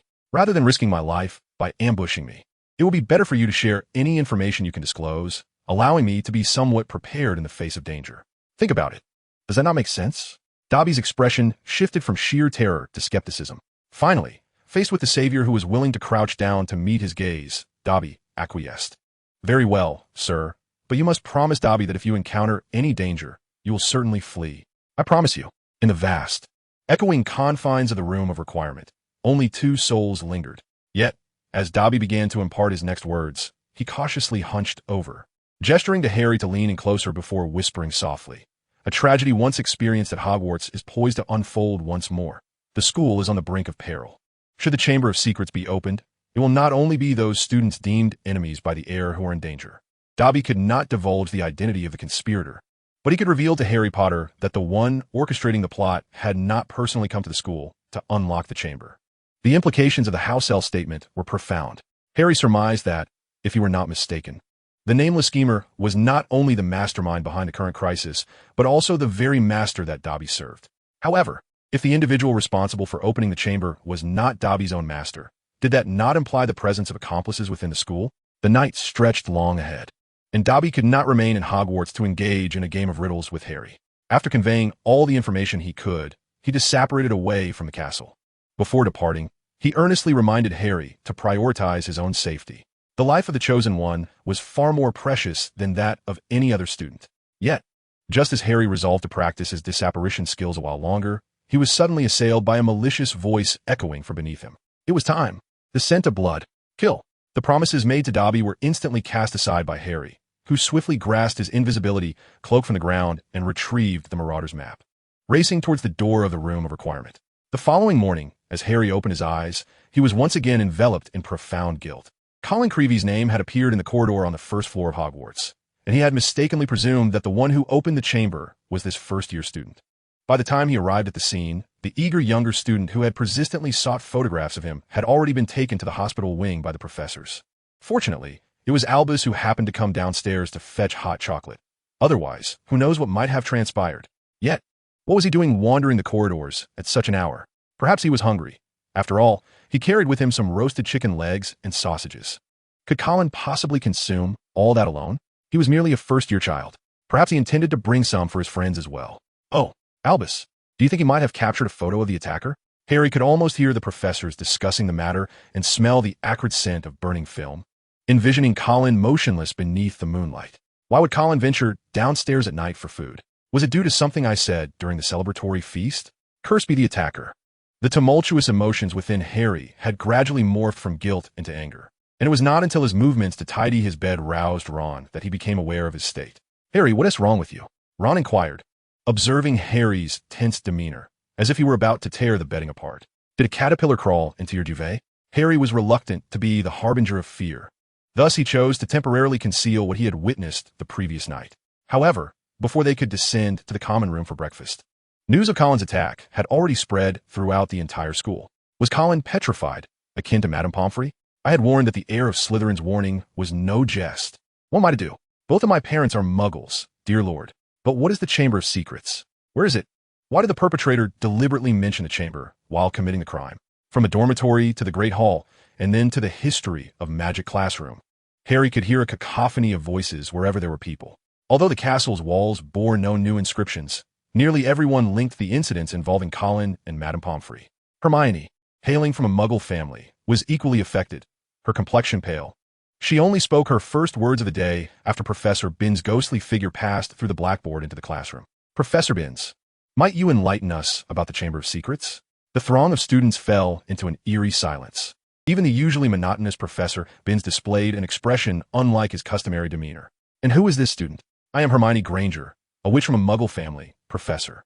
This course is called History of Magic. Miss Granger, we study recorded facts, not ephemeral myths. Yet legends often evolve from facts, do they not, Professor? Professor Binns appeared astonished. Not only due to the sensitive nature of Hermione's inquiry, but also because it was the first time he had witnessed a student actively engaging in his class. Well, you do have a point.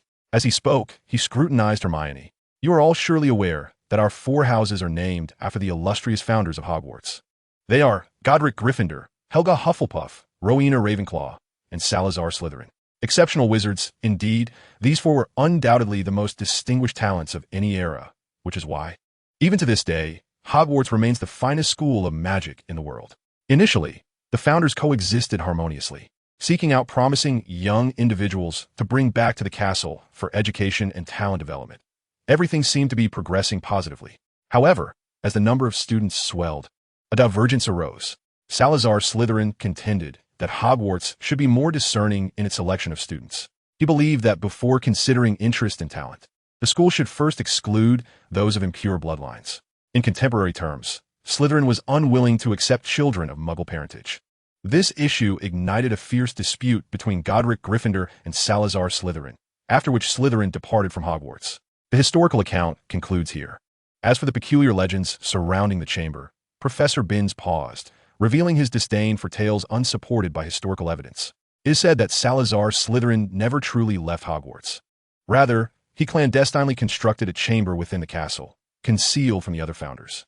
Only those who inherit Salazar Slytherins could potentially locate or unlock this hidden chamber. Should it be opened by an heir, they would unleash its horrific contents, thereby fulfilling Slytherin's mad ambition to purify the school by eradicating all those deemed unworthy of practicing magic based on their lineage. What are these terrifying things, Professor? The professor's tone grew increasingly impatient as he replied, some believe it to be a monster, one that only Slytherin and his descendants could control. However, let me assure you, such entities do not exist. The school has conducted numerous investigations over the years to determine the existence of any hidden chamber within the castle. Even Albus Dumbledore enlisted the most learned and capable wizards for this purpose. Yet, what were the findings? The chamber remains an unfounded myth. Only children and those as simple-minded as trolls would be frightened by it. But Professor, I've heard that the chamber was opened many years ago. Isn't that a part of history? Harry's voice rendered the classroom utterly still, including Professor Binns, as if everyone had been petrified. Who told you that? The professor appeared somewhat unsettled and irritated, yet he refrained from outright dismissing Harry's claim as nonsense. I can't recall which book I read it in, Professor, Harry responded. Upon hearing this, Professor Binns secretly exhaled in relief. Rumors cannot be regarded as evidence. Consider this. Dumbledore would never jeopardize your lives. How could he permit a monstrous threat within the chamber to endanger student safety? There may be some with ulterior motives seeking to exploit the name of the chamber for their own nefarious ends. Now, let's not squander any more time on legends and absurd tales. We should return to the realm of history and diligently study these concrete facts. Have you gleaned anything from this, Harry? Yes, Harry, do share what you've learned. Upon exiting the History of Magic classroom, Hermione and Ron bombarded Harry with questions. Just as he was about to recount his encounter with Colin being escorted to the hospital wing by the professors, he noticed dozens of spiders scurrying in a line, fleeing in terror from a corner of the corridor. Hermione, Ron, come quickly. They seem to be running for their lives. What do you think, Ron? Harry and Hermione, both intrigued, turned their heads simultaneously to find Ron retreating with an ashen face. What are you doing? Are you afraid of spiders? I recall we used them in potions class on numerous occasions. I harbor no fear of spiders. However, I find their scuttling movements quite unsettling. Ron, nearly overwhelmed by an urge to flee, managed to utter these words. The truth is, his aversion to spiders can be traced back to his elder brother's mischievous prank. At the tender age of 3, Fred transformed Ron's beloved teddy bear into a hairy arachnid after Ron had damaged his toy broom. It is easy to imagine how any child would develop a lasting psychological aversion to spiders upon witnessing a plush toy sprouting 8 legs and 8 eyes. Let us return to the common room. Harry, wishing to spare Ron further discomfort, diverted his gaze from the spider and remarked, "Allow me to recount the events of last night." In the Gryffindor common room, the trio gazed vacantly out the window. Whether it was the testimony of Dobby the house elf or the professor's discussions regarding Colin's attack, everything seemed so ambiguous. Harry, Ron, and Hermione found themselves nostalgically recalling Hagrid. Had he been present with his garrulous nature, many answers might have been revealed by now. Meanwhile, Mira in the live broadcast room was equally entangled in confusion. From a broader perspective, Tom Riddle's diary was far more significant than the Chamber of Secrets and the Basilisk. If the holder of the diary sensed impending danger and fled, the opportunity to destroy the Horcrux might remain elusive for an indefinite time. The incident from over a month ago had already instilled a sense of regret in him. If he were not more cautious now, the future could become increasingly uncontrollable. The memories drift back to a late night at the end of September. Upon hearing the Basilisk's voice, Murin made his way unhesitatingly toward the abandoned girls' lavatory. All the while, his eyes were fixed on the area of the second floor depicted on the Marauder's map. Oddly enough, when he arrived at the scene in a state of urgency, not a single suspicious name had emerged on the parchment that had once held such promise. Gazing at the wash basin, which had long since returned to its ordinary appearance, Murin felt a surge of blood rush to his head. Aside from feeling that the dignity of a time traveler had been challenged, his absolute confidence in his abilities instinctively compelled him to pursue entry into the chamber. Murin's reasoning was straightforward. If the Marauder's map indicated that no one was near the lavatory, then the individual wielding the diary and summoning the basilisk must be hiding within the chamber. No sooner had he thought it than the insidious black mist slithered through the cracks of the wash basin into the passage leading to the chamber. The basilisk, being a creature of dark magic, sensed the threat almost instantaneously. Before Murin could reach the entrance to the chamber, he encountered the serpent within the cavern. The climactic battle, which was supposed to unfold at the conclusion of his second-year tale, unexpectedly commenced ahead of schedule. In that mere moment of confrontation, the stone stalactites and rock walls shattered like fragile pasta and cookies. The basilisk, born of Slytherin's vile dark magic, possessed an innate resistance to Murin. Yet apart from its deadly gaze, it lacked any further magical means of attack. As for M.O. Rand, in the presence of the fully functional serpent creature, he dared not revert to his human form to summon a magical rooster. However, in a shadowy state, there was no concept of sight. Thus, the two most perilous dark magical beings in the world engaged in a battle with primitive, if somewhat grotesque, methods. The duel between the serpent and M.O. Rand persisted for several hours without a clear victor. By the time M.O. Rand, exhausted in both body and spirit, had to retreat to the castle, dawn had already broken. He felt immense regret at being unable to uncover the puppet master behind the scenes. The commotion he caused underground likely frightened off the diary's holder. Simultaneously, he had to concede that his performance against the serpent was woefully inadequate. Much like his previous encounter with Voldemort, apart from possessing immense magical power and an immunity to physical harm, he had little else to boast about. The ever-present frustration of feeling outmatched in top-tier battles deepened his sorrow. Since Harry had learned the advanced Goblet of Fire spell last semester, M.O. Rand had realized that his combat prowess in human form had been overshadowed by his host. The Goblet of Fire, as a high-level magic, is intricately connected to the soul and consciousness, and cannot simply be wielded by sharing the same body. Now, even the aspect of himself he took pride in had become a mere tool for bullying weaker opponents. Exhausted and burdened by negative emotions, M.O. Rand fought against the overwhelming desire to succumb to sleep, conveying part of the information regarding the Chamber of Secrets to Harry. In that moment, he even hoped that upon waking, he would hear of another attack, for this would imply that the diary Horcrux still resided within Hogwarts. Yet, when he truly looked through Harry's eyes and beheld the petrified Colin, the intense wave of guilt compelled him to reassess the underlying logic of the narrative in Harry Potter and the Chamber of Secrets. Chapter 29, The Duel Club. In his previous life, upon first encountering the Harry Potter film series, M.O. Rand had naively assumed that its original text was merely a children's book. This sentiment was particularly pronounced while watching The Sorcerer's Stone, The Chamber of Secrets, and The Prisoner of Azkaban. No matter how terrifying the dangers and disasters depicted in the storyline, The trio of protagonists always managed to turn peril into safety. However, as the plot grew darker and numerous noble characters met tragic ends, he began to realize that Harry navigated a world of magic rather than a fairy tale. Was Hogwarts, during the time of the Chamber of Secrets, truly safe? No, absolutely not. After personally experiencing the recent attacks, M.O. Rand finally understood that the so-called safety period of the first 3 years was merely a figment of the audience's imagination. A serpent creature capable of killing with a mere gaze is exceedingly lethal. During its first 2 attacks, Moaning Myrtle and Colin might have managed to save themselves using the water on the ground and a camera. But what then?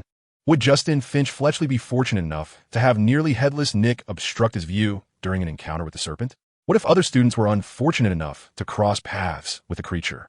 In the face of such formidable danger, even Hogwarts, with Dumbledore at its helm, had no choice but to enter a state of suspension.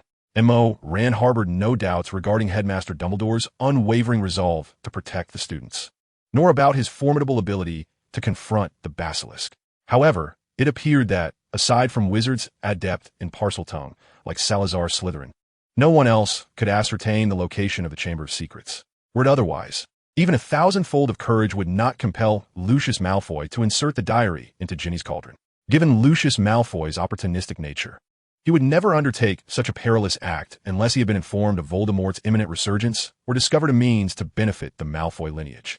Thus, while Harry Potter and the Chamber of Secrets seemingly narrates the tale of the valiant Harry battling the basilisk, it subtly reveals a darker thread: Voldemort's attempt to resurrect himself through Lucius Malfoy and the Horcrux.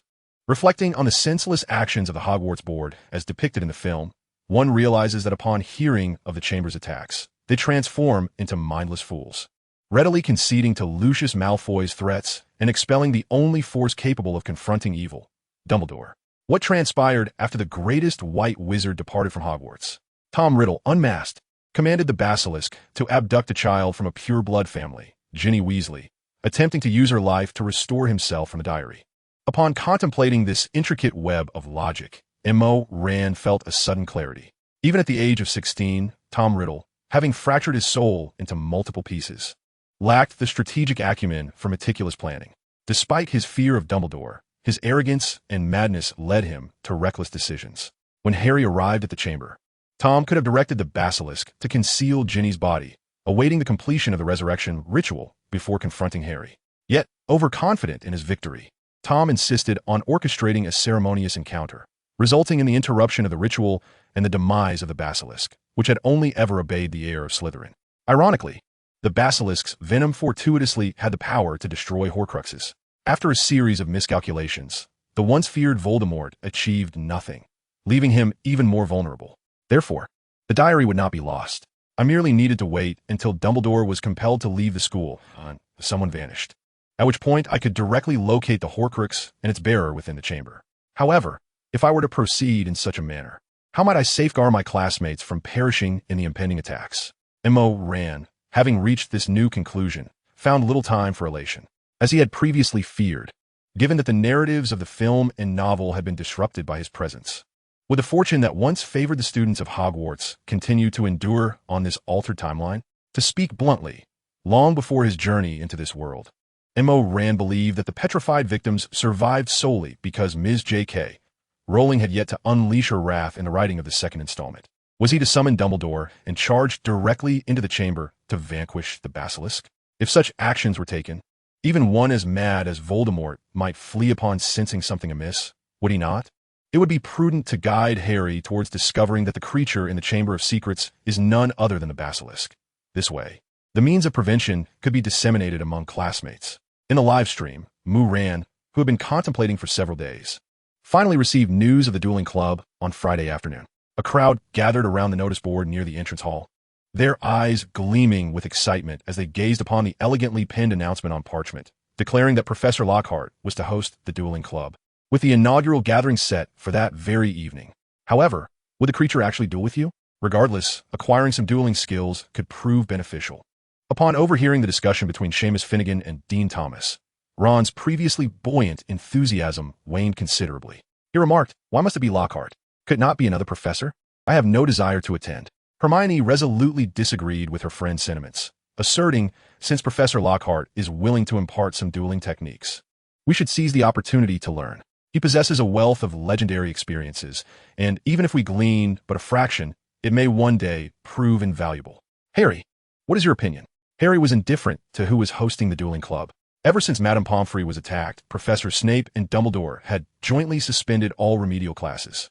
Now, steeped in self-reproach and unable to drown his sorrows in study, he yearned for a distraction. I shall attend, Harry exhaled. It matters not which professor is in charge. That evening, the speed at which the young wizards dined reached an unprecedented peak since the founding of Hogwarts, before 8 o'clock. The 4 long tables that typically adorned the hall were swiftly transformed into a stage draped in golden velvet carpeting at the enthusiastic behest of the students. Why isn't Professor Flitwick teaching us? I've heard he was a dueling champion in his youth. How could a champion possibly compare to someone with countless adventures under their belt? If it comes to a duel, Professor Lockhart may not be any less formidable than Professor Flitwick. In my opinion, he is the teacher with the most practical experience in the school. No, that is all wrong. Have you forgotten who our headmaster is?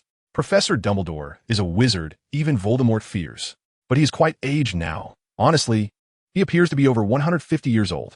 Among the crowd, students of all years, wands in hand, chattered animatedly. As Harry and his friends finally squeezed their way to the vicinity of the stage, Gilderoy Lockhart had already begun to present himself in his newly tailored crimson robes. Ron, who scoffed at Lockhart, instinctively shifted his gaze elsewhere, only to unexpectedly catch sight of Professor Snape, whose face was alight with joy. Harry, look over there. Who is that? Ron exclaimed. Isn't he the potions master? What is he doing here?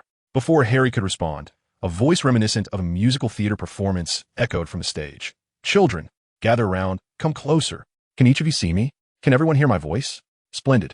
In light of the recent attacks, Professor Dumbledore has graciously invited me to establish this dueling club. He appears to believe that my training will significantly enhance the safety index of Hogwarts. One cannot deny his foresight, can one? Those familiar with my exploits will know that I have subdued countless monsters in a multitude of thrilling adventures. Even if you glean but a fraction of knowledge from me, it will suffice to protect yourselves one day when self-defense is required. Of course, for those intrigued by the details of my adventures, please do purchase my works. At this juncture, Gilderoy Lockhart cast a flirtatious glance toward a group of girls on the left side of the stage, inciting a chorus of screams from the audience. Professor Lockhart, you are simply marvelous. You must protect us. Receiving the enthusiastic response from his fans, Lockhart waved his hand, signaling for silence, before continuing. Allow me to introduce my assistant. Professor Snape. No great hero can demonstrate dueling techniques without an opponent. And fortuitously, Professor Snape has informed me that he possesses a modicum of knowledge in this area. Thus, I have invited him to provide you with a brief demonstration before our lesson begins. Oh, and students from Slytherin and other houses, do not fret. I shall carefully control the spell's intensity and will return your potions master to you unscathed after the demonstration. Ron could barely contain his laughter at this point, covering his mouth as he leaned towards Harry and whispered, "Ha ha ha, do you think those two will end up in a duel to the bitter end?" Harry was also on the verge of laughter, having never seen Professor Snape's expression so sour. Even during last year's House Cup award ceremony, Snape had managed to force a semblance of a smile while shaking Professor McGonagall's hand. He replied, "Impossible, Ron. Professor Snape is exceedingly powerful, likely the most formidable professor at the school aside from Dumbledore. Just observe his current demeanor. I wager Lockhart will find himself in quite the predicament shortly." Having witnessed Lockhart's blunders, Hermione still held a glimmer of hope for her idol. She countered Harry's assertion, regardless of his previous teaching missteps. Professor Lockhart is still Dumbledore's appointed defense against the dark arts instructor. How could he possibly be outmatched by the potions master in a duel? Harry refrained from directly rebutting Hermione, instead regarding Professor Snape's expression with a knowing glance and saying, "Well, perhaps you have a point. However, I must caution you, Hermione. Should you ever find Professor Snape glaring at you with his upper lip curled, do not remain still like Lockhart. Turn and flee for your life, understood?" Under the expectant gazes of the crowd, Lockhart and Snape approached the center of the stage, facing each other. Immediately following, one of the two individuals gracefully executed a bow with an arm flourish, while the other, moving with a mechanical precision, merely swayed before turning to walk in the opposite direction. In a duel, maintaining an impeccable posture is paramount, as I demonstrate. Stand with one leg forward and the other back. Relax your wrists while firmly grasping your wand, and gaze ahead. When I count to 3, we shall unleash our first spell. 1, 2, 3, Expelliarmus. Professor Snape nearly shouted the disarming spell. A brilliant red beam shot across the stage like a meteor, not only disarming Lockhart, but also sending him flying. It was the first time Harry witnessed a consensus between Gryffindor and Slytherin regarding a matter. Well done, cough cough. Just like that. Teach that flamingo a lesson. After finally regaining his footing with some difficulty, Lockhart adjusted his robes and smoothed his hair before retrieving his wand from the hands of his little admirer. Thank you, Miss Brown. Did everyone see? Professor Snape demonstrated a disarming spell. Although his intent was clear, I could have effortlessly thwarted him. However, for the sake of your enlightenment, I allowed myself to be subjected to this spell. After suffering a setback at Snape's hands, Lockhart finally noticed the murderous glare on Snape's face. After jovially attempting to diffuse the tension, he directly summoned Harry to the stage as a human shield. The demonstration concludes here. Now I require a volunteer. Mr. Potter, would you kindly step up to the stage and demonstrate the disarming spell for everyone? Mr. Weasley, please cooperate as well. Before Lockhart could finish his sentence, Snape interjected, a duel is not a matter of friendly assistance. If you wish for Potter to demonstrate the disarming spell, perhaps you ought to select a volunteer outside of Mr. Weasley and Miss Granger. I trust you won't mind if I suggest a student from Slytherin, Mr. Malfoy. Snape left no room for Lockhart to decline and, after naming his protégé, turned to walk in the opposite direction of the stage. Harry found himself somewhat bewildered. Even if Professor Snape was still irked by his inattentiveness in class, it was hard to believe he would allow Malfoy to take it out on him. What prowess did that boy possess aside from a faster broomstick on the Quidditch pitch? Go teach him a lesson, Harry. Singe his hair. Amidst Ron and the other roommates' encouragement, Harry and Malfoy had reached the center of the stage. Lockhart, relishing the spectacle, twirled his wand while directing the proceedings. Face your opponent. Raise your wand, bow. Excellent. Etiquette is also a vital aspect of wizarding duels. Now, please return to your positions, prepare yourselves, and when I count to 3, attempt to disarm one another. Harry, please be cautious not to strike too forcefully. 1, 2, 3. Expelliarmus. Malfoy did not strike prematurely when Lockhart counted to 2. However, even had he opted for a sneak attack, such a trivial ploy posed no threat to Harry. With a gentle flick of his wand, and without uttering the incantation for the shield charm, Harry effortlessly dispelled the oncoming crimson light. Bang! The seemingly routine duel piqued M.O. Rand's suspicion, prompting him to exclaim, Harry, test Malfoy's magical prowess. Push him to his limits without defeating him. Though M.O. Rand's directive seemed somewhat perplexing, Harry complied out of trust. He exaggeratedly raised his wand, and upon confirming Malfoy was prepared, he elongated his voice, articulating each note of the disarming spell, Expelliarmus. Unfamiliar with the shield charm, Malfoy dared not confront the spell head-on. As the red light neared, he could only execute a sideways roll to evade the attack. Levi Corpus. Malfoy, now prone on the carpet, launched another spell. Harry furrowed his brow. Having never encountered this incantation in his books, and with no time to inquire if M.O. Rand had sensed anything amiss, he unleashed 2 spells in rapid succession. Protego. Expelliarmus. The potency of Harry's second disarming spell was greater, rendering Malfoy's evasion all the more frantic. Strangely, though the disarming spell lacked lethal intent, Malfoy appeared burdened, unwilling to concede. Serpensortia. In a fit of desperation, Malfoy's wand emitted a resounding blast, projecting a 10-foot-long black serpent forth. In the next instant, the crowd began to retreat in a cacophony of screams, distancing themselves from the stage. Snape seemed disappointed with Malfoy's performance, as he uttered, "Do not move, Potter. I shall handle this." Gilderoy Lockhart stepped forward with composure, stating, "Allow me, Professor Snape." Alarut Ascendar. A tremendous force propelled the serpent into the air, only for it to crash back down onto the stage. It did not vanish, and appeared even larger, fueled by rage. The bewildered serpent, having been unexpectedly flung, was now in a frenzy, hissing and scanning its surroundings, making a beeline towards Justin Finch-Fletchley. Harry had never witnessed a serpent move with such speed. Before he could cast any spell, Justin was already ensnared. As the serpent's venomous fangs approached Justin's neck, Harry instinctively shouted, "No, do not harm him." A miracle transpired. The serpent, once brimming with aggression, transformed into a docile creature, swiftly slithering to Harry's feet, where it sought to nuzzle his ankle. Vipera Evanesca. Snape reacted swiftly, transforming the giant serpent back into black smoke before it could make contact with Harry. However, when he lifted his gaze towards Harry, a glimmer of cautious hostility flickered in his eyes. Chapter 30, Dawn or Dusk. Amidst Justin's furious inquiries and the hushed whispers of their peers, Harry was pulled down from the platform by Ron and Hermione, and they dashed back to the Gryffindor common room. You speak parcel tongue. What do you mean? You can converse with snakes. I talked to a snake? You mean just now? But isn't that a rather ordinary occurrence for wizards? Once again, Harry found himself regretting his lack of diligence in history of magic. Having mastered advanced spells, such as the Goblet of Fire and Apparition, he could hardly fathom what an extraordinary skill it would be to communicate with animals. It's more than just unusual, Harry. Hermione's expression was complex, as if she were grappling with a secret. What you just spoke is not human language, Harry. So what? Anyone could see I was telling that snake not to attack Justin. Hermione interrupted. Harry, listen to me. The ability to converse with snakes is known as parseltongue in the wizarding world. It appears only in a select few dark wizards, the most infamous of whom is Salazar Slytherin, one of the founders of Hogwarts. Harry was nearly reduced to laughter from frustration. So, you mean to say that everyone will consider me the heir of Slytherin who attacks fellow students? Don't they find that notion utterly ridiculous? An heir of Slytherin and Gryffindor? Ron shook his head gravely, gesturing to the lion emblem on his chest. The lion emblem of Gryffindor derives from the word griffin, and my parents have said it symbolizes bravery. But Slytherin is different. Their emblem is rooted in Salazar Slytherin's infamous ability of parseltongue. This gift is exceedingly rare. So rare that there have been no recorded instances of a new Parselmouth emerging in the last few centuries. It's possible there have been undiscovered cases.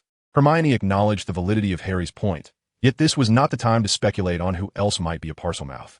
No one will care about those things now. Harry, you just performed in front of the entire school. By tomorrow morning, owls will carry news of your parseltongue ability across all of Britain. If the attacks continue. Oh my, I can hardly imagine what will ensue.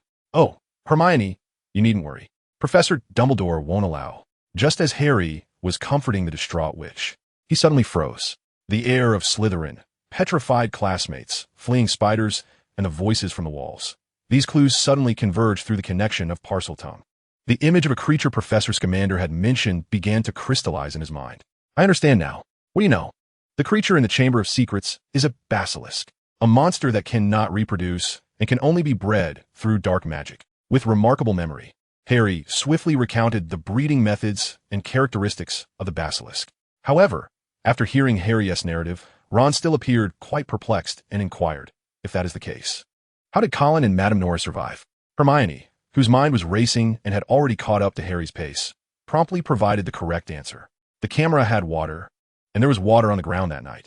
What Madame Norris saw was the reflection of the basilisk. We must hasten to inform Professor Dumbledore and the other teachers of our findings. Harry agreed with Hermione's words, but since he had already uncovered the creature's true identity, he had no intention of allowing his friends to take risks. He first pulled out his wand and transformed 2 fruits on a nearby table into roosters, then summoned 2 small mirrors with a summoning charm. From now on, unless the basilisk in the Chamber of Secrets is dealt with, you must carry these 2 roosters with you wherever you go. If you hear any strange sounds, take out the mirrors. We can assist you. Harry interrupted Hermione with a grave expression, stating, I know, which is why I am entrusting the task of protecting our classmates to you, while I seek out Professor Dumbledore.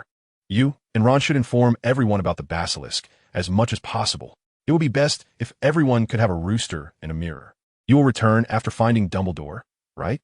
Ron's question left Harry momentarily at a loss. As their closest friends, Ron didn't need to be particularly astute to discern Harry's intention to face the danger alone. After a long pause, Harry finally replied with great difficulty, This enemy is formidable. Even Dumbledore would find it challenging to ensure your safety against the basilisk. I truly do not wish to lose you. So this time, please stay in a safe place. All right? I beg of you. Sincere words resonate deeply. And although Harry was not particularly proud, Hermione and Ron had never witnessed him plead with anyone before. Hearing their friend speak in such a manner made them both feel somewhat embarrassed. Hermione, nervously tugging at the ends of her hair, was the first to speak. I don't want to lose you either. I mean, we don't want to lose you, Harry. You must be careful as well. Seeing Hermione express her stance first, Ron, scratching his nose, added, Well, if that is the case, let us do it your way. Harry smiled and gave the 2 of them a big bear hug. After reiterating the importance of the roosters and mirrors, he took out his invisibility cloak and the Marauder's map and left the Gryffindor common room. At that moment, most students were still in the Great Hall participating in the dueling club, and in the empty corridors, Harry would not be noticed even without his cloak. Yet, the once confident and determined Harry, in front of his friends, finally displayed the confusion that a 12-year-old boy should feel. Do you think I might truly be a descendant of Salazar Slytherin? In response to Harry's question, Moaning Myrtle did not directly answer or offer platitudes. Instead, she countered with a question. Do you believe that you would become a different person because of it? Harry responded briskly as he walked through the castle. I certainly would not transform into another individual. However, if we regain power from Slytherin's legacy that could assist us in vanquishing Voldemort, then even if such actions may not be universally accepted, they could be justified from a moral standpoint, much like the silent burden we carry. Mo Rand fell silent, as he, who once instilled Harry with disdain for magic in pursuit of power, seemed unqualified to respond to this inquiry. Indeed, if the Potter family were truly connected to the Gaunt family, Harry's proposition might be deemed a prudent course of action. After a moment's contemplation, Mo Rand opted to leave the answer for Harry to articulate. The allure of power is immensely potent for anyone. If you've already reached a conclusion in your heart, then my opinion holds little significance. I merely wish to convey this. The dawn and dusk bear little distinction. Whether one steps into darkness or moves toward illumination is determined not by birthright or ability, but by our choices. Where did you learn that phrase this time? Harry inquired. Mo Rand replied, Ahem, rolling.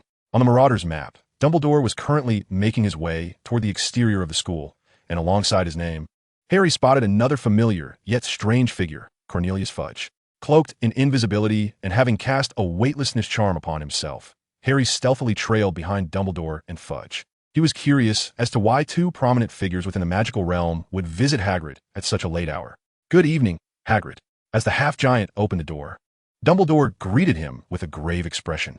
However, before he could elucidate the purpose of his visit, Cornelius Fudge had already removed his top hat and stepped inside.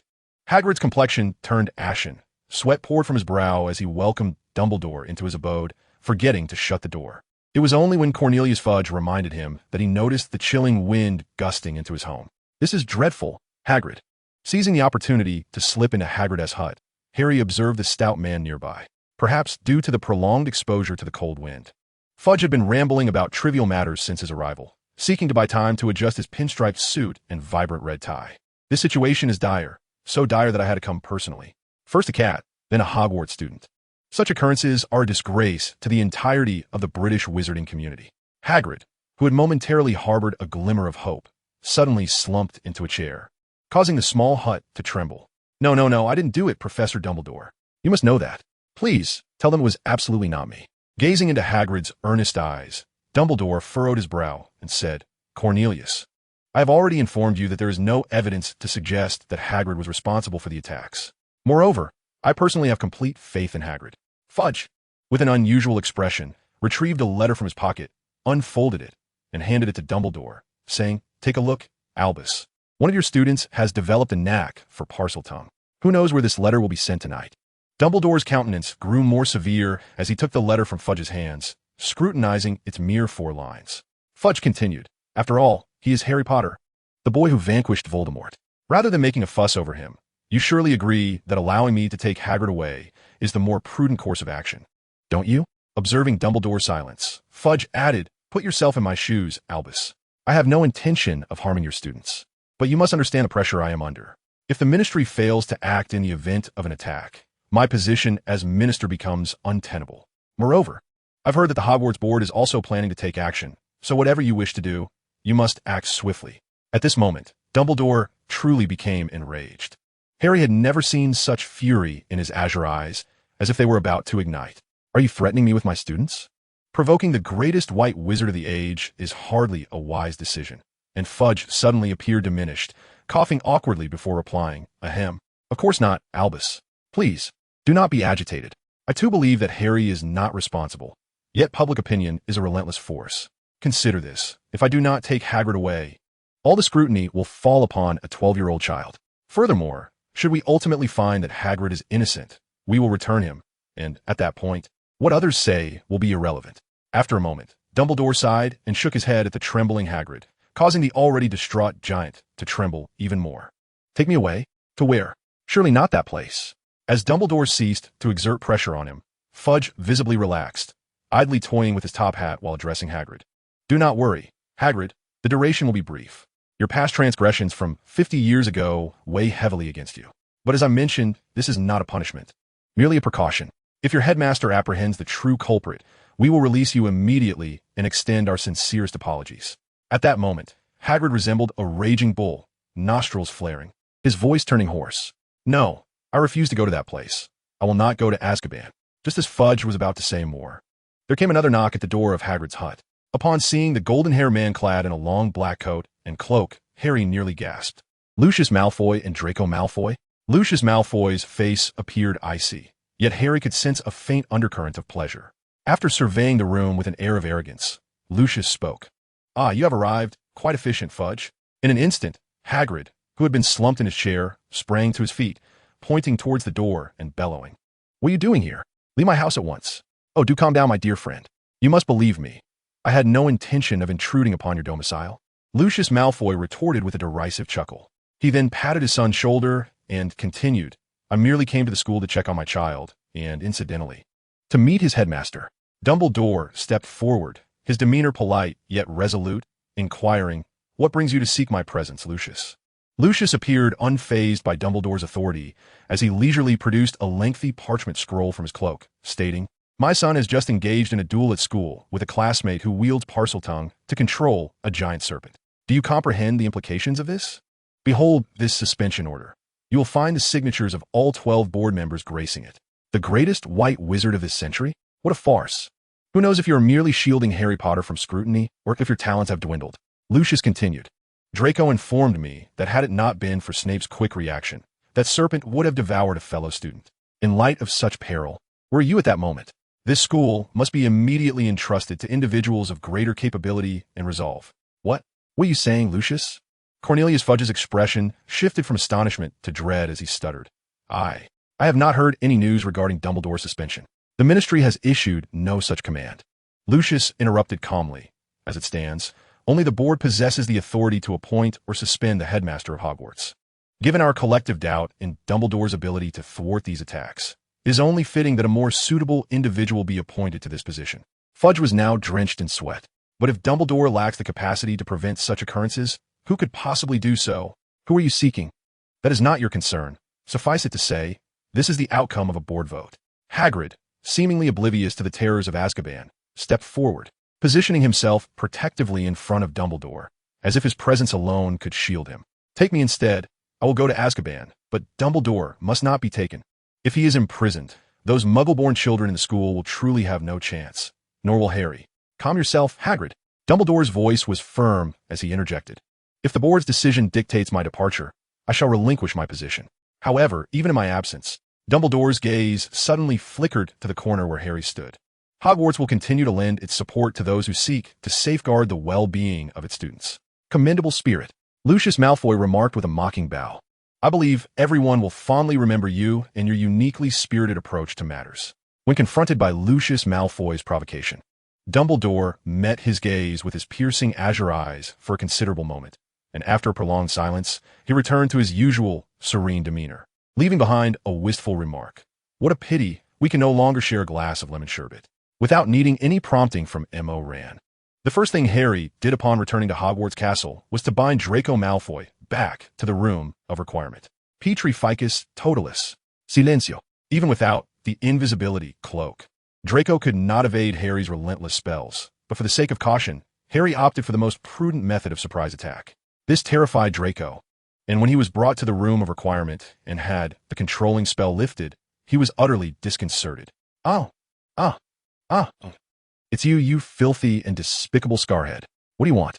I warn you, if you dare harm me, my father will not let you off easily." Harry felt as if his eardrums might burst from Draco's frantic screams. After several futile attempts to silence him, Harry drew his wand and pointed it at Malfoy's head, commanding, "Speak at once about your and your father's plot. Otherwise, I shall eliminate you right here." Malfoy was on the verge of losing control, and having convinced himself that Harry was indeed the perpetrator of the attack, any semblance of noble composure vanished as he confessed, "I discarded that diary long ago. When I found it at the leaky cauldron, I thought it was some amusing trinket, but after mentioning it to my father, he insisted I throw it away." "What diary? What are you talking about?" Harry was utterly bewildered, unaware of the existence of the diary, and assumed Malfoy was attempting to deceive him. Unexpectedly, at that moment, M.O. Ran proposed a body-swapping request. In an instant, the Harry who had just been intimidating Malfoy transformed into a much gentler figure. He lowered his wand and, with a friendly smile, inquired, Then please tell me, where did you dispose of the diary? Upon witnessing Harry, M.O. ran. Where a facade of congeniality, Malfoy fainted. Chapter 31. The Arrogant One and the Broken One. Agwamini. With a flick of Harry's, M.O. Rant's wand, the room of requirement echoed once more with Malfoy's anguished screams akin to that of slaughtered pig. I am pureblood. You cannot kill me. My entire family graduated from Slytherin. If you kill me, my father will surely take revenge. What did I ever say I intended to kill you? Did you not possess the diary? How could you be unaware of the nature of the items used to attack fellow students? I told you. My father made me throw it away. It is no longer in my possession. Where did you discard it? What did you do so? Right at the beginning of the school year, I tossed it onto the lawn outside the castle. Though M.O. Ran had experienced a rather unfortunate past life, he was not sadistic. Seeing a 12-year-old boy nearly soiling himself with fear, he felt a pang of guilt and refrained from further intimidation. Well, you should stand up first. Malfoy, seated on the ground, instinctively recoiled upon seeing Harry, M.O. Ran, extend a hand towards him. Only after confirming that there was no intent to harm did he stagger to his feet, indignantly exclaiming, "What in the world is that cursed scar up to now?" Such a blatant display of amnesia towards past grievances provoked a fierce glare from Harry, M.O. Ran. While he had no desire to bully a child, it did not mean he would allow Malfoy to insult him. If you dare speak disrespectfully to me or my friend again, Malfoy, I will not hesitate to transform you into a victim who perished in an attack. Disregarding character and integrity, Draco, having traveled extensively with his father since childhood, possessed a keen insight that quickly discerned Harry, M.O. Ran's lack of malicious intent. He lifted his chin in disdain and retorted, "Oh, how vicious. You certainly exhibit traits befitting a Slytherin heir. I advise you to ensure I meet my demise here, or I will be the first to report you once I escape. Can you not be a bit more mature? After all, you are the son of a top-tier affluent family. So many valuable resources at your disposal. Yet you squander your thoughts on frivolous matters." Having always regarded Harry as a rival, Malfoy found himself overwhelmed after being chastised by his nemesis, and he shouted in protest, "How have I wasted my thoughts? If you wish to flaunt the results of the last Quidditch match, do not forget who clarified the issues regarding the bludger and the golden snitch to the professor. Oh, should I then commend you for wasting thousands of galleons on your father, only to lose to me in the end? You clearly possess the talent to join the team based on merit. Why do you always resort to underhanded tactics? You." Malfoy's pale face flushed crimson as he drew his wand, pointing it at Harry. However, after uttering "you," he could not conjure a single spell. Harry, M.O. Ran, equally incensed, returned his wand to his waistband in front of Malfoy and made a highly provocative gesture. "Come on, use the most powerful spell you learned from that wretched diary to attack me. Did you truly believe I went all out against you at the dueling club?" Faced with Harry, M.O. Ran's taunt, Malfoy's wrist and lips trembled slightly. He shouted, "Sectum Sempra." Harry, M.O. Ran, was taken aback, internally exclaiming in shock. Just before the spell struck him, a wave of black mist enveloped him, absorbing the perilous attack. Malfoy's jaw nearly dropped. Even though the tempestuous black mist did not advance towards him, he still adeptly mimicked the bashful expression seen in Harry Potter and the Prisoner of Azkaban. "Please, don't kill me." The suddenness of the event left M.O. Ran with mere fractions of a second to initiate his transformation, resulting in that formidable spell landing squarely on his original form. In excruciating pain, he abandoned any pretense of composure and, in the instant he reverted to human form, charged directly towards Malfoy. This maneuver you employed is reminiscent of Professor Snape's teachings, much like the hanging charm you demonstrated earlier on the dueling platform, correct? Draco Malfoy, thoroughly intimidated by Harry, M.O. Ran, merely shut his eyes and nodded incessantly. In Harry Potter and the Half-Blood Prince, both the hanging charm and the falling charm were spells invented by Severus Snape in his youth. However, the film does not delve into this detail, leading M.O. Ran to assume that Malfoy had acquired this spell from a diary. Fortunately, he had not yet reached the level of foolishness to forget the disarming charm, or else he would have truly faced dire consequences. Realizing he had mistakenly accused Malfoy, Harry, M.O. Ran, panting heavily, seized Malfoy's collar and exclaimed, "You little rascal. You are indeed quite ruthless, aren't you? So it truly isn't you." Draco Malfoy, caught in a whirlwind of panic and fear, found his thoughts muddled. "It was me. No, not me. This is utter nonsense." Harry, M.O. Ran, released the trembling Malfoy, whose body shook like a leaf, and retorted furiously, "I was asking whether you were the one who opened the Chamber of Secrets with that diary." Malfoy stumbled and fell, letting out a pained yelp. After a moment, he replied, slightly aggrieved. I never opened that diary. I threw it away the very next day after arriving at school. How could it possibly open the chamber? Wait, how do you even know about that? Harry, M.O. ran, disinterested in explaining to Malfoy, clutched his waist as if he were winded and declared, yes, indeed. I am the heir of Slytherin. I now command you, little Slytherin, to retrieve that diary. But I really did throw it away. Malfoy protested. Where's the proof? Approximately 20 minutes later, having been fed a potion by Harry, M.O. ran, Draco Malfoy returned to the dormitory, producing a letter from his father, Lucius Malfoy. The night was deep, and the corridors and staircases were deserted. Draco, hiding under the invisibility cloak alongside Harry, M.O. ran, peered around nervously and suggested, could you perhaps provide me with the antidote? Or should we find a safer location? I mean, with the chamber now open. ISNT it a tad perilous to linger in the hallway? Harry, M.O. ran, without lifting his gaze from the stack of letters, replied, it's merely a Bertie Bott's every flavor bean, the flavor of earwax, which is why it tasted like poison. Malfoy retorted, ugh. Hey, don't you dare vomit on my invisibility cloak. Indeed, Draco Malfoy had likely disposed of the diary. Within a letter dated September 4th, Harry, M.O. ran, discovered Draco's attempt to deceive his father, which Lucius had seen through. Father, I came across an intriguing item at school. It is a diary with no words, merely a title. Did you know? It can even converse with me. I wish to keep it. Draco, I order you to find an unpopulated place and dispose of it immediately. Remember, it must be secluded. Do not let any professors discover this. After discarding it, write back to me using the true ink. I have observed that at times, your intellect appears to falter. Harry, M.O. ran, admonished Draco in a manner reminiscent of a stern father, questioning, even if you fail to perceive the dangers of a diary that can converse with you. Are you not curious as to why your father insisted you dispose of it? Upon realizing he had not been poisoned, Malfoy regained his defiance. And as he completed another sit-up, he exclaimed, do not lecture me, Scarhead. Do you even have family? What my parents do is none of your business. Harry, M.O. ran, replied, Malfoy. Malfoy interjected, is it too late for me to apologize? 20 minutes later, when Hermione and Ron encountered Malfoy in the Gryffindor common room, their eyes widened in astonishment. Harry, this is... Hermione began, but Harry interrupted, wait, Hermione. Malfoy has something to say to you. After patting Malfoy on the shoulder, he encouraged, go on. Miss Granger, I apologize for my previous impolite behavior, and for referring to you as a mudblood. And what else? Mr. Weasley, I regret my remarks about your family being impoverished country folk. Hermione and Ron were utterly astonished. This display was even more unbelievable than Malfoy's mere presence in the Gryffindor common room.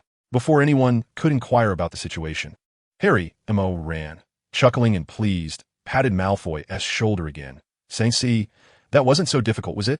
Ron, Hermione, allow me to introduce you to this reformed student, Malfoy, who will assist us in locating a crucial diary. This diary is not only connected to the Chamber of Secrets, but will also help us identify the individual orchestrating the serpent attacks on our fellow students. Ron was the first to shout, you can't trust him, Harry. He is a Slytherin. He might have released the monster himself. Consider his lineage. His family has graduated from Slytherin for generations. All dark wizards come from. Hush, lower your voice, Ron. You'll wake everyone. Hermione interjected, displaying a more composed demeanor. She then turned to Harry, saying, however, Harry, Ron has a point. He could very well be deceiving you. Harry, M.O. ran, shook his head, responding, we cannot generalize. Making sweeping judgments is exceedingly foolish. Yet, we cannot yet elevate him from the status of classmate to that of friend.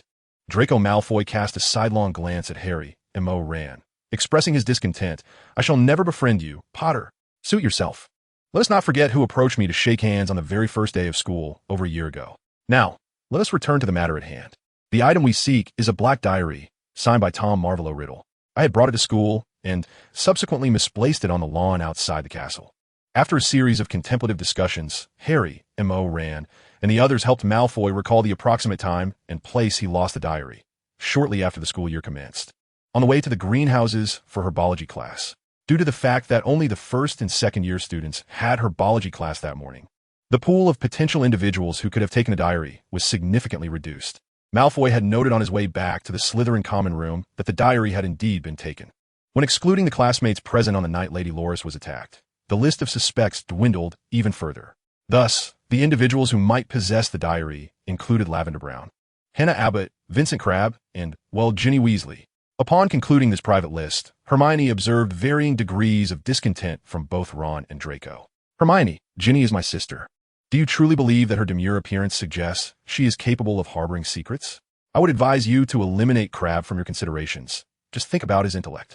He is the sort who confuses a quill with a wand the moment he sees cake or sweets. I question whether he can even write, Ron remarked.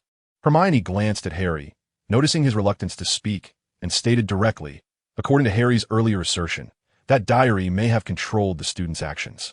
Therefore, regardless of their identities or intellectual capacities, none can serve as a justification to absolve them of suspicion. Lavender and Ginny are from Gryffindor, while Vincent Crabbe hails from Slytherin. The three of them are precisely under the scrutiny of Ron, Draco, and myself. As for Hannah Abbott from Hufflepuff, well, that responsibility shall fall to Harry. Moran, who is currently manipulating Harry's body in a dreamlike state, discerned a hint of reluctance in Hermione's final statement. Having been an observer of the unfolding events for quite some time, he instantly grasped the young witch's implication and smiled.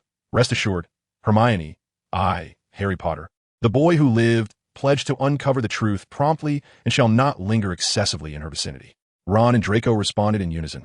The following day, after Moran relayed the events of the previous night through a dream to Harry, the entire school community received the most dreadful news in history.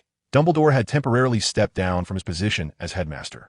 Moran explained to Harry that the information regarding the diary had been pieced together from fragmented memories recently acquired for Voldemort. Harry felt a tinge of curiosity. He could not fathom why Moran was so fixated on a diary he had never even seen. The intelligence they had gleaned the previous night at Hagrid's hut could have provided them with insights into the location of the Chamber of Secrets. Was vanquishing the basilisk not the utmost priority? Furthermore, concerning Draco Malfoy, Harry had initially sought to extract information regarding Lucius Malfoy from him. Yet, how had Moran abruptly transformed their dynamic into that of allies? This made little sense and seemed entirely unnecessary. Thus, lost in a whirlwind of contemplation, Harry made his way to the Great Hall, entirely oblivious to the multitude of students casting skeptical and wary glances in his direction. Potter, while Crabbe slumbered, I thoroughly searched all of his belongings and bags, including the hidden compartment of his pillow and the box beneath his bed. All I found were cookies and jam. There was no sign of the diary. Suddenly, Draco Malfoy's unexpected visit to Harry sparked a flurry of whispers among the surrounding students. No one would believe that the young man who had purchased a Nimbus 2001 for the entire Slytherin team would, during breakfast, approach Harry as if he were a mere underling. This almost solidified the notion that Harry might indeed be the heir of Slytherin. Thank you, Malfoy. Shall we share breakfast? Harry inquired. Draco found himself momentarily at a loss for words in response to Harry's invitation. He glanced around at his peers and then at the empty seat next to Harry, before ultimately dismissing the offer with a curt remark about the dreadful breakfast served in their house, hastily departing. Did you all witness that? Draco Malfoy sought out Potter himself, and remember during Quidditch as well. How could he possibly utter such words, given his character? A low voice drifted from behind Harry, belonging to Ernie Macmillan of Hufflepuff. He and Malfoy played off each other, one enticing a serpent while the other urged it in Parseltongue to attack Justin. Hannah Abbott appeared unconvinced by Ernie's assertion, questioning, why would Harry target Justin? He has always been so kind to everyone. Ernie quickly retorted, Justin's parents are muggles. He is the kind of student who would not be accepted by Slytherin. Moreover, rumor has it that Harry harbors a strong dislike for his muggle relatives. It is entirely reasonable for him to wish them harm. Perhaps he has merely been biding his time. Another girl, whom Harry did not recognize, interjected, but what about Colin? They are both from Gryffindor. Do you not understand? In the eyes of the heir, nothing is more significant than bloodline. Besides, Colin's incessant attempts to photograph him must have irked Potter. Thus, he acted. There was no need to mention Filch's cat. Hannah Abbott remained unconvinced. Yet her defense of Harry was swiftly dismissed by Ernie. After all, it was Harry who vanquished the Dark Lord, was it not? Does it not strike you as astonishing to label him as the villain? No one knows how he managed to defeat Voldemort. Consider this. A dark wizard with power rivaling that of Professor Dumbledore was overcome by a mere infant. Who else, apart from a highly skilled dark wizard, could possess such terrifying abilities?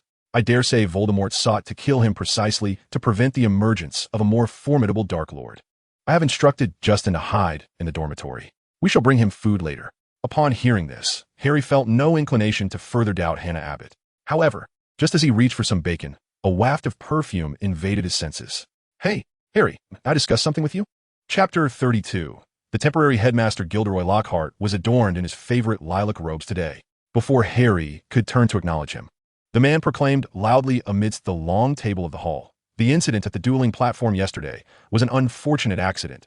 As you all witnessed, no one was injured. Therefore, dear classmates, let us cease our speculations regarding Gilderoy Lockhart. He is indeed an exceptional and remarkably empathetic student. Feeling his blood pressure surge, Harry hastily rose to his feet and approached Lockhart, whispering, "Professor, what exactly do you intend to do?" with a wave towards a group of Ravenclaw girls in the distance. Lockhart replied softly, "Ahem, we shall discuss this further in my office, Harry. First, allow me to greet my admirers." "What is it, Professor? Please speak quickly, as I have Transfiguration class shortly." "Do not be in haste, Harry. First, take a look at this."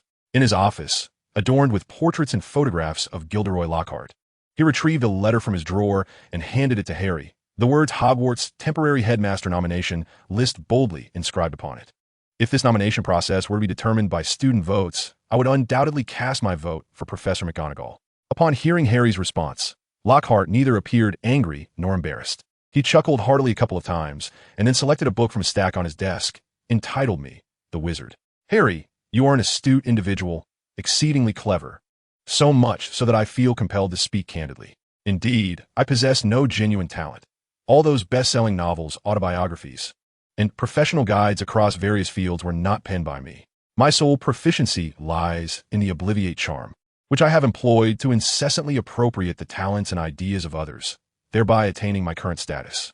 With his brow furrowing deeper, Harry could not help but interrupt Lockhart. "If you wish to confess, you may go to the Ministry of Magic or Azkaban. If you seek repentance, find yourself a faith.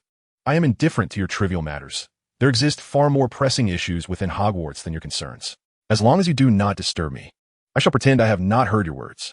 "Indeed," Lockhart exclaimed with enthusiasm, "I shall not disturb you, except for this one instance. To be truthful, I had considered inviting you to join me in signing autographs for my fans. However, the illustrious Harry Potter has far more significant troubles to address within the school than my affairs. You may have heard that the Ministry of Magic is actually reluctant to allow Professor Dumbledore to vacate the headmaster's position. The current situation, or should I say calamity, is entirely orchestrated by Lucius Malfoy. Thus, to prevent the Malfoy family from wielding unchecked power at Hogwarts, the Ministry conceived the idea of appointing a temporary headmaster. At this juncture, Lockhart cleared his throat and adopted a formal tone to address Harry. "Minister Cornelius Fudge holds you in high regard. Upon learning of your ability to speak Parseltongue, like myself, has not cast suspicion of the title of perpetrator upon you. What I wish to convey is that you could recommend me for the position of temporary headmaster at Hogwarts. Why? In order to write a book. My next work, entitled Gilderoy Lockhart and the Chamber of Secrets. What do you think? Is it not splendid? It shall become the best-selling book in all of Britain. But what relevance does this hold for me? It matters not, for I can provide you with all the assistance you desire in resolving the mysteries of the Chamber of Secrets and the recent attacks. I would even be willing to relinquish the use of the headmaster's office for your benefit. Trust me, Harry, no other professor possesses the capability to do what I can." Harry regarded Lockhart's expression intently, seemingly searching for some hint of truth, yet Lockhart continued to excitedly expound upon his grand aspirations. "We are not of the same ilk, Harry. You possess genuine talent, while I am merely a peacock adorned in superficial splendor. My only ability lies in penning books for profit. Otherwise, why would I take on the role of defense against the dark arts professor at Hogwarts? If you and Fudge would recommend me as the temporary headmaster of Hogwarts, we could not only thwart Lucius Malfoy's schemes, but I could also grant you all the privileges you require, along with half of the proceeds from Gilderoy Lockhart and the Chamber of Secrets. I've said it before, Harry, you are an intelligent person. You know what truly matters." Harry remained silent, and after several minutes, he coldly stated, "I demand that all students return to their respective common rooms by 6 o'clock in the evening and remain there thereafter. Every class must be accompanied by a teacher, and no student may act independently without supervision. All Quidditch matches and club activities are suspended until the matter of the chamber is resolved, including your dueling club." Lockhart snapped his fingers. "No problem," Harry continued. "I also require that every corridor, classroom, and restroom throughout the school be equipped with at least one rooster. Furthermore, you must not disclose to anyone that I am investigating the chamber or using the headmaster's office." Lockhart's excitement heightened. "That can certainly be arranged. But could you tell me what the roosters are for? You discovered something, haven't you? How did you find out?" "I only use it for writing books. I would never divulge anything." Harry declined. "I'll inform you once everything is concluded. I don't mind if you take all the credit afterward." Lockhart was overjoyed, rubbing his hands together as he asked, "Ah, splendid. Is there anything else I can assist you with?" "For now, no. I must attend Transfiguration class." All right. Stay safe. If you need anything, just seek me out. I shall assist you to the end." Suddenly, at the office door, Harry paused and turned back to ask, "You've shared all your secrets with me. Aren't you afraid I might expose you?" Lockhart's expression faltered slightly, but he replied with confidence, "Haha, such matters are not easily proven. I haven't disclosed who the original authors are. Even if you were to speak of it, only a handful would believe you. Besides, Harry, as I said, you are a clever individual. You wouldn't engage in such meaningless and inconsequential actions." Harry let out a soft scoff, leaving behind a remark about Lockhart's undeniable cleverness before departing.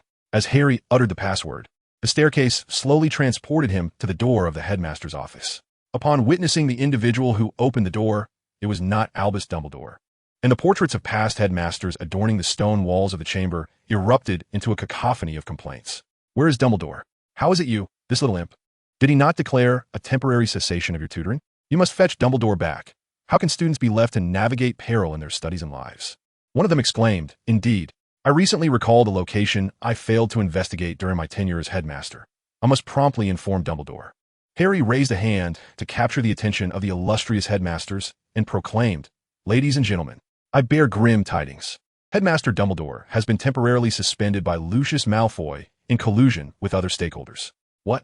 The esteemed former headmasters, each a paragon of excellence, could hardly contain themselves upon hearing such absurd news. Many pressed their faces against the frames of their portraits, vociferously questioning, "Suspend Dumbledore? Are they mad? Who else can safeguard the students of Hogwarts? Who is this Lucius Malfoy? Have I taught him? What a callow wretch." Harry, having no time to engage in their futile lamentations, swiftly redirected the discourse. "I understand your anger, but our immediate priority is to protect the students and resolve the crisis of the Chamber of Secrets." Before his departure, Headmaster Dumbledore imparted a profound statement. "Hogwarts will still extend its aid to those who wish to ensure the safety of its students. Therefore, I believe there are items here that can assist me in vanquishing the basilisk." Upon hearing this, the headmaster's office, which had only just quieted, erupted into chaos once more. "A basilisk? Are you certain it is a basilisk?" "I said it was a basilisk. According to Dumbledore's description, it can be nothing else. He himself affirmed it." "Little imp, that creature is beyond your capacity to confront, and even if Dumbledore were present, how do you intend to locate a beast he could not find?" Harry sighed and replied, "I am parcel-tongued. I can comprehend the speech of the basilisk. I have heard its voice echoing from the walls of the school on several occasions." "Did not Professor Dumbledore inform you of this?" Albus Dippet seemed to find this notion preposterous and laughed heartily. "I am well aware of the Potter family lineage. Your family possesses no such ability." Yet before he could finish, Harry demonstrated a hissing utterance in parcel tongue. "Sihasaheth." "Ahem." Albus Dippet pointed to a travel trunk on Dumbledore's desk and remarked, "Not long ago, someone delivered a parcel to him. It should contain what you seek." "Thank you, Headmaster Dippet." The design of the travel trunk was familiar to Harry. Brown leather, brass combination locks, and a well-worn clasp. Was this not the very type of trunk frequently carried by Professor Newt Scamander?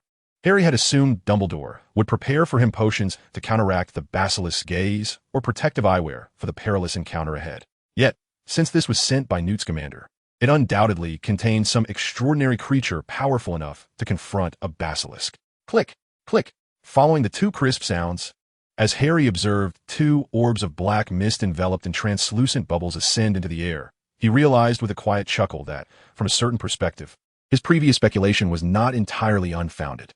"Come on, let us switch." One of the orbs was no larger than a basketball, while the other was significantly larger than an office desk. The smaller orb, Murmurs, instantly deduced the identities of their former hosts. The Sudanese girl whom Professor Scamander had been unable to save, and Credence Barebone. As creatures of dark magic, Murmurs typically dissipated upon the death of their host. However, through his remarkable talent and unconditional love for magical beings, Professor Scamander had ingeniously devised a method to simultaneously save both the Murmurs and their hosts. Murmurs had previously inquired about Credence through Harry last semester, but each time the topic arose, Professor Scamander always found peculiar excuses to evade the discussion. Now, it seemed that Credence's fate was equally grim. With respect for his predecessor, Harry, Murmurs, cautiously extended his hand into the bubble. Immediately, the two orbs of black mist flowed into his soul like rivers merging into a vast ocean. Loneliness, grievance, helplessness, anger, pain, regret. As strength surged within him, two distinctly different emotions of sorrow also reflected in Murmur's mind. While the Sudanese girl's murmur was nowhere near as potent as Credence's, this did not imply that one's suffering eclipsed the other's. To be fair, in the journey of life, as long as one exists, they will inevitably encounter adversity. Yet, Murmurs, who had endured a similarly tragic existence, understood that those most deeply scarred by fate never sought to compare their pain with others, whether they erupted in anger or succumbed to despair. If only it were possible. He wished there would be no more murmurs in this world.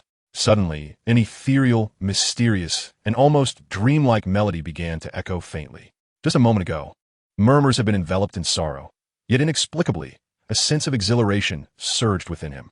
Without a doubt, it was Fawkes, the beloved phoenix of Professor Dumbledore. The magnificent crimson bird soared through the window into the office, its golden tail shimmering as it danced across the ceiling, as though performing a ballet to accompany the melody.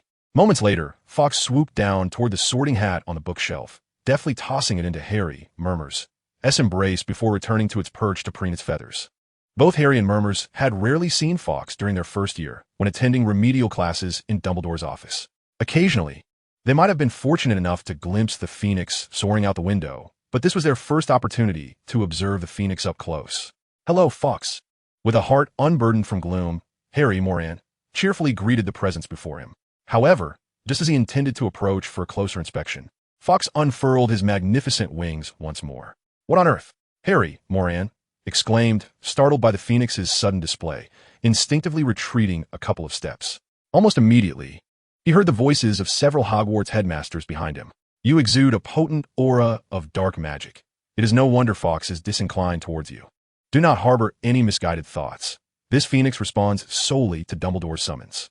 Harry Moran pouted slightly, feeling a tinge of displeasure, and then astonishingly relinquished control of his body back to Harry, saying, "Go ahead and touch him, Harry, and see if Fawkes permits you." As Harry regained consciousness, slightly bewildered, he too felt an intense curiosity towards Fawkes. With a rare opportunity to engage closely with the phoenix, who would linger on the preceding events. With that thought, Harry extended his hand slowly, approaching Fawkes with delicate steps. In stark contrast to the vigorous reaction he had received from Moran, Fawkes appeared to take a liking to Harry. Not only did he lower his head for the first time, allowing a wizard other than Dumbledore to stroke his feathers, but he also lifted his sharp golden beak afterward, emitting a melodious and enchanting call. "What a double-standard bird," Moran exclaimed in the live stream, his voice louder than the portraits in the headmaster's office. Even before his time travel, he had never been treated with such blatant disparity. "I share a body with Harry. Is it truly justified for you to regard me with such disdain, while being so docile with Harry? If you're going to allow petting, why sing afterward? Do you think I only cherish you? Well, I declare from this moment forth, I shall develop a distaste for phoenixes. Just wait. I shall seek another divine bird as my pet." After departing from the headmaster's office, Moran and Harry deliberated the prospect of traveling to America during the holidays. Harry could not comprehend Moran's reluctance to select a destination recommended by Nicholas Flamel, nor was he convinced by the rationale of acquiring financial knowledge for future prosperity.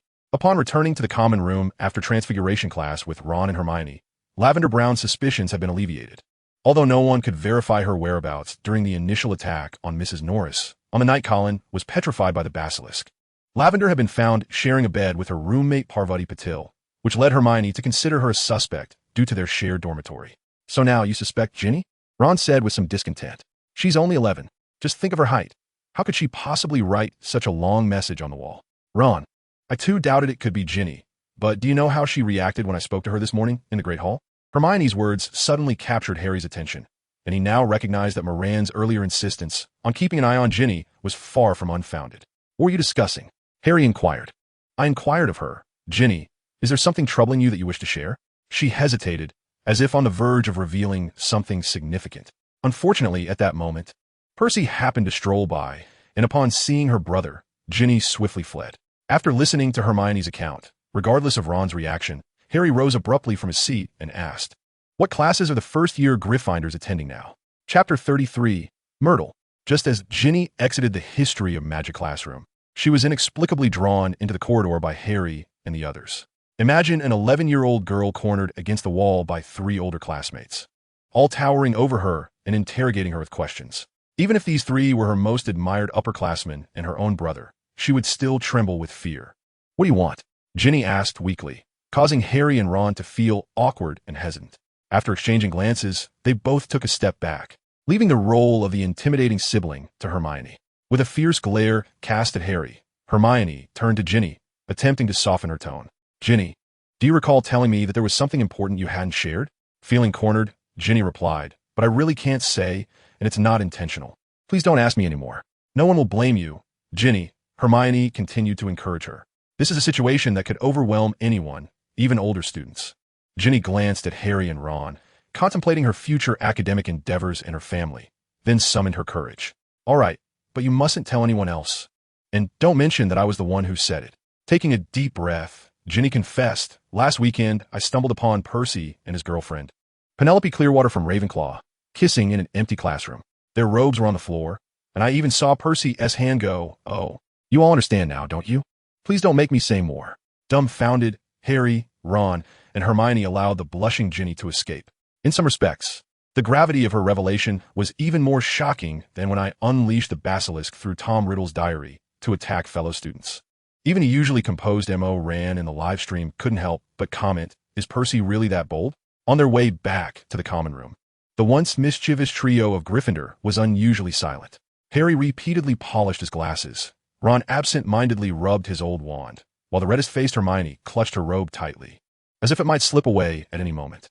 Just then, Draco Malfoy, returning from the Quidditch pitch, encountered Harry and the others in the corridor. Being young and oblivious to the circumstances, he asked, "What is wrong with you three? You look rather strange." Finally, Harry, having polished his glasses to a pristine shine, donned them and coughed lightly.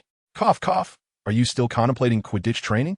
Are you not afraid of being attacked by the basilisk?" Draco Malfoy lifted his chin in a challenging manner, taunting Harry. "I see you're quite frightened, aren't you? After winning by sheer luck in the rain, you dare not face a rematch?" Harry hesitated for a moment, staring at Malfoy's face, but ultimately resolved to disclose the truth.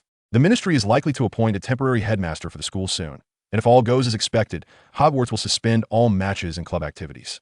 I suggest you find a way to help me retrieve my diary, or else we might soon face an outright closure of the school." Malfoy scoffed dismissively.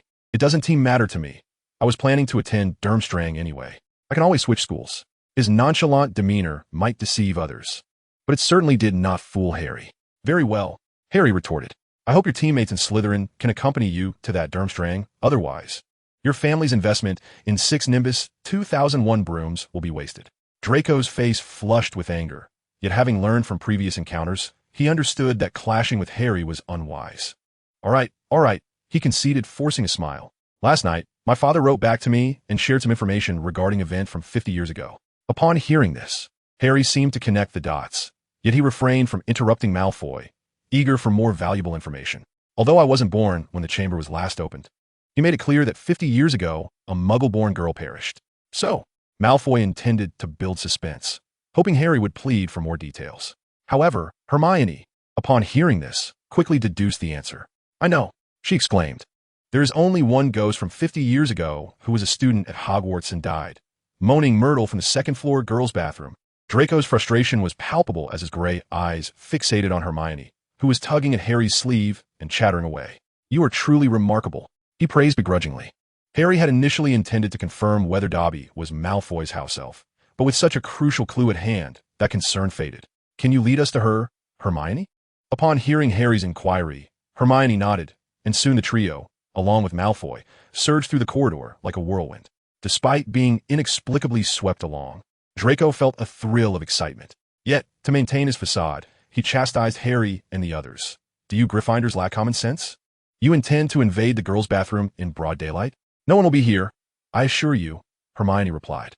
Due to the perpetual ire of Moaning Myrtle directed at the toilet, the washroom remained utterly unused. Moreover, should any unfortunate newcomer disturb her, she would conceal herself within the toilet and emit shrill cries, splashing water everywhere. Oh dear. Soon, a party of 4 arrived at the abandoned girls' washroom on the 2nd floor. Before they formally entered, Harry expressed his heartfelt gratitude towards Malfoy for his contribution, only to be met with a scoff and an eye roll in return. M.O. Ran had never anticipated such a transformation in the tale of Harry Potter following his arrival. Perhaps it was due to Malfoy fortuitously surviving until the end, which left him feeling somewhat aggrieved, as he favored Sirius, Lupin, and Fred. Or perhaps it was because, as a boy, He was not swayed by the golden-haired boy's beauty, as the female fans were. Ran had always harbored little fondness for Malfoy. However, upon reviewing the 8 films, it became evident that, despite his misdeeds, Malfoy had not committed any heinous crime that warranted widespread outrage. To borrow Malfoy's earlier words to Harry, he resembled a twilight that could not darken and a dawn that could not brighten. The door to the girls' washroom swung open, contrary to what the others had imagined. In addition to Myrtle, another unexpected guest floated around the toilet. He, with an orange jester's hat and a crooked bow tie. There was no mistaking that the laughter belonged to Peeves. Oh, how peculiar, how peculiar. Students actually come here? During the previous summer, Harry and Ran had discerned Peeves' true identity. Unlike the pale, transparent ghosts, Peeves boasted a more vibrant appearance and could physically interact with objects and living beings. Coupled with the professor's failed attempts to banish Peeves, as chronicled in A History of Hogwarts, Harry and Ran concluded that this entity was indeed a manifestation of the students' accumulated academic pressures over the ages. Some scholars believe that poltergeists are spirits induced by subconscious behaviors, particularly those of repressed nature. We are here to find Moaning Myrtle. Have you seen her? Harry inquired politely, but his demeanor did not earn Peeves' approval. He guffawed. Look, nonsense. What is so special about her? Don't think I'm unaware of what you say behind her back. Fat Myrtle, ugly Myrtle, pitiful, gloomy, dejected Myrtle with a face full of pimples, weeping. Accompanied by the sound of a toilet flushing, Myrtle emerged from a stall. Seemingly unable to bear the humiliation. Covering her ears, she shrieked like a butchered pig, darting about the washroom ceiling. Peeves would not let such an opportunity slip by, trailing behind Myrtle and loudly reiterating his previous descriptors. Pitiful, gloomy, dejected, pimply. As Myrtle appeared on the verge of being pursued into the wall by Peeves, Harry, in a moment of desperation, shouted, Blood Traitor Barrow, Peeves is right here. Hurry. The once fearless Peeves trembled suddenly, disregarding whether Harry was exaggerating the situation, and hurriedly burrowed underground. Is that all? Ron and Malfoy offered starkly contrasting evaluations, entirely oblivious to the fact that Moaning Myrtle had circled around to stand behind them. Are you here to mock me as well? The voice of Hogwarts' ghostly student was piercingly potent, and with just a single utterance, it drained the color from Malfoy's face, which he had only just flushed with exertion. As Malfoy let out a shout, Ron immediately mimicked his tone, saying, Is that all? Malfoy retorted, Get lost, Weasley. Harry wished to join in the derision of Malfoy, yet his reason held that this was not an opportune moment. Hello, Myrtle, it's a pleasure to meet you. May I inquire about the circumstances of your death? Harry asked. In an instant, Myrtle transformed from her previous melancholic state. She coughed twice, sharpening her already piercing voice. Ahem. Now, that is quite a dreadful question. Oh dear, how frightful. Though her words suggested dismay, her demeanor resembled that of an award recipient delivering an acceptance speech. I perished right here in this restroom. I remember it vividly. There was a fellow named Olive Hornby who mocked me, saying I looked like a four-eyed dog with my glasses, so I sought refuge here. I locked the door and wept inside when I suddenly heard someone enter. That boy uttered the most ridiculous things. I thought he was speaking another language. What irked me the most was that he was a boy. I quickly opened the door, wanted to tell him to leave and return to the boys' restroom, and then, at this point, Myrtle elevated her chest with pride, her expression shifting from that of an awardee to one of honor and pride. As she continued, I died. Harry, bewildered by Myrtle's emotional fluctuations, pressed on with his inquiry. All right, do you recall how you died? Myrtle shook her head and drifted closer to Harry, speaking mysteriously. I only remember my body suddenly floating as if something had seized me. However, I returned. After Olive Hornby made those remarks, I certainly had to return to confront her. I recall that until graduation, she deeply regretted mocking me. Harry felt a chill run down his spine, not merely due to Myrtle's unfulfilling response, but also because she was hovering uncomfortably close. Fortunately, Hermione timely intervened, standing protectively in front of him. Surely you must remember seeing someone before you died? Hermione's voice betrayed her displeasure, but Myrtle appeared unfazed, pointing to a nearby pool. I did not see the boy's face, but I did glimpse a pair of large, terrifying yellow eyes near that pool. Hermione and Harry reacted simultaneously. Without prior rehearsal, they exclaimed in unison. Did you hear that sound? Hermione added a few extra words, addressing Harry. Myrtle may not recall the last time the hissing of Parseltongue echoed in the girls' lavatory, but she was certain that the voice emanating from Harry was identical to the comical language spoken by boys 50 years prior.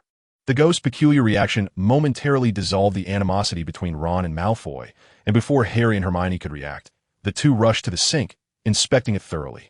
Soon, Draco Malfoy discovered a small serpentine engraving on the side of a brass tap. "Here," Malfoy exclaimed, as if fearing Ron would steal his glory. However, when he attempted to turn the tap, he found it stubbornly unyielding, refusing to release even a single drop of water. Observing this, Ron quickly tapped into his reservoir of ingenuity. "Harry, you must speak a few words in parcel tongue to the tap." Malfoy retorted indignantly. He already spoke. "Didn't you see nothing happened?" Ron stepped forward, unwilling to back down.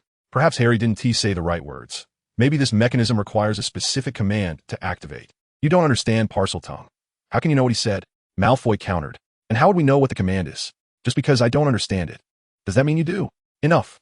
Harry, exasperated, glanced at Malfoy and Ron and explained, "What I said in parcel tongue was merely asking if you heard that sound, which certainly does not resemble a command to open the Chamber of Secrets. However, I believe that regardless of my parcel tongue's efficacy, we should not recklessly venture into the chamber. The basilisk poses a mortal threat, even to the professors, so I advise we return to our dormitories and contemplate our next steps." Hermione promptly interjected, "You're lying. You merely wish to confront the basilisk alone. I refuse to let you go in there by yourself." Ron, having faced challenges alongside Harry in their first year, echoed his fearless sentiment, stating that since the creature in the chamber was not a spider, he had nothing to fear. Malfoy, observing the trio, seemingly eager to court disaster, questioned, "Can't you leave such matters to the teachers? Must you all insist on going yourselves? Or is it true what they say about Gryffindors, that they lose their wits at the sight of adventure?" Ron disdainfully retorted, "Dumbledore has already been ousted by your father. Who do you expect us to rely on? Snape or Lockhart?" Malfoy shouted, "Anyone is better than a bunch of second-year students." Sensing the rising tension, Harry felt compelled to invoke the Eastern Mystery spell once more. "All right, enough," he declared. "Can't you two cease your bickering? At worst, once matters conclude, you may seek an opportunity to contest upon the stage of the dueling club, and I shall serve as your referee." Malfoy scoffed derisively. Having attended remedial classes with Professor Snape, he clearly held Ron in low regard. Similarly, Ron, who had long viewed the Malfoy family and Slytherin house through a lens of prejudice, hardly believed in Malfoy's prowess. "Just him. I could easily best him with my fists." The two voiced their opinions in unison. At that moment, Hermione, much like Ron, did not regard Malfoy as a friend or even a teammate. However, in the face of the larger situation, she managed to retain a modicum of rationality. "Harry," Hermione said, "why don't you try the incantation in parcel tongue right now? If it doesn't work, we can deduce the answer through elimination." Harry found Hermione's suggestion reasonable and, without further contemplation, nodded. He turned to Malfoy, approached the tap, and casually uttered, "Hesha-hassa." A dull thud echoed from behind the sink, and to the astonishment of the four, the marble relief above the sink began to rotate and ascend. Following this, the previously circular basin began to shift, revealing a remarkably thick drainage pipe before their eyes. Chapter 34, Sealing Hogwarts. After witnessing the entrance to the Chamber of Secrets, Harry, Ron, Hermione, and Malfoy divided into two factions. Harry and Ron believed they should leverage their intelligence to capture the true culprit behind the attacks on their classmates, while Malfoy and Hermione argued for prioritizing contact with the professors to address the threat of the basilisk. In truth, a part of Harry concurred with Hermione and Malfoy's viewpoint. His change of heart stemmed from the realization that Moiraine was fixated on uncovering the identity of the true villain linked to the diary. Despite his second persona harboring increasingly more secrets unwilling to be shared, Moiraine remained the individual he trusted most in this world. Ultimately, due to the stubbornness of the young wizards who could not reach a consensus in a short span of time, Harry, as a Parselmouth, asserted his final authority over when to utilize the entrance to the chamber. Consequently, the quartet had no choice but to acquiesce to his plan of inaction, biding their time for the appropriate moment to act. As anticipated by Lockhart, prior to the formal issuance of the Ministry of Magic's reassignment order that weekend, Fudge led his subordinates to the castle for an on-site inspection. Harry, as promised, praised his defense against the dark arts professor. Subsequently, on the following Monday morning, the entire Hogwarts faculty and student body received the news of Lockhart's appointment as headmaster of Hogwarts. "I must be hearing things. Lockhart, the flamboyant one?" Ron's incredulous expression reminded Harry of Dobby. However, as a somewhat reluctant instigator, he felt awkward joining his friend in derision. Uncharacteristically, he remarked, "In a way, this isn't entirely a bad thing. At least since the term began, Lockhart has accrued the most points for our house and assigned the least amount of homework." Ron was astonished that such words had escaped Harry's lips, But before he could refute, he was met with an even more incredulous voice. However, he truly lacked the qualities befitting a headmaster. He couldn't even manage to be a good teacher, even if nothing related to the Chamber of Secrets had transpired this year. Hogwarts should not be entrusted to his care. Harry and Ron simultaneously turned their gaze towards Hermione, as if they had encountered some rare and magical creature. The young witch, though aware of why her friends wore such expressions, felt somewhat flustered under their scrutiny. All right, I admit I was rather superficial before," Hermione said, a hint of embarrassment in her voice, as if seeking to conclude the topic. Yet Ron was unwilling to let her off so easily. With a grin, he inquired, "Just how much self-aggrandizing drivel did you read to realize he was actually a fraud?" Hermione replied, "Some things do not necessitate reading. They can be discerned without books." Harry. Before she could finish, Harry raised a hand to interrupt. "It's all right, Hermione. I know you are intelligent and will inevitably discern what true talent is, as opposed to mere facade. Now that you have seen through Lockhart's true nature, I need not worry any longer." Seeing Harry adopt a paternal expression of relief, Hermione was momentarily taken aback, followed by a subtle sense of disappointment. Pouting, she lowered her head, concealing her expression behind her brown hair, murmuring, "I'm sorry for worrying you before." In the live stream, Mo Ran, who had just been moved by Harry's trust in him, was now left speechless by Harry's remarks. It became evident that Harry's previous behavior and the jealousy he felt from the host were not due to Hermione harboring any special feelings for Lockhart. Rather, it was simply his indignation over a talentless individual being lauded by a good friend. In Harry's eyes, only individuals like Professor Dumbledore or Mr. Nicodemus were worthy of admiration in the wizarding world. Even Professor Snape had yet to reach the level of being deemed an idol. Thus, whether it was showcasing his alchemical knowledge to Hermione before the term began or demonstrating wandless magic in defense against the dark arts class, Harry harbored no romantic notions. He merely wished to convey to Hermione what true skill and genuine erudition entailed. Reflecting on Harry's treatment of Hermione, Mo Ran found himself less shocked than before. He had no objections to Harry having romantic entanglements, even at a young age. As an observer, he found it quite entertaining. However, he had forgotten the immense pressure he had inadvertently placed upon Harry, a savior who had been acutely aware of his mission since the age of 11, dedicating his days not only to study but also to mastering various forms of magic. How could he possibly find the time or energy for romance? Mo Ran sighed internally. Oh well, he thought. When it comes to matters of the heart, whether Harry engages or not is not for me to interfere with. I shall let things unfold naturally. That evening, Lockhart delivered a rather understated yet lengthy inaugural speech in the auditorium while the students dined. To assume the role of headmaster at Hogwarts School of Witchcraft and Wizardry is, for me, both a stroke of fortune and a burden. I possess confidence in my ability to fulfill this position. However, I am acutely aware that Dumbledore remains irreplaceable in the hearts of the students.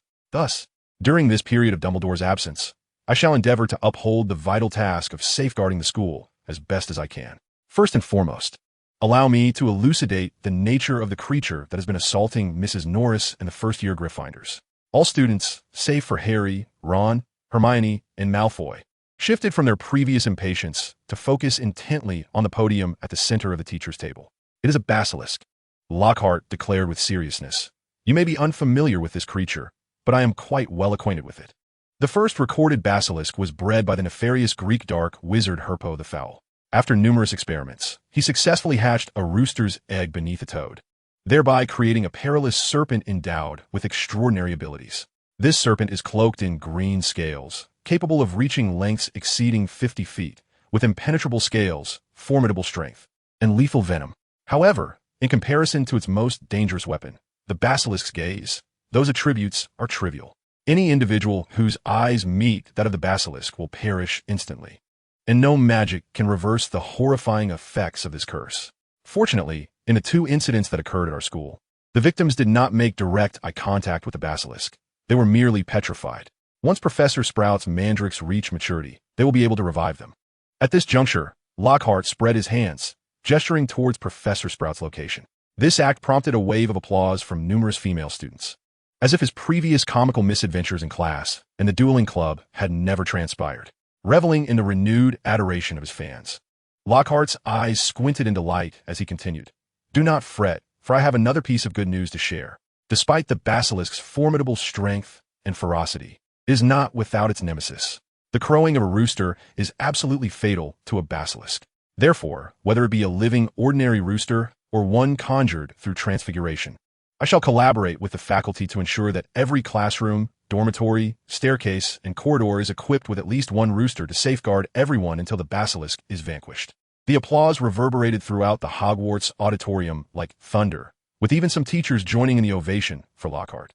At that moment, it seemed that nearly everyone had ceased to doubt the man before them, who embodied the dashing and formidable protagonist from the pages of his books. As Lockhart grew increasingly animated, he found it difficult to contain his emotions, no longer adhering to his script. Rest assured, my fellow students, I shall protect you all. In truth, had it not been for the cunning of that serpent creature, I would have been entirely capable of dispatching her before anyone was harmed. Within a month, Hogwarts would no longer be threatened by the Chamber of Secrets and the so-called heir of Slytherin. I stand by my word.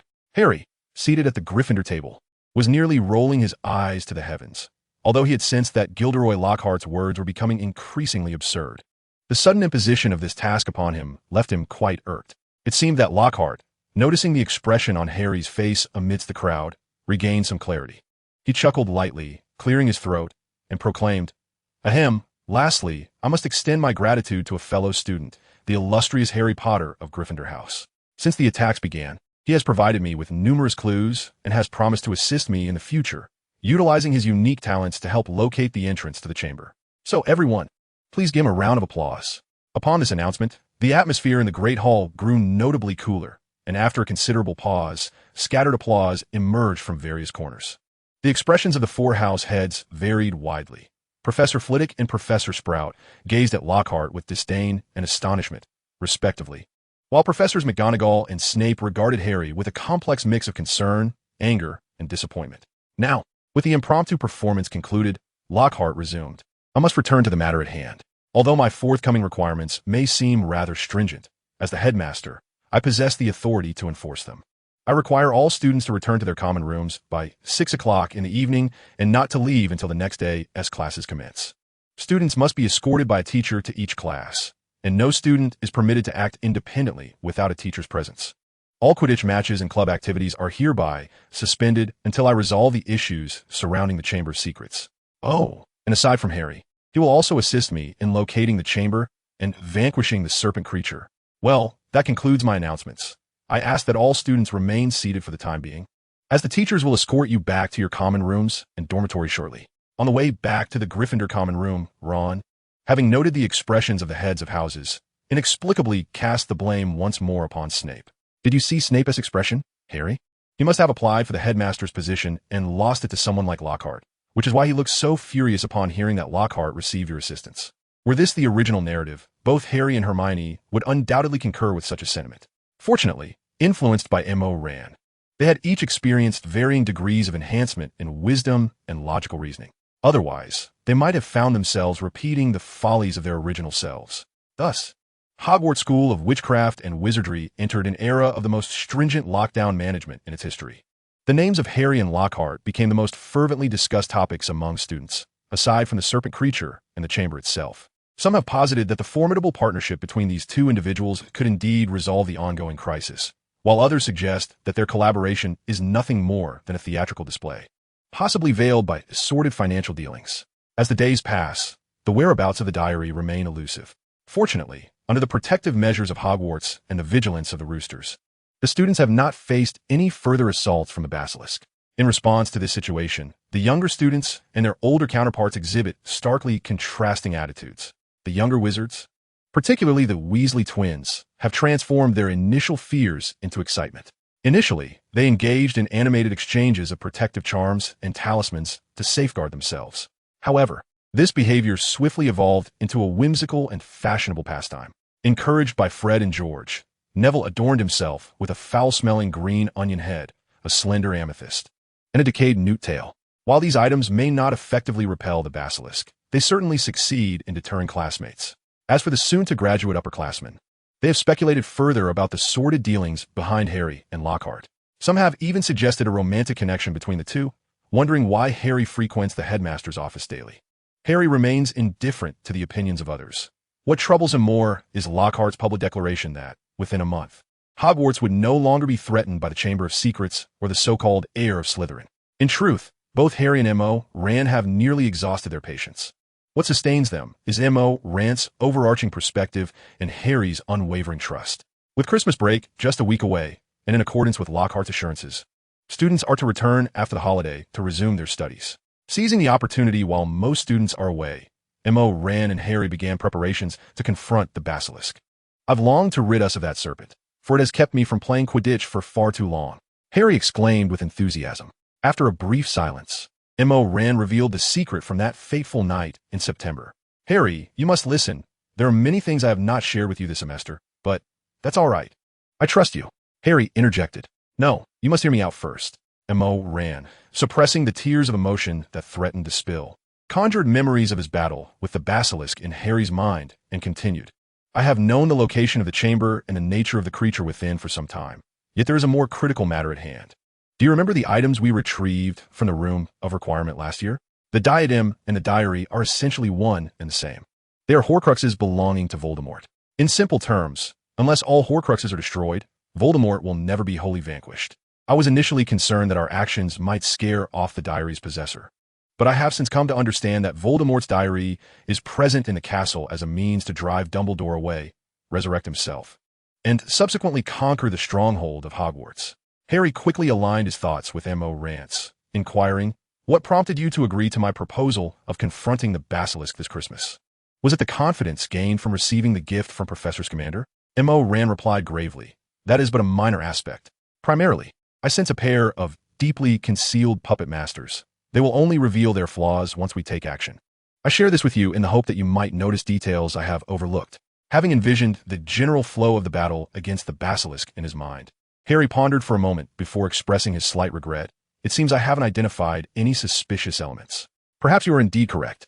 Some issues may only surface after we act. M.O. Ran controlled a portion of the dark mist to emerge from Harry's palm, and, drawing upon his memories from past lives, he showcased the 5 Horcruxes crafted from tangible objects, excluding Nagini. I apologize for placing you in the midst of such matters at your young age, yet I believe it unwise to keep these secrets from you. Currently, I have learned from Voldemort's memories that there are 5 Horcruxes: the diadem of Ravenclaw, the locket of Slytherin, the cup of Hufflepuff, a diary, and a ring. Harry's eyes fixated on the shapes of the Horcruxes, determined not to miss a single detail. Soon, he discovered a crucial point. So there are no relics of Gryffindor among them? M.O. Ran responded. Indeed, perhaps he never found them. However, Harry, locating the Horcruxes is merely the first step. Destroying them is equally, if not more, challenging. My agreement to first tackle the basilisk is partly due to the fact that it possesses something capable of destroying Horcruxes, its venom. Engrossed in recalling the shapes of the Horcruxes, Harry remained oblivious to the pair of eyes secretly watching him from the seemingly deserted corridor's end. Chapter 35. The Basilisk in the final week before the term concluded. A heavy snowfall enveloped Hogwarts in a shroud of cold, a silence as thick as the snow blanketed the entire castle, further deepening the gloom of the students subjected to stringent lockdown measures. During this period, Fred and George transformed into the most popular figures. Even the Slytherin students could not deny that the Weasley twins were the school's most humorous jesters. Occasionally, they would stride confidently ahead of Harry, proclaiming, "Make way for the heir of Slytherin. The greatest and most wicked dark wizard has arrived. Lord Potter, according to the schedule, you should next proceed to the Chamber of Secrets to enjoy tea with your 50-foot-long, fanged, malevolent servant." With Fred and George's assistance, most began to find the notion of Harry being the heir of Slytherin somewhat absurd. Nevertheless, one matter continued to trouble Harry. This winter holiday, the Weasley family and Hermione would remain at Hogwarts. With the understanding that 2 friends typically possess, Harry found it nearly impossible to conceal his intention of confronting the basilisk alone. To this end, he felt compelled to create some diversions. During the final week before the holiday break, Harry prepared Christmas gifts for nearly everyone. He had a wand voucher for Ron from Ollivander, having previously sent Mr. Ollivander's 7 galleons by post. He crafted a handwritten introductory alchemy notebook for Hermione and a standard invisibility cloak for Fred and George. However, as Harry intended to present Professor Snape with a vial of acromantula venom as a Christmas gift after the last potions class, the head of Slytherin, who had already been absent from classes for an entire term, once again assigned him detention. Upon entering the office, Snape immediately launched into a tirade. "What have you been up to lately? Has no one been tutoring you? Or do you think you have learned enough? Listen closely, Mr. Potter. Whether in potions or knowledge acquired from other professors at your current level, you have merely taken a minuscule step over the threshold of the basics. You may be slightly ahead of your peers, but you are far from mastering the craft. Harry did not argue with Professor Snape. In fact, he hardly absorbed the man's words. From the moment he entered, his gaze was fixated on Snape's tense arm. Some matters are not meant for children like you to handle. What are you looking at? Do you wish to jeopardize yourself due to a misguided sense of adventure and the allure of fame? Nothing, Professor, Harry replied. Snape suddenly stood up, his expression grave. Do not lie to me. Never before had Harry witnessed Snape display such tension, prompting him to instinctively ask, "Ah, Professor, I was just curious if the Sectum Semper curse was something you taught to Malfoy, given that Malfoy's weakened version of the curse was intercepted by Merope in a shadowy form." Harry's physical body had suffered no harm from the malevolent spell. Aside from slight pain, he did not find the curse particularly extraordinary. However, Professor Snape, as the creator of Sectum Sempra, understood its terrifying implications far better than any reader or spectator. Sectum Sempra? Snape gasped, barely able to catch his breath. Were you struck by it? Are you injured? What on earth did you two fools do? Why did Draco employ that spell? The barrage of inquiries left Harry somewhat bewildered. Yet he also recognized that many secrets had unfolded at school this term unbeknownst to him. Tentatively, he replied, Malfoy was dissatisfied with the outcome of our duel in the dueling club. He approached me over the weekend, insisting on a rematch, so. Harry's deception was immediately perceived by Snape, who slammed his hand down on the desk and reiterated, I said, do not lie to me. Draco would never resort to that spell in a duel. Are you attempting to test me? Having had all his subtle thoughts unveiled, Harry refrained from responding to Professor Snape's inquiries. Internally, he mused that Hagrid would certainly have overlooked such matters, and thus chose to remain silent. Observing Harry's unspoken turmoil, Snape, who had been on the brink of an outburst, gradually regained his composure. Within a few breaths, he reluctantly returned to his seat, surrendering to resignation rather than defiance. This is the vanishing spell and its singular counter curse, which heal rapidly. Their effects are quite unique. Remember not to practice them on your classmates. Additionally, this is a vial of Felix Felicis, which I introduced to you last semester. I do not expect you to maintain the rationality and composure of a proficient wizard at all times. Yet, it may rescue you from foolish actions born of impulsiveness at the opportune moment.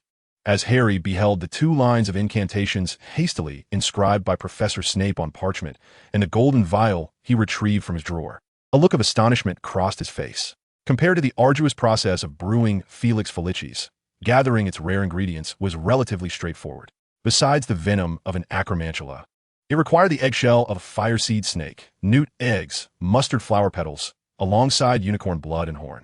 After assembling all the necessary components, an extensive brewing period of 1 month to 6 months followed, along with a resting time to enhance its potency. Many potion masters, who earn their living through alchemy, may never brew a single vial of Felix Felicis in their lifetime. However, Professor Snape, being capable of its creation, harbored a disdain for this fortuitous elixir for other reasons. Much like before the passage of time, the majority of wizards in the magical world regard Felix Felicis merely as a prohibited substance in competitions, coupled with its costly and rare nature. Yet for those versed in potion making, it symbolizes a rare chance to alter one's destiny. Much like a dog can only consume a few grams of chocolate throughout its life, excessive indulgence in Felix Felicis can lead to perilous consequences, ranging from a drunken stupor to irrevocable changes in character, ultimately steering the drinker toward a tragic fate marked by arrogance and hubris. Snape had a profound aversion to such arrogance, stating, even those fortunate enough to have luck's favor will inevitably meet their demise if they are conceited. What was even more detestable was that they often brought calamity upon those around them. Therefore, Mr. Potter, I hope you will never require this potion, nor become a scourge to your friends and family. When Harry regained his senses, the office door had already swung open. Having attended numerous lessons under Snape's tutelage, he was well aware that this was the professor's subtle way of signaling the end of their interaction. As Harry exited the office, Snape slowly rose to his feet. In the dimly lit room, his dark eyes fixated intently on the empty doorway, lost in contemplation. On the first night of the Christmas holiday, Harry exhibited an extraordinary sense of joy. Although he did not indulge in a hearty feast as usual, he thoroughly enjoyed a lively romp with George and Fred Weasley in the Great Hall. The vibrant atmosphere nearly enveloped all the students remaining at the school, who indulged in merriment until midnight, only retreating to their respective dormitories due to exhaustion. A gentle incantation wafted from the Gryffindor's second-year dormitory, to ensure his actions went unnoticed. Harry cast a stunning spell directly on his close friend Ron. Ron, Ron, Harry called out twice, raising his voice, and upon realizing Ron showed no signs of waking, he removed his robe to reveal the sportswear he had donned underneath. The festive spirit of Hogwarts had gradually faded into the night, yet Harry felt no sense of gloom. As he prepared to confront the basilisk in the Chamber of Secrets, he required composure more than anything else, overshadowing any feelings of nervousness or excitement. His wand, potions, blindfold, invisibility cloak, and a convenient fake Gobrathian stone for transforming into a magical rooster were all meticulously gathered. After accounting for his gear and provisions, Harry extracted a bottle of revitalizing potion from his satchel and gulped it down eagerly before setting off towards the girls' lavatory on the second floor. Standing once more at the entrance to the open chamber, both Harry and Mo Ran felt a tinge of apprehension. With Professor Dumbledore absent and most of the faculty having left the castle for the holiday, the formidable task of vanquishing the basilisk rested squarely on their shoulders. The seemingly bottomless pipe exhaled chilling draughts, and after taking several deep breaths, Harry took a leap, sliding into the dark, sticky, endless tunnel. Within the castle of Hogwarts, numerous pipes connected to this passage. They twisted and turned, yet none compared to the breadth and depth of the one he was traversing. After 2 minutes of descent, having traveled several miles downwards, Harry felt the once steep slope of the pipe level out. As he approached the pipe's exit, he executed a nimble maneuver to avoid crashing onto the damp ground. Lumos, he murmured to his wand, which emitted a brilliant light as he donned his invisibility cloak. The tunnel was shrouded in darkness, yet Harry refrained from using an overtly bright luminescence, lacking the confidence to easily triumph over the basilisk. He understood that gaining the element of surprise would be paramount in such a perilous confrontation. Thus, he opted for a cautious advance rather than brazenly walking into the creature's lair. After approximately 5 minutes in the eerily silent tunnel, a sudden clicking sound pierced the stillness. Harry glanced down, discovering a layer of animal bones scattered across the damp, rocky floor. Silencio, he cast upon himself, and just then, he noticed a massive silhouette coiling ahead of him. His heart raced, propelling him into a heightened state of alertness. Soon, he discerned that what lay before him was not the basilisk, but rather its shed skin. The vibrant green hue of the serpent's skin was strikingly vivid, and even from just a glimpse of it, Harry could sense the terrifying venom it contained.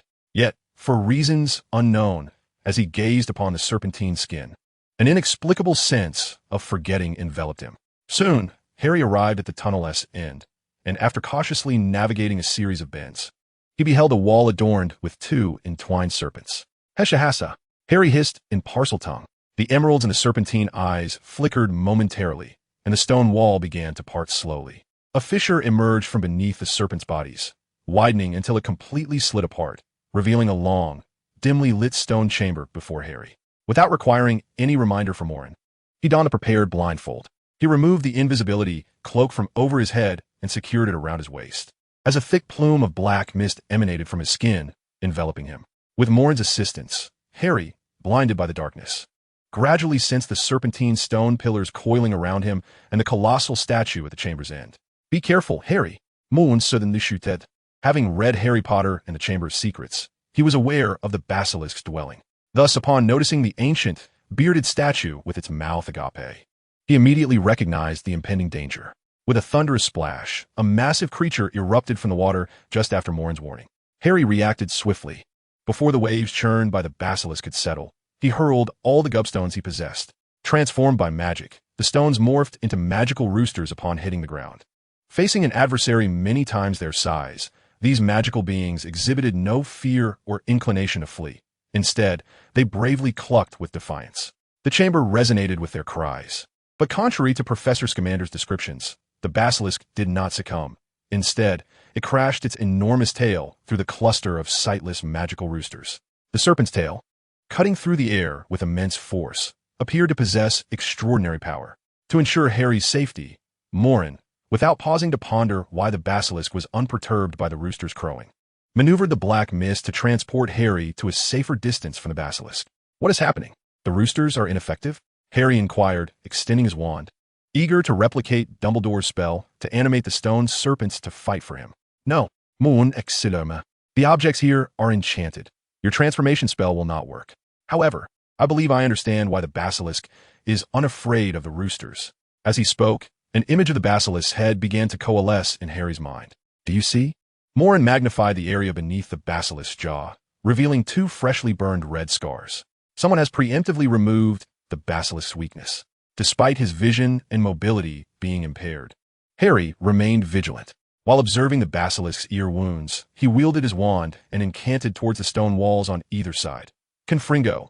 A violent explosion dislodged a multitude of stones from the rocky wall. With one hand wielding his wand to conjure a boulder and the other silently casting a spell to catch the floating debris, Harry constructed a rudimentary barrier before him. When did you master the silent spell? M.O. Rand suddenly inquired, jolted into awareness. Oh, just now, I suppose?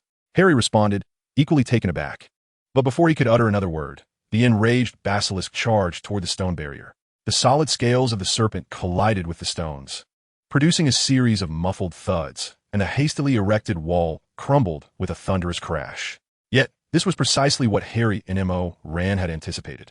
With complete control over his body regained, M.O. Rand unleashed a torrent of dark mist. Seizing the moment while the basilisk was momentarily buried, he swiftly spun, entangling the great serpent with the debris. The once tranquil chamber transformed into a chaotic whirlwind, reminiscent of a washing machine. The combined physical and magical onslaught from M.O. Rand and the stones finally elicited a wretched cry from the basilisk. Hissus! Hissus! M.O. Rand, having previously battled the basilisk, was not naive enough to believe that this maneuver would lead to its immediate demise. He was well aware of the hardness of the creature's scales. Thus, this grand display was merely a feint, concealing its true intent. Indeed, within less than a minute, all the boulders were reduced to powder amid the friction between M.O. Rand and the basilisk. Without the support of physical assault, even M.O. Rand, now empowered, could not launch an effective attack relying solely on the dark mist. However, just as the basilisk believed it was on the verge of breaking free, all the dark mist was suddenly concentrated at the serpent's head. What had once been enough to envelop a third of the chamber transformed into two slender spears. They aimed directly at the basilisk's most vulnerable point, the only area lacking protective scales, the powerful serpent's eyes, and lunged forth with fierce intensity. A sharp sound echoed as a torrent of black blood erupted forth. The anguished cries reminiscent of an elephant and a wild boar emerged from the basilisk's throat, and the excruciating pain caused it to coil its body instinctively. Its mouth gaped wide, revealing rows of glistening fangs, stained with the blood streaming from its eye sockets, creating a truly tragic spectacle. Having reverted to human form, Harry hastily removed his blindfold. Without pausing to admire M.O. Rand's masterful work, he extended his wand, aiming at the basilisk's head, and shouted, Gabrathian. Chapter 36. The Silver Sword Slays Demons. M.O. Rand, noticeably fatigued, transferred control back to Harry. The effort he had just exerted to breach the basilisk's dark magical defenses was akin to a remarkable feat performed by weightlifters in the Muggle world. Fortunately, the basilisk, having lost its most formidable weapon, posed little threat to Harry, already suffering immense pain. It had yet to calm its blind rage when the searing heat of the Gabrathian flames erupted above it, akin to the grim reaper claiming its due. The compounded agony instilled a sense of imminent death in the creature. For centuries, within the confines of this castle, it was the first time a thought of escape had crossed its mind. Hiss! The serpent creature emitted a hissing sound and plunged headlong into the pool adorned with towering stone serpents. Observing this, M.O. Rand quickly called out, Hurry, follow Harry. Don't let it escape. Gabrathian. As Harry recited the incantation once more, the floating Gabrathian fire immediately surged after the fleeing serpent. The originally dark green waters of the pool transformed into a vibrant azure the moment the mystical flames entered. Subsequently, the pool began to bubble, showing signs of impending boiling within mere seconds. Having taken a cautious step back, M.O. Rand meticulously manipulated the dark mist. During this time, when he was not required to be the primary attacker, his role was to keep vigilant, observing all around for Harry. Soon, the serpent's head emerged from the opposite side of the pool, validating M.O. Rand's prudent approach. The massive serpent's tail swept like a wall, crushing the stone platform where Harry stood. However, just as Harry evaded the serpent's assault and attempted to counterattack, the cunning serpent had already retreated back into the water. This won't do, Harry. At this rate, we cannot catch it. The pools and pipes in the chamber seem interconnected. I know, but apart from Gabrathian fire, it's challenging for any other spell to inflict significant damage on that giant serpent. Realizing the predicament they faced, Both Harry and M.O. Rand simultaneously recalled Professor Dumbledore's demonstration of Gobrathian fire during their first encounter. Unlike Harry, who had to recite the incantation each time, Dumbledore had conjured the Gobrathian fire solely through the sheer force of flames. Could it be? Controlling magical fire is also a highly intricate training endeavor? Oh, Headmaster, you have truly put me in a bind. With such thoughts swirling in their minds, Harry and M.O. Rand swiftly altered their combat strategy. As Harry's corporeal form gradually morphed into the dark mist, he suddenly spun and dove into an imperceptible point. The next moment, he found himself atop the head of a Slytherin statue, which stood between the towering stone serpents. A flawless disillusionment charm, just as Harry had recently mastered the silent, wandless spell. M.O. Rand, spurred by the intense battle, exhibited performance surpassing his usual capabilities.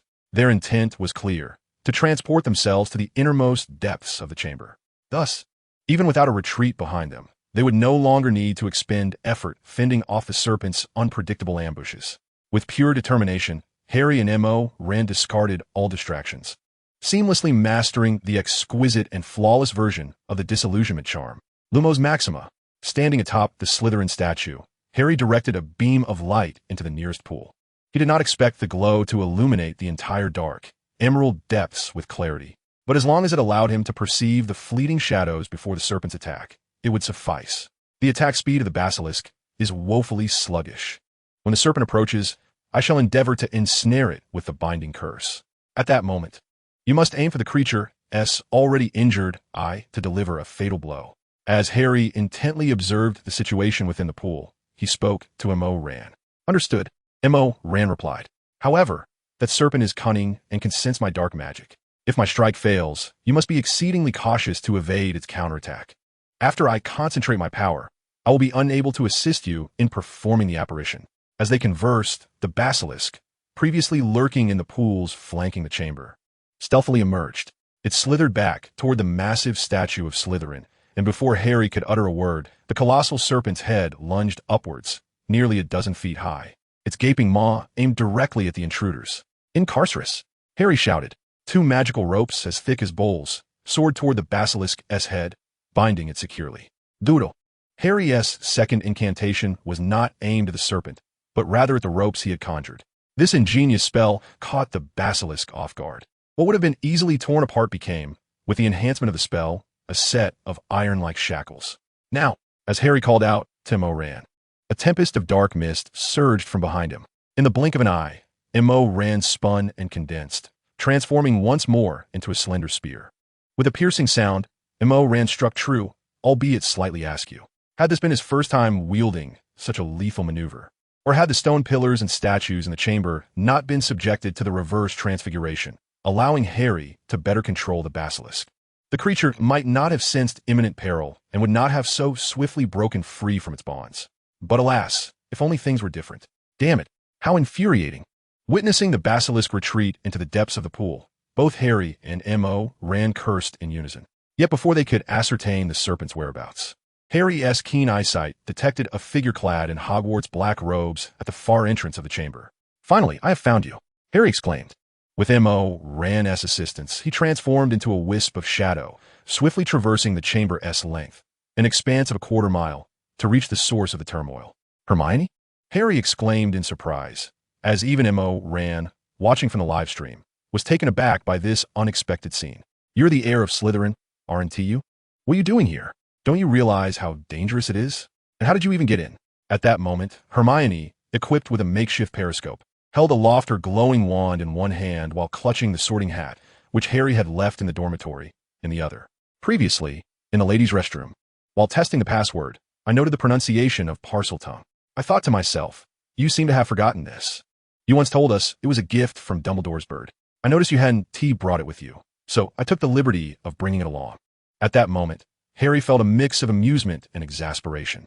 However, when he yanked off the rather comical periscope from Hermione's head and saw her teary eyes, he suddenly realized that she had spoken those words with a quivering voice. I've already blinded the basilisk, so you needn't wear that anymore. Furthermore, this hat was merely a jest between Fawkes and me. I don't believe a hat could be of much use. With Hermione's piercing scream echoing, Harry once again used apparition to transport them to the head of Slytherin. In the very next instant, a colossal snake tail struck the ground where they had just stood. Uggit felt as though she had been forced through an exceedingly tight rubber tube, causing Hermione's knees to buckle. Just as she was about to collapse and retch, Harry steadied her. Hermione, I appreciate your bravery in coming here, but frankly, you cannot assist me in this perilous situation. You might even hinder my efforts. As he spoke, Harry gestured toward the spot where they had recently been. Since my apparition was only just beginning to coalesce, I dared not transport you too far, lest you risk disintegration. When the basilisk attacks us again, I will take you to the entrance of a chamber of secrets. You must leave without looking back. Do you understand? Hermione grasped Harry's hand tightly, summoning her strength to stand. While she refrained from uttering the words, I can help you, her resolute demeanor spoke volumes as she inquired. You've surely tried the rooster's method, so the basilisk is both deaf and blind now, correct? Harry, reluctant to allow Hermione to remain in such danger, replied casually, well, I believe it might have some awareness of magic. No, Harry. Hermione quickly realized he had overlooked a crucial detail. I learned in primary school that serpentine creatures possess the keenest sense of smell. To completely incapacitate its senses, one must disrupt the vomeronasal organ located on the roof of its mouth, specifically the two sides of the midline, as well as the base of its tongue. Ouch! A heavy object fell onto Hermione's head, nearly knocking her unconscious. It turned out that during their frantic apparition to evade the basilisk, the young witch had inadvertently donned the sorting hat. In her desperate bid to aid Harry, she had not only brought the hat, but had also summoned Gryffindor's sword. Dazed, Hermione grasped the brim of the hat, attempting to discern what had struck her. To her surprise, she pulled out a long, rigid object. The gleaming silver hilt of the sword was adorned with a dazzling ruby the size of an egg. Compared to its cinematic representation, this sword of Gryffindor was grander and even more resplendent. Not only Hermione and Harry, but even the well-versed in the film's plot, Muron, did not anticipate that the silver sword would make its entrance in such a manner. He had just been regretting not reminding Harry to bring the sorting hat. Godric Gryffindor. Harry, this is the relic of our house's founder, the sword of Gryffindor, Hermione exclaimed, handing the sword to Harry. While Harry was not fond of history of magic class, as a Gryffindor, he possessed some knowledge of the sword of Gryffindor. Coupled with the image of Hermione, tears streaked at the entrance of the chamber. Harry suddenly comprehended the immense resolve and courage she must have summoned to arrive here, alone and weeping in the darkness. With a sharp rip, Harry tore away the upper part of his clothing, using the tattered fabric to wipe away the sweat and blood. Before casting a spell upon himself, like a true wizard, Scourgify. I'm sorry, Hermione, Harry said, sheathing his wand at his waist as he accepted the sword she offered. I misspoke earlier. Your presence here has indeed been invaluable. Now leave the rest to me. The tattered garments, stained with serpent blood and infused with Harry's scent, were lifted into the air under Muron's control. Before Hermione could fathom Harry's intentions, the basilisk lunged from the pool, its maw wide open to strike. Now, Harry called to Muron. Gripping the sword tightly, he leaped from the head of Slytherin, poised for a decisive downward thrust. In an instant, with a resounding crack, he appeared directly above the basilisk's head, channeling all his strength and the weight of his descent into the silver sword. Harry effortlessly pierced through the creature's tough scales and skull. The sword of Gryffindor sliced through the basilisk's jaws like a hot knife through butter, embedding itself deep to the hilt. In its final moments, the basilisk, gripped by excruciating pain and the terror of death, thrashed violently as if experiencing a final surge of life. It flung Harry aside and opened its massive jaws to seek mutual destruction. However, Harry and Muron, leveraging the momentum of their body's rotation, once more apparat to the creature's neck. With a swift motion, as Harry landed for the third time, the severed head of the basilisk spun away, spraying a deluge of serpent blood, accompanied by a thunderous cacophony. The ultimate weapon left by Slytherin for his heir to cleanse the unclean was rendered utterly lifeless. Panting heavily from the consecutive use of the ancient Blazebane fire, Muron's lethal moves, and the multiple high-level apparitions that felled the basilisk, Harry was exhausted. Both he and Muron had expended considerable energy in this battle. Fortunately, they were both men of grand stature, unafraid of pressure, able to transform danger into motivation to transcend their limits. Gazing at the basilisk's severed head rolling at his feet, Harry chose not to rest. Despite his body's overwhelming fatigue, he tightened his grip on the sword of Gryffindor, resolutely beginning to extract the venomous fangs capable of destroying Horcruxes. One by one, Hermione, who had witnessed Harry dispatch the basilisk with a trio of phantom strikes, found herself momentarily speechless. After a prolonged silence, she cast a levitation charm and gradually descended from the Slytherin statue. Approaching Harry, Hermione silently crouched beside the basilisk's head. Once she comprehended that Harry was gathering its venomous fangs, the young witch placed her hand upon the creature's lower jaw, supporting its jaws that were incessantly closing. She softly remarked, "You truly are remarkable. Not all. Had it not been for your assistance, I would never have conceived the idea of deceiving the basilisk's sense of smell, nor would I have obtained the sword of Gryffindor." Harry replied, "Hermione, be cautious not to touch the fangs. The basilisk's venom is highly toxic." Exhausted and somewhat dazed, Harry had spoken at length before he recalled the need to warn Hermione of the venom's peril. However, before he could finish, Hermione, equally a scholar, completed his thought. It not only inflicts excruciating pain upon the victim, but can also prove fatal within mere minutes. The only antidote is the tears of a phoenix. Harry chuckled, continuing his task. "It seems I am indeed rather fatigued. My mind feels somewhat clouded. So, you anticipated I would venture into the chamber alone, which is why you instructed me to speak the serpent's command in the restroom." Hermione nodded, a hint of embarrassment coloring her cheeks. Under ordinary circumstances, she might have blushed at the sight of Harry's bare torso, yet since their last encounter regarding Lockhart, she had pondered many peculiar questions. "Harry, do you think of me as a useless burden?" she inquired. "Absolutely not." Harry swiftly dismissed Hermione's unfounded concerns. "What I just said was out of fear for your safety." It sounded rather frantic, akin to desperation. "You have always been the most outstanding witch in our year." Lowering her gaze, Hermione attempted to shield her reddened eyes with her hair, continuing, "However, some things cannot be learned from books. I once thought I possessed a modicum of cleverness, yet I consistently find myself needing your protection at critical moments, cowardly hiding behind you, unable to contribute, having nearly extracted all the fangs." Harry tidied the area around the Horcrux killing sword and handed the sword of Gryffindor to Hermione, asking, "Hermione, we each have our own areas of expertise. I may have a penchant for combat due to talent or mere chance, but that does not imply I surpass you in every respect. Without you, I truly could not have triumphed over the basilisk. If you still doubt your courage, just look at this sword. You surely understand what it means to be able to draw it." The sword of Gryffindor, stained with blood and venom from piercing and decapitating the basilisk, bore the name of Godric Gryffindor, which remained untarnished by filth, shining brilliantly under the faint glow. After a lengthy pause, Hermione, having regained her composure, finally smiled through her tears. All right, but it certainly hurt when it struck my head. By the way, you haven't yet informed me why you are collecting the fangs. Do you have some advanced potion that requires them?" Harry shook his head with a smile, using his wand to turn the basilisk's head from its supine position. "As of now, I have yet to learn the potion that utilizes basilisk venom. However, from a theoretical perspective, the potency of this venom is exceedingly formidable. Even a minuscule amount poses a challenge in balancing its toxicity with other ingredients. Conversely, the crimson crest atop the male basilisk's head may prove useful." Gazing at the bare green scales of the giant serpent's head, Harry widened his eyes. A wave of panic akin to hearing a nuclear war alarm surged within him. Chapter 37. Tom Riddle. Just a moment ago, he had been gently reassuring Hermione, but suddenly he seemed ensnared by a profound fear.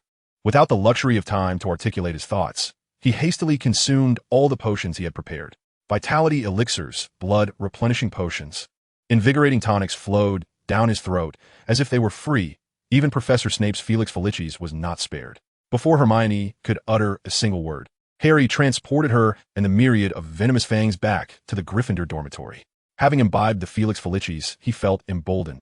Due to the considerable distance, Hermione experienced an entirely new sensation during this apparition, as part of her felt as if it were hooked by an iron claw at her navel, unable to detach, while another part of her was already whisked away by Harry. It was only when her elongated form nearly tore apart that she finally broke free from the imaginary hook. Cough, cough, cough. In that fleeting moment, Hermione had a multitude of questions. Yet, as all her inquiries bubbled to the surface, they morphed into coughs and retches due to the aftereffects of apparition. "This is the Marauder's map," he proclaimed, pointing his wand at it.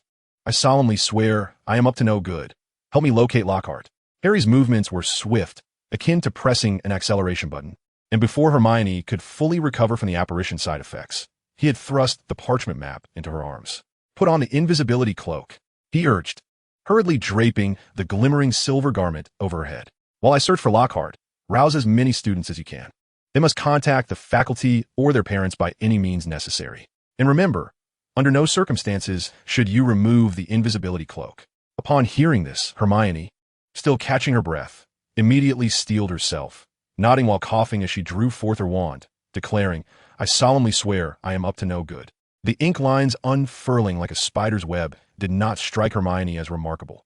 At this critical juncture, even if Harry had suggested she consume the parchment, she would not have hesitated. Soon, on the corridor map to the right of the parchment, Hermione spotted the name Harry had instructed her to observe. On the 8th floor. Lockhart is in the corridor on the 8th floor, but wait, why is he heading towards the end of the corridor? Hermione's voice intensified Harry's foreboding sense of dread. By all logical reasoning, he should immediately apparate to the 8th floor.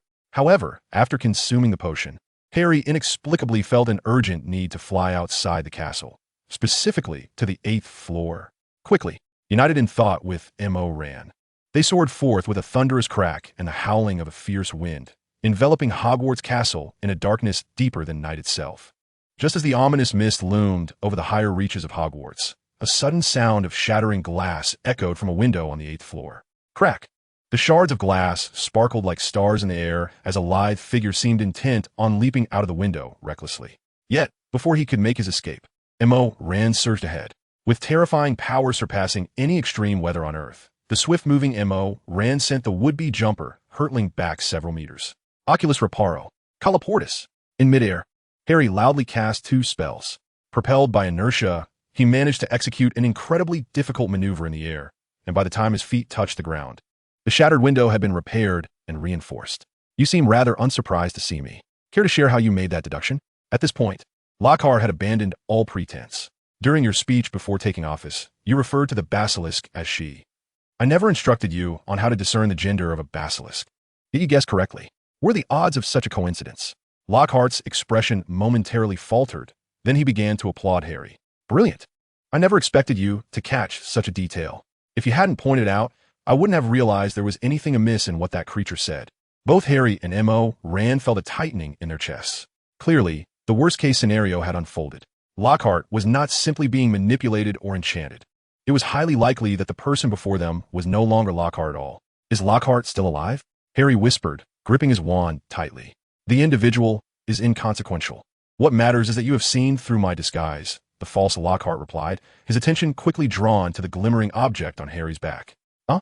What you carry is the sword of Gryffindor, the only founder's relic I could not locate. Remarkable, Harry Potter. I initially believed that basilisk would pose significant trouble for you. Yet you managed to dispatch it with such swiftness.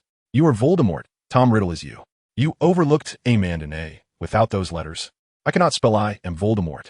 A brief silence intensified the palpable tension in the air. The two who should have been at odds were, for some inexplicable reason, inclined to continue their conversation. And why did you know to wait for me outside the castle? Was it Dumbledore's arrangement? Tom Riddle, the one who initiated the inquiry, inadvertently disclosed 2 exceedingly significant pieces of intelligence during his discourse. Firstly, by using the term running as an adjective, he appeared unaware that Harry could utilize apparition within the castle. Secondly, he seemed quite familiar with the silence that enveloped Harry. With the specter of battle looming, Harry was certainly not inclined to exchange valuable information. He replied, "Of course, Professor Dumbledore is the greatest wizard in the world, even in his absence from Hogwarts. He can see through your petty tricks." Are you trying to bolster your own bravado? Instead of becoming irate, Tom Riddle chuckled as he retrieved his diary from his pocket, mocking, if he truly possessed such prowess, he should have apprehended me from the outset, rather than being expelled by a mere memory and leaving all difficulties to a second-year student. The truth is, Harry, he has grown old, both aged and stubborn, unable to invigorate this world with new life. Frankly, the troubles you and your magical prowess of detecting the castle have caused me in recent months far exceed those instigated by that decrepit old man Dumbledore. Harry's gaze remained fixed on the diary in Tom's hand, calculating the probability of successfully ambushing him with a snake fawn. He then imitated Tom's evasive conversational style, replying, "I do not boast as you do. After all, I was indeed manipulated by you to assist in your ascension as the temporary headmaster. However, I consider myself courageous enough to admit defeat, unlike you, who, even unable to escape directly from the headmaster's office window, resorts to disparaging Dumbledore as inept. Are you so fearful of him that you lack the courage to acknowledge being outmaneuvered?" Tom Riddle, bearing the visage of Lockhart, grew increasingly malevolent. Even the most devoted of Lockhart's admirers would scarcely recognize the man before them as their beloved idol. As a time traveler, M.O. Rand had far more to ponder during this period than Harry. Upon reflection, From the moment Professor Sprout's mandrakes were found poorly nourished, numerous suspicions about Lockhart began to arise. He had arrived late during the first attack, repeatedly displaying ineptitude in class while attempting to draw closer to Harry through dubious means. Later, he had inadvertently provoked the giant snake that emerged during the dueling club by summoning Draco Malfoy. All of Lockhart's seemingly incompetent and comical behavior served as a ruse by Tom Riddle to conceal his identity and divert attention. Throughout this semester, Tom had discerned that Harry possessed some means of surveilling the school and had sensed the location of the Horcrux diadem. Seizing the opportunity presented by Lucius Malfoy's expulsion of Dumbledore, he adeptly utilized Harry's influence over Fudge to secure the position of temporary headmaster at Hogwarts. Yet, this was not the end. Having regained his faculties through an unknown method, Voldemort did not hastily reclaim the diadem. He quietly lay in wait within the castle of Hogwarts, continuing to gather intelligence until Harry descended into the Chamber of Secrets to confront the basilisk, at which point he finally initiated his actions. So, is it true that Professor Snape's reluctance to tutor Harry stems from a sense that the Dark Lord has returned? No wonder he had been clutching at his arm the last time I saw him. It turns out he felt the stirring of the Dark Mark. Indeed, it must be so. As a dual agent, he must not allow Voldemort to discover the closeness between himself and Harry. With this thought, for the first time since my crossing over, I experienced a chilling sensation emanating from Voldemort. Compared to a powerful, noseless specter, I would much prefer to confront a cunning adversary. Had it not been for Dumbledore's prior contingency measures in the headmaster's office and the fact that Harry and I had consumed the Felix Felicis beforehand, Tom Riddle would likely have escaped in a flash, taking with him 2 Horcruxes. Nevertheless, since we have reached this juncture, let us test our strength. Tom Riddle declared as he drew his wand. Let us see if that indomitable boy can once again elude Voldemort's grasp. Pestis Incendium, the incantation, infused with pure murderous intent, was not the killing curse, and the magic illuminating the 8th floor corridor was not the signature green light. Gazing at the blazing serpent exuding crimson flames, Harry and I, despite never having heard the spell Voldemort just uttered, could surmise what that searing fire was. Gabrathian. In a flicker of blue light, the oppressive heat was countered by the warmth of the Gabrathian fire. Yet, before Harry could conceive a counterattack, Tom Riddle's next spell shot forth. A bolt of azure lightning zipped along the eaves like a spider's web, crackling and scattering debris across the ground. However, just as I intended to transform with Harry to evade this strike, the strange sensation from our dormitory returned once more. Protego Horribilis. The solid and transparent magical shield emitted a sizzling sound upon contact with the electrified web. Unlike when defending against other types of magic, this time the armor felt as though it were being corroded rather than shattered. It is evident that had Harry and I been complacent and relied solely on our transformation to avoid the attack, we would have been ensnared by the net. Huh. Tom Riddle's disdainful voice resounded once more. Do not presume that a few clever tricks signify any uniqueness about you. I have come to understand that you survived infancy solely due to your mudblood mother. Compared to the great Voldemort, you and the wretched remnants you carry are utterly inconsequential. Do not speak of her that way. Harry shouted, his wand flailing wildly. After unleashing a series of formidable spells, he was urgently halted by my call. Calm down, Harry. Do not fall into his trap. Given Voldemort's power, he likely possesses 2 Horcruxes, making him far more formidable than during our last encounter. However, this does not imply we have no advantages. Remember what Dumbledore once told you in the hospital. As long as you carry the protective magic bestowed by your mother, Voldemort cannot harm you with his spells. Voren's voice acted as a calming balm, restoring tranquility to Harry's tumultuous emotions. With the guidance of his second persona, the astutely intelligent Harry swiftly aligned himself with his thought process and rhythm. I understand now, he exclaimed. His ambition to become headmaster is solely to gain access to Dumbledore's office and seize the crown, instead of employing the killing curse. He intends to ensnare me first with fire and electric nets, and then devise other means to bring about my demise. Seeing Harry regain his composure, Moron relaxed, stating, most likely, however, akin to our confrontation with Quirrell last year, Voldemort is probably still inhabiting another's body. Under such circumstances, we certainly cannot gamble our lives on whether the killing curse would rebound upon him, but I suspect he is even less inclined to take that risk. Monk's admonition once again sparked a realization within Harry. Indeed, compared to the Voldemort they previously encountered, Tom Riddle possessed far greater magical prowess and a more intricate thought process. Yet, his inherent arrogance and hubris remained irrepressible. The words he had just uttered to provoke Harry were, in many ways, a true reflection of his inner dissatisfaction. He loathed Harry, despising the savior who intruded upon his self-proclaimed dominion. He yearned to rend Harry limb from limb and scatter his ashes. Yet, he could not. At least not until he devised a means to counter Lily Potter's protective magic before he could kill Harry with magic. If I am truly so insignificant, why not eliminate me before departing Hogwarts? Harry retorted, determined to provoke. If the great Voldemort is indeed as formidable as you claim, he should not require the sacrifice of his precious basilisk to easily dispose of me. Faced with Harry's scorn, Voldemort could hardly dismiss it casually, responding, "The basilisk's lifespan does not exceed a millennium, and the one in the chamber has already lived for over 9 centuries. If her death could assist her master in returning, it would be an honor." Recognizing that Voldemort had fallen into his trap, Harry slowly waved his wand, summoning the flames of the fiend-fire to his side. Smiling as he declared, "Perhaps, but if Salazar Slytherin were aware, he might choose a different heir between us.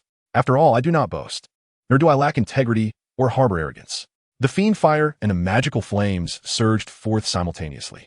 Under Tom Riddle's manipulation, the serpent born of the fiend-fire exhibited ferocity that rivaled that of the basilisk.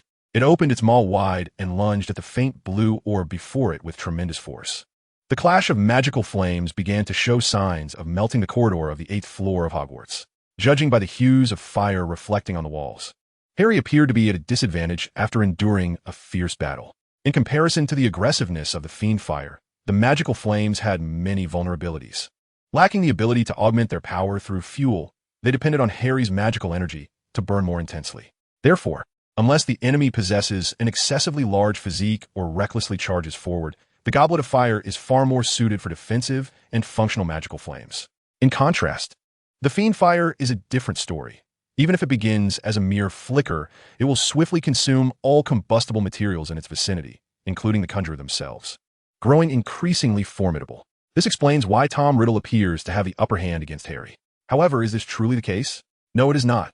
Regardless of the diminutive size of the Goblet of Fire, its nature as an eternal flame renders it completely incapable of being devoured by fiend fire. During their exchanges of magical flames, regardless of the ferocity of the serpent's assault, that blue flame consistently maintained its sacred and inviolable demeanor. Indeed, with Harry's current magical prowess, he is yet unable to summon a colossal inferno. But if he were to rely solely on the Goblet of Fire for defense, it would be a testament to patience and strategy. After multiple confrontations, Tom Riddle, inching closer, finally commanded the Fiend-Fire Serpent to ensnare Harry's form. Yet, before he could unleash his next incantation, Harry, enveloped by the blue flames of the goblet, swiftly cleaved through the serpent. Sectum Sempra, Chapter 38, He is the Savior. Whether during Tom Riddle's school years or after his transformation into Voldemort, the Killing Curse was a spell he had never encountered in any tome or ancient manuscript. Perhaps Severus Snape employed it during his tenure as a Death Eater, but someone as proud and arrogant as Voldemort would scarcely deign to study the magic of a wizard whose powers paled in comparison to his own. Whoosh! The invisible blades were not Harry's means to vanquish the Fiend-Fire Serpent. Rather, they were aimed directly at Tom Riddle, concealed within Lockhart's form. Faced with the incoming assault, Tom Riddle could merely lower his head to evade the danger. Yet, as the most formidable dark wizard of his era, how could he possibly stoop to dodge an attack from a second-year student? The transparent shield, conjured by the shield charm, emitted a sound akin to metal grinding against metal. The orb of light emitted from the tip of Harry's wand exploded upon contact with the shield charm, transforming into sharp blades that scattered in all directions. Observing the deep gouge in the wall and a few strands of golden hair drifting down from the corner of his eye, Tom Riddle, despite his confidence, could not afford to underestimate this 12-year-old boy. What manner of magic is this?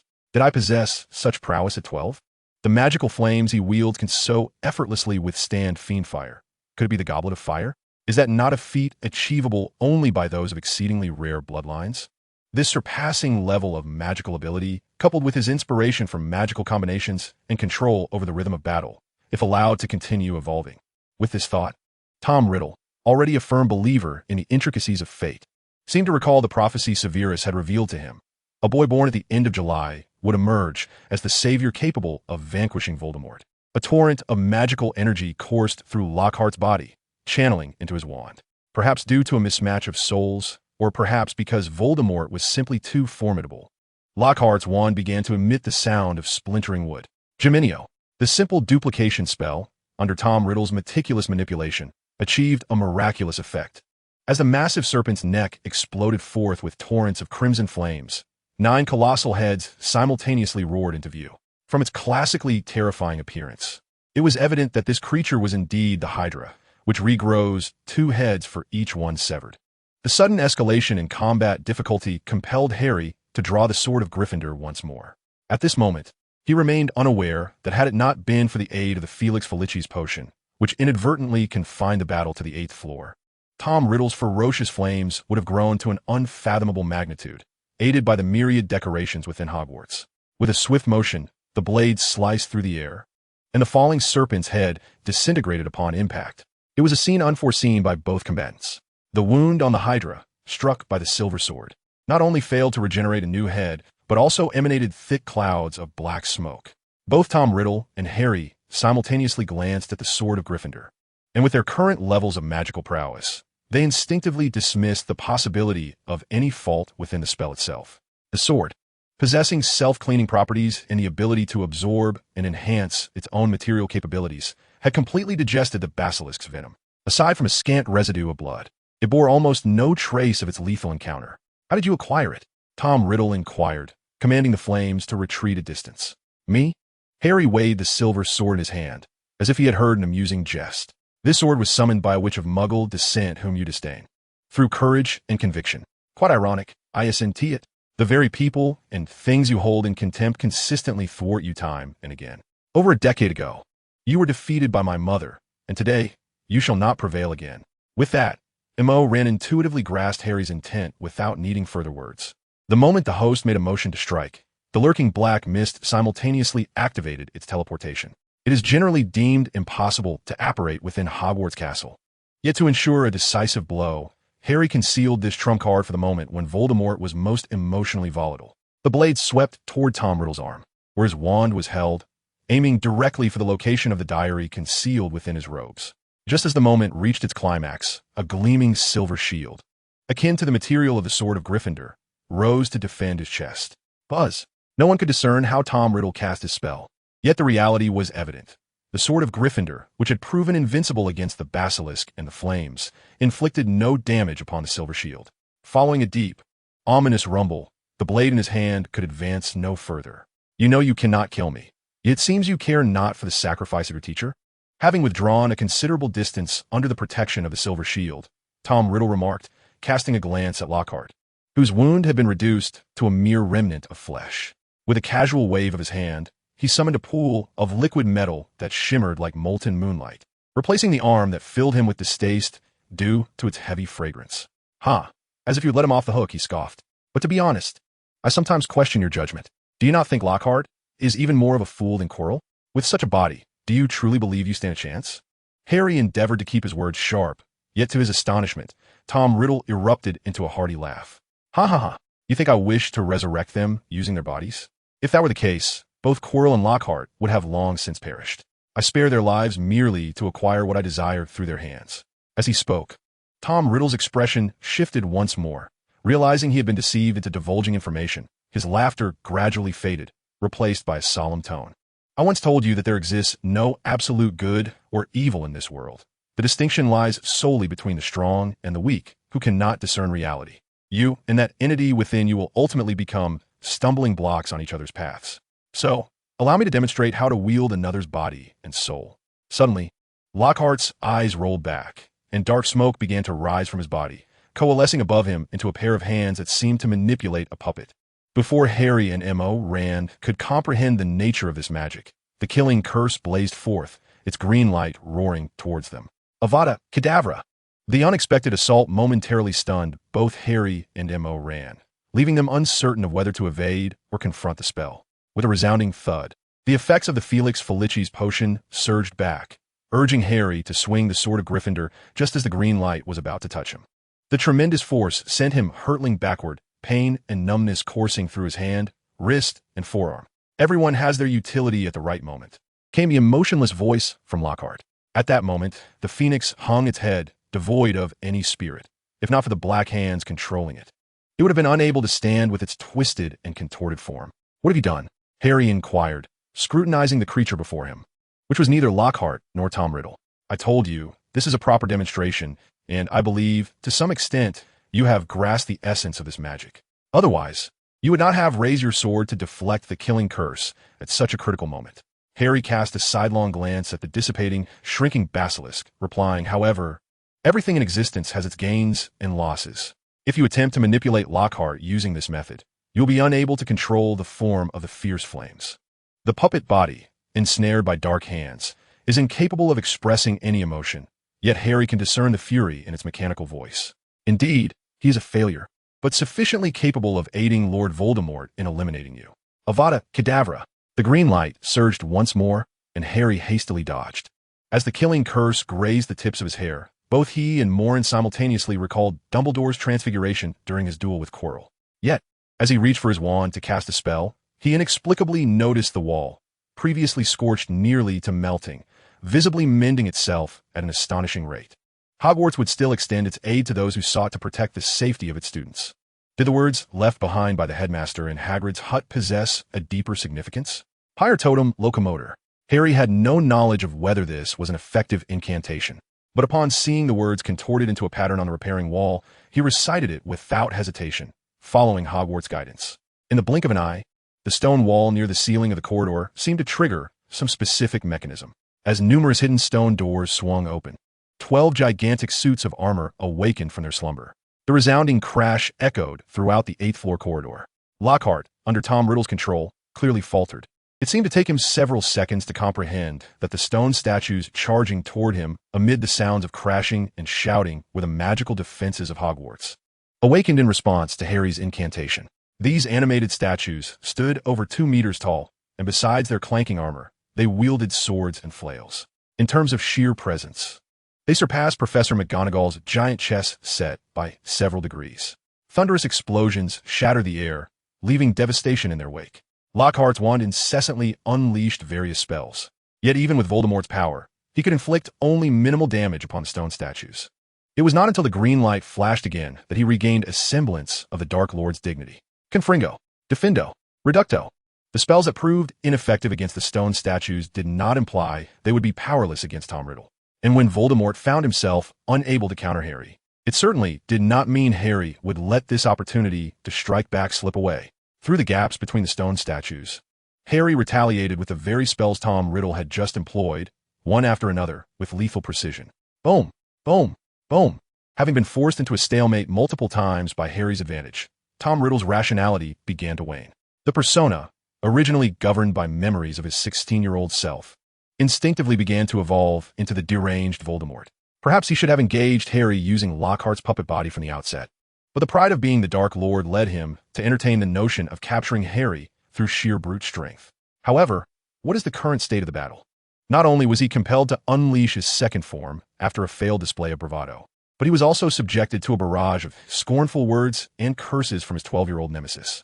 The transformation, impervious to physical strikes, was rendered vulnerable by a protective charm that my Lord Voldemort could not breach with magic. The terrain, which hindered the advantage of blazing fire.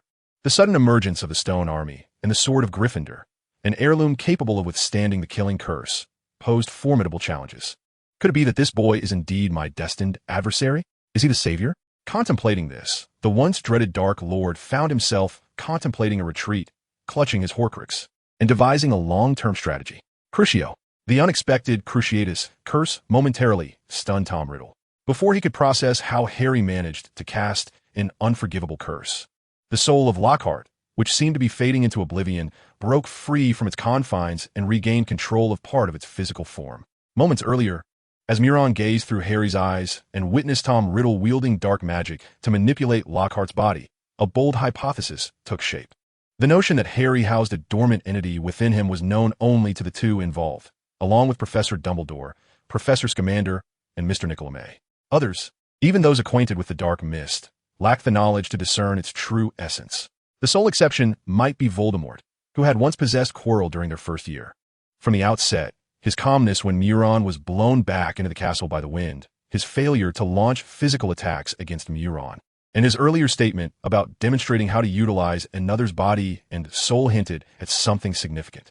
It was highly plausible that Tom Riddle had developed a form of possession magic akin to the unique bond between him and Harry throughout the semester.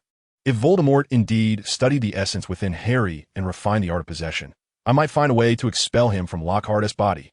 Muron did not consider himself more brilliant than Tom Riddle, but he possessed unique insights into the dual soul existence. For instance, he had once forcibly severed his connection with the Horcrux's consciousness during his first year while interacting with the diadem. The scene shifts back to mere seconds ago. After Harry had further incensed Tom with a specific sequence of spells, Muron, having orchestrated this tactical maneuver, seized control of the hostess body, harnessing Muron's dark powers. He adeptly resolved the dilemma that prevented virtuous individuals from wielding the Cruciatus Curse. A spell of equal potency to that of a Death Eater was unleashed, striking Lockhart directly. Lockhart's anguished wails tightened Muron's heart. Such a scream was beyond the capacity of a mere human. Indeed, even the pain inflicted by multiple twisted joints and numerous bruises across the body pales in comparison to the torment of the soul. Save me. Harry, please, save me. Where's Dumbledore? Hurry and find him. I beg you, please save me. The already ravaged vocal cords added a note of despair to Lockhart's cries for help. If one wishes to comprehend the suffering of a soul tormented in purgatory, a mere glance at Gilderoy Lockhart in his current state would suffice. Neither Muron nor Harry held any interest in rescuing Lockhart. Yet, confronted with the malevolence of Voldemort, they were unwilling to witness the wicked forces harm another at will. Amidst Lockhart's anguished screams, the dark hand above him gradually transformed into a head that was a grotesque fusion of serpent and skull. Soon, after a span of more than 6 months, that chilling and cruel voice echoed once more. Silence, damned worthless fool. As Lockhart began to struggle and resist, Harry, alongside Muron, cast aside any lingering hesitation and directly employed the disillusionment charm to traverse the stone army. Immobilis, Petrificus Totalis, Stupefy, Relatio. 4 potent spells struck Lockhart's body with precision. Yet at the very moment he began to fall backward, a sudden flash of red light erupted from the tip of his wand. Instinctively, Harry raised the sword of Gryffindor to block, but he abruptly recalled the unusual hue of the recent spell. Before he could retract the silver sword and employ the shield charm, the sword of Gryffindor was wrenched from his bloody grip by the disarming spell. Hypocrisy. You and Dumbledore are alike, which is why you shall never be my match. After forcibly suppressing Lockhart's soul once more, Tom Riddle's voice grew somewhat feeble, and his tone lacked the youthful vigor it once possessed. The sword spun through the air toward Tom's hand, yet as he grinned wickedly, eager to seize the sword of Gryffindor, the silver light instantly dissipated into smoke, vanishing without a trace. Those devoid of courage and conviction are unworthy to wield the sword of Gryffindor. As Harry uttered these words, he silently cast a healing charm to mend the wounds on his arm. Knowing that Voldemort could never grasp the sword, he prepared for the imminent clash that would soon ensue. Is that so? Tom Riddle spat venomously. Then let us see how many students of Hogwarts possess the courage to face the great Lord Voldemort. Chapter 39. The Power You Can Never Possess. As the zombie-like body controlled by Tom Riddle exuded layers of dark mist, Harry, Muron, quickly raised his wand, positioning it across his chest. During the previous battle, Muron had been wary of Tom Riddle attempting to escape under the guise of distraction. However, as the conflict intensified, he soon devoted his entire focus to mastering the magic at hand. Whoosh! Tom Riddle's sudden retreat took Harry by surprise, prompting an involuntary exclamation from him. What was he doing? Had he taken a wrong turn? Wait, hadn't he just expressed a desire to see how many Hogwarts students possessed the courage to confront the Dark Lord Voldemort? Was he intending to? Boom!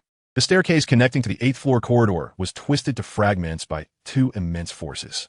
Amidst the cacophony of hellish roars, the swirling black smoke that embodied Tom Riddle entwined with Harry, who had transformed into a silent pursuer, resembling a tornado as they engaged in a primal contest of magical prowess.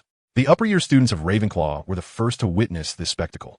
Given that the common room and dormitories of their house were situated at the pinnacle of the tower, the closest eagles to the 8th floor battlefield exhibited considerable outrage. Awakened by the tumultuous noise, they rushed toward the main building, still clad in their nightwear, wands in hand. Merlin above. I thought not being able to return home for Christmas was bad enough. What on earth is causing this racket? A senior Ravenclaw boy muttered as he peered out over the staircase. Yet, before he could discern what was happening, a gust of wind knocked him, along with his flowing hair, to the ground. The fallen boy cried out, having been rendered speechless by a scene far beyond comprehension, forgetting even how to raise his wand. In the night, 2 dark creatures rampaged through the grand staircase of the castle like a runaway subway, from the Muggle world. The flight magic wielded by Tom Riddle could not render his form into mist. In both speed and strength, he paled in comparison to Harry, this pure embodiment of dark magic. Strangely, despite Harry's absorption of Credence and the Sudanese girl, transforming into a dense black fog, he could not leverage his advantage into a decisive victory.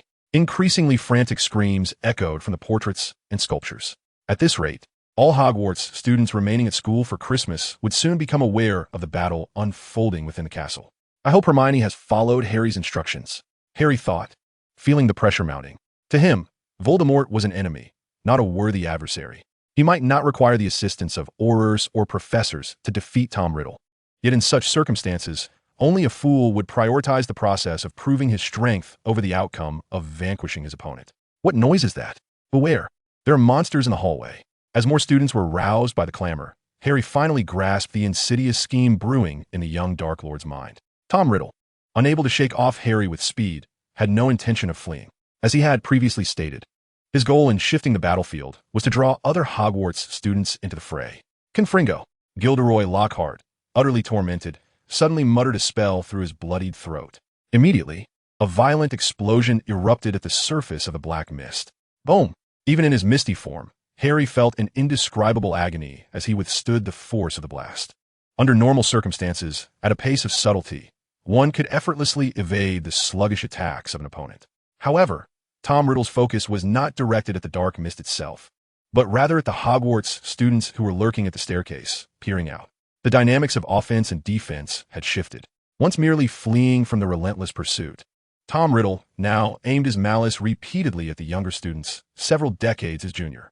Having gained a profound understanding of the dark mist, he knew that the vaporized Harry, M.O. Ran, could not wield magic as he could. Consequently, confronted with these lethal magical assaults, Harry, M.O. Ran, had no choice but to brace himself physically. Confringo, Defendo, Reducto, get down, watch out, Ginny, Fred, take Ginny back to the common room. I'll fetch the invisibility cloak. The students' screams echoed in a cacophony. With each successive attack, M.O. Ran endured excruciating pain while sensing the waning of his vitality and strength. He was uncertain why Tom Riddle refrained from using the killing curse. Was it due to the effectiveness of his previous assaults? Or was it a mere attempt to mock him with those 3 spells? Regardless, the prohibition of the green curse at such a critical juncture was a blessing in disguise. Boom! Bang! Kaboom! Amidst the series of explosions, several older students cautiously poked their wands through the corridor leading to the staircase. Unfamiliar with the spectacle of M.O. Ran and Voldemort as airborne magic, they were oblivious to the fact that they were becoming a burden to M.O. Ran. Fortunately, amidst the misfortune, there was a sliver of luck. This group of students maintained a semblance of reverence in the face of the unknown dark magic. Apart from their curiosity to witness the battle, none sought to play the hero by rallying their peers to attack the creature. Otherwise, M.O. Ran might have succumbed to darker thoughts. Wounded by Tom Riddle's despicable tactics, M.O. Ran's consciousness began to blur.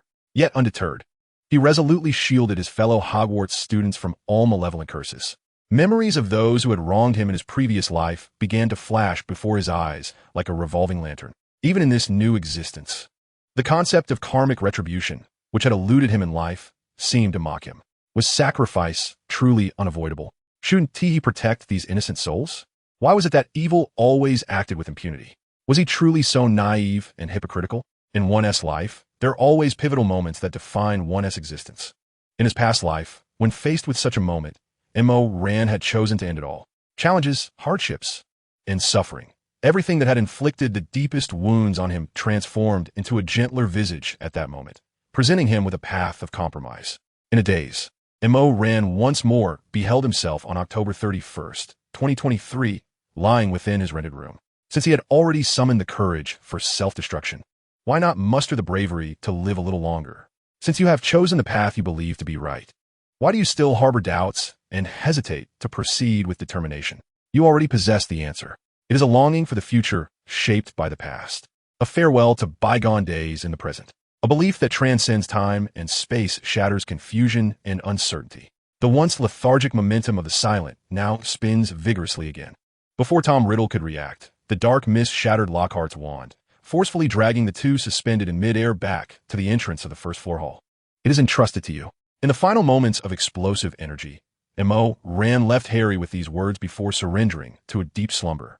At that moment, he was unaware that the recent experience, akin to an epiphany, had transformed the previously unidirectional connection of their consciousness into a reciprocal exchange.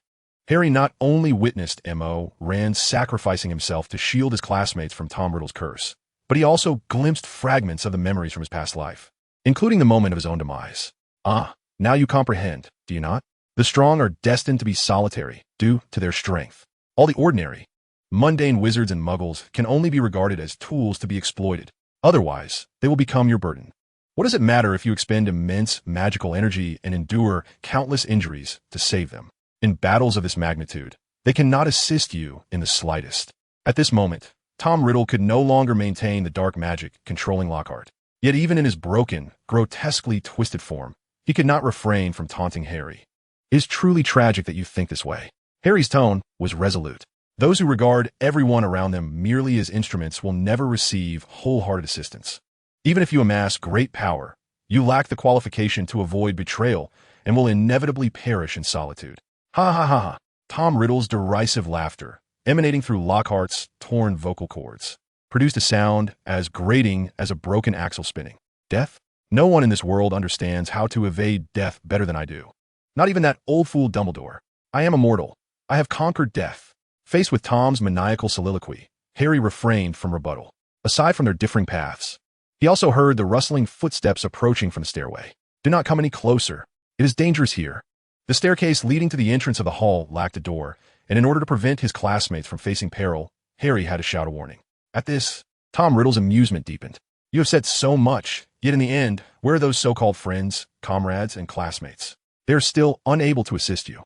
Even the professors of Hogwarts are nowhere to be found to share your burden at this moment. I beg to differ. A distinctly feminine voice, unlike that of a young student, resonated from around the corner.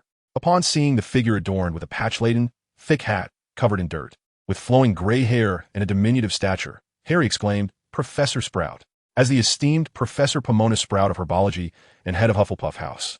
She ought to have been relishing her holiday at home. However, driven by compassion and a desire to expedite the rescue of those petrified, she chose to return to Hogwarts early to tend to the Mandrakes. Little did she anticipate that this decision would lead her to confront the loathsome Gilderoy Lockhart engaging in a terroristic rampage within the castle. Professor, Lockhart has been controlled by Voldemort through some means. We cannot allow him to escape. Harry exclaimed. Sprout nodded at him and, without hesitation, plunged her empty left hand into her robes, retrieving two peculiar objects that resembled a cross between roots and vines. The presence of a witch of the headmaster's caliber in the fray visibly unnerved Tom Riddle. Lockhart's wand had already been shattered, and now the emergence of an unexpected foe? Professor Sprout pointed her wand at the two unknown plants, and with the incantation for the freshwater springs charm, the seemingly unyielding dark branches sprang to life. The small entities, sprouting several tendrils, leaped to the ground, and in that very instant, both Harry and Tom moved simultaneously. Incendio. Protego. Sprout bestowed upon Harry her unreserved trust. When faced with the enemy's onslaught, she took no protective measures, instead retrieving a dark substance from her pocket. Was it the dung of a mooncalf? Its purpose appeared to hasten the growth of magical plants. Foreseeing the impending action, Harry, having deflected Tom Riddle's fiery curse, quickly made space for Professor Sprout. As anticipated, within mere seconds of this catalyzing act, the plant's branch, once only the length of a human forearm, had burgeoned into a towering vine giant of 3 to 4 meters in height. These vine giants bore a supple appearance, moving akin to inflatable figures used in Muggle celebrations, their heads resembling floral buds, making them more reminiscent of jellyfish. Thud, thud. The colossal tendril bodies were wielded like whips, producing a dull thud upon colliding with Tom Riddle's shield charm. Unfamiliar with the mechanics of Horcruxes, Professor Sprout clearly did not anticipate Lockhart's level of magical prowess. Seeing the minimal effect of her initial strike, she promptly directed her wand towards the two vine giants and incanted, Engorgo, empowered by her magic. The vine giants swelled to an impressive 5 meters in height, observing their towering forms spanning 2 floors. Tom Riddle abandoned any thoughts of capturing Harry alive to subject him to a slow demise. Now, the foremost priority was to escape Hogwarts with the 2 Horcruxes in hand. Stupefied, while Professor Sprout's arrival instilled pressure upon Tom Riddle, the incantation of this third ally evoked a palpable sense of despair within him. Be careful, Cedric. Don't get too close to him. Without even flinching, Professor Sprout recognized the voice of the spellcaster. Harry was unaware of Cedric's identity. But since Professor Sprout did not reprimand him for remaining, it must have indicated that he was a rather formidable classmate. Harry's reasoning was quite sound. Indeed, had Moaning Myrtle been awake at that moment, she would have assured him that he could trust this Hufflepuff boy. Impedimenta, cave inimicum, confundo. As Harry, Cedric, and Professor Sprout gradually encircled Tom Riddle, they simultaneously employed non-offensive control spells. For the powerful Dark Lord, even without Lockhart's unwieldy wand, he could still cast spells without a wand to maintain a protective shield against curses from all directions. However, control spells were different. Each possessed unique effects, and some could only be countered with specific counterspells. Observing Tom Riddle manipulating Lockhart's severed arm to fend off attacks, Harry felt incapable of achieving a similar feat. In such a complex and arduous siege, only wizards of the caliber of Dumbledore, Grindelwald, and Voldemort could withstand the onslaught without a wand. Behold, I shall ensnare him with a portable swamp. George, I intend to hurl dung bombs at his visage. Fred, two more combatants entered the fray. Unbeknownst to anyone, the Weasley twins, draped in Christmas gifts, hurled two bizarre objects at Tom Riddle's face and feet. With a loud splat, two distinctly foul odors erupted simultaneously. Well done, Fred. That was quite accurate, George. The Weasley twins, having inflicted significant psychological distress upon Tom Riddle, inevitably became an even greater thorn in his side than Harry, if only temporarily. Having pinpointed their adversary's location through sound, the Dark Lord, now splattered with dung, immediately retaliated with two spells. Hominum Revelio. Incarcerus. Ouch. Finite Incantum.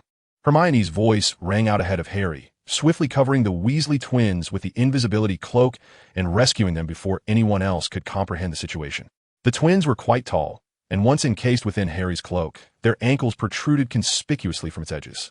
The sudden turn of events heralded an impending conclusion to the battle. And as Tom Riddle's composure began to wane, Harry seized the moment to deliver his final taunt. Do you understand now, Voldemort? This power you shall never possess. These individuals you deem burdensome are the very reason I can vanquish you time and again. Driven to the brink of fury, Tom Riddle could no longer maintain his reason. At that moment, he believed that if he could eliminate Harry, the Horcruxes would matter little. A colossal hand of black smoke re-emerged above Lockhart's head. A voice thundered, "Let them watch you perish at the hands of Lord Voldemort." Avada Kedavra. In the midst of Tom Riddle's furious wrath, the wandless killing curse erupted with unfathomable power. Harry! As the deadly green light surged forth, several voices cried out in unison. In that critical moment, a brilliant cascade of golden-red brilliance sliced through the air. Fox, singing a melodious tune, soared before Harry and swallowed the Avada Kedavra curse hole. As the phoenix gradually disintegrated into ashes above, all present stood frozen for a heartbeat. As if time itself had come to a standstill.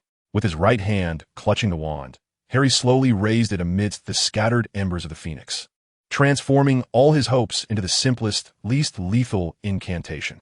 Expelliarmus.